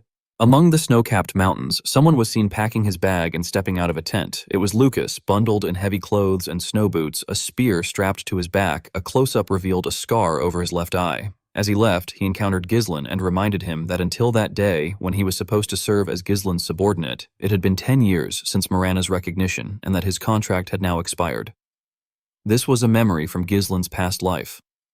Ghislain, scarred himself, acknowledged how things had turned and asked whether Lucas would not renew the contract. Lucas, impatient, told him to give him a break. Ghislain, sizing him up, smiled faintly and suggested that it might be because of a woman. Lucas explained that he did not want his life to be consumed by the captain's battles. Resigned, Ghislain told him to leave quickly and find his precious woman, reminding him that he also had his own tasks to do. Lucas paused, then assured Ghislain that if the captain were ever in danger, he would come to help him no matter what. In the present, they engaged in battle. Ghislain wielded a massive sword while Lucas fought with his spear. Ghislain struck and Lucas parried. They stared fiercely at each other before pulling apart, as Lucas unleashed a flurry of lightning-fast thrusts which Ghislain managed to parry before counter-attacking with a blow aimed at Lucas's head. Lucas raised his spear to deflect the strike upward and countered from above to below, but Ghislain ducked. Ghislain then aimed for Lucas's torso, but Lucas dodged and sprang into the air, using his spear as a brace. They locked eyes again, striking each other's weapons simultaneously. Lucas rolled midair and landed in a ready stance, commenting on how impressive Ghislain looked despite being worn out. Ghislain explained that he could not afford to lose the bet he had made. Lucas laughed and stated that he had to win this match, as being under Ghislain would only bring trouble. He prepared a final strike, wrapping his hand in a blue aura while mana coated his spear. Watching him, Ghislain was surprised at the amount of mana Lucas wielded. Realizing that he had been quite strong even before meeting him, Ghislain recalled that in his previous life, Lucas had fought in Morana's right and had served under him for 10 years. As the right hand of the Mercenary King, Lucas had always been the fixer who ensured that tasks were completed, yet even he could not find the lover he had pursued all his life. On the day Ghislain fell into Aiden's trap, Lucas had died helping him as he had promised. Sighing, Ghislain smiled faintly and allowed his sword to fall to the ground. Lucas, surprised by the dropped blade, rushed at Ghislain with all his remaining strength. Determined, Ghislain stated that he would not allow the same fate to happen this time. Lucas attacked with his spear, and although Ghislain dodged low, a piece of his clothing was sliced by the strike. Lucas pulled back to strike again, but Ghislain evaded him, vaulted into the air, hooked Lucas's neck with his legs, executed a wrestling move in the style of Rey Mysterio, and used the rotation and his weight to hurl Lucas to the ground. Lucas cried out in pain as Ghislain landed on top of him with a dagger at his throat. Ghislain told him that it was his victory.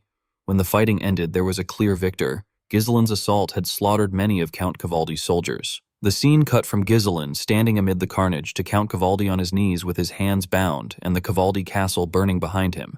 Gillian, Kerr, and Belinda stood with Ghislain while the breathless Count lamented Leslie, his knights, and the fortress that had never before fallen. Ghislain named him fully, Armstrong Durin Cavaldi, and the Count staggered as Ghislain's eye gleamed and he declared that there was no fortress in the world that could not be breached. Stunned, Count Cavaldi tried to understand Ghislain's motives and asked what his purpose was. Ghislain replied that he had many goals and that one of them was to kill the Count. Cavaldi attempted to intimidate him, asking if Ghislain truly intended to kill him and suggesting that neither Ghislain nor his father would be safe afterward. Even with royalist support, they would not be protected, he warned, and killing him would bring an uncontrollable disaster. He began to explain that it was not widely known who stood behind him, but Ghislain cut him off, accusing him of speaking of the Deline ducal house. Count Cavaldi was visibly shocked. Ghislain continued that he knew the ducal house well, how it was recruiting neutral nobles like Cavaldi and swallowing territories, backing Counts Desmond and Riedpold, who would be central to the northern conquest, supplying iron to strengthen armaments, and even the Crimson Mage Tower to strike the royalists at the right time, all to ignite a civil war in the Britannia kingdom. Realizing that Ghislain knew everything, Cavaldi demanded to know what he really was and how he could possibly know so much. Trying to bargain, the Count offered to make the matter quick. He promised to allocate half his iron production for 20 years and to personally tell the Duke of Deline about Ghislain's talents if Ghislain would join the ducal house. Assuring him that he and his father would then live in peace under ducal protection, Ghislain's fury showed in the veins of his face. When Cavaldi argued that saving him would be more beneficial than killing him, something cut through Cavaldi, and Ghislain declared that he had no intention of joining them. As Ghislain walked away, Count Cavaldi's body split apart, and Ghislain proclaimed that all of them would die by his hand. The scene shifted to Harold Desmond, who sat with a pigeon on his arm and read the battle report. He trembled as he absorbed its contents, crumpled the paper, and struck his fist against his chair. He accused them of having slipped into that brief gap and, furious, demanded to know whether they had. He reminded those present that, as the Deline ducal house had pointed out, they had followed a method of meticulous preparation and planning even if it had taken time, and then asked what result that method had produced. Seated around a round table, several people listened as Harold Desmond, referring to all the attacks against Ghislain, dismissed them as failures. He added that after Giselper, even the royalists were now backing that man. In a rage, he declared that they must crush the sprouts before they grew, announced that he no longer needed anyone's orders or reports, and insisted that from then on, everything would be decided by his will. That henceforth the top priority would be the destruction of Fenris and Perdium elsewhere. At the capital of Cardinia, inside the grand meeting chamber where the royalist faction often gathered beneath high arches and banners bearing the king's emblem, tension hung in the air. Nobles murmured among themselves in their refined garments, a mix of curiosity, disbelief, and unease on their faces. At the center sat the supreme commander of the Rotania army, his expression twisted with irritation, unable to comprehend that Baron Fenris had won against Count Capali, a man renowned for his iron fortress, thought by many to be nearly impregnable. Even seasoned generals had once sworn that Kapali's fortress could withstand any assault for decades. Yet Baron Fenris, young, relatively unknown, and often dismissed, had brought it down. The nobles whispered among themselves, with one remarking that he had never expected Fenris to possess such military skill. Another nodded in agreement, reflecting that one could not judge others by appearances, their tone more of astonishment at being proven wrong than of praise. Rosalind, who had remained quiet until then, lifted her gaze and noted calmly that Baron Fenris had captured the fortress in a full-scale battle and that Count Kapali had not surrendered. The Supreme Commander's irritation deepened at her words. He insisted that it was impossible, attributing Fenris's victory merely to luck and claiming that without the Great Famine, Fenris would not have succeeded so easily. His voice suggested that the idea of Fenris winning on merit alone was almost offensive to him. The High Judge, however, chuckled at the commander's ranting, noting with a sly grin that it was amusing he acted as though there was a problem, and that ultimately what mattered was that Baron Fenris had won. Amid the bickering, one man remained unusually silent, Mark Burford, leader of the Royalist faction. His calm and unreadable expression contrasted sharply with the noisy chamber. After observing the room, he finally asked his knight commander, Tullio, whether there had been any movement from Desmond's side. Tullio responded promptly that there had been no news. The Supreme Commander scoffed loudly, lamenting that all his effort in positioning the kingdom's forces near Kapali's fortress had been in vain. Count Alsbury, older and calmer, suggested that they had already gained enough advantage from the harvest, hinting at political benefits. The High Judge added that, since it was now clear Count Kapali had been receiving support from the Duke's family, it would be difficult for them to intervene immediately, speaking with satisfaction at the political implications more than the military outcome. Rosalind sighed softly as she listened, thinking that if Count Desmond had acted regarding the matter, it would have confirmed whether he was aligned with the Duke's family rather than remaining neutral. His silence, however, only made the situation more uncertain. Marquis Burford then rose, capturing everyone's attention, and reminded them that it was too early to judge hastily. He noted that with Baron Fenris's victory, their influence, as part of the king's royalist faction, would extend further north. Though they had gained significant military power, he warned that the Duke's family would not remain idle and instructed them never to let their guard down before adjourning the meeting for the day. As the nobles left, Count Alsbury remarked quietly that the Marquis had never changed. It was a long-awaited victory, yet he had shown no smile. The High Judge chuckled, suggesting that Burford's coldness was exactly why he had successfully led the king's loyalist faction for so long. Later, as Burford stepped outside with his cloak trailing behind, he invited Rosalind to follow him. When she did, she noticed a subtle change in her father's expression. The usual coldness had softened slightly. She realized then, with a rush of joy, that he was happy. Far to the north, near Capaldi's fortress, a group of mercenaries rode along a rough dirt road, their horses kicking up dust. A young priestess clung to one rider, brows furrowed with concern, and asked squad leader Max if the area seemed too quiet for a war zone. Max, looking around casually, suggested that Fenris's army might already have been defeated. The priestess panicked, wondering what would become of their mission. Max explained that Lady Marielle and Marquis Burford had tasked them with rescuing Baron Fenris, and that returning empty-handed would be shameful.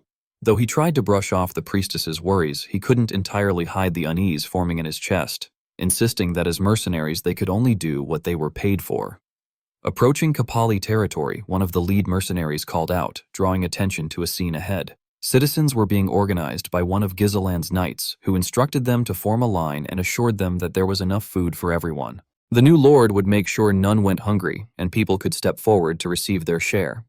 Astonishment rippled through the crowd of starving citizens as they shuffled forward in disbelief. When they received the food, loaves of bread, grains, and vegetables, they were overcome with emotion, some dropping to their knees. One whispered that they could hardly believe the new lord was showing them mercy. Another wondered if the hellish days of having everything taken from them were finally over, and a third murmured, voice trembling, that there might be no more unpaid labor. Nearby, Alfoy struggled to lift a single log, and Galberic, arms crossed, scoffed at his weakness, questioning whether he could carry any material properly. Alo's face reddened with irritation, insisting that he was not a worker but had originally been a mage. As squad leader Max and the priestess approached, they noticed people cleaning and organizing the battlefield that had once been soaked in blood. Max muttered in disbelief, asking if the war was really over. The priestess's ears twitched when she overheard someone questioning how much loot Count Kapali had hidden. A knight explained that the fortress contained nothing but gold coins, art pieces, and valuables. Claude added excitedly that the armory held advanced weapons and a stock of iron ore. The priestess swallowed, shocked at the mention of gold, realizing it was not what she had expected. Max began sweating as the realization struck him that Fenris had won. Before he could fully process it, a deep voice boomed behind them. They turned sharply and saw Jillian towering like a living mountain, casting a massive shadow over them. Max and the priestess froze, terror gripping them as Jillian's eyes narrowed, and he demanded that they reveal their identity and affiliation. The scene then shifted to Kapali's fortress. When Jillian opened the large door to the grand hall, they saw Ghislain standing calmly and authoritatively in the center. Jillian escorted Max and the priestess inside, and both newcomers appeared clearly on edge. Jillian informed Ghislain that they were guests from the capital. As Ghislain turned toward them, Max's instincts, honed over years as a mercenary, screamed warnings. He sensed the aura and scent that years of missions had taught him to read, an unmistakable presence of dried blood and disciplined stillness. It confirmed without doubt that this man was Baron Fenris. Ghislain asked who they were. Both Max and the priestess bowed, and Max introduced himself with a slightly shaky voice. He explained that it was an honor to meet Sir Baron Fenris for the first time, that his name was Max, and that he had been sent by Marquis Burford on a mission to rescue Baron Fenris if the Baron were in danger. Ghislain seemed mildly pleased at first, acknowledging that the Marquis had come to his aid, but his expression soon shifted, noting that Max was late. Max panicked, explaining that they had hurried along the road as much as possible, prioritizing the mission, and had not expected the war to end so quickly. He rubbed his hands nervously. Ghislain interrupted, saying they would return before the Baron could finish, which confused Max. Ghislain calmly explained that the war had just ended, and that they were short on manpower, implying that Max would have to work for the time being. Max protested weakly that this had nothing to do with their mission, but Ghislain reminded him that he had been in danger and Max had not helped. Internally, Max screamed, noting that they had arrived only after the war had ended. Ghislain stepped closer and placed a heavy hand on Max's shoulder, warning subtly that if the client who sent him asked about him, Ghislain would not know what to say, suggesting that it was better for both to save face. After a long internal struggle, Max finally agreed to cooperate. The priestess stared at him in shock, calling his name. Noticing her, Ghislain asked who she was. She quickly introduced herself as Beauty, a priestess serving Lady Joanna, goddess of beauty and fertility, sent because Countess Marielle was a patron of their sect.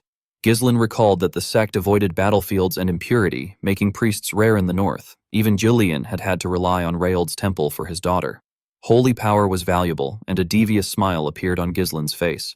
He addressed her with a bow, commenting on the hardship she must have endured to reach there. Beauty, flustered, insisted there was no need for such formality.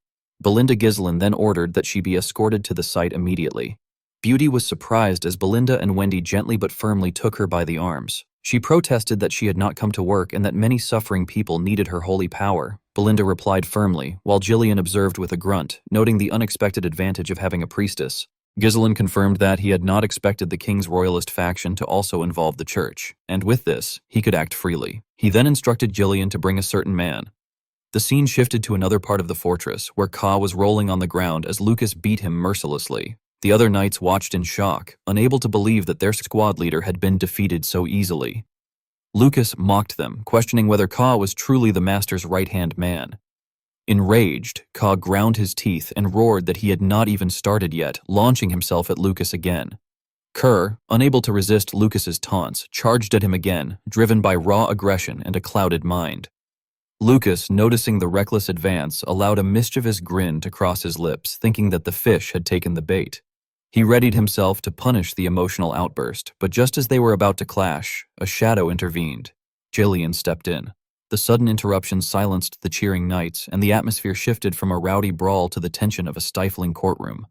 Breathing heavily from exertion and frustration, Kerr demanded to know why Jillian had stopped him. The old man, standing firm as always, ordered both Kerr and Lucas to stop. Lucas immediately relaxed, stepping back and mocking Kerr again, implying that the real right-hand man was Jillian. This provoked Kerr once more. He lunged at Lucas, desperate to erase that smirk, only to be stopped again by Jillian's unyielding defense. Kerr's frustration surged, and he yelled at Jillian, insisting that the match was not over. Jillian's patience wore thin, the air around him grew heavy. In one swift motion, he twisted Kerr's arm to lock the joint and struck him squarely in the chest. The impact sent Kerr flying across the training ground, coughing up blood and clutching his chest. As Kerr struggled to rise, Jillian looked down coldly, commanding him to maintain his dignity in front of his subordinates. The shame hit Kerr harder than the blow itself. Jillian then turned to Lucas, instructing him to follow, explaining that the Lord wanted to see him. Kerr watched them leave, frustration burning in his eyes as he clenched the dirt in his fist, a look of pure impotence that Jillian noticed briefly before continuing. Walking beside the old man, Lucas began laughing loudly, the sound echoing in the empty corridor. Jillian asked what was so funny, and Lucas, still chuckling, commented on his impression of their master. He found it odd that the Lord's first command concerned dealing with an underling rather than territory or wealth, suggesting that their Lord was unusually attentive to the hierarchy of his knights. Later, in the dead of night, the training grounds were deserted except for one figure. Ghislain approached Kerr while he was practicing fiercely, his sword swinging with rage bordering on madness. The humiliation, Lucas's taunts, Gillian's casual defeat, and the blood he had coughed up replayed endlessly in his mind. Sensing movement but reacting on instinct, Kerr struck out without realizing who was there. Kyer swung his blade at Ghislain, but Ghislain easily blocked it with his sheath without even drawing his sword. He observed the sweating, panting knight before asking Kerr if he had truly lost to the newcomer. Kerr lowered his weapon and wiped the sweat from his brow, avoiding Ghislain's gaze and telling him that if he was there to mock him, he should mind his own business. Ghislain showed no anger at the disrespect. Instead, he reached into his robe and handed a manual to Kyer, instructing him to take it. Confused, Kyer caught the bound, handwritten book reflexively. Ghislain explained that he had jotted down a revised mana cultivation method and swordsmanship for him and advised him to study it thoroughly. At first, Kyer was skeptical, but as he flipped through the pages under the moonlight and examined the diagrams and notes, his doubt vanished. He was shocked by the depth of knowledge and the efficiency of the methods described, unlike anything he had encountered before. Overcome with embarrassment for his earlier rudeness, Kerr questioned why Ghislain had chosen him and suggested it might have been more suitable for the spear user. With a straight, unreadable expression, Ghislain extended his hand, asking for the book back, which unnerved Kerr. He clutched it tightly to his chest, insisting he would keep it. Lowering his hand, Ghislain met Kyr's eyes and stated that the reason for his loss was simple. His fundamentals were lacking, and experience and instinct alone had limits. After giving Kyr this crucial advice, Ghislain began to fade into the shadows of the night, but Kyr stopped him. The pride that usually restrained him gave way to heartfelt gratitude, and he bowed deeply, acknowledging the immense value of the gift. Seeing this display of loyalty, a subtle smile appeared on Ghislain's lips. Without looking back, he raised a hand in acknowledgement and told Kyer to grow well, promising they would meet tomorrow. Time passed quickly in the north. A month after the war ended, the domain had changed drastically. With the absorption of the Cavaldi territory, the Fennery's lands expanded and stabilized efficiently. Funds were secured by confiscating assets from the counts and their vassals, replenishing the previously empty coffers. Public sentiment, shaken by the war, was restored through the distribution of food. The acquisition of the North's largest iron mine revitalized the economy, rewarding workers with higher productivity and better resources than before the conquest. This allowed the development of superior technology and armaments, removing previous concerns over resources. The Fenris estate had transformed from a struggling, barren land into a true powerhouse. During a strategy meeting with Ghislain's trusted aides, the mood was triumphant. Ghislain acknowledged that the progress was thanks to everyone doing their part and noted that no one would dare underestimate Fenris now. Claude, as always, could not contain his excitement and slammed his hand on the table, pointing out that including Perdium, a third of the North was under their control, meaning they were no longer inferior in population or military. He grinned wildly, declaring that anyone, Desmond, Almond, or others, would now have to think twice before attacking. Ghislain sighed internally and then gestured to Wendy to stop Claude. Wendy immediately acted, her fingers twitching as she pulled an invisible string attached to Claude's neck. The sudden constriction left him unable to speak, and he clawed at his throat, gagging silently. Belinda remarked from the side, rolling her eyes, that Claude never knew when to shut up. Ignoring Claude's struggle, Ghislain addressed the room seriously, noting that it was too early to celebrate, as the fundamental threat had not disappeared. Wendy released the string, and Claude coughed loudly, rubbing his reddened neck, yet he still remarked wryly that one would think they would get at least one season of rest by now. Vanessa interrupted Ghislain, appearing nervous. Hesitating and fidgeting with her papers, she explained that the mages were exhausted and asked for guidance on what to do. Ghislain, showing no sympathy, reminded her that, on paper, they were slaves. Vanessa was flustered by his cold logic, stammering at the ruthlessness. Ghislain then reassured her not to worry too much, adding with a faint dark smile that they had a priest to help. In the makeshift infirmary, a scene of holy horror unfolded. Priestess Peyote recited the chants while healing Alfoy, her hands glowing with divine light in the name of goddess Wana. However, Alfoy grabbed her robe, tears streaming, and begged her not to heal him, insisting he just wanted to remain exhausted. As he tried to crawl away, a knight held him firmly, insisting he receive treatment quietly. Peyote appeared distressed, questioning aloud whether it was right to use holy power to heal exhausted people merely to make them work again, feeling it might violate sacred tenets. She also wondered when the Lord planned to send her back, recalling that she had been told only a little help was needed. Ghislaine approached Peyote from behind, and when he called her name, she startled. Seeing Alfoy fully healed and being dragged back to work, Ghislaine informed her that her holy power had increased. Peyote, unable to believe it, checked her hands, puzzled, admitting she had not noticed. Ghislaine observed her silently, thinking that holy power, unlike mana, did not increase through training, but was a mysterious force usable only by the gifted. As expected, Peyote's potential was extraordinary. Ghislaine then asked if she had been uncomfortable during her stay. Peyote nervously replied that she had not been, but after gathering courage, she asked when she might be able to return to the church. Ghislaine nodded benevolently, telling her she could go now. The priestess was shocked, having expected refusal. He explained that Fener's territory had benefited greatly from her dedication, and that he wished to repay her efforts. At the capital of Cardinia, the political scene was shifting. After the news of Baron Fenris's victory spread, public reactions were mixed. In taverns and streets, rumors circulated. One citizen claimed Fenris had infiltrated Cavaldi Castle by flying through the sky, while another laughed it off, calling it nonsense and joking if Baron Fenris had turned into a bird. Others whispered in fear that he had split the gate with an aura blade, remarking that only a swordmaster could manage such a feat. Skeptics shook their heads, recognizing the story as likely fabricated to inflate his reputation. Yet regardless of the truth, the name Fenris was on everyone's lips. Ghislaine entered the Borford estate, walking with purpose alongside Belinda and the priestess. He noticed Lady Rosalind waiting in the grand foyer, and for a moment his usual hardened demeanor softened. He addressed her gently, inquiring if she had been well. Rosalind, visibly blushing, expressed relief that Lord Ghislaine was safe. Ghislaine slightly bowed his head and thanked her for sending capable aids, noting that the priest's assistance had been invaluable. Rosalind returned the bow and remarked that she was glad to have been able to help. She then indicated to Peyote that the priest could return to the order now that the dispatch was complete. Peyote, addressing Rosalind respectfully as Lady Marquis, expressed her gratitude with the demeanor of someone recently pardoned, reflecting that her first dispatch had finally ended. Though the Fenris territory was technically pleasant, it had been mentally exhausting to witness the toll on those laboring themselves to death. Before Peyote could dwell further, Ghislaine mentioned to Rosalind that he had a request regarding the priest. Peyote's anxiety returned, sensing her freedom slipping away. At that moment, a knight approached to inform Ghislaine that Mari Burford was waiting. Ghislaine acknowledged him and, stepping closer to Rosalind than usual, asked if he could have some of her time later. Rosalind, smiling and blushing, agreed. The air between them carried a surprisingly intimate tension, as if two lovers were reunited after a long absence, creating an awkward atmosphere for those nearby. Ghislaine then entered the meeting room, where the mood was markedly different. The royalist noble's eyes reflected their satisfaction at seeing him, regarding him as a valuable asset. Mark Burford, however, maintained his composure, sitting at the head of the table with an unreadable expression. He remarked that Ghislaine was late. Ghislaine bowed slightly and explained that stabilizing the territory had required time. The nearby Supreme Commander, as usual, could not restrain his frustration and slammed his hand down, insisting that Ghislaine should have arrived immediately given the urgency of the summons. The High Judge, grinning, leaned forward to remind the Supreme Commander to maintain dignity. The Mark raised a hand to silence the room and warned Ghislaine that he must consider the Marquis's honor in his actions.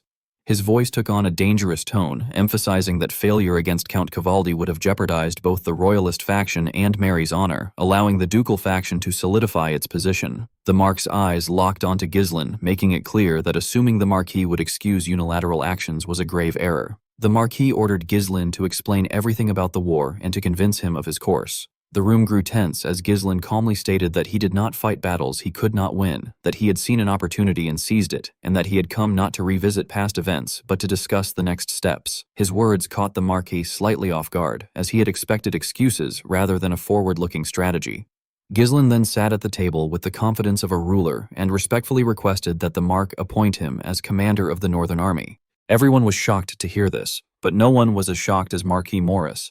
Barford glared at Ghislaine when he heard his request. Our boy didn't look away. He looked the Marquis in his eyes. Marquis Barford stood up and told Ghislaine that they have begun to change everything since he arrived. He said that he is feeling the wind of change breezing across the royalist faction. Ghislaine smiled and told him that he will be their tailwind. Barford explained to him that the commander of the northern forces is an empty title in peacetime. However, during war, it becomes an important title that holds tremendous authority. The Marquis asked Ghislain if he is saying that he should put this sword in the hands of someone as unpredictable as him. With a confident smile on his face, Ghislain told him that he is correct. The current military organization of the Lithania Kingdom consists of 4 corps. The regional army commanders are selected in advance during peacetime to establish strategies to deal with various situations. As the Marquis stated, the title is an empty title in peacetime, but once war breaks out, the story changes. This is because the commanders gain the authority to summon all the lords in the region. Ghislain told the Marquis that the position of the commander of the northern forces is currently vacant. He asked Burford to give him the position if he wants to put someone there.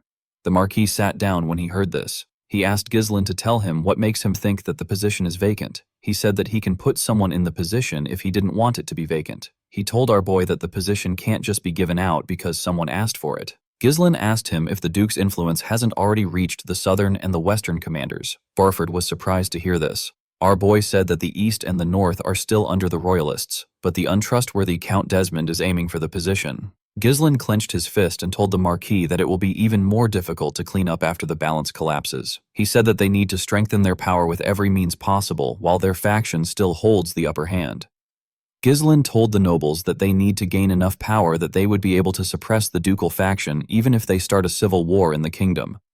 Count Elizabeth, Sir Belor, and Marquis Morris were shocked to hear this. They didn't expect Ghislain to think this far. The Marquis was surprised to hear this. He smirked and called our boy a little brat. He knew that our boy was toying with him. He picked up a pen and began to write. He revealed to him that he will submit a request for his promotion to the royal court very soon. He explained to him that the kingdom's law states that one must be a count to sit in the commander's position. He told Ghislain that his father's pride would be hurt if he gives them the same title and gives him an even greater authority. Marquis Burford told our boy that they will be promoting his father too. He revealed to him that he has a condition. Belinda and Pio were surprised to hear this. With a smile on his face, the Marquis revealed to Ghislain that they received a rescue request from the Shadow Mountains of the Tion Kingdom. He told him that he will be the one to go there. Our boy didn't expect to hear this. The Tion Kingdom is the nation of knights. It is a country where monsters pour out endlessly from the Shadow Mountains, which occupies most of its territory. Due to this, most of the people in the kingdom are tough, and they place great value on martial prowess. Even the knights' combat strength ranks among the top in the continent. Ghislain recalled that he once hunted and trained in this place. Since their royal court has allowed even outsiders to hunt in order to deal with the monster problem, there is only one reason for them to request aid. The Marquis informed our boy that there has been a problem in preparing for this year's monster wave. He told Ghislain that this problem shouldn't be an issue for someone like him who can infiltrate a fortress by flying through the sky and cut down a castle gate with an aura blade. Ghislain told him that he understands. He begged Mark Burford to deploy the royal army to the Fenris territory while he and his close aides are away from the castle. He explained to him that there is no telling what the ducal faction will do, even if their momentum has been temporarily reduced. After the meeting ended, Ghislain left the room with Belinda and Peyote.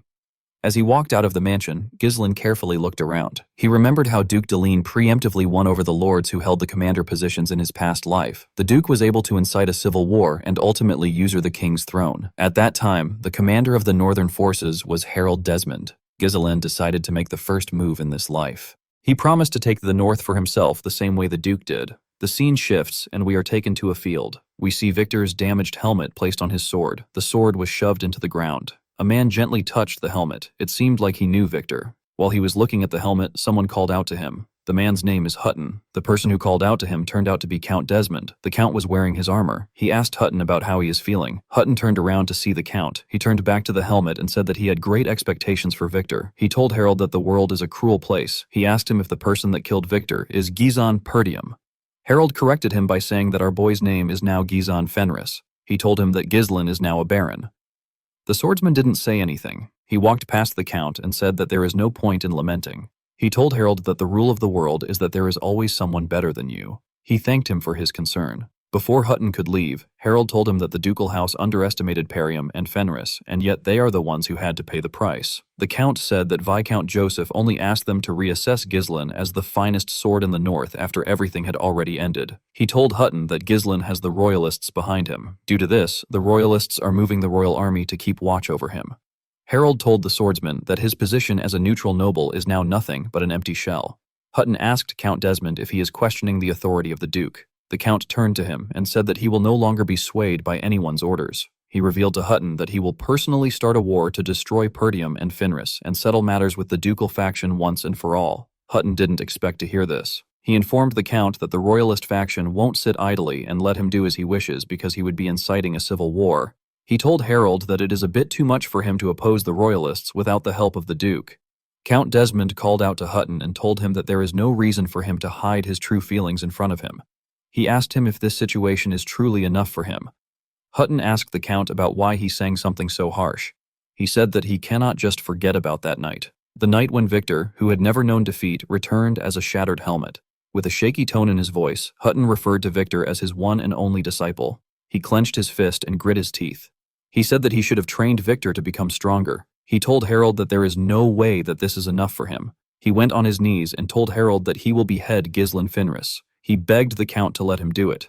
Harold assured Hutton that the time will come soon. The moment he said this, several knights appeared behind him. Harold stretched out his hand and asked Hutton to tear everything to shreds together with his two-wing knight order when the time comes. Count Desmond told himself that Ghislain will die on that day. Before Ghislain left the capital, Rosalind went to see him. With a worried look on her face, she asked our boy if he is really going to the Tyrian kingdom. Ghislain told her that he has to go there. He said that it was an order that he received from the Marquis. Rosalind couldn't believe that he was going to such a rough place. She recalled that it hasn't been long since the war with Count Cabaldi ended. Ghislain explained to her that her father doesn't truly trust his performance in the war. He said that the Marquis wants him to prove his strength with this mission. He smiled and asked Rosalind not to worry. He told her that he has killed several monsters. The girl still seemed bothered. She informed our boy that the negotiation he requested with the Wana order has been completed. She told him that he can hold on to the priestess for some time without any problems. Peyote heard what Rosalind said inside the carriage. She knew that she was doomed. Ghislain told Rosalind that he is actually quite surprised. He told her that he did not expect her to be able to bring in a priestess from an order with such strict internal discipline, even if she is a sponsor. Rosalind smiled and said that it actually wasn't so difficult. She said that leader Perisco is a priest of the Wana order, but he is extremely weak when it comes to money. Ghislain bowed his head to Rosalind and told her that he is indebted to her again. Rosalind blushed when she heard this. Our boy stretched out his hand when he noticed this. Rosalind gave him her hand. Ghislain gently kissed her hand and told her that he will always hope for her happiness. The scene shifts and we are taken under the shadow mountains of the Tian kingdom. We see Ghislain, Sir, Belinda, and Lucas riding somewhere. They were all wearing their armors and coats. As they rode their horses forward, Belinda called out to her master. Ghislain quickly placed his hand on his sword. He and the group saw some monsters running towards them. The monsters charged at them. Ghislain and his subordinates began to tear them apart. It wasn't even a challenge for our boy. Lucas also handled the monsters around him easily. Sir jumped off his horse and tore the monsters around him apart with a single swing. He laughed and called the monsters vermin. He asked them to come at him. Immediately he did this. Belinda hooked his mouth with her rope. She dragged him to his horse. Sir was annoyed with this. He asked her about why she had to hook his mouth. Belinda put away her rope and asked him if he wants her to hook it somewhere else next time. Sir informed his master that they have been running into monsters the whole way there. He asked him if this place is the lawless wilderness crawling with strong beings. Lucas couldn't believe that Sir followed them, even though he was aware of the kind of place it is. He told Sir that he doesn't know if he is brave or dumb. Sir decided to ignore him. Ghislain turned to the men and asked them to get ready. He told them that they will soon reach their destination. A few days ago at the Fenris territory, Ghislain gathered his subordinates and informed them that he will be going to the Tyrian kingdom. He told them that he won't be there for long. Claude and Alfoy were very happy to hear this. They acted as if they were sad. Claude told his lord that he doesn't know what he will do without him. Alfoy said that they will have no choice but to take a vacation. Ghislain ordered Gillian to manage the territory in his absence. He asked him to make sure that Alfoy and Claude don't slack off. Gillian told his master that he understands. Ghislain explained to his subordinates that he has deployed some units from the kingdom around the territory. He said that they don't know what Count Desmond is up to. He told his subordinates that the opposition will still try their absolute best to win even if they have cornered them. Our boy asked Gillian to retreat if Count Desmond attacks. Gillian assured his lord that he understands. Ghislain turned around and asked Belinda and Lucas to follow him. Kair called out to his lord and asked him to take him too. Claude and Alfoy were shocked to hear this. They had never seen Kay refuse to take a break. Lucas told Sir that he is not joking around when he says that he won't survive in Tian with his mediocre skills. He told him that Ghislain is actually doing him a favor. He asked him to stay in Fenris and protect the territory. Immediately he said this. He saw something in front of him. Carr already swung his fist at him. His attack got stopped by Ghislain. Carr told Lucas that the competition isn't over yet. He assured him that things won't end like they did last time. Lucas smiled when he heard this. Ghislain also smiled when he saw how energetic his subordinate was. He called out to Gillian. The man informed him that he is more than capable of taking care of everything on his own. Ghislain smiled and asked Carr to join them. The scene shifts and we are taken back to the present. We see the group enter a fortress. This place is Fortress Ironcliff. It is in the Shadow Mountains. There were several warriors in the fortress. All the warriors turned to Ghislain and his subordinates when they entered the fortress. Some of the warriors were standing next to the monsters they captured. Belinda noticed that the warriors were staring at them. She said that they are really trying to set a mood. Lucas told her that the place is just as he remembered. Sir asked the warriors to tell him what they are looking at. Ghislain ordered him not to pick a fight with them. Sir asked him if they will go straight to hunting monsters. After unpacking, our boy told him that they can't. He explained to Sir that they have to register themselves as hunters in the guild building in order to be able to hunt. Belinda found this odd. She reminded her master that he came there because of the kingdom's royal family's plea for help. She told him that there should be some kind of special treatment available to him. She asked him about why he needs to go through such a troublesome process. Ghislain smiled and told her that they cannot rely on their status there. He told her that the rules there are for everyone. He and his subordinates went into the guild building. They met a warrior at the front desk. Ghislain informed the warrior that he is Baron Finris from the Lithania kingdom. He told him that he came there in response to the Tyon royal family's request for aid. The knight turned to him and asked him if he is there for the hunter registration. He informed Ghislain that his nobility status isn't recognized there. He told him that nobles and slaves are all the same to them. Belinda was shocked to hear this. The knight began to write on a paper. He asked Ghislain not to earn resentment by acting like a noble for no reason. He explained to him that the Knights of Tyon merely oversee things at the fortress so that it can maintain its minimum functions. Any problem that comes up amongst hunters is expected to be resolved on its own. He asked our boy to try not to kill anyone. He said that they all came there to hunt some monsters. Carr smiled and told the man that the knights are simply lazy slackers. The knight asked Ghislain if he agrees to their terms. Our boy told him that he does. The moment he heard this, the man threw 4 tokens on the table. He explained to the group that they will be permitted to hunt anywhere in the Shadow Mountains area if they hold on to the tokens. He asked them to make sure they have it on them at all times. Ghislain and his subordinates picked up the tokens when they heard this. The knight asked them to have a great time. Belinda didn't like the attitude of the people there at all. She didn't like how they were acting even though they came to help them. While she was complaining, someone welcomed them to Ironcliff. He asked Ghislain if he just finished his hunter registration. Our boy turned to the side when he heard this. He saw the man with 2 other men. Kerr asked the man to get lost. He told him that they are busy. The man smiled and said that he works for Donad, the king of Ironcliff. He took off his hood and revealed his scarred face. He said that he belongs to an association that was established under Donkad's protection to safeguard the rights and interest of hunters. Keir laughed when he heard the name of the so-called king. He said that there is always one idiot who wants to play king everywhere he goes. He asked the man to tell him what he is going to do if he says that this is their first time there. The man told him that the knights of the kingdom never do anything. He said that the hunters have to work together to keep the law and order around there. He told Kerr that they simply wanted to help them get used to this place. He informed him that they won't have to waste time with unnecessary dispute if they pay a small fee to join the association. Lucas called out to his lord when he heard this. Belinda couldn't believe that the man was trying to rip them off. Ghislain asked Kerr to watch carefully. He told him that he wants to show him what to do when he goes to a new neighborhood, especially in a lawless city like this. He walked up to the man. The man believed that our boy had made up his mind. He told him that he is very quick-witted. He told Ghislain that they will be seeing each other in the fortress whether they like it or not. He said that it is better they cooperate. Immediately, he said this. Ghislain gave him a bone-crushing punch in his face. The attack sent the man flying. He crashed into the wall. Kerr was shocked to see what his master did. Our boy told him that fist comes before talks in places like this. He said that the strong define justice. The warriors next to the man took out their huge hammers. One of them called Ghislain a fool. The other one told our boy that he dug his own grave when he refused to work under Lord Donad's protection. The moment he said this, he and his comrade charged at our boy. Ghislain took out 2 daggers and threw it at the men. The daggers never hit them. They were just a diversion. Sir and Belinda attacked them when they got distracted. Belinda used her leg to hit one of them in the chin. Sir gave the other man a punch in the head.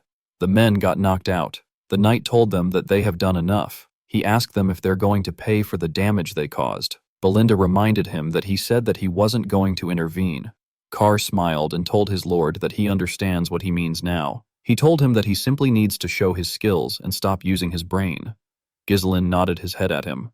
Lucas told our boy that he seems to know this place quite well. He asked him if he has ever been there before. Ghislain told him that he has. Belinda was surprised to hear this. She didn't know how this was possible.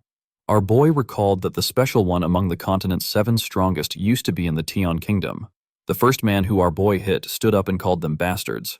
With his messed up face, he told the group that they have no idea about what they have just done. Before he could say anything else, Carr gave him a punch to knock him out. He asked his lord about what they're going to do now. Ghislain told him that they can't waste their time dealing with this riffraffs. He said that they will flock to their side on their own once they know who is on top.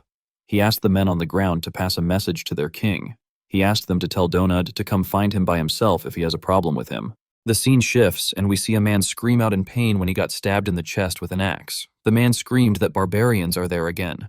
The huge and muscular barbarians tore the men there apart with their weapons. Their huge leader wore a huge monster fur. He raised his axe and ordered his warriors to begin the harvest. He asked them to indulge in the moment. The barbarians destroyed everything there. The scene shifts, and we are taken to the Soundwind tribe's encampment at the northern edge of Lithuania. The barbarians sat around a fire and discussed how they tore their enemies apart. One of them said that a man was begging for his life. His comrade told him that he is not skilled enough. He explained to him that he won't have to see something like that if he kills his prey cleanly. While they were talking, someone called out to the chief and asked him to take a look at a letter. The chief of the Soundwind tribe, whose name is Kusto, turned to the man when he heard this. He grabbed the letter and opened it. He was shocked to see what was inside. He turned to his subordinate and threw his liquor at him. He told him that he should have brought the village chief along with him if he got a paper that has letters in it. He asked him if he is making fun of him for being illiterate. The man apologized to him and told him that he will go get the village chief. The chief opened the letter and said that the north is empty. He said that the rider has permitted them to claim Perdium. A bald man said that they have finally gotten the chance to plunder the rich land that the northern wolf cherishes dearly. Another warrior sitting next to the chief smiled and said that the time has finally come for the warriors to claim the land that they have long desired. The moment he said this, the man noticed that his chief was quiet. Kusta found it odd that the writer asked him to claim Pertium. He began to laugh. He wondered about what kind of scheme the bastards in Lithuania Kingdom are trying to pull. He couldn't believe that they sent a personal letter to him. He didn't really care about the scheme as long as he got to fight. Their tribe has already been planning to invade Pertium. This situation favored them. He stood up and ordered his men to tell the other chiefs to muster their warriors. He said that the time has come to claim Pertium. The scene shifts, and we are taken to the Shadow Mountains. We see Carr looking shocked when Ghislain told him that he needs to kill 100,000 monsters. Our boy reminded him that he said he wanted to get stronger. He told him that he needs to kill at least this much monsters. Sir asked his lord to tell him how he will get stronger by killing some dumb monsters. He said that there are so many people in the world who are stronger than the monsters. The moment he said this, Belinda asked her master to look forward. When Ghislain raised his head, he saw some monsters eating another monster. One of the monsters turned its head around when it sensed the group's presence. The monster had the head of an owl.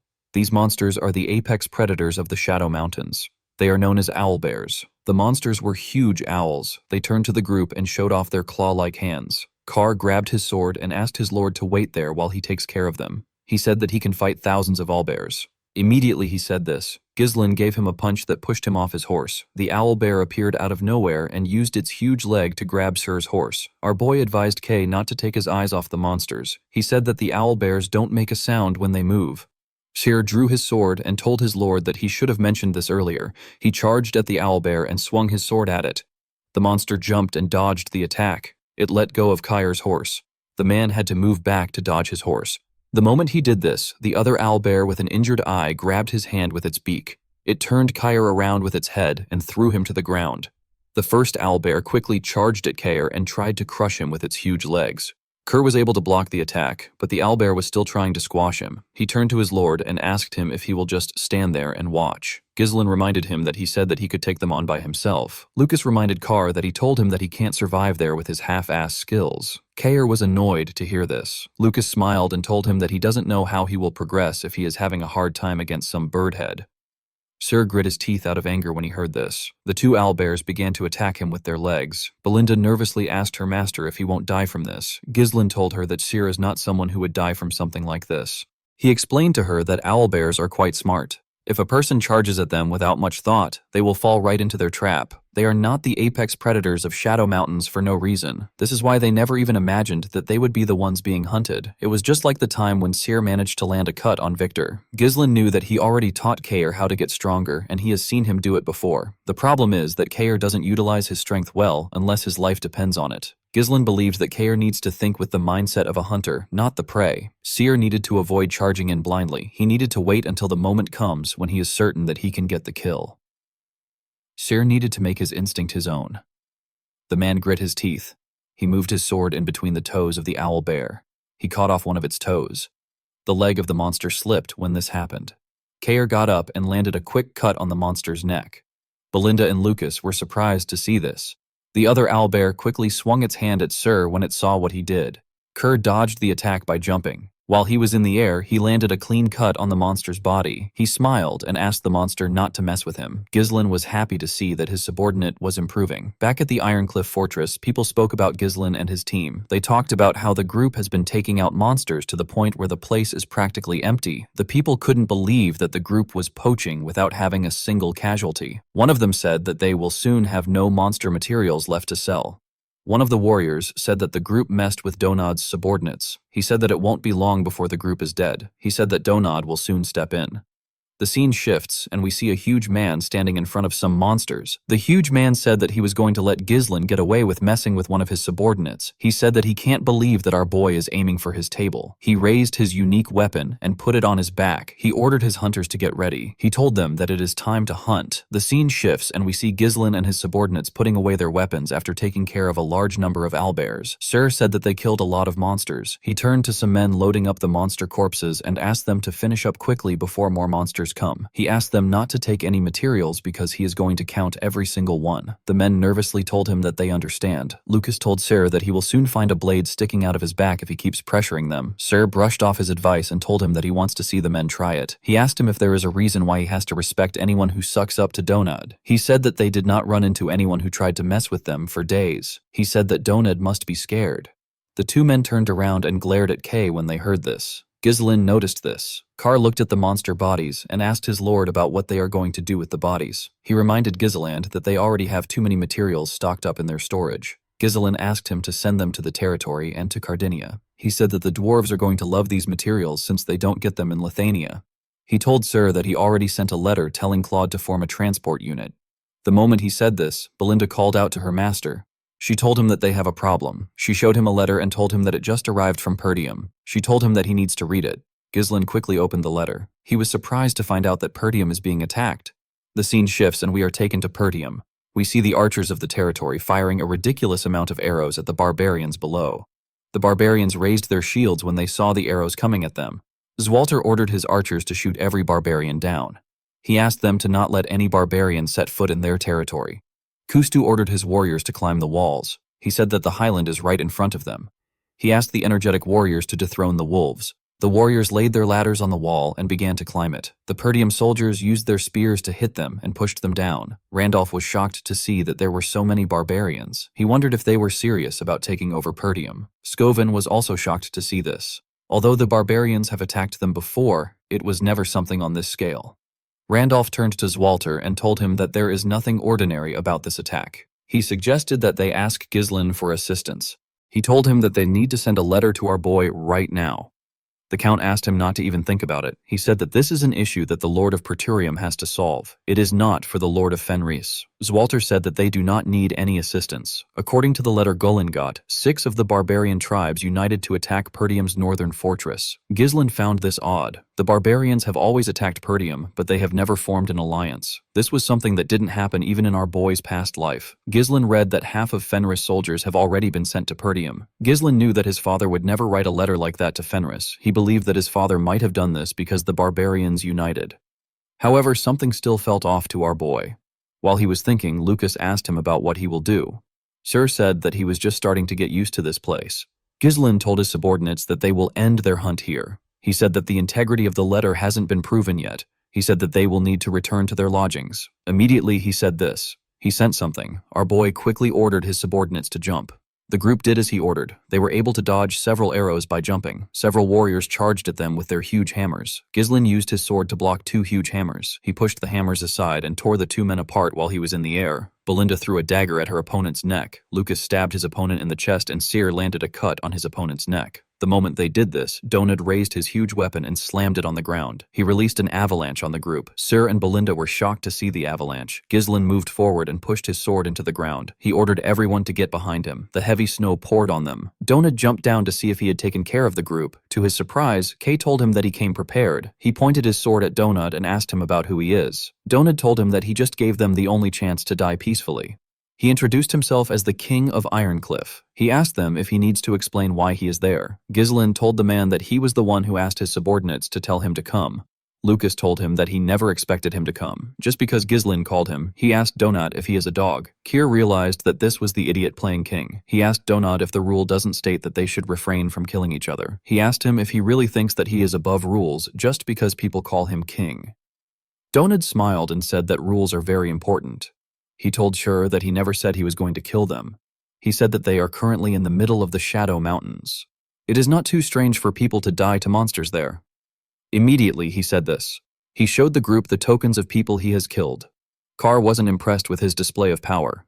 Donad asked the group about who their leader is. Cyr wanted to call out to his lord. Before he could say anything, Ghislain tapped his shoulder and said that he is the leader. He told Donad that Cyr will become king of Ironcliff very soon. The man laughed and asked our boy if he is certain that he is not the leader.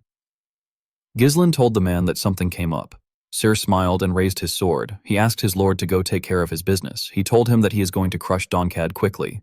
Ghislain put his sword away and asked Lucas and Belinda to follow him. Lucas asked Cyr to try not to die. Donad's subordinates were annoyed to see Ghislain and his subordinates walking away. They charged at them. Cyr moved to the side and landed a huge cut on their necks with a single swing of his sword. His sword was so fast that the men couldn't react to the attack. He smiled and asked the men not to take their eyes off him. He told them that he is their opponent. Donad smirked when he heard this. He told Cyr that he will grant his wish. His remaining men charged at Kay with their huge hammers. Cyr blocked the attack of the first man that swung his hammer at him. He cut the man down with a single strike. Another warrior swung his hammer at him. Cyr blocked the attack and pushed his hammer aside. He tore the man's stomach open with his sword. The third warrior appeared behind him. He swung his hammer at Kyr's head. Kerr bent his head and dodged the attack. He gave the man a powerful kick in his chin. The man spat out some blood. The kick sent him flying. Before Cyr could get up, Donad swung his pillar at him. Cyr quickly jumped back to dodge the attack. Donad instantly raised his weapon and made a huge swing. Cyr was still able to dodge the attack. Donad referred to him as Red Hair and told him that he is not half bad. He asked Kerr to come work for him. He assured him that he will treat him well. He licked his lips in a disgusting manner and told Cyr that the two of them will make a great team. Cyr asked the man to tell him how a wolf can work under a pig. He said that he is going to be the king of this place from now on.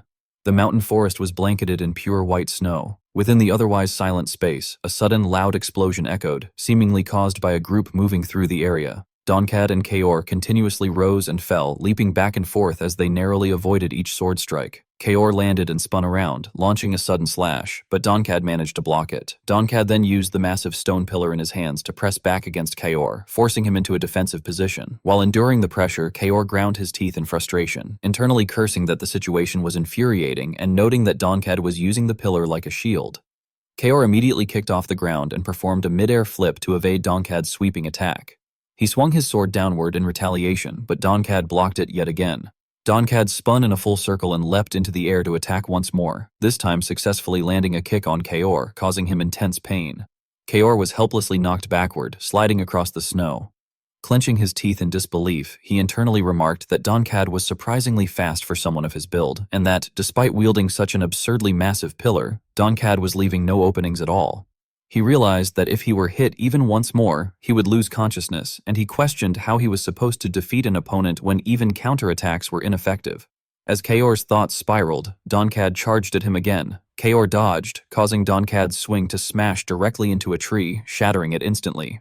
The trunk broke apart into fragments and began to fall. Although Kaor narrowly avoided it as if by a miracle, the outcome was completely beyond his expectations. He grew tense, internally realizing that Donkad had already anticipated his dodge. Before the tree could collapse onto Kaor, Donkad advanced from the front as well. Glancing at Kaor, Donkad asserted that he had encountered people like him as many times as the number of monsters he had hunted, and that such individuals always believed themselves to be at the top. Immediately afterward, Kaor was unfortunate enough to be struck by a devastating combination. The falling tree slammed into him, while Donkad's pillar crashed into his ribs, causing him to spit blood. His eyes rolled back as he collapsed onto the snowy ground. A powerful explosion erupted in the center of the forest. Donkad calmly sat down beneath his weapon, striking stones together in an attempt to produce fire. He then used the flame to light a cigar and took a deep drag. Nearby lay the blood-soaked scene where Kaor was sprawled beneath the large tree. Exhaling a cloud of smoke, Donkad remarked that no one had challenged him for his position in a long time, which had caused him to forget how to hold back. He reflected that becoming renowned was not always a good thing, since everyone backed down before even trying. With a hint of regret, he explained that he had noticed Kaor becoming afraid at some point and resorting to constant dodging, and that he had decided to finish the fight quickly because it had stopped being fun. After saying that, Donkad stood up and remarked that he felt sorry for the blonde guy who had trusted Kaor. He then turned around, hoisted a log onto his shoulder, and dismissed the whole situation as boring before leaving. At that moment, Kaor suddenly stood up again and challenged him, insisting that no one had said he was scared. This reaction caught Donkad somewhat off guard. He turned back to look at Kaor and let out a brief sound of surprise. Then, facing Kaor again, Donkad suggested that he think it over and consider working under him. With a faint, familiar smile meant to sound persuasive, Donkad added that it was not too late yet, arguing that pride did not put food on the table. He claimed it was better to live as a satisfied pig than as a hungry wolf, and asked whether Kaor did not think so as well. By then, Kaor's head was soaked in blood, and he let out a weary sigh. The hand gripping his sword had begun to tremble. Still, he once again pointed the blade straight at Donkad and resolved that one of them would have to die that day. His eyes flashed with killing intent as he asserted that the one who would die would not be him. Upon hearing this, Donkad quietly closed his eyes and spat out a single word, calling Kaor a fool. He hugged his weapon to himself and turned his body, preparing to enter an attacking stance. Donkad then unleashed his power and threatened that Kaor would not even be able to regret his choice after dying. On the opposite side, Kaor's expression darkened as he silently assessed his condition, feeling as though he was about to die and that every bone in his body had already been shattered. He forced himself to look forward and sighed inwardly, thinking that it was always like this. He believed that he had understood everything his mentor had taught him, yet in real situations like this, he forgot it all. He admitted to himself that he had been scared, just like that pig had said, and had failed to pull off anything at all. The hand holding his sword trembled violently. Kaor decisively grabbed his shaking arm with his other hand and focused his mind, recognizing that this sensation was fear. He tried to calm himself as he realized what fear truly was. Kaor then recalled his time in the capital, when he had once loudly demanded to know when he had ever become scared. Back then, Ghislaine had calmly explained that Kaor had been afraid of losing his position to Lucas. Ghislaine had pointed out that Kaor had underestimated Lucas before the fight, only to realize that Lucas was stronger than expected, which had led to fear. Ghislaine had concluded that no one could possibly win a fight while being scared. Feeling impatient at the memory, Kaor remembered clicking his tongue and questioning why Ghislaine had to bring that up there. He had insisted that he had never been scared when fighting in the Forest of Beasts or when battling that winged can monster. The moment that thought ended, Kaor saw a sword flying straight toward him. It turned out that Ghislaine himself had launched a sudden attack. Each time Kaor leaned aside to evade, Ghislaine continued to swing his sword relentlessly, as if determined to chase him down to the very end. After enduring this for a while, Kaor finally lost his patience, turned back, frowned deeply, and shouted in frustration, demanding to know what the hell his captain thought he was doing. However, he also realized that Ghislaine showed no sign of stopping at all. Ghislaine took another step forward, pressing the blade closer to Kaor's neck. Kaor was so terrified that sweat poured from him like a stream as he glanced down at the sharp edge resting against his throat. Ghislaine coldly reminded him that once a person started thinking they were at a disadvantage, they inevitably became overly focused on dodging, and that such behavior was only natural, since humans acted that way instinctively. Immediately afterward, Ghislaine placed the flat of the sword into Kaor's palm and added that if Kaor had pressed forward instead of retreating, he would have had a chance. Those words completely stunned Kaor. Returning to his current unfavorable situation, he repeated the advice to himself, telling himself that this was exactly what he needed to overcome in order to achieve his ideal. As Kaor looked at Donkad attacking him from the front, he repeated the word fear in his mind once more. This time, he made the decision to stand his ground instead of fleeing. A cold glint flashed in Kaor's eyes as he realized that death was something that must be avoided at all costs, but that it was also the greatest teacher. Fresh blood splattered into the air. Kaor's shoulder took Donkad's full blow, but in return, Kaor drove his blade straight into Donkad's abdomen. Donkad seemed momentarily shocked by this turn of events, then twisted his body to evade further damage with a dismissive snort. As Donkad prepared to counterattack, Kaor leapt into the air once again and continued his assault. He stomped forcefully on Donkad's weapon to gain momentum, spun midair, and slashed horizontally across Donkad's arm. Seeing blood spray out, Donkad was inwardly shaken, wondering how Kaor had managed to land a hit on him for a second time. He tensed as he realized that this was not a coincidence and that the red-haired youth was growing stronger during the battle. He found it hard to believe that he, the king of Ironcliff, could possibly lose to such a brat. Enraged, Donkad swung his weapon wildly and cursed Kaor. Kaor stepped back slightly, once again allowing Donkad to smash his attack into the tree trunk just as before. Unable to accept this, Donkad roared in fury, demanding to know what Kaor had done. The tree began to topple toward Kaor once more, but this time Kaor sprang aside, evading the fall while counterattacking at the same time. Calmly, he stated that it was nothing special, then charged forward with surging momentum, declaring that he was simply no longer afraid. Kaor's words left Donkad frozen in disbelief, unable to accept what was happening. In the next instant, Donkad's head was severed and sent flying. The surroundings returned to a deathly silence beneath the open sky. Soon after, a group of riders galloped toward the area. Through a pair of binoculars, someone who had observed the entire exchange pointed out the scene and urgently called it to an officer's attention. The observer reported that they appeared to have started moving. The leader responded that it was clearly Baron Fenris and his subordinates, noting that although one of them was missing, it should not pose a problem. Frowning, he issued an order to send a letter to Count Desmond, instructing that it should state Baron Fenris was moving according to their plan. The man being observed from below was Ghislaine. His face was filled with anxiety and tension as he rode onward. The scene at the northern fortress of Perdium was utterly devastated. Smoke and dust rose violently from every direction as people clashed relentlessly, striking and parrying without pause. Zwalter turned around tensely and shouted that they had fallen into a trap, insisting that the enemies were nothing more than scarecrows made of flesh and blood, and urging everyone not to be afraid.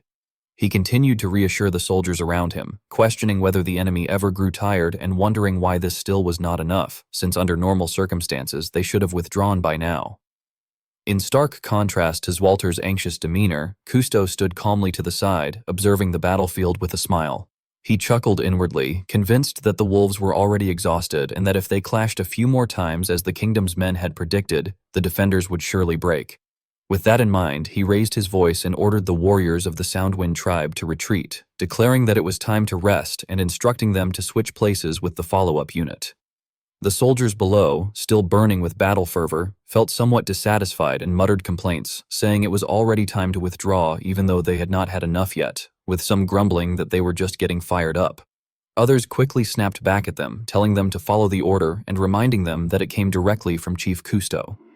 Meanwhile, the soldiers of Perdium panted heavily, exhausted and cursed under their breath, complaining bitterly about yet another follow-up unit and wondering just how many times the enemy planned to repeat this tactic. Randolph clenched his teeth and offered his assessment, telling his brother that the 6 tribes were clearly employing a rotation strategy, taking turns attacking so the pressure never eased. He pointed out that their own forces were far too limited to endure the gaps between those relentless assaults. Scovon, standing beside him and equally drained, exclaimed in disbelief that the barbarians were actually using strategy and accused them of deliberately trying to exhaust them to death. Randolph frowned deeply and warned that while an alliance was one thing, this situation felt far too strange, insisting that there had to be a mastermind orchestrating everything behind the scenes.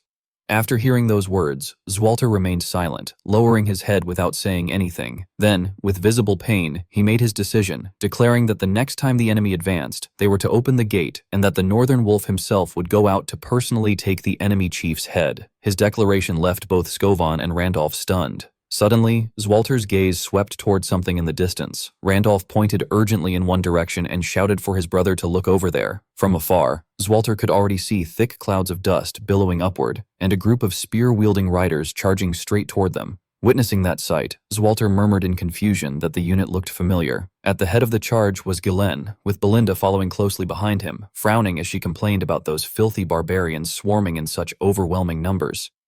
Lucas, riding alongside them, added that it seemed the rumor about the 6 tribes alliance being real had indeed been true. From the front, Ghislaine cautiously called out, instructing Belinda and Lucas to lead their units and spread out to both flanks in order to form an encirclement. A flash of killing intent crossed his eyes as he declared that they would end all of their enemies there. The entire valiant army responded in unison, affirming their obedience. Seeing this, the invaders showed no fear at all and burst into loud laughter. They mocked the newcomers, wondering who those pathetic losers were and questioning why enemies were suddenly appearing from their rear.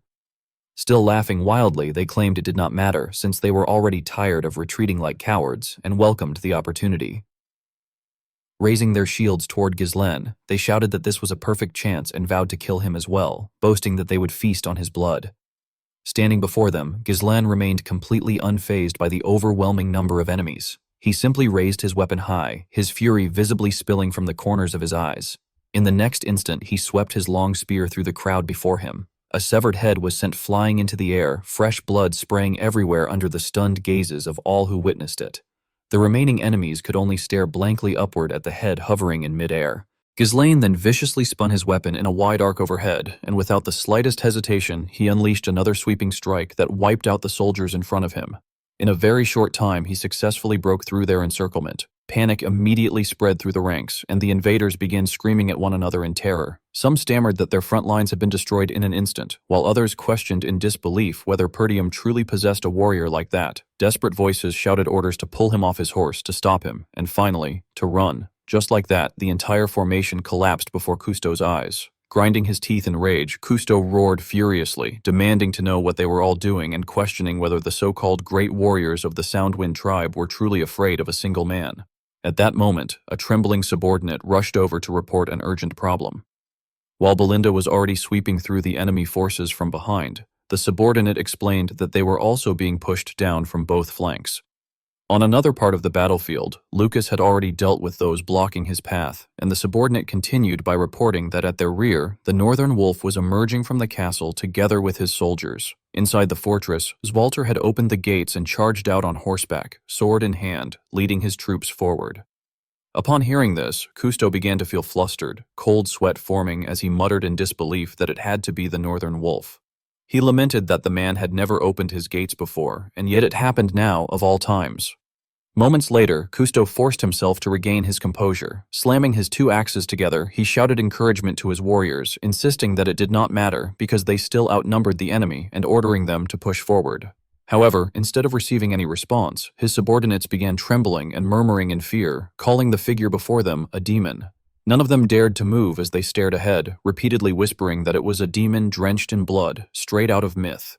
Terror gripped them all as they recalled the scene before their eyes, likening it to the day the forest of beasts burned, and to the ancient tale of a demon soaked in crimson blood who stole the souls of all who beheld him. Amid the choking cloud of dust, a single horse's hoof slowly emerged into the light. The one who struck terror into the hearts of the entire enemy army was none other than Ghislaine, the figure known as the Bloody Demon. Cousteau faltered for a brief moment, cold sweat pouring down his body. Then, as if seized by sudden delight, his eyes widened and he burst into laughter, recognizing the bloody demon before him. Overflowing with excitement, he declared that the situation was exhilarating and that he had never imagined encountering someone so powerful in the north. As he charged forward, he loudly introduced himself as Cousteau, the great warrior of the north, and proclaimed that he would take the demon's head. Facing such arrogance, Ghislaine merely narrowed his eyes in disdain, remarking that it was disgusting. He drove his horse forward as Cousteau simultaneously launched himself into the attack. In an icy tone, Ghislaine questioned how much of the north had been gnawed away by Cousteau's barbaric way of waging war, then twisted his body and slashed his sword into Cousteau's side. A deafening horse's scream echoed across the battlefield as Cousteau crossed his twin axes to lock Ghislaine's blade. Yet in the next instant, Cousteau was violently slammed flat onto the ground without even understanding how it had happened. Refusing to yield, he struggled back into position, growling in disbelief, then glared fiercely at Ghislaine and demanded a proper fight, vowing that he, Cousteau, would end the demon's final breath. Before he could finish that declaration, however, his face was struck squarely by a horse's hoof. Ghislaine departed without a backward glance, his contempt clear as he spurred his horse away. That act sent Cousteau into a frenzy. He roared that a new mythology would spread among the barbarians, and that the Northern Wolf would slit the throats of all warriors. His proclamation ended abruptly when Zwalter's sword pierced straight through his heart. Zwalter's eyes burned with killing intent as he stared directly at Cousteau. Unable to do anything else, Cousteau could only widen his eyes and scream the word wolf in agony. After that final cry, he fell from his horse and died. Zwalter then raised his voice to announce that the enemy chief was dead. Pointing his sword forward with absolute confidence, he ordered the remaining enemies to be eliminated. As he rode on, he shouted that they must never be allowed to even dream of coveting Perdium. Once Zwalter finished speaking, Ghislain approached him and dismounted. Covered in blood and wounds, he walked towards Zwalter. Frowning with concern, Zwalter remarked that it had been a long time. Ghislain respectfully removed his hood and admitted, with tension in his voice, that he had arrived a little late. Suddenly, Randolph rushed in from nowhere and embraced Ghislain tightly, proclaiming how proud he was of him and correcting himself to address him as Baron Fenris. He expressed his gratitude, saying that thanks to Ghislain, they could finally breathe again. Zwalter, however, asked coldly how Ghislain had known about the situation and how he had managed to bring so many troops with him. Ghislain answered honestly that he had come after receiving an urgent plea for aid bearing the seal of Perdium. According to the letter, Zwalter was under attack by barbarians, and as a result, part of Fenris's forces had already been dispatched in advance as reinforcements. Still harboring doubts, Ghislain then produced the letter and asked whether Zwalter had been the one to send it. Realizing something was wrong, Zwalter turned sharply toward Randolph and addressed him harshly. Startled and flustered, Randolph hurriedly waved his hands and swore that it had not been him, reminding Zwalter that he had explicitly been told not to send any letters at that time. This plunged Zwalter into confusion as he wondered who else could have sent it. Ghislain, having grasped the truth, fell silent for a moment before firmly calling out to his father. With clear tension in his voice, he declared that they had fallen into a trap. At a location close to Fortress Stonehave and Desmond lay the garrison of the Kingdom Army's 2nd Legion. Inside the camp, the soldiers were gathered around a wooden table, setting up a card game together. One of them cursed bitterly, complaining that he had lost his pay once again. As they crowded around the table, their conversation grew lively. A soldier asked when they would finally be allowed to return home, expressing his exhaustion and admitting that he had begun to miss Cardinia. Doran, the commander of the Kingdom Army's 2nd Legion, spoke cheerfully, explaining that they would withdraw once orders came down from the higher authorities. Another soldier voiced his doubts, saying that he had heard the delay was due to concerns that Count Desmond might attack Fenris territory, and asked whether that rumor was true.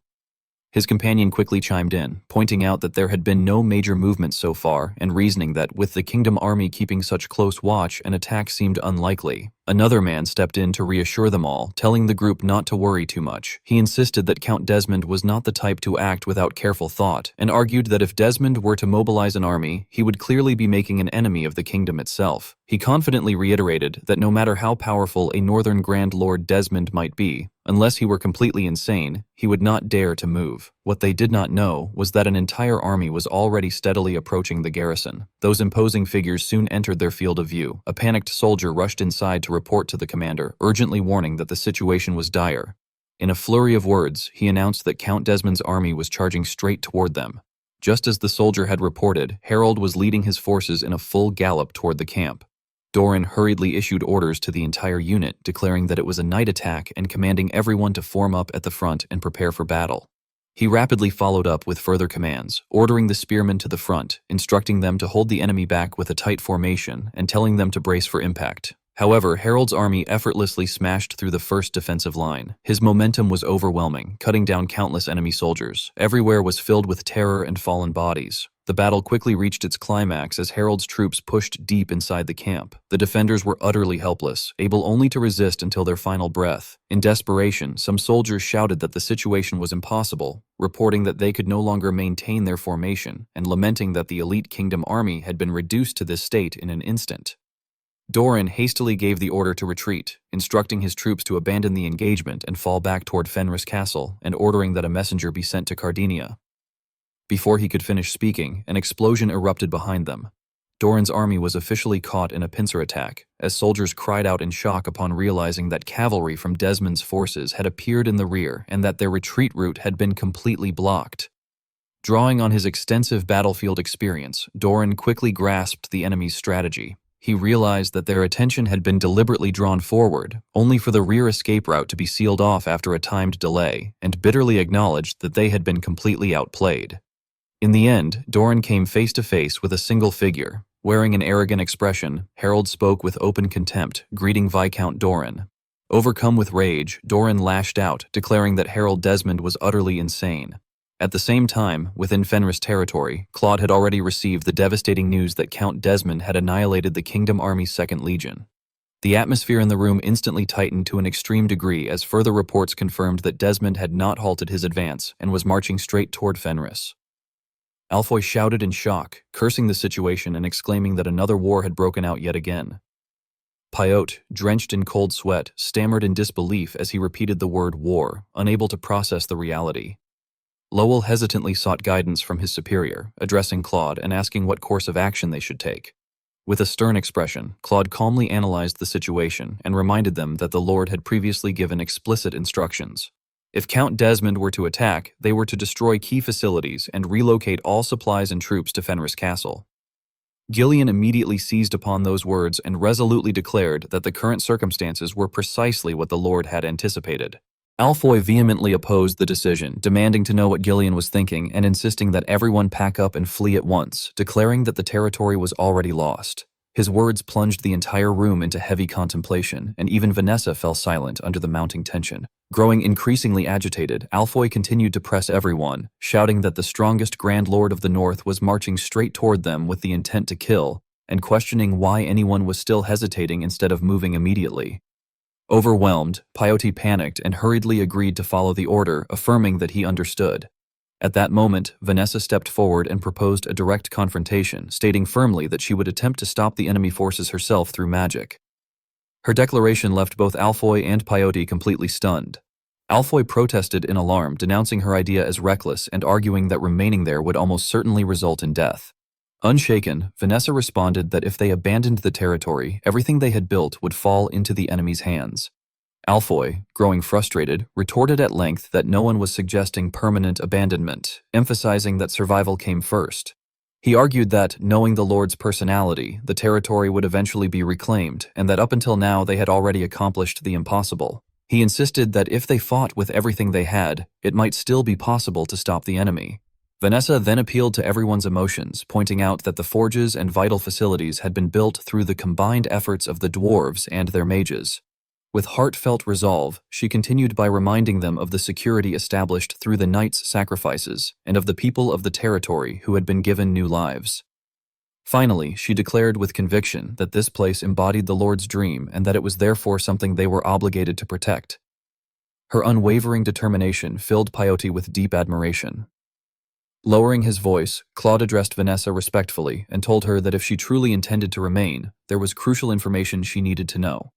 He then carefully outlined the enemy's strength, explaining that Desmond's forces reportedly consisted of 30,000 troops, supported by 8 siege towers and 12 catapults. Moreover, he added that Count Desmond possessed a personal mage rumored to have reached the 6th circle. Upon hearing this, Alfoy's expression visibly stiffened as he repeated in shock that the enemy mage was at the 6th circle. Gillian made a firm assessment, stating that with Fenris's forces already spread throughout Ferdium, once the siege began, they would not last 3 days and the city would be breached before the Lord even had a chance to return. This grim prospect left Vanessa utterly helpless, to the point that she could barely voice her protest.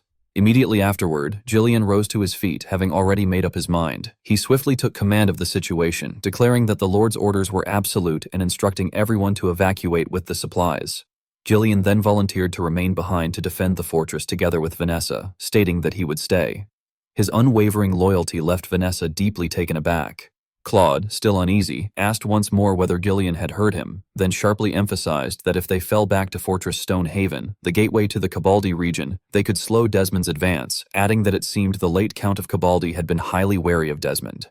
With steadfast conviction, Gillian firmly asserted that the Lord would definitely return and that until then, he would buy them time. Galverick bravely declared that he would do his best to produce proper equipment. One of his subordinates quickly echoed that resolve, remarking that it looked like there would be no time to rest anymore. Gordon then stepped forward and courageously made his own decision, stating that he would stay as well. Alfoy reacted in shock, calling Gordon's name in disbelief. Gordon clenched his fists as determination surged within him, asking what Captain Kaor would say if he were to run away with his tail between his legs. Torin decisively concluded that he would rather die fighting than be mocked as a coward by Kaor for the rest of his life. Moved by the courage of these vanguards, the soldiers immediately responded in unison, declaring that they would stay too, reminding everyone of everything they had endured to get this far and boldly challenging the enemy to come at them. Faced with this heroic scene, Alfoy could only turn pale and tremble, muttering that this was a rare chance to escape, yet questioning how they could possibly leave under such circumstances. The collective resolve deeply moved Vanessa, leaving her overwhelmed as she called out to everyone. At the same time, at the Ferdium Northern Fortress, Ghislaine received the dire news and fell into silence. In the letter, Gillian firmly emphasized that the Lord had ultimately achieved what everyone had claimed was impossible, that he understood this place was now necessary to confront an even more formidable enemy, and that they would protect it, no matter what. Ghislaine's heart suddenly tightened as he thought of Gillian, Vanessa, and everyone else. He understood all too clearly that in this confrontation, their side had no chance of victory.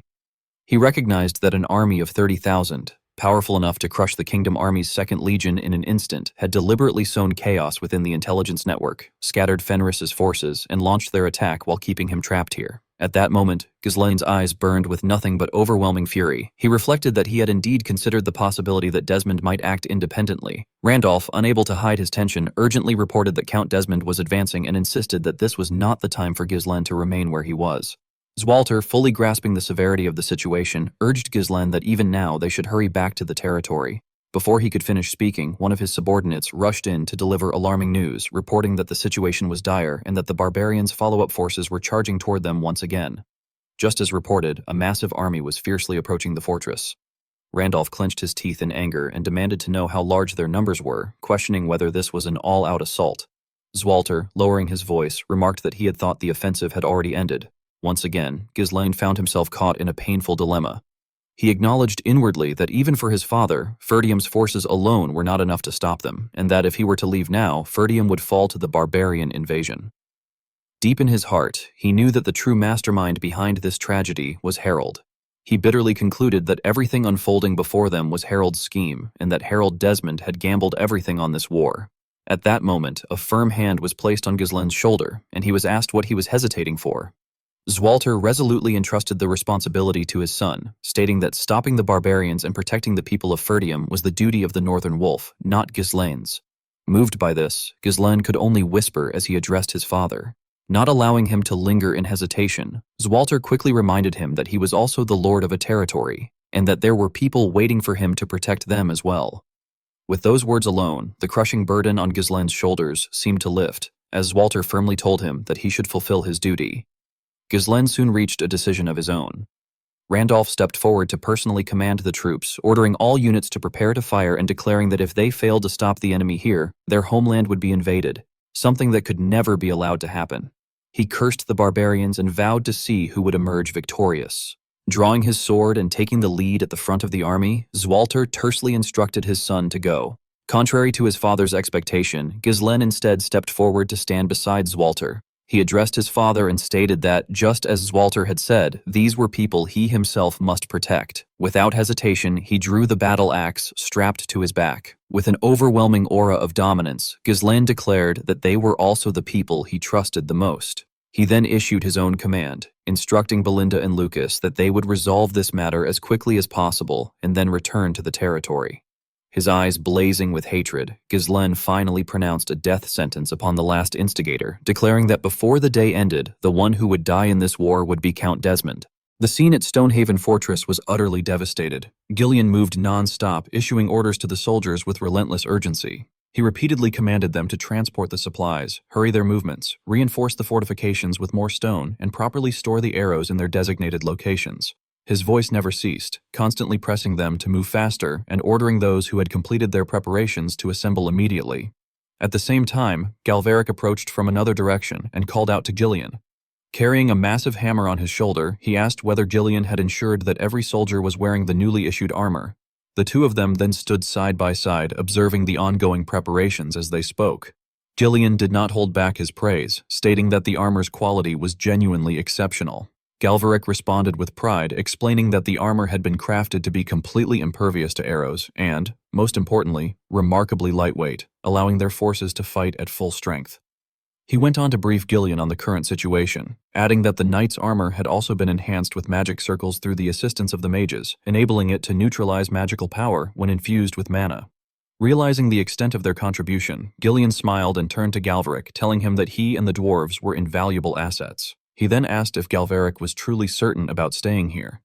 Galveric frowned slightly, hesitation evident as he avoided Gillian's gaze, and replied that at the very least, they would not die there. He remarked that many nobles throughout the kingdom desired their people. Placing his hands on his hips with unmistakable pride, Galveric lifted his gaze toward the open sky and reflected that if they were indeed fated to become slaves, then risking their lives for the freedom promised by their lord 10 years from now was a far better gamble. Yet sadness flickered in his eyes as he handed Gillian a helmet and asked what meaning that freedom would hold if that lord were no longer present. Those words shook Gillian deeply. It took him a moment to regain his composure before he finally smiled. Shortly afterward, he turned to the soldiers and asked whether everyone had assembled. With all troops standing in formation, they answered in unison that they had. Gillian then began to assess the formation. 1 priest, led by Peyote, 10 mages, with the formidable Vanessa among them, and Alfoy standing nearby, exhausted and lowering his head, followed by 100 knights. Finally, Gillian cast his gaze over the perfectly aligned ranks and acknowledged the presence of 1,000 soldiers. After saying that, Gillian put on his own helmet and cast his gaze toward the distant horizon. His field of vision gradually expanded, revealing an even more formidable army in the distance, one just as massive in scale, numbering around 30,000 troops. They were clearly preparing to march forward and launch an attack on this place. Upon hearing that number, Gordon could not help but exclaim in shock that the enemy force was 30 times larger than theirs. Standing beside him, Toran burst into excited laughter, remarking that it was truly terrifying. In contrast, Alfoy panicked and immediately tried to flee, shouting in fear that they should just run away, insisting that their lord would not want them to die here. At that moment, Vanessa, who was standing nearby, reached out, grabbed him by the collar, and angrily scolded him, saying that it was already too late. Despite the overwhelming disparity in numbers, the cavalry unit remained highly spirited. Standing at the front, Gillian frowned slightly and asked whether they were afraid. As he strode forward, he calmly instructed them that their objective was not to defeat the enemy, but merely to buy time until their lord arrived. He warned that if this fortress were to fall, the enemy would seize the entire territory in an instant. He then began listing what was truly at stake: their workplaces, their families, and the homes they had built with their own hands. After pausing briefly, Gillian expressed that the same applied to the lives and dreams their lord had given them, and that this was no different for him as well. With those words, he raised his helmet high before firmly placing it on his head once more. His eyes grew resolute as he rallied everyone's spirit, declaring that now it was their turn to protect their lord's dreams. His words struck deeply into the hearts of the soldiers, filling them with renewed motivation. At the same time, on the enemy's side, Harold rode at the front of the formation. Hutton turned to him and reported that all the trebuchets had been fully loaded. Harold glanced backward and coldly called out Willow's name. A figure immediately stepped forward, forcefully planting a staff into the ground. Willow respectfully introduced herself, stating that she had been summoned and identifying herself as Willow, the 6th Circle Master Mage of the Desmond Circle, and Harold's personal mage. Harold questioned her, asking whether she had discovered the runestone traps the enemy had used during the siege of Degald. Willow quickly explained that they had confirmed there was no residual runestone energy in the area, reasoning that since the battle had begun so suddenly, the enemy would not have had time to prepare such measures. Satisfied by this answer, Harold pointed his sword forward, praised her briefly, and gave the order to fire. A massive cannon was rolled into position, and as the signal rang out, the projectile was launched straight toward the castle. Seeing this, Gillian led the formation and ordered all units to prepare for impact. Moments later, a series of explosions erupted as the attack struck. From the outside, Harold issued the command to advance. Galveric immediately reported that the enemy forces were moving in. Upon hearing this, Gillian ordered them to repair the damaged sections at once. Standing tall and fearless, Gillian continued commanding the formation, ordering the archers to take their positions. With a single command, thousands of arrows were released simultaneously. In response, Harold instructed his troops to raise their shields and continue advancing. Observing the battlefield, Hutton remarked in awe that the fortress was incredibly strong and would not fall even if 12 trebuchets attacked at the same time. He also noted that the defenders' response was far faster than expected. Harold frowned slightly and commented that he had heard the defenders had accepted dwarf slaves from the royalist faction, wondering aloud whether the fortress had been reinforced using dwarf techniques. Orders were continuously issued to archer units 1 and 4 to fire and flatten the fortress. However, despite thousands of arrows raining down, none of the soldiers were injured. Not a single casualty occurred, which left Harold visibly astonished. The soldiers, meanwhile, excitedly marveled that every arrow simply bounced off their armor, wondering what kind of armor the dwarves had created. They began shouting provocatively, urging the enemy to keep shooting and boasting that their armor was impervious to arrows.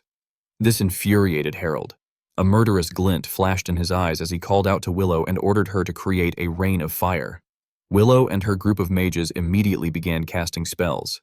Smiling with excitement, Willow acknowledged the command. After observing the situation, Galveric grew uneasy and urgently pointed upward, calling out to Gillian and telling him to look. As he stared at the dark, swirling vortexes forming in the sky, he warned that there was something strange about it. Gillian raised his head and instantly realized that it was magic.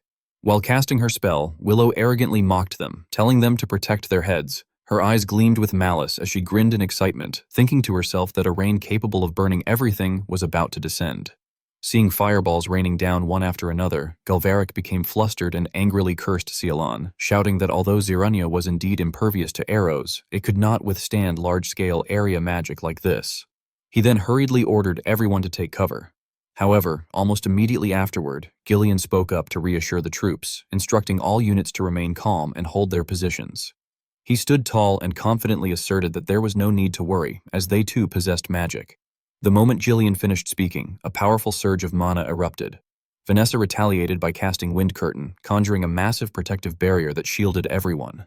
No matter how many fireballs descended from the sky, they all dissipated before they could penetrate the defense. Vanessa remained intensely focused as she maintained the spell, and within moments, the darkened sky was dispelled and returned to clarity. Gillian continued standing there with unwavering confidence, while the soldiers stared in astonishment. Overwhelmed by fear, Willow muttered to himself about that mantra, quickly realizing who Vanessa truly was, the mage who had annihilated the Dagald forces. Alfoy glared at her with barely concealed irritation, cursing inwardly and wondering which battery had been used again. Vanessa quickly noticed his lapse and sternly warned Alfoy to maintain his concentration and prepare for the next attack. On the opposing side, Hutton sought guidance by respectfully requesting further orders from the Count. When no response came from Harold, Hutton grew uneasy and called out to him again. At that moment, Harold was deep in turmoil. He reflected that their trebuchets had been stopped by a fortress reinforced by dwarves, their arrows had been rendered useless by armor, and even their magic had been countered by magic. His expression darkened as he silently assessed the situation, concluding that although the Fenris forces were divided and Ghislain Perdium was absent, he was not actually in a disadvantageous position. However, the war that had erupted without regard for the Dukes or the Royalist faction's commands had caused him to lose his composure. Suddenly, Harold broke into a faint smile. Lifting his head, he marveled at what he called sheer fortune, thinking that if he had not intervened at this moment, he would never have been able to defeat Ghislain, and that this turn of events was truly a stroke of luck. Immediately afterward, Harold issued a new order, declaring that there was no longer any need for caution. Hutton, taken aback, asked what he meant. In response, Harold sharply furrowed his brows and, with firm resolve, commanded that all forces be instructed to advance and that the fortress be erased from the map. Harold Desmond led his mighty army and swung his sword forward, heroically shouting for all troops to advance and capture the fortress. As a result, an army of several thousand soldiers surged forward, while defensive actions began from atop the castle. A barrage of arrows was released under the soldiers' firm resolve as they urged one another to fire and to delay the enemy's advance as much as possible. However, the arrows were blocked by Harold Desmond's forces using their shields. Suddenly, someone noticed a problem and pointed upward, shouting to draw attention there. Upon seeing fireballs being launched downward, the soldiers began to panic, exclaiming that the catapult was on fire and asking whether the dwarf could block that with armor as well. From the rear, Galveric quickly issued orders, telling them to dodge. A massive axe was then swung with great force, and just as the soldiers ducked, Gillian swung his axe and struck the incoming fireballs, sending them flying away before they could reach a corner of the castle, grunting with exertion. Meanwhile, among the mages, Vanessa and Alfoy were also concentrating intensely on resisting the assault. The soldiers rejoiced at what had just happened, cheering that they had survived and praising the knights as expected.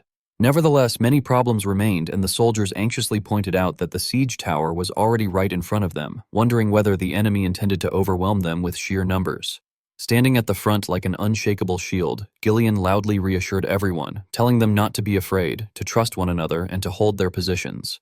Immediately afterward, a series of commands was issued, ordering the Fenris knights to take their positions. Gillian also radiated powerful fighting spirit as he prepared for battle, declaring that they must prepare for close combat. His eyes flashed with killing intent as he asserted that the first strike had to be overwhelming, adding that this battle would be the first crucial step in deciding the outcome of the war.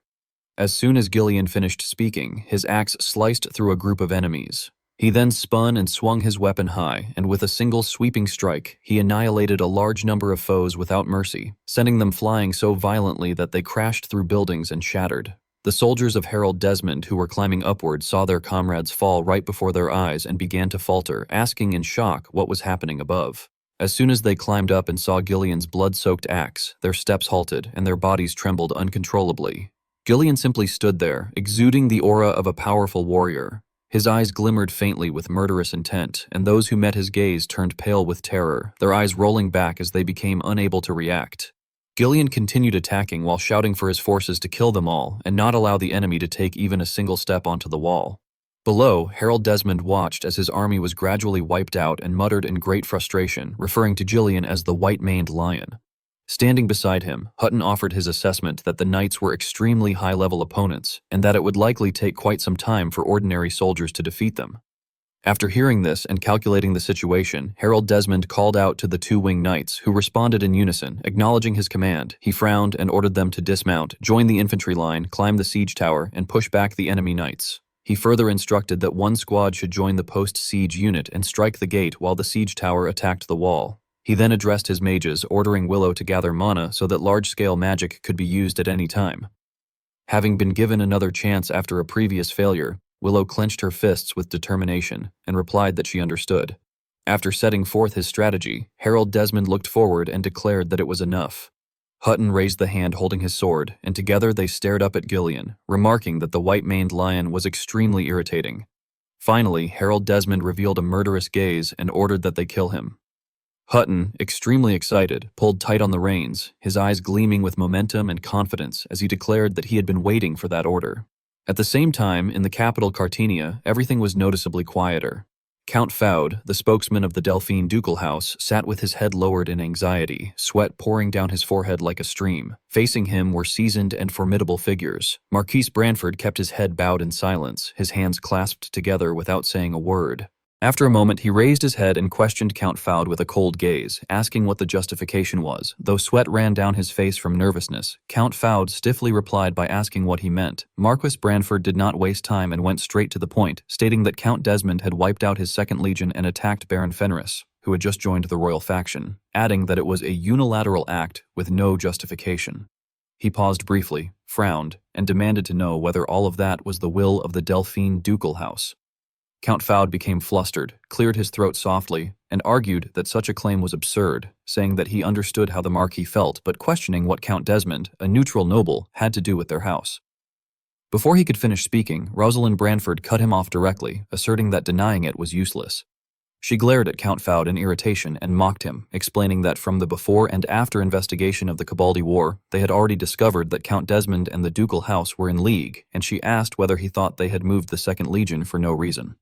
Maurice Macquarie also frowned and immediately added that Count Faud should choose his words carefully, warning that the price for touching the kingdom army would not be small. Facing pressure from all sides, Count Faud ground his teeth in discomfort, inwardly clicking his tongue and thinking that they were showing their displeasure far too openly. He finally realized that he had been made a scapegoat and thought bitterly that Viscount Raoul had dumped everything on him. Count Faud then shouted, trying to resolve the situation, pleading for the royal faction members to calm down and insisting that the one who had caused all those problems was Count Desmond personally, not the ducal house. He bowed his head to express his sincerity and affirmed that their ducal house promised not to get involved in the matter and that there would never be a joint attack on Baron Fenris. Marquis Branford, showing little respect, questioned him in return, asking whether they would pretend not to know, even though it was their own faction, and whether they intended to take no responsibility. Count Faud calmly raised his hand and replied by pointing out that previously they had not interfered in Count Cabaldi's matter either, adding that, just like then, it would be best for the Marquis to keep his hands off that war. This angered Marquis Branford, who slammed his hand heavily onto the armrest and rebuked him for making things complicated.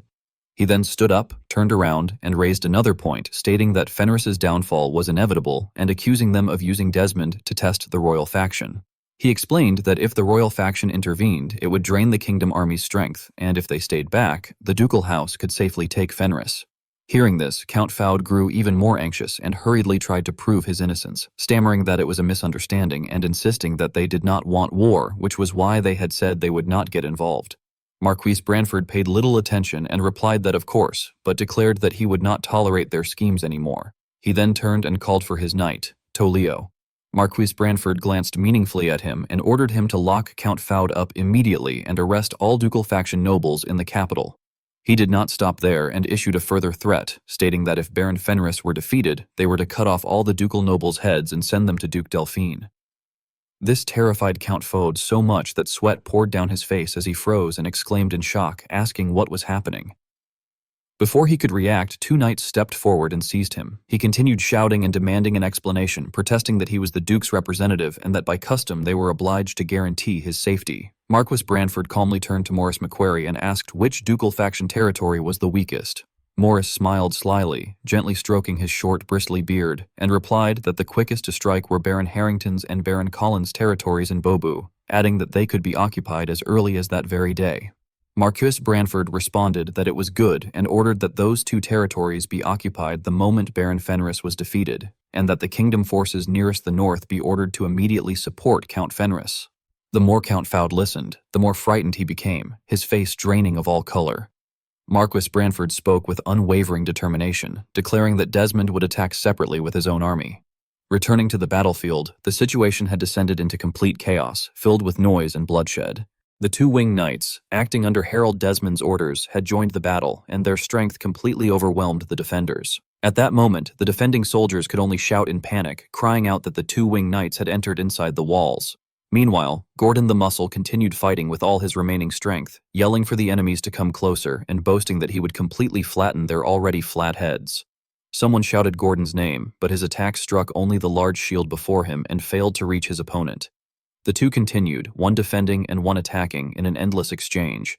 However, when the two-winged knight raised his sword, Gordon the Muscle looked momentarily confused and exclaimed in surprise. Fortunately, before the blade could sever Gordon the Muscle's head, the knight suddenly stopped. Gillian had appeared just in time from behind to rescue him. After eliminating the enemy, Gillian turned back and sternly warned Gordon that his head had almost gone flying. Another two-winged knight attempted to exploit the moment and launch a sneak attack from behind, but Gillian easily blocked it. He spun around and retaliated with a decisive axe strike, cleanly severing the knight's head. Witnessing this, Hutton approached from behind and remarked that he had heard most of Baron Fenris's subordinates were mercenaries, and commented that they were truly beasts.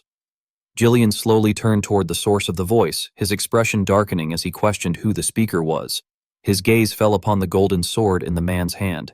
Standing proudly, Hutton introduced himself as Hutton, commander of the two-winged knights. With a chilling glare, he ordered the white-maned beast to state his name. From the opposite side, Gillian gently closed his eyes and replied that his name was not worth telling to anyone. He then raised his axe and stated that he was merely Lord Fenris's weapon. Resting his weapon on his back, he released a killing aura and challenged Hutton, calling him Desmond's dog and urging him to attack. Hutton showed no fear. Instead, he became excited and burst into laughter, remarking with interest before charging straight at Gillian without hesitation, shouting that Gillian truly was a beast. The two-winged knights began attacking the fortress, and the defending army quickly moved out to resist them, shouting that the Fenris dogs must be destroyed. However, the attackers refused to retreat and brought forward a large battering vehicle, ordering the breaching unit to advance and assault the gate. Within moments, the battlefield descended into chaos as the invaders aggressively charged forward, yelling that the fortress had to be seized. Meanwhile, Gillian's massive axe and Hutton's sword clashed violently, producing resounding metallic echoes. Gillian managed to graze Hutton's back with a strike, prompting Hutton to swiftly turn around. As he did, he encountered Gillian's eyes flashing with killing intent. Gillian swung his axe through the air toward Hutton, forcing him to lean backward to narrowly evade the attack. However, Hutton quickly retaliated by swinging his sword, only for Gillian to skillfully block the strike with the body of his large axe. Taking advantage of the momentum, Gillian reversed his swing and hurled Hutton backward. Hutton stared intently at Gillian, slightly curling his lips as he muttered in frustration. Immediately afterward, the two men charged at each other again, their attacks powerful and razor-sharp.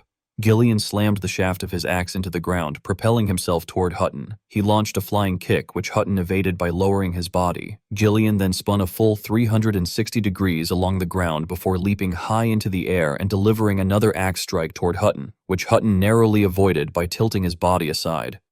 Hutton began to grow excited, laughing as he remarked with admiration that such freedom and such an unconventional style had never been seen from a knight before, adding that it was extremely fascinating. He then leaped forward to counterattack.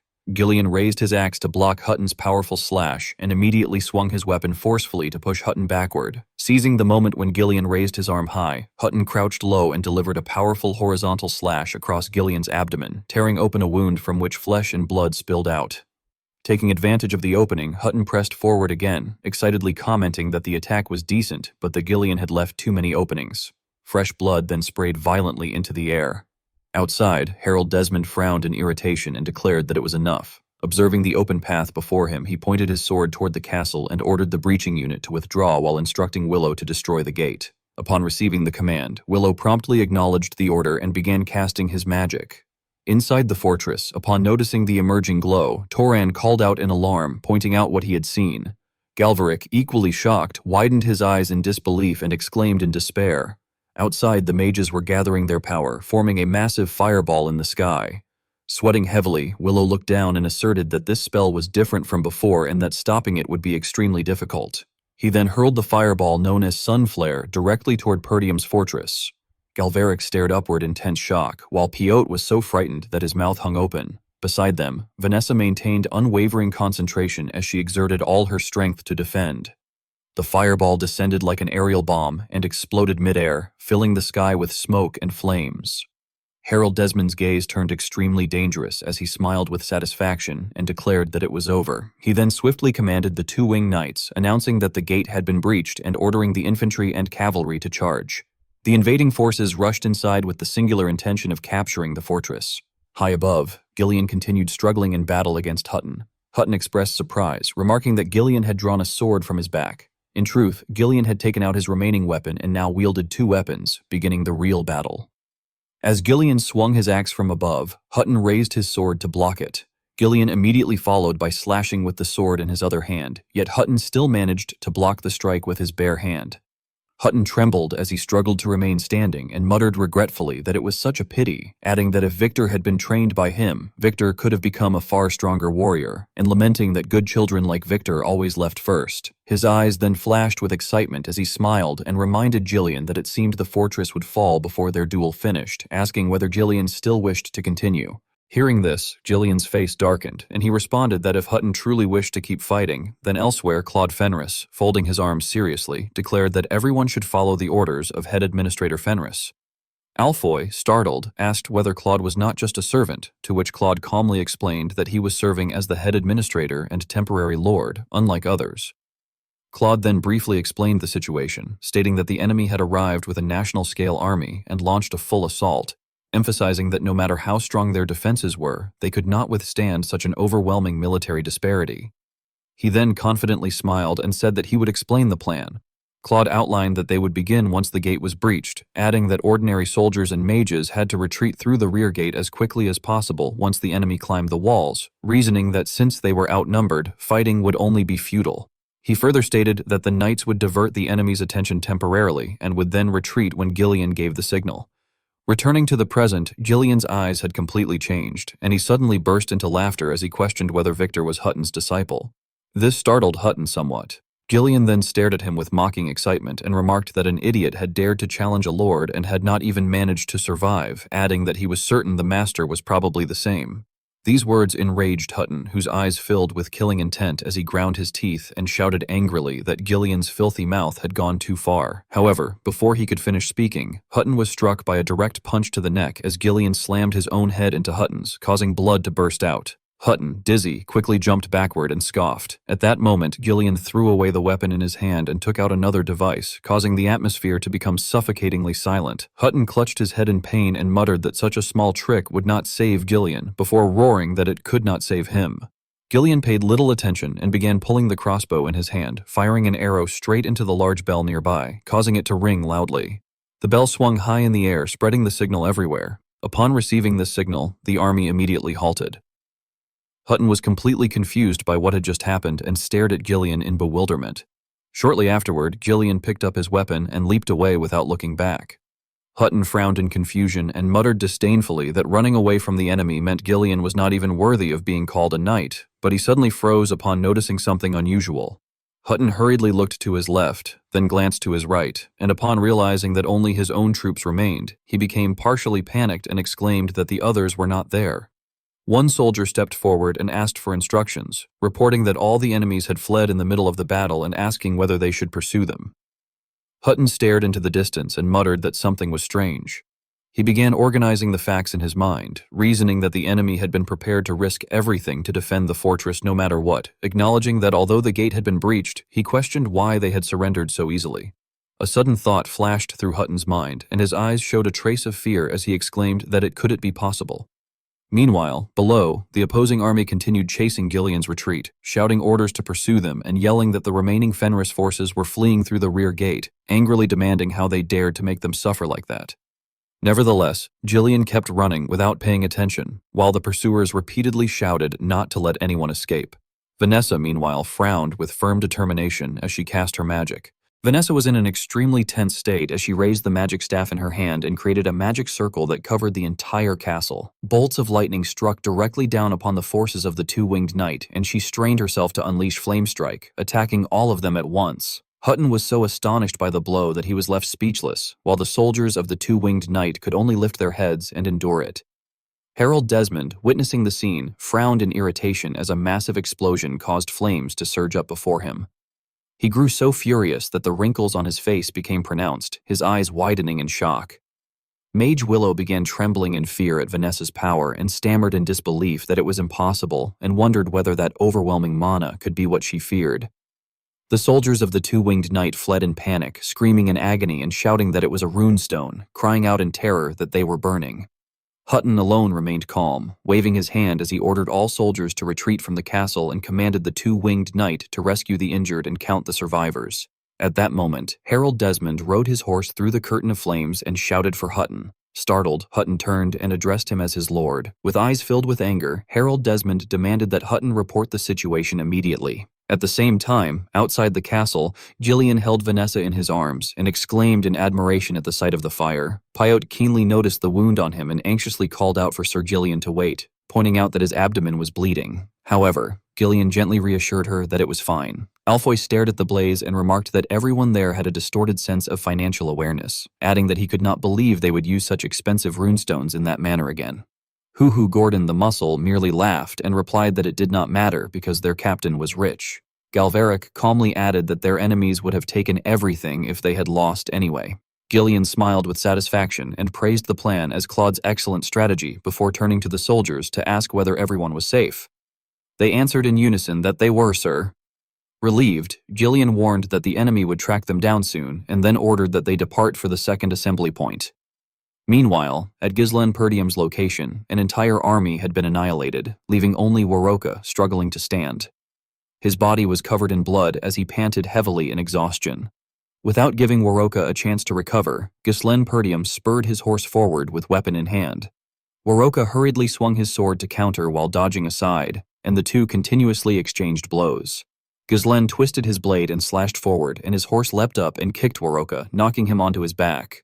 Waroka rolled across the ground before steadying himself. Though battered and gasping for breath, he stubbornly cursed that Ghislaine was a bloody demon who did not know when to quit, and was even more addicted to fighting than warriors were. Suddenly, Waroka raised his hand in surrender and called him a bloody demon once more, urging him that if he still had any sense left, he should lower his weapon and listen. Waroka declared that he would represent his people and propose a truce. Pointing toward the pile of corpses, he told him to look around and see that everywhere was filled with poor souls reduced to nothing but disgusting lumps of flesh. He explained that they had only been acting under Kustu's orders and that now that Kustu was dead, there was no reason to continue fighting, asking whether he did not agree. Ghislaine Perdium's eyes darkened as he stared at the man and silently evaluated that Waroka had been a barbarian general who, in his past life, had been rewarded with a portion of fallen Perdium for helping the ducal faction, and that he had been quite intelligent compared to the other simple and foolish barbarians. Seeing Ghislaine Perdium remain silent, Waroka thought he had a chance and hurriedly begged them to stop the meaningless killing, asking whether their men had not sacrificed enough and promising that they would never attack the northern fortress again. Hearing this, Ghislaine lost all patience, swung his sword, and ordered him to be silent, asking whether he had stalled for enough time. With that, Waroka was struck and sent flying. Ghislaine stared at him and declared that there was no such thing as a moderate war in that world.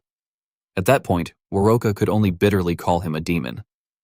After finishing him off, Ghislaine finally let out a relieved sigh. On the other side, Gillian was leading the others away when Gordon the Muscle suddenly noticed something unusual and shouted to Captain Gillian to look behind them. It turned out that the two-winged knight army had caught up with them. Hutton, tense, took the lead in reporting to Harold Desmond that those rats were finally in sight. Harold Desmond fiercely swung his sword forward and ordered all soldiers to charge, declaring that they would never bring Fenris down, if not now. Pyote cried out in panic, asking whether it was already happening, while Alfoy fearfully wondered how they had chased them down so quickly after suffering that much damage. Gillian's eyes darkened as he anxiously assessed that there was still some distance left until the assembly point. He then turned his horse and rode toward it, saying that he reckoned this was it. Deciding to hold them off so the others could escape, he ordered everyone to proceed to the assembly point and stated that he would hold a defensive position there to buy some time. Everyone was shocked and questioned him, but Gillian remained resolute and charged toward the enemy. Witnessing the scene, the soldiers exclaimed in awe and disbelief, questioning whether the enemy had really taken any damage, noting that half of 30,000 was still 15,000, and that it did not change the fact that they overwhelmingly outnumbered them. They admitted with concern that those flat-helmeted soldiers were no joke, that they were truly strong, and that their technique was on another level. One of them mockingly asked Cuckoo whether he was scared and what all those muscles were for, even threatening to report him to Captain Kaor. Gordon the Muscle gritted his teeth, suppressed his fear, and declared that since it had come to this, he would try to stop at least one more of them, adding that their captain would avenge them. Gillian grasped the sword on his back and affirmed that their lord was not someone who would let them go unpunished. He then raised his weapon high and commanded the Fenris Knight Order to prepare for battle. The entire army roared as they charged forward and shouted for Fenris, maintaining their unwavering resolve as they clashed head-on with the two-winged knight army. Swords were swung and blows were parried in chaotic combat, neither side yielding as they resisted fiercely without retreat. Toran swung the chain in his hand and cursed that he would make sure they would never invade Fenris again. Watching the scene, Harold Desmond scoffed and thought that they had chosen to resist until the end, now that they could no longer run away. He then ordered the first line of mages to move forward, and they simultaneously hurled fireballs toward the attacking forces. The soldiers panicked, shouting that a magic attack was incoming. Gordon the Muscle gritted his teeth and urged them to try, insisting that they had armor made with dwarven technology. At that moment, numerous magic staffs were raised, and a magical shield blocked the incoming fireballs, leaving Harold Desmond astonished. Hutton quickly realized that it was magic. It turned out that Vanessa had returned, and she firmly declared that she could not just watch the knights sacrifice themselves before her eyes, and that she would fight with them. Amid the chaos of the battlefield, Gillian and Hutton faced each other once more. Hutton frowned and said that he had finally remembered his name, identifying him as Gillian, captain of the Ratatosk Mercenaries. Gillian's gaze hardened upon hearing that. Hutton continued, explaining that it had been a mercenary group they used to trade with often due to their remarkable resourcefulness, and that he had completely forgotten about them because they had disappeared without warning. He questioned why Gillian would risk his life for Baron Fenris, and asked whether he thought his true nature would change just because a mere mercenary had played at being a knight for a while. He added that if Gillian truly believed that foolish Fenris could dominate the north, then it was nothing but a futile dream. However, Gillian firmly shouted that, as a mercenary, he had already died, but that Lord Ghislaine had given him a new life. Raising his weapon high once more, he declared that his lord's dream was his own dream.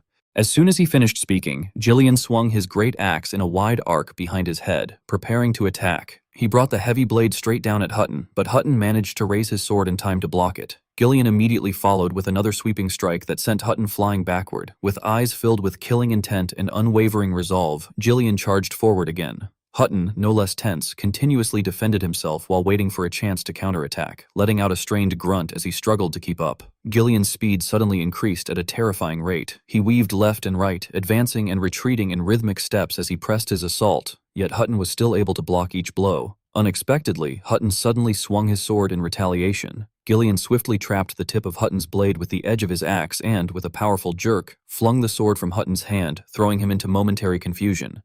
Seizing the opportunity, Gillian slashed across Hutton's chest, leaving a long wound. Caught off guard and unable to defend himself, Hutton cried out in pain. Even his horse was struck and collapsed on the spot. Hutton hastily leapt back to steady himself. Clutching the wound on his shoulder in agony, Hutton thought that the pressure was dangerous, that it was different from before, and that even in raw strength he was completely outmatched. He wondered where such power was coming from, despite Gillian's injuries. His eyes froze, sweat pouring down like a stream as he panted heavily and demanded that he simply did not understand why someone like Gillian would do this. After a brief pause, he shouted furiously, asking why a mere mercenary would risk his life to follow that beast of a lord. Gillian stood silently and replied that no one had the right to call Lord Fenris a beast. Raising his weapon high, he declared that he would not tolerate anyone who dared to insult his lord's dream and that this was his chivalry. Gillian's answer left Hutton stunned for a long moment. A glimmer flashed in his eyes as he thought that he had never seen a mercenary show such loyalty to a master, believing that they were all shallow creatures driven only by money, with no sense of honor or decorum. Staring at Gillian in confusion, he wondered whether Baron Fenris had truly tamed that wild lion into a knight. At that very moment, Gillian raised his axe high, preparing to behead Hutton, yet Hutton still gripped the hilt of his sword tightly, grinding his teeth in fury. He once again blocked Gillian's strike and forcefully knocked aside the weapon that had been pressing him down. Then, he slashed hard at Gillian's horse's back, causing it to scream in pain. Tearing off the helmet from his head, Hutton raised his sword and apologized for his earlier rudeness, addressing him as White Lion Gillian. He declared that, as one knight to another, he challenged him to a duel. Meanwhile, on the battlefield elsewhere, Harold Desmond swung his sword forward and ordered the two winged knights to strike their flanks. He shouted for them to form an encirclement. Standing in the center of the tightening ring, Alfoy exclaimed in alarm that at such a numerical disadvantage, if they were surrounded, they would be finished. Galverick began to worry as well and wondered whether there was any way out of the situation. Vanessa forced herself to remain calm and loudly instructed Alfoy and the mages, as well as all the soldiers, to form a circular formation. She then slammed her staff against the ground, creating a magic circle. A towering wall of ice rose up, enclosing everyone within it. Witnessing this, the two winged knights were bewildered and remarked that it was an ice wall, noting that their surroundings had been blocked off and that at this rate they could not encircle them. Seeing this, Harold Desmond grew furious and muttered that they were such a nuisance and that they were in his way. He then ordered the mage beside him, Willow, to use magic. The man gritted his teeth and responded affirmatively. Desmond continued by commanding the winged knights of the second squad to break through the front and take down the mages first. Standing against them was Gordon the Muscles, who thrust his spear forward and shouted that it would not happen, urging the others to stop them. However, it was not long before the two winged knights broke through the perimeter and charged inside, hacking fiercely at those within with sharp sword strikes. Gordon the Muscle was swiftly defeated, and the two winged knights advanced straight toward Vanessa and the mages positioned at the center of the defensive line. Though drenched in sweat and exhausted, she strained to hold her ground, unleashing a barrage of spells at the approaching knights before they could close in. Ultimately, she collapsed with a cry of pain. Alfoy, panic-stricken, shouted that if she continued casting such high mana-consuming spells in rapid succession, she would die. Galverick anxiously asked whether she was all right. Vanessa, still resolute, reassured them that she was fine and insisted that the more pressing concern was the knights. Suddenly, her eyes widened in shock and Gillian's attention was likewise drawn to the sky, where an enormous sphere of magic was being summoned. Witnessing Willow's handiwork, everyone was seized with alarm, realizing that it was the same magic that had broken through the fortress, and cursing that if it struck head-on, even the ice wall would not withstand it. Gillian gritted his teeth and inwardly called out to everyone. In that moment of distraction, Hutton struck him from behind. As Gillian groaned in pain, Hutton laughed excitedly and reminded him to focus, declaring that they were in the middle of a duel. Meanwhile, Willow, brimming with pride, declared to the Mage of Fenris that thanks to him he had come to realize something, that no matter how exceptional one might be, in the end all were destined to turn to ashes, and proclaimed that it was over. With a thunderous roar, Gillian mustered all his strength to retaliate, knocking Hutton backward before raising his axe to strike again. He swung his weapon and sent it flying, revealing that his true target had been Willow across the field, catching him off guard and blasting him away without defense. Nevertheless, the massive fireball above remained a dire threat, crashing down upon the earth and triggering a violent tremor. Harold Desmond was taken aback, while Gordon the Muscle's forces erupted in exhilarated cheers, proclaiming that they had survived and that Captain Gillian had struck him. Vanessa smiled faintly with relief and called out to Lord Gillian. Gillian shouted for everyone to form a circular defensive formation and hold their positions. Yet at that very moment, Hutton ambushed him again, remarking coldly that it was a pointless struggle.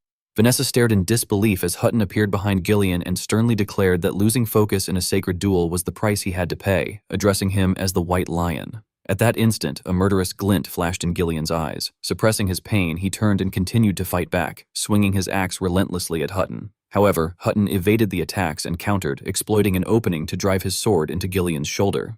Gillian coughed up blood in agony. Hutton remarked that he had not wished to end it that way, but given the circumstances, since on the battlefield things never went as planned, it could not be helped. With those words, he hurled the grievously wounded Gillian aside. The sight horrified everyone. Gordon the Muscle stared in disbelief. Peyote stood frozen with wide eyes and an open mouth, and even Vanessa could only scream soundlessly in panic. Harold Desmond swiftly leveled his sword and rallied the troops. Gillian lay motionless as chaos engulfed the battlefield. Barely able to keep his eyes open, he nonetheless anxiously glanced toward the ongoing fight, watching his soldiers struggle against the enemy, each one falling in turn.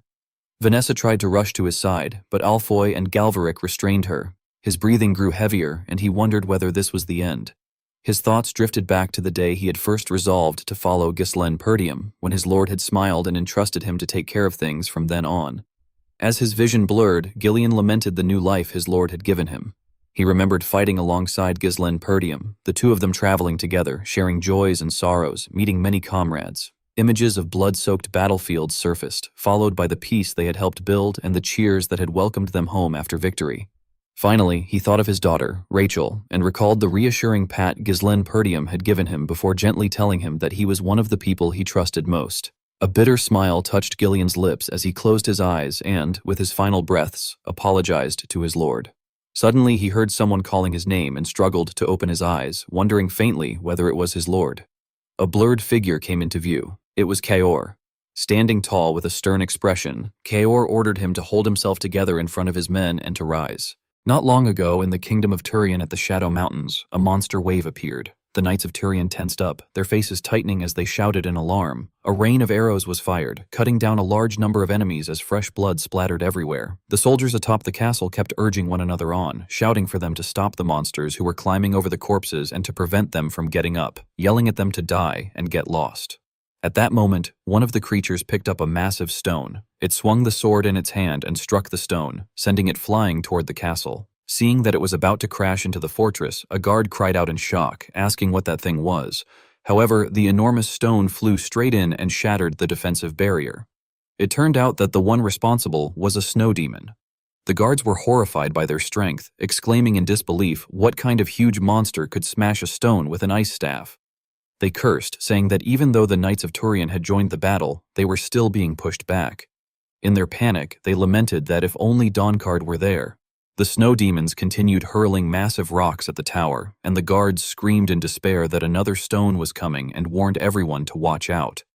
Just then, someone appeared. Kaor used his sword to block the incoming boulder, then spun around and hurled it back toward the snow demon below.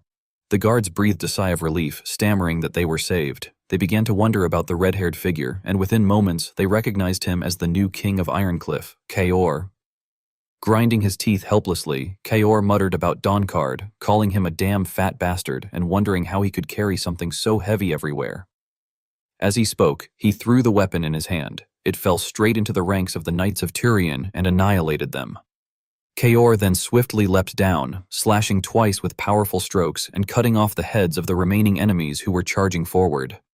Kaor had trained diligently. He reflected that fundamentally, after overcoming fear and learning how to keep moving forward, the next step was application. He seriously contemplated body movement, the center of gravity, and foot positioning. His eyes widened and gleamed as he realized that if one could read the signals given by the body and anticipate the opponent's next move, then one could face anyone. The opponent standing before Kaor at that moment was Hutton, and Kaor could clearly see each of his movements. After blocking Hutton's first incoming strike, Kaor asserted that one could confront anyone under such conditions. He spun aside to avoid a horizontal thrust and then retaliated mercilessly, slashing Hutton and drawing blood. Hutton could not believe that Kaor had cut his face and cursed in shock. Confused, he wondered whether Kaor had read his movements. He then roared to boost his morale, swung his sword fiercely in return, and leapt back.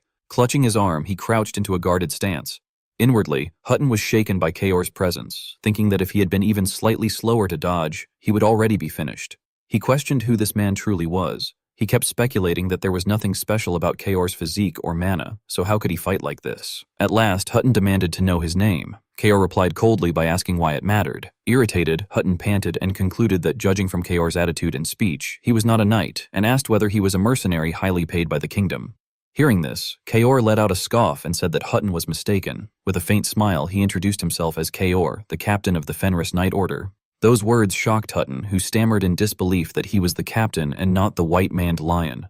Suddenly, Gillian, who was lying on the ground, spoke up and told them not to be foolish.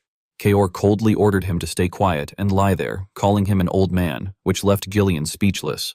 Immediately afterward, Kaor charged forward again with blazing momentum, challenging Hutton that if he truly disliked it, then he should stand up and fight. A glint of killing intent flashed in Hutton's eyes as he clenched his teeth in determination. The two exchanged hundreds of blows, neither yielding an inch. Their swords clashed repeatedly, ringing out without pause. Panting heavily, Hutton remarked that Kaor's fighting style was undisciplined and that Baron Fenris had merely raised a wild beast. Enraged, he shouted that he had won 5 territorial duels that determined the fate of entire regions and demanded to know whether a lowly person like Kaor truly thought he could stand against him. Kaor fought back while sneering and mockingly asked whether 5 times was not almost the same as a mercenary wager match in a territorial duel. He then confidently declared that their leader had already done it more than 100 times. Hutton was utterly shocked by the number Kaor mentioned and stammered in disbelief whether it had truly been 100 times, but immediately afterward he was kicked straight in the chest and fell flat on his back. Kaor fiercely raised his sword, preparing to bring it down, and Hutton, seemingly panicked by the situation, hastily lifted his own blade to block the fatal strike. Hutton angrily shouted at him to stop spouting nonsense before twisting his body and slashing downward. The blow knocked Kaor off balance and sent him crashing onto his back. Hutton then sprang up and, swinging his sword with overwhelming momentum, proclaimed that anyone who stood in the way of Count Desmond had to be eliminated. Despite this, Kaor still struggled to endure, letting out a strained groan. At that critical moment, Gillian suddenly rose to assist him, shocking Hutton and astonishing even Kaor. Gillian forcefully waved his hand and pushed Hutton back, causing Hutton to struggle as he stabbed his sword into the ground to steady himself. Gillian stepped forward and praised Kaor, saying that he had grown stronger. Kaor immediately retorted by calling him an old man and sarcastically asked whether he could move. Gillian replied tiredly that Priest Fioti had treated him and that it was at least enough for him to move. At that time, Pioti hurried over and warned that if this continued, he would die. From the opposite side, Hutton mocked Gillian, calling him the white-maned lion, and saying that he had already lost the duel, so he should accept his defeat and withdraw, questioning what right he had to interfere. Hutton then burst into mocking laughter, insulting him as a shameless bastard and saying that it seemed he could not rid himself of his lowly mercenary nature. Gillian paid little attention to the taunts and merely warned Kaor not to lower his guard, explaining that Hutton was Victor's superior, the very man who had nearly killed him. Hearing that, Kaor clicked his tongue in irritation and remarked that no wonder he was so tough. He then glanced at Gillian and observed that his condition was currently poor and that the next attack might be the last. Gillian's eyes darkened as he admitted that they had only one chance. Kaor echoed that they had one chance and declared that it was more than enough. As soon as he finished speaking, he charged forward bravely. Hutton quickly blocked Kaor's sword, and Gillian seized the opportunity to attack from the side, though Hutton managed to evade it. The three of them then clashed together in utter chaos. Gillian gritted his teeth and slashed down fiercely, sending both himself and Hutton flying apart. Kaor then swung his fist toward Hutton, who failed to defend in time and took the blow head-on. Immediately afterward, Gillian rushed in from the opposite side. Unable to retaliate, Hutton was kicked in the stomach by Kaor. Kaor grabbed Hutton's armor and yanked him upward, and without hesitation, Gillian smashed his head directly against Hutton's. Blood spurted from Hutton's wounds and from his mouth as well, and he collapsed on the spot, left with only faint breaths. Even so, he trembled and cursed them, calling them cowards and questioning whether they dared call themselves knights. In unison, the two men retorted that, so what if they did, declaring that this was the battlefield. With eyes like wild beasts, they shouted that on the battlefield, what mattered was the result. Hutton painfully accepted this outcome as a sword cleaved him in two and blood splattered everywhere. Elsewhere, Harold Desmond suddenly felt a sense of unease. He turned back absent-mindedly, and upon witnessing everything, he could not restrain himself and cried out in disbelief that it was impossible. While brutal battles were raging across the land of Perdium, the atmosphere in Wilaya Rayfold was far calmer. Inside a meeting room, one person spoke in a measured tone, stating that based on the intelligence they had gathered, they had mapped the battlefield between Fenris Fortress in northern Perdium and Stonehaven Fortress of Desmond. The speaker continued by explaining that when Baron Fenris had led his forces to defend the northern fortress of Perdium, Count Desmond had launched a war. He noted that Desmond had led an army of 30,000 men, destroyed the kingdom's 2nd Legion stationed there, and then immediately invaded Fenris territory. He remarked with a slight smirk that Desmond had attacked the gap created when Fenris's forces were divided. The person sitting across from him fell into thought and commented that they had heard Desmond had started the war on his own, against the will of the Duke's family, but that the timing had been extremely precise. A soldier standing beside Amelia Rayfold then exclaimed that if things continued at this speed, not only would Fenris fall, but Perdium would also suffer enormous losses. After hearing this, Amelia Rayfold remained silent for a moment. After a while, Amelia Rayfold smiled faintly and said that it was true. She then proposed that they should attack Desmond's territory. As Countess Rayfold, Amelia Rayfold's decision shocked everyone inside the room. One man immediately objected, saying that although Desmond's residence was currently not guarded by his main forces, they still had to consider what would happen afterward. Bernoff, looking extremely tense, warned that if such a thing happened, they would have to prepare for an all-out war against the strongest ruler in the north. Amelia Rayfold's eyes flashed with a dangerous glint as she remarked that it would be foolish not to move now. She explained her reasoning, stating that if Desmond captured Fenris and increased his strength, he would surely become the new enemy of the Duke's family. On the other hand, if Ghislaine won, he would become the strongest person in the north, and the Duke's family would never simply stand by and watch that happen. Amelia Rayfold then confidently declared that whether Desmond won or lost, he had already lost the support of the Duke's family, and she suggested that it would be better if she replaced him. She added that the Duke's family would support her instead. Everyone in the room was stunned by this reasoning, praising it as the thinking of a genius. Bernoff smiled, though somewhat bewildered, and remarked that her noble strategy would allow them to control either Desmond or Fenris, whoever emerged victorious, calling it a brilliant and advantageous trick. Amelia Rayfold then proudly called out to Bernoff and ordered him to prepare to move, saying that their time had come. Bernoff responded loudly that he understood, Your Highness. After the troops had been arranged, Bernoff pointed his sword forward and shouted for everyone to prepare to depart. Under Amelia Rayfold's watchful gaze, he urged the soldiers on, declaring that this was their chance to demonstrate the strength of the new Rayfold. Looking down from above, Amelia Rayfold had her own calculations in mind. She thought that Ghislaine would not be easily defeated even against someone as powerful as Desmond, but that he had drawn far too much attention. With a faint, triumphant smile, she silently thought that he should just wait, because this time she would take her revenge. While Amelia Rayfold was still immersed in her vain illusion of glory, Belinda appeared from behind and remarked that it had been a long time since they had last met, addressing her as Miss. Startled, Amelia hurriedly turned around. Belinda then exposed her without hesitation, stating that if it had truly been Miss Amelia, she would never have let such an opportunity slip away. Belinda stepped closer, pressing a sword against Amelia Rayfold's neck as she reported that everything had gone exactly as the young master had predicted. Amelia Rayfold's eyes filled with anger as she frowned and demanded to know whether the voice she was hearing belonged to Maid Ghislaine and questioned why she was there. Belinda calmly told her to keep quiet and explained that she was delivering a message from Baron Fenris, warning that it would be wiser not to act rashly. She then leaned close to Amelia's ear and gently advised her that she should reconsider and revise her plan, addressing her again as Miss. At the same time, the battlefield had become extremely brutal. A blood-soaked sword stood stabbed into the ground as the two winged knights remained frozen in shock. Harold Desmond's gaze turned hollow as he gasped before letting out a grief-stricken cry, calling out Hutton's name. Immediately afterward, he ordered his forces to charge toward Gillian and Kaor. One of the men, breathing heavily, asked whether that man really was Desmond and warned that he was coming, urging his grandfather to prepare himself. However, before he could finish speaking, Gillian collapsed powerlessly. Kaor could only stand there in silence, watching Gillian fall beside him. Exhaling in disbelief, Kaor muttered that things were truly disastrous, as if they were doomed. Yet Kaor quickly regained his composure and boldly challenged his enemy, declaring that Desmond should fight him if he dared. Raising his voice, he introduced himself as Kaor, the captain of the Cerberus Mercenary Corps, the king of Ironcliff, and also the captain of the Fenris Knight Order. With that, Kaor charged straight toward Harold Desmond. At that very moment, Ghislaine Perdium appeared with his bow drawn. He released a decisive arrow toward the battlefield, and its target was none other than Harold Desmond. Struck by the attack, Desmond was knocked directly off his horse. Grinding his teeth in shock, Harold Desmond cried out in disbelief. Because of this sudden turn of events, Kaor halted his movement. Recognizing the man who had arrived, he smiled with relief and softly called out to him as his boss. The soldiers immediately became excited and shouted that the boss had arrived and that their lord had come. Galveric, exhausted, called out to his lord, while Alfoy excitedly shouted and complained about where he had been all this time and why he had only just arrived. Even Vanessa could not contain her joy and cried out to her lord as well. Meanwhile, Harold Desmond began to feel uneasy. He wondered why the plan he had carefully prepared earlier still seemed to be proceeding.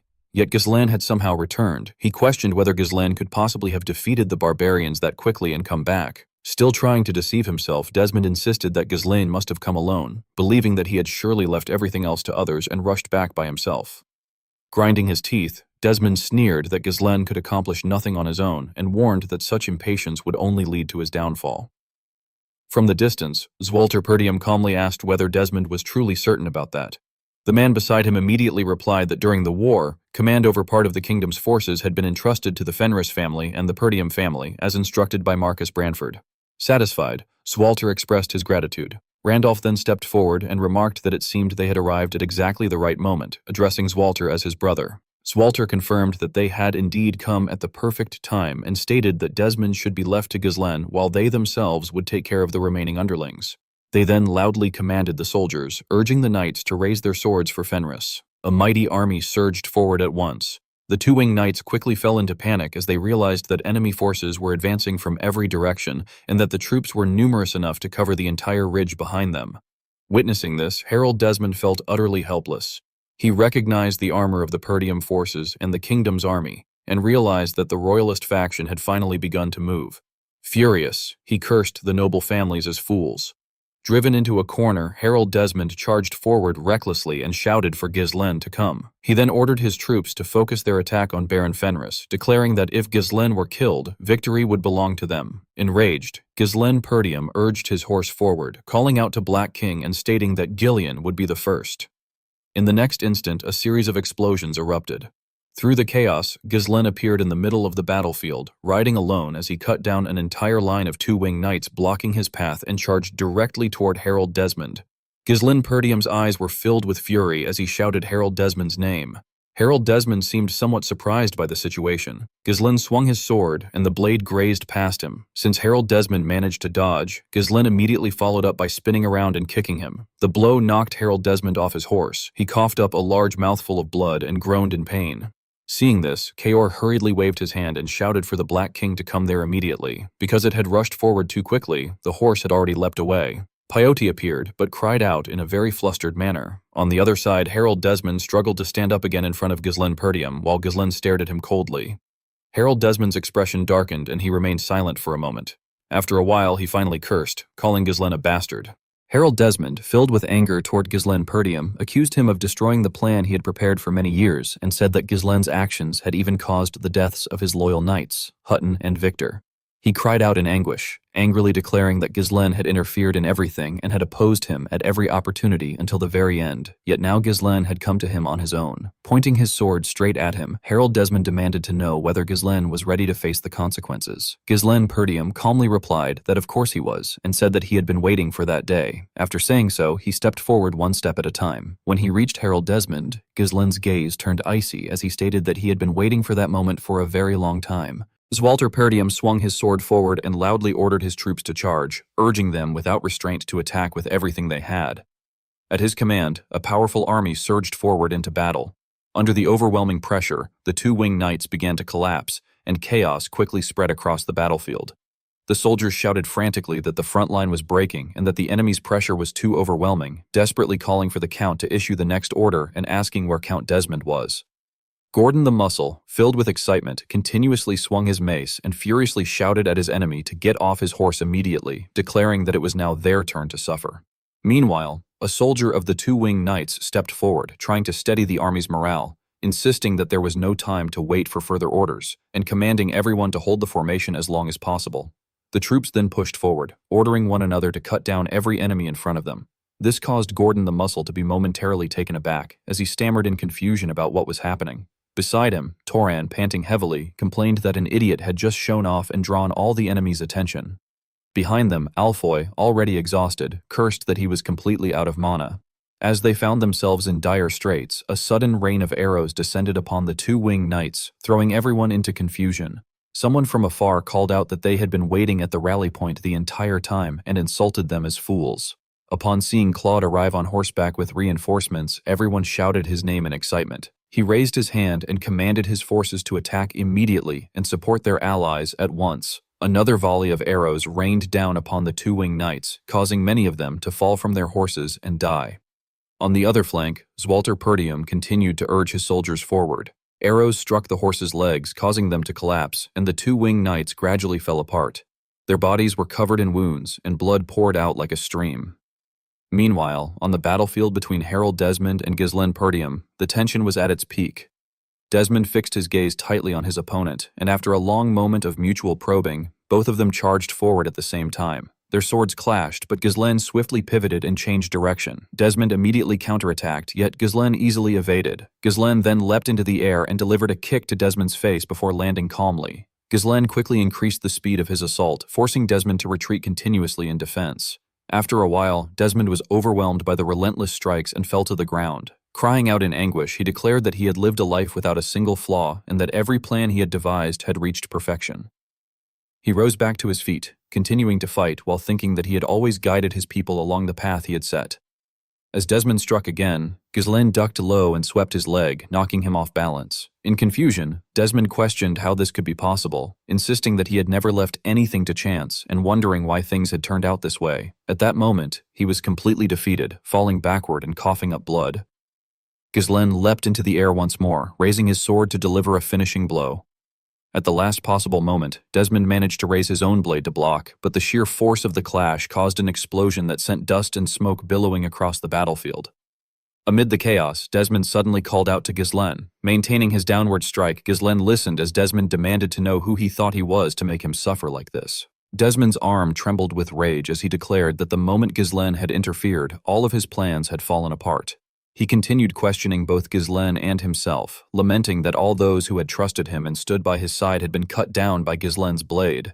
Harold Desmond opened his mouth wide and, filled with resentment, shouted that he had had to grit his teeth and endure humiliation after humiliation before forcefully swinging his arm and knocking Ghislaine backward. He then furiously charged again, yelling that it was all because of him. Ghislaine tilted his body to evade and attempted to counterattack, but Desmond had already leapt into the air in time. With furious eyes, Desmond turned and cursed him as a bastard, causing Ghislaine to pause and become extremely cautious. He reversed his sword just in time to block the fatal strike coming down from above, while Desmond gritted his teeth, trying to crush him with all his strength. Once again, everything erupted, and white smoke filled the air as Ghislaine spun and leapt back to evade. Staring intently at Desmond, Ghislaine assessed that power, thinking with concern that Desmond was pouring every last drop of his energy into his mana core and burning through his entire life force.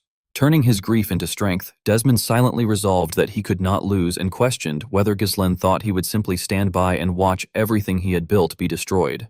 With absolute determination, he charged forward, declaring that there was only one way to turn things around, which was to end Ghislaine's life. However, as Desmond rushed in, Ghislaine stood his ground without flinching. His iron helmet had already been blown away, and fresh blood flowed under the immense pressure of the attack. Even so, he caught Desmond's hand and called out his name in a low voice. Ignoring the blood dripping down, Ghislaine murmured that he still remembered the emptiness he had felt when he had killed Desmond, even after cutting his corpse hundreds or thousands of times. Thinking of his loved ones and the suffering of the past, he affirmed that those he loved had never come back, but now everything was different. Raising his head, he looked at Desmond with fierce determination and declared that he would kill him to avenge them. The fire within him seemed to blaze intensely, and witnessing this, Desmond was momentarily stunned. Ghislaine suddenly swung his sword. Although Desmond avoided a fatal blow, a chunk of flesh was still torn away. Taking advantage of Desmond's lapse in focus, Ghislaine continued attacking relentlessly, striking from above, below, left, and right, though Desmond managed to block every strike and even counterattacked. However, a mistake occurred, and Desmond was stabbed through the abdomen by Ghislaine. His eyes widened in pain as he spat out a mouthful of blood, yet he quickly regained his composure and retaliated. Nevertheless, the overwhelming difference in strength resulted in another strike landing across his neck. Filled with fury, Ghislaine continued his assault and severed the arm holding Desmond's sword, causing blood to gush like a stream. Realizing the truth in agony, Desmond admitted that back then he should have targeted Ghislaine instead of his sibling, and that from the very beginning, he should have destroyed him. Those became his final words before he was ultimately killed by Ghislaine. Meanwhile, in another location, a dignified man leaning on a cane stood as Raoul Joseph sat at the center of the room and calmly urged everyone to compose themselves. He seriously questioned why they seemed so unsettled and asked whether Count Desmond's sudden attack had truly been that frightening. A nearby noble immediately criticized the situation, stating that it was clearly an insult to the Duke's family, while another added that because of Desmond's actions, they now had to face the full wrath of the royal family, and that it was said all nobles of the Duke faction in the capital had been imprisoned. However, Raoul Joseph remained calm and remarked that if something so minor made them panic, then recently Count Desmond had simply been unable to remain as composed as before, and that he could understand his frustration. Placing a hand on his chest, he explained that Desmond was nothing more than a man who had devoted his entire life to perfection and was now desperately trying to erase a single stain from his record, adding that he understood how he felt very well. Maintaining his composure, Raoul then questioned whether they were truly fit to serve as noble advisors to House Delphine if they could not even handle something like this. The two men responded at once that of course they had no doubt Count Desmond would conquer the north, and that they were only concerned about what would happen afterward, whether once Desmond held power over the north, he would still obey the Duke's family. Hearing this, Raoul's eyes flashed dangerously as he mused that once war broke out, Desmond would be forced to obey whether he liked it or not, a statement that plunged the entire room into silence. Behind him, Cayenne Balzac was the first to raise another concern, asking what would happen if Count Desmond lost.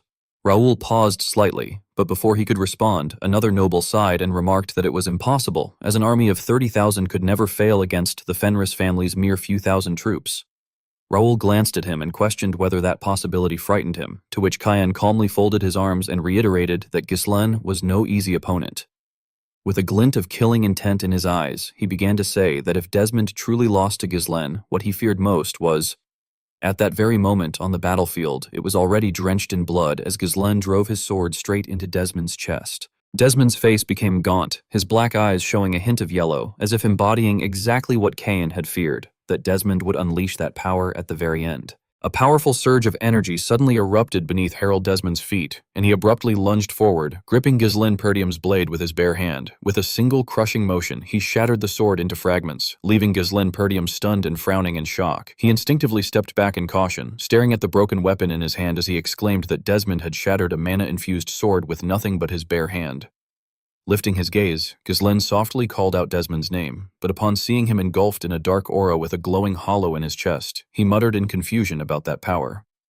Meanwhile, Harold Desmond murmured that he had never wanted to acknowledge that power, yet admitted it was still better than dying by Ghislain's hands. As his cloak fell to the ground, he began gathering energy around his body with unwavering resolve, declaring that there was no turning back now.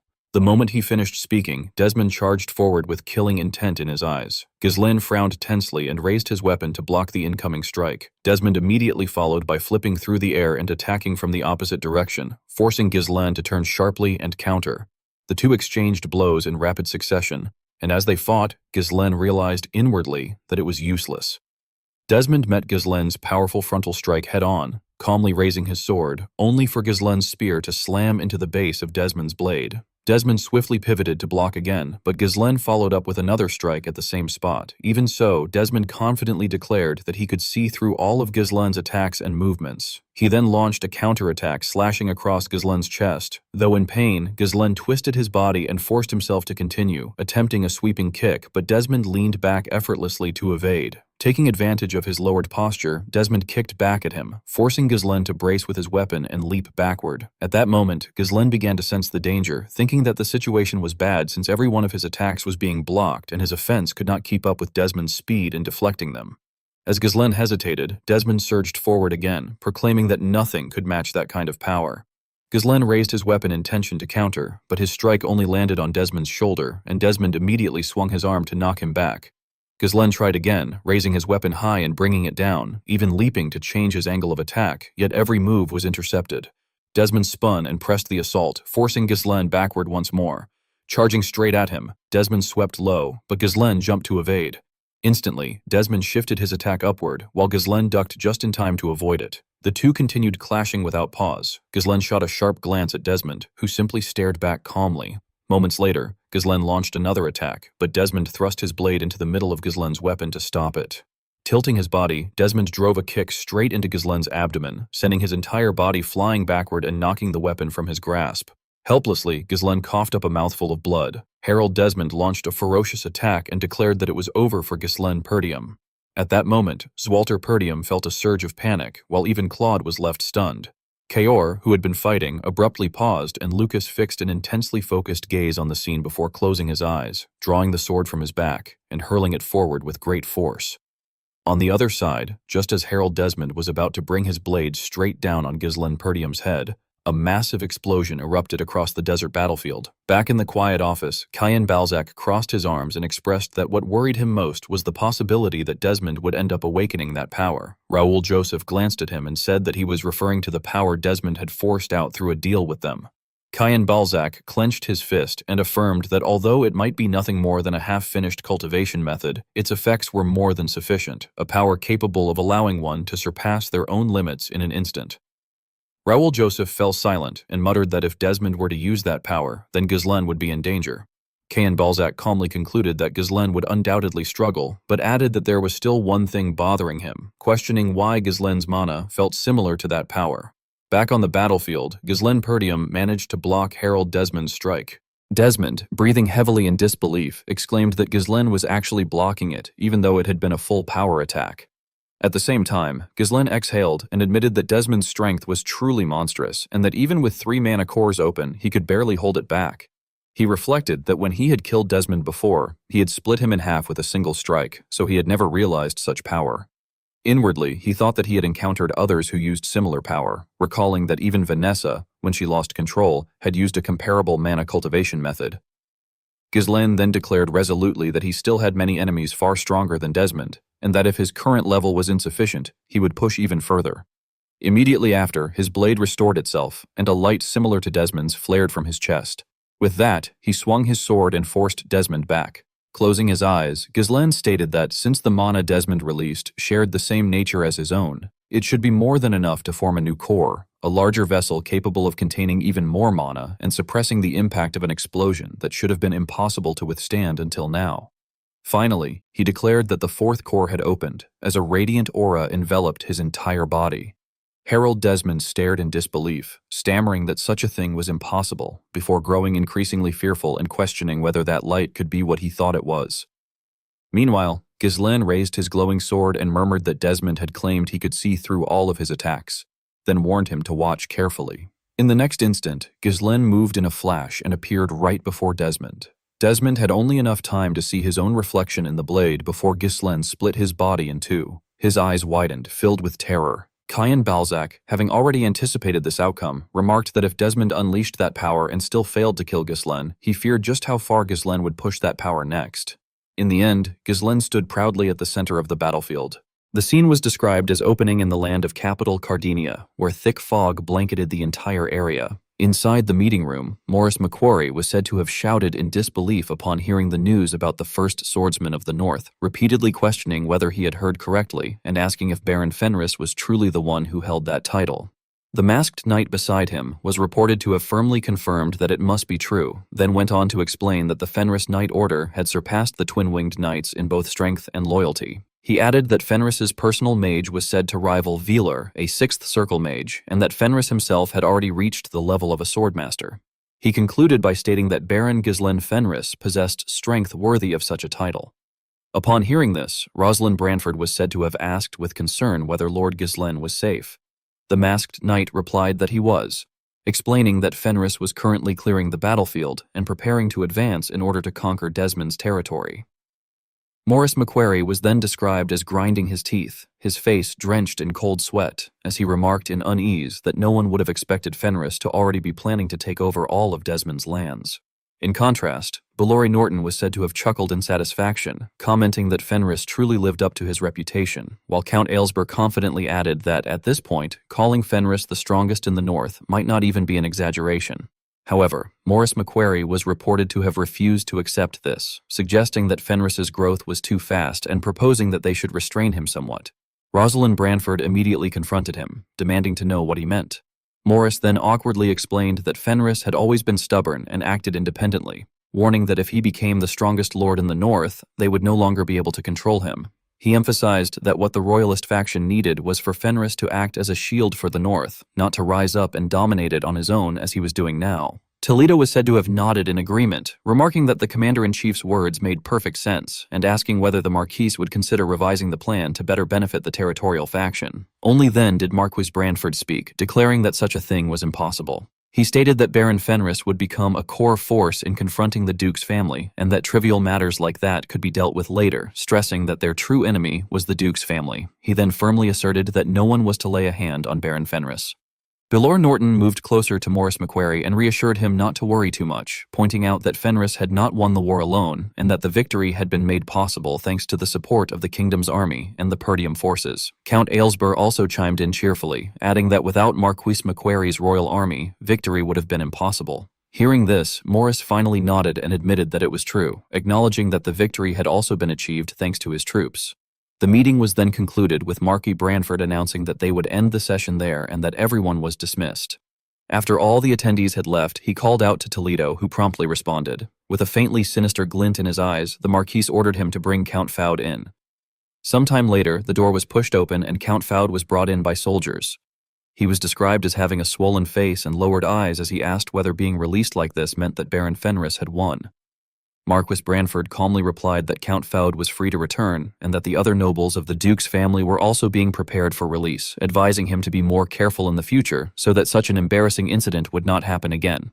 After hearing this, Count Foude fell silent for a moment before stating that the Marquis had made a mistake. This remark reportedly caused Marquis Branford some shock. Count Foude then explained that Count Desmond was dead and that the kingdom's treasury had been destroyed, warning that a civil war might now be inevitable. Marquis Branford bluntly responded that he did not understand what he meant, asserting that everyone already knew the Duke's family had been seeking to seize the kingdom, and he went on to firmly declare that it was their own royalist faction that Count Foude bluntly interrupted, declaring that what had been holding back the civil war was not the royalists, but the Duke's own family, which immediately angered Marquis Branford, who demanded how he dared to speak with such double meaning. Count Foude, remaining calm, countered that the Crown Prince had been ill for a long time and insinuated that he had become the Marquis's puppet, questioning whether there was anything in the kingdom that did not follow his command. This only fueled Marquis Branford's fury, and he shouted angrily for him to watch his tongue. At that moment, the soldiers pressed their swords against Count Foude's neck, causing him to groan in pain, yet he continued to criticize, saying that the Marquis seemed to have forgotten what kind of person Duke Delphine was and that they had truly wanted to avoid a civil war. As he was being dragged out of the room, he cried out that now the kingdom would be drowned in both blood and flames. After the doors slammed shut and silence returned, Marquis Branford sat motionless, reflecting on Count Foude's words. He murmured the name Delphine, and a memory surfaced in which someone had called out to him as Branford. Sitting on a balcony, he had asked whether, in the human world, politics and power truly held such great meaning, remarking that in the end, as time passed, everything would disappear anyway. Duke Delphine had responded that such talk was nonsense, asserting that this was precisely why such things mattered, especially for people in positions like theirs, because their decisions and actions determined the fate of many. After hearing this, Marquis Branford had fallen silent and looked down at a line of ants crawling beneath his feet, wondering what any of it meant for those who did not possess immortal life. Soon after, he had leapt down onto the stone floor, calling out that he wanted to see further and go even farther from there. Returning to the present, Marquis Branford remained seated in silence, lowering his head as he softly addressed Delphine, remarking that it had been a long time since they had last met.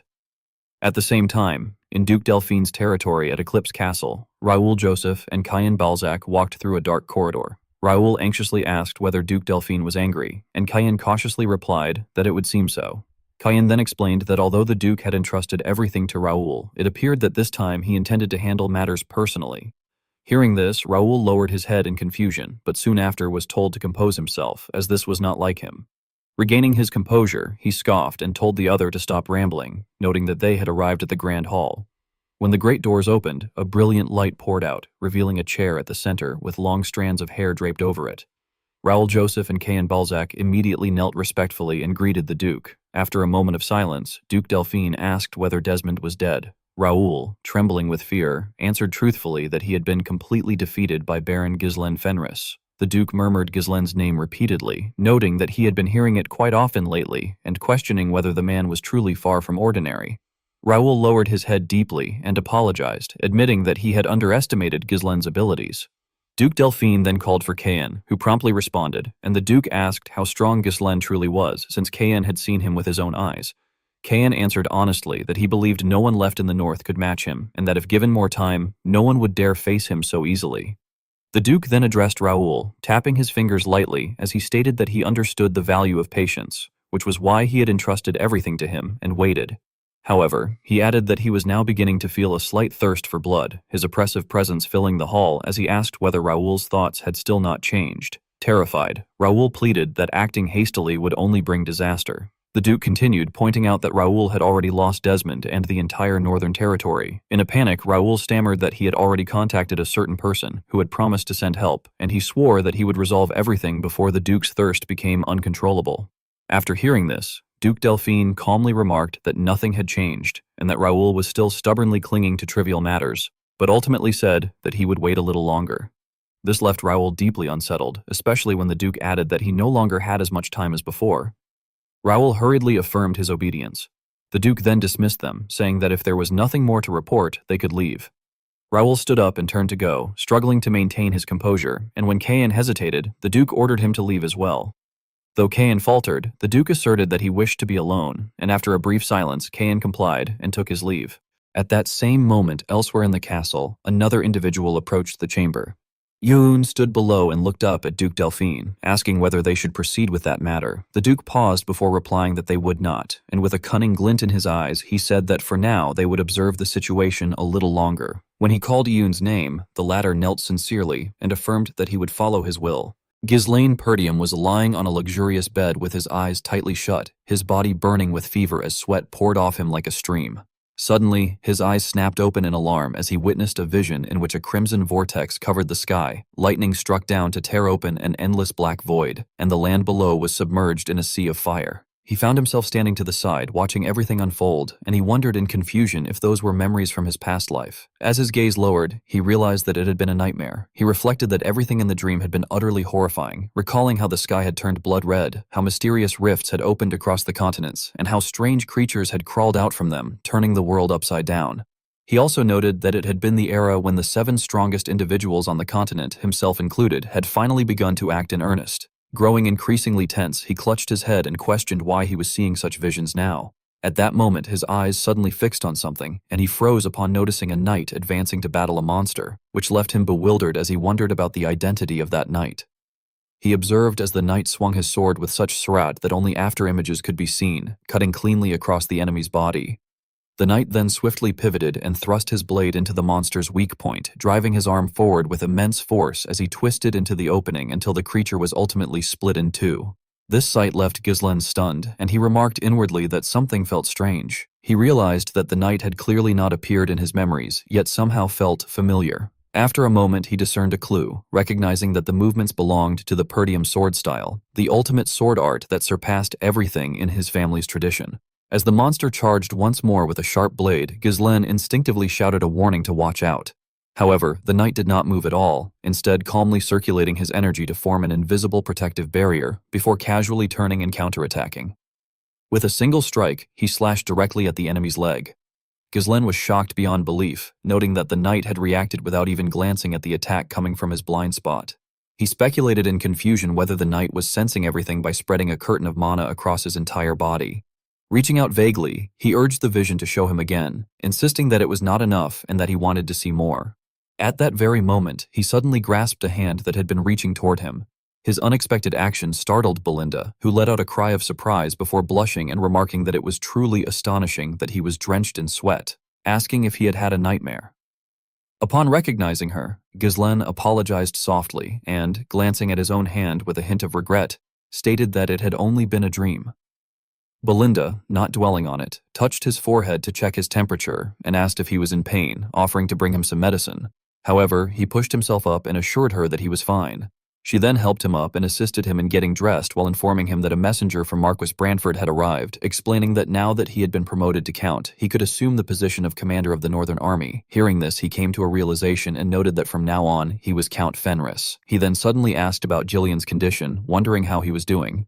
Belinda reassured him with a smile that there was no need to worry, explaining that Jillian was full of energy and that the intensive care from Priestess Fiote had been highly effective. Relieved, Ghislaine smiled and said that it was a relief before turning serious and instructing Belinda to gather everyone, as they needed to prepare their next move. Soon after, everyone was assembled. It was unclear what had happened, but Alfoy appeared visibly displeased as he questioned whether they were asking him for a donation. Leaning against the wall, he complained indignantly, demanding to know how they dared to try to squeeze money out of him, the head of the Fenris branch of the Magic Tower. Standing opposite him, Pyote became flustered and quickly explained that they were not trying to extort anyone. Bowing her head nervously, she stammered that there were simply people who needed a little help. However, Alfoy refused to yield and pressed further, scoffing that he was the poorest man in the entire territory. He lamented that he, the heir of the Crimson Flame Tower, was living like an unpaid slave at the edge of the world, and questioned just how short they were on donations that they had to come to him of all people. Pyote hesitantly held out a small pouch and awkwardly admitted that they only needed a few gold coins. This caused Alfoy to shout in shock. Immediately afterward, Pyote turned to leave, apologizing for not understanding his situation and stating that she would look for someone else instead. Alfoy became flustered as he hurried after her, calling out for her to wait and hold on for a second. He stepped forward, held her by the shoulders, and softly told her that he had never said he would not give her the money. This left Pyote confused as she wondered what he meant. Leaning close to her ear, Alfoy whispered that if he, as the head of a magic tower branch, were to hand money directly to a priestess, it would look like bribery. Hearing this, Pyote's eyes lit up in sudden realization. Seeing her reaction, Alfoy began to coax her, explaining that instead he would give her a fair opportunity to earn the money. Still naive, she asked how that would work. Without answering directly, he tossed a coin into the air, caught it, and concealed it in his palm before asking her to choose between odd or even, heads or tails. Pyote widened her eyes, not understanding what was happening. With a slight smirk, Alfoy challenged her, asking what was wrong and whether she did not know the rules, adding that she simply had to guess which side it landed on, which he claimed was simple. Suddenly, Pyote waved her hands and loudly refused, insisting that he could not do that because gambling was forbidden. She explained that gambling was rooted in greed and thus became a grave sin for a priest. However, Alfoy calmly responded that she still had much to learn, claiming that it was not gambling, but merely a justification for him to give her money. He added that he would go first and told her to watch carefully. He then shouted his choice, declaring odd, and immediately opened his hand to reveal the result. A nearby soldier quickly announced that it was heads, which meant even. Alfoy muttered in disappointment that he had lost, then dropped the coin into Pyote's hand and told her to take it. Pyote remained confused, frowning slightly. Noticing this, Alfoy rested his chin on his hand, shrugged, and urged her to acknowledge that she now understood how it worked. She directly denied understanding, prompting him to frown in irritation and remind her that she was not doing this for money, but to help those in need. He questioned whether it was fair for her to call a priestess greedy for doing good. His words successfully swayed her, and she hesitantly admitted that it made sense. Pleased, Alfoy slammed the table and declared that they had an agreement. Pyote, equally excited, agreed and said they should begin. Once again, Alfoy tossed the coin into the air and caught it. Pyote immediately made her guess, choosing even. When he opened his hand, a blue-haired soldier announced regretfully that the result was odd, and another person added that Lord Alfoy had won that round. They continued playing in the same manner.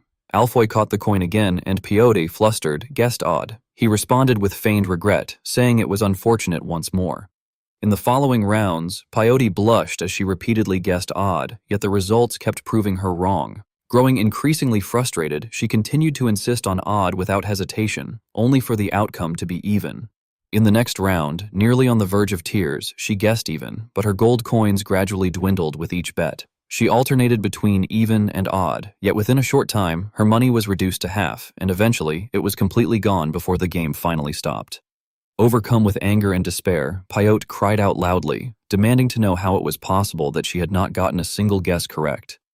Meanwhile, Alfoy, having amassed a large sum of money, was extremely pleased and remarked to himself how incredible it was, wondering how much he had already won, and noting that he had completely hooked this fool. Refusing to accept defeat, Pyote shouted that they were not done yet and insisted on playing one more round. At that moment, the kind blue-haired soldier leaned in and quietly advised her to stop, warning that Alfoy was cheating with magic and that she would never win. Only then did Pyote realize the truth and exclaimed in shock that he was cheating. She immediately stood up and angrily cursed him, calling him a cheater and demanding that he return her money. Naturally, Alfoy refused, gritting his teeth as he responded that the money now belonged to him. He then shouted back at her, asking whether she intended to keep playing or not and reminding her that she had claimed she wanted to help those in need. His words caused her deep anguish. In tears, Pyote took out her last remaining gold coin and sobbed that it was all she had left, then held it out and insisted on playing again. Alfoy flicked the coin into the air with his thumb, his expression full of confidence as if he already knew the result. His eyes gleamed cunningly as he watched the coin fall. Across from him, Pyote bowed her head, clasped her hands, and prayed sincerely. Catching the coin, Alfoy smirked mockingly and told her that praying would not help. Hidden within his sleeves were 2 additional coins, and he confidently thought to himself that with the currency exchange magic he had developed, not even a goddess could defeat him. He inwardly declared with a sinister smile that he was the god of odds and evens. In contrast, Peyote wept with deep remorse, begging for forgiveness from goddess Joanna and admitting that, due to her own carelessness, she had fallen into sin. With tears streaming down, she earnestly prayed to the great goddess Joanna, pleading for help to win. At that very moment, a pillar of light suddenly shot down from the sky and struck the tower, landing directly on Peyote's forehead and lifting her as if she were ascending. Those around them were stunned and shouted in shock, questioning what it was and whether it was a pillar of light. Alfoy, panicked, exclaimed that he had read about such a phenomenon in a book, explaining that it occurred when a saint was chosen by the goddess to receive a revelation. The onlookers stared at Peyote in disbelief, wondering if it was truly happening right there. Alfoy grew increasingly frightened, sweating profusely as he stammered in disbelief, questioning how a goddess could possibly descend for something so trivial. At that moment, Peyote, now transformed in demeanor, pointed forward and calmly declared that the result was even, before firmly ordering him to open his hand. The intense light radiating from Peyote had been so powerful that Alfoy had fallen backward in fear. She had pointed at him and speculated that it might be even more than he could handle. Meanwhile, Peyote, as if possessed by a goddess, had commanded him to open his hand. Under such overwhelming pressure, he had gritted his teeth and struggled to endure, attempting to use swap magic. His eyes had widened in panic as Alfoy, looking down at his arm holding 2 different coins, had fearfully wondered why it was not working. He had then looked toward Peyote in confusion, questioning whether his magic was being repelled by divine power. Grinding his teeth, he had protested that it was ridiculous to assume such a thing just because she was a goddess, before bitterly concluding that he had already lost his chance to become the heir and might as well enjoy the moment.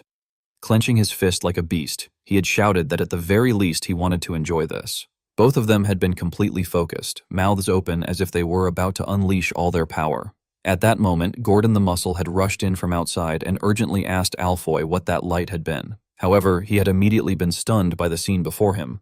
Both Alfoy and Peyote had collapsed on the ground, utterly exhausted. Her face had been flushed and her breathing rapid, while his body had trembled uncontrollably, his hand still clenched tight. Slowly, Alfoy had opened his hand to check the result, and upon seeing what was inside, he had let out a satisfied breath. With tears and snot streaming down his face, he had exclaimed that he had won, and that not even a goddess could defeat him. Unable to contain himself, he had then shouted that he was the one who had defeated a goddess, proudly declaring his name.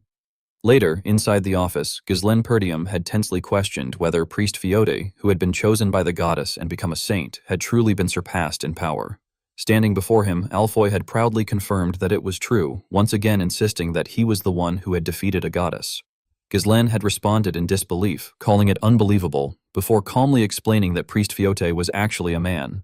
This revelation had left Alfoy utterly shocked. Immediately, Kayor had rushed forward, grabbed him by the collar, and angrily accused him of daring to lie in front of the leader.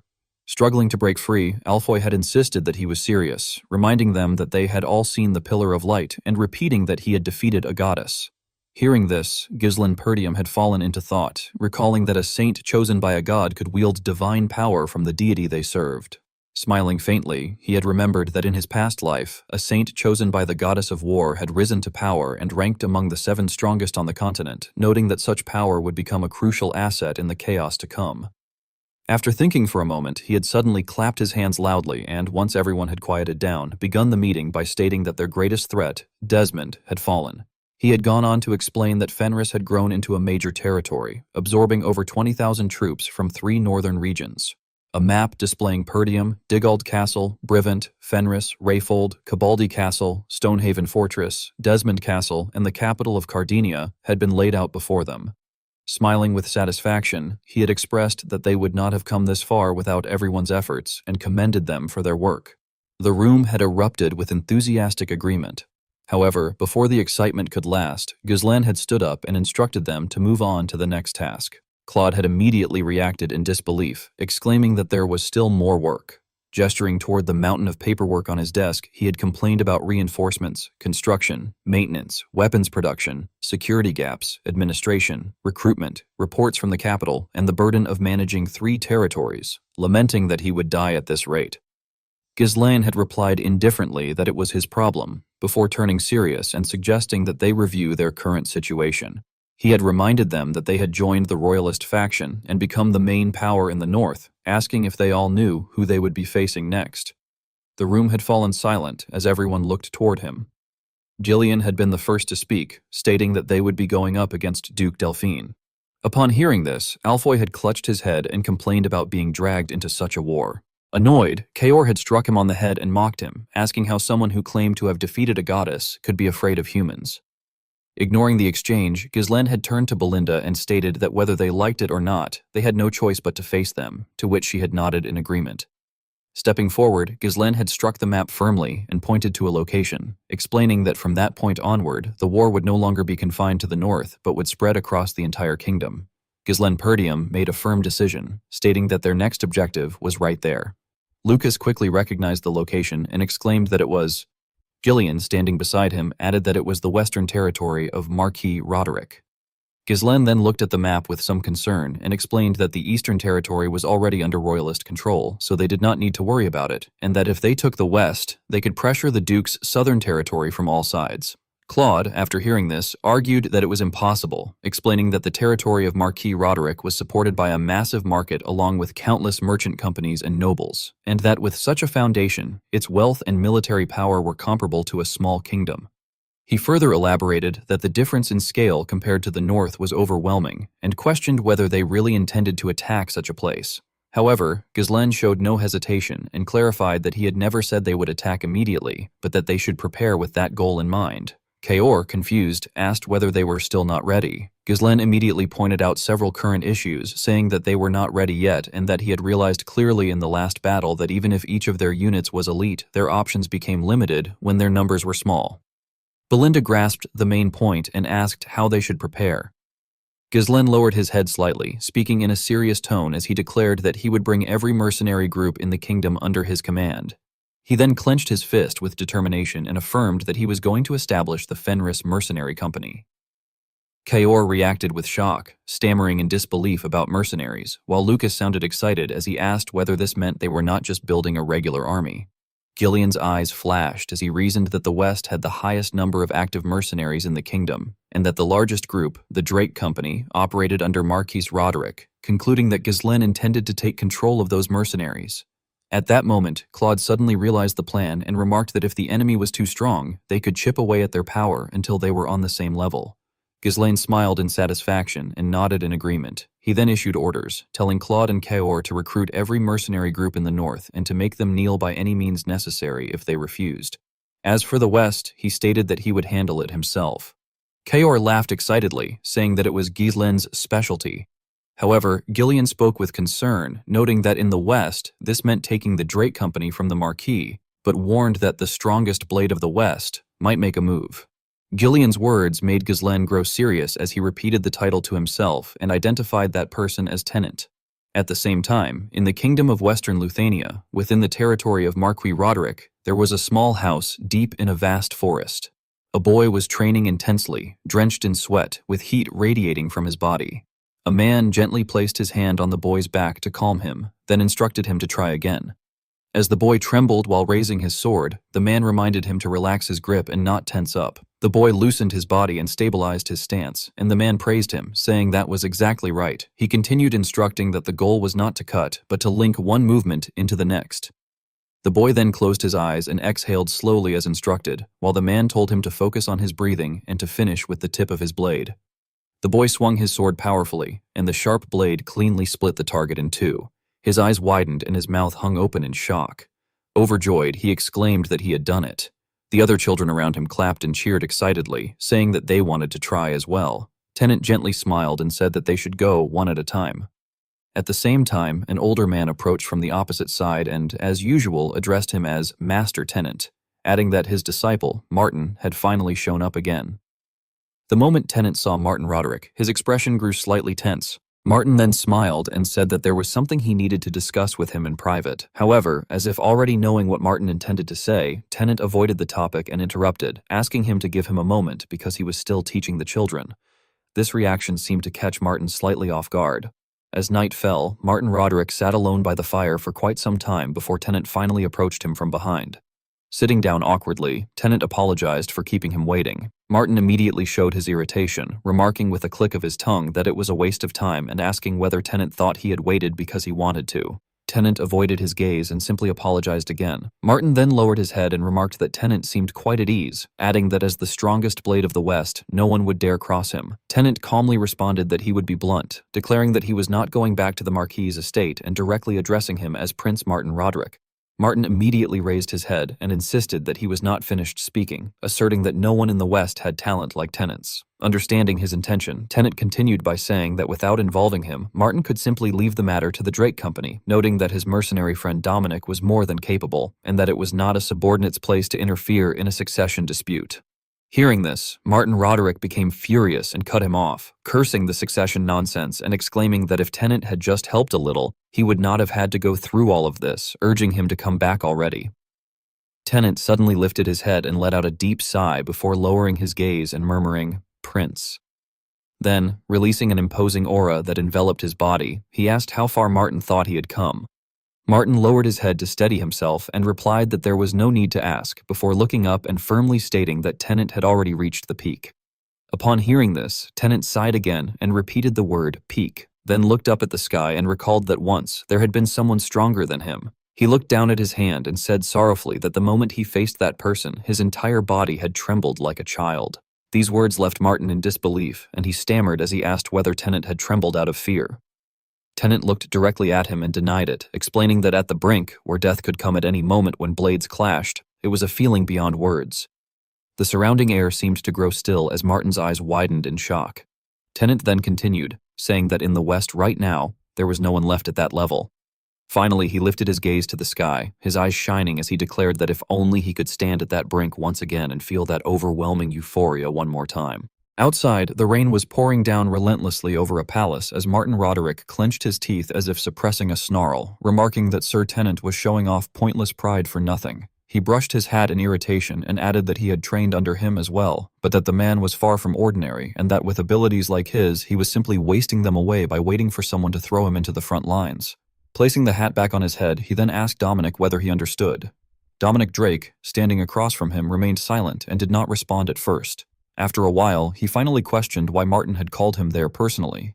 Martin glanced at him and replied that he was right to ask, then leaned back and began explaining that Dominic knew his brother, didn't he, and that he believed power had completely blinded him. He went on to say that his brother had even started a new merchant guild in a field he knew nothing about and now seemed intent on challenging him, emphasizing that this was his domain. Dominic, being concise, asked what exactly Martin wanted him to do. Martin smiled in satisfaction, took something out of his coat, and answered that it was nothing complicated, merely a reminder that they were not so easy to deal with. As he spoke, he placed a dagger on the table and coldly requested that Dominic destroy his brother's Comble Merchant Guild, adding with a smirk that he should not forget to leave that dagger behind. Dominic looked at the dagger in his hand and observed that it belonged to another noble house. While he was still thinking, Martin interrupted by giving him a deadline, stating that he had until next week before the bidding competition and warning him in a low voice to make sure he did not mess it up. Noticing Dominic's hesitation, Martin coldly threatened him by reminding him that his children were with him. In the end, Dominic Drake left under the heavy rain, his hand tightly gripping the sword he carried. At the same time, in another place, someone cursed Martin, calling him a lunatic. A group of soldiers gathered together in anger, complaining that not only was he targeting another noble family but even his own brother's guild, and that he wanted it completely wiped out. They questioned how long he would continue threatening them using Lord Dominic's children, and angrily remarked that he was essentially using their Drake mercenary group as fuel for his succession war. One man, unable to contain his anger, stood up and declared that he had had enough and proposed that they go break Martin's neck immediately. Another, clearly frustrated, added that just standing by and watching was driving them mad and suggested that after they reduced that brat's mansion to rubble, things might change. At that moment, Dominic Drake spoke up and ordered them to be quiet, warning that unless they knew where their children were, they should keep their mouths shut. His words immediately silenced the entire space, and no one dared to speak further. From the back, someone muttered that the situation was unbearable. She shrugged indifferently and remarked that there was no point in being the largest mercenary group in the kingdom if, in the end, they were nothing more than dogs obeying that brat Roderick. Her words angered a young man in a red coat, who reacted in shock, but she calmly continued, explaining that the Combel Merchant Guild was backed by Archduke Roderick and would not be easy to breach, and that being told to raid it was no different from being sent to their deaths. She then added under her breath that, in the end, they would still follow the captain's orders, but if things continued like this, they would die without ever escaping young Lord Martin's shadow, her gaze turning toward Dominic as she said it. Dominic, clearly understanding all of this, remained silent. A masked man clicked his tongue in irritation and muttered that he should have gone north sooner. A bald man immediately warned him to watch what he was saying and questioned why he would bring that up now, insisting that it was all in the past. However, the masked man continued complaining, saying that if they had gone north earlier, they would supposedly be thriving under the famous Count Fenris. He added that he had heard Fenris treated mercenaries exceptionally well, even mentioning that the Cerberus mercenary group, once a thorn in Zimbar's side, had ended up under Fenris. They then brought up Gillian, remarking on White Mane, the legendary Ratatosker commander. Hearing this, Dominic Drake quietly repeated the name Fenris, and with a faint smile, he expressed that before he died, he wanted to meet him at least once. Dominic Drake remarked with deep regret that if they were to meet again, it would probably be on the battlefield. At that very moment, someone suddenly burst through the door, shouting in panic that the commander should come quickly because there was someone outside. This caused everyone to become restless, wondering who would show up at such an hour and whether it was a client. The messenger, still flustered, explained that the visitor claimed to be an envoy of Count Fenris. Gillian then entered and introduced himself as Gillian, the former commander of the Ratatosker mercenary group and the current vice-commander under Fenris. Hearing this, Dominic Drake was startled and turned around in shock, exclaiming that it was Gillian, the legendary White Mane. Gillian calmly addressed him as Commander Dominic Drake and stated that someone required his presence, instructing him to come along. The two of them then moved through the heavy rain until they arrived at a shabby place with a crudely built wooden house at its center. Gillian stepped forward and opened the door, revealing a flickering fire inside and a figure seated beside it. Dominic Drake entered, momentarily speechless, while Gillian followed and announced that he had brought him, addressing the person inside as his lord. The man sitting there pressed his lips together slightly before apologizing for summoning him in such a manner and asking him to sit. Dominic Drake, still unable to fully process the situation, thought to himself that the man looked far too young and questioned hesitantly whether he was truly Count Fenris. The man calmly confirmed that he was indeed Count Ghislain Fenris. Dominic Drake glanced cautiously at Gillian behind him and reflected that under normal circumstances he would not believe it, but the man standing behind was undoubtedly the White Mane, and if such a man served him, then it must be true. He then sat down and stated that he would assume it was true, asking what Fenris wanted with him. After a brief silence, Ghislain Fenris declared that he wanted the Drake mercenary group under his command. This shocked Dominic Drake, who responded that the idea was absurd, pointing out that Fenris had already taken in the kingdom's strongest mercenary groups and questioning why the great northern lord would want a western mercenary group. Ghislain Fenris explained that he needed the network Dominic Drake had built because he intended to bring every mercenary group in the kingdom under his command, and he directly invited him to come to Fenris. Dominic Drake was left speechless, lowering his gaze as he hesitated. He then recalled Martin Roderick's threatening expression and sighed, remarking that the situation felt unreal. Nevertheless, faced with those threats, he stated that he had to decline the offer. Kneeling on one knee, Dominic Drake explained that the West had its own circumstances, and even if Fenris was the great northern lord, he could not accept. Ghislain Fenris immediately realized the truth and asked if his family was being held hostage. Hearing this, Dominic Drake's eyes widened in shock. Ghislain Fenris calmly assured him that he would resolve that issue and declared that he would free him from the Roderick Marquis house. At that moment, Ghislain Fenris recalled a scene from his previous life, remembering that Dominic Drake had been the last mercenary commander to face the mercenary king's army. With that, the negotiations were settled as the rain grew heavier in the night. Elsewhere, atop an observatory, three figures stood making their calculations. Lucas, sitting to one side, remarked casually that the place was extravagant and wondered if it was the mansion of the young Lord Roderick.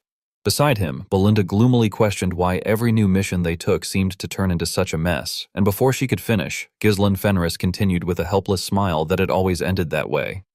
Lucas approached with a grin and commented that it was not exactly fitting for a northern commander to wander around like this. Ghislain Fenris turned to Belinda and asked if she had brought the item and whether she could hand it over now. Belinda replied in confusion that she had, but asked why he needed it at that moment. Suddenly, Ghislain Fenris leapt down and instructed the three of them to secure Dominic's family first. Belinda stood up in surprise and asked if they were not infiltrating together.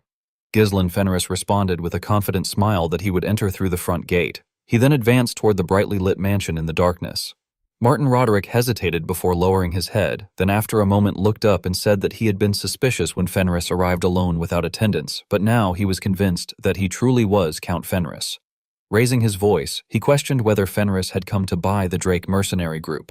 Ghislain Fenris remained silent, prompting Martin Roderick to throw an object toward him and question whether he had sneaked in during the night just for a single mercenary group.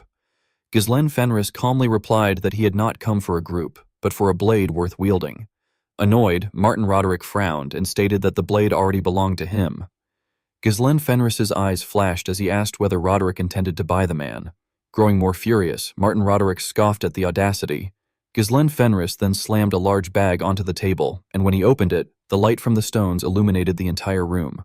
Martin Roderick was astonished and exclaimed that they were runestones, noting that such a sum could buy 1 or 2 small castles. He smirked and questioned whether Fenris truly expected him to sell the Drake mercenary group for such a trivial amount. Ghislain Fenris calmly responded that if it was not enough, he could add more, stating that he had more wealth at home than he could even store. Left speechless, Martin Roderick questioned whether Fenris even understood what he was doing. Ghislain Fenris replied bluntly that it was a succession war. Slightly surprised, Martin Roderick remarked that Fenris had done his research and questioned whether he expected him to sell his entire force at such a crucial moment. His expression darkened as he demanded to know whether he looked like a fool. Ghislain Fenris bowed his head slightly and replied that he was not a fool, but merely narrow-minded. He then looked straight at him and mocked that in the middle of a succession war, he was fixated on a single mercenary group, and that even the Archduke's heir saw him as easy prey. Hearing this, Martin Roderick was so shaken that his eyes flared with rage. In fury, he drew his sword and threatened that Fenris was asking to be killed.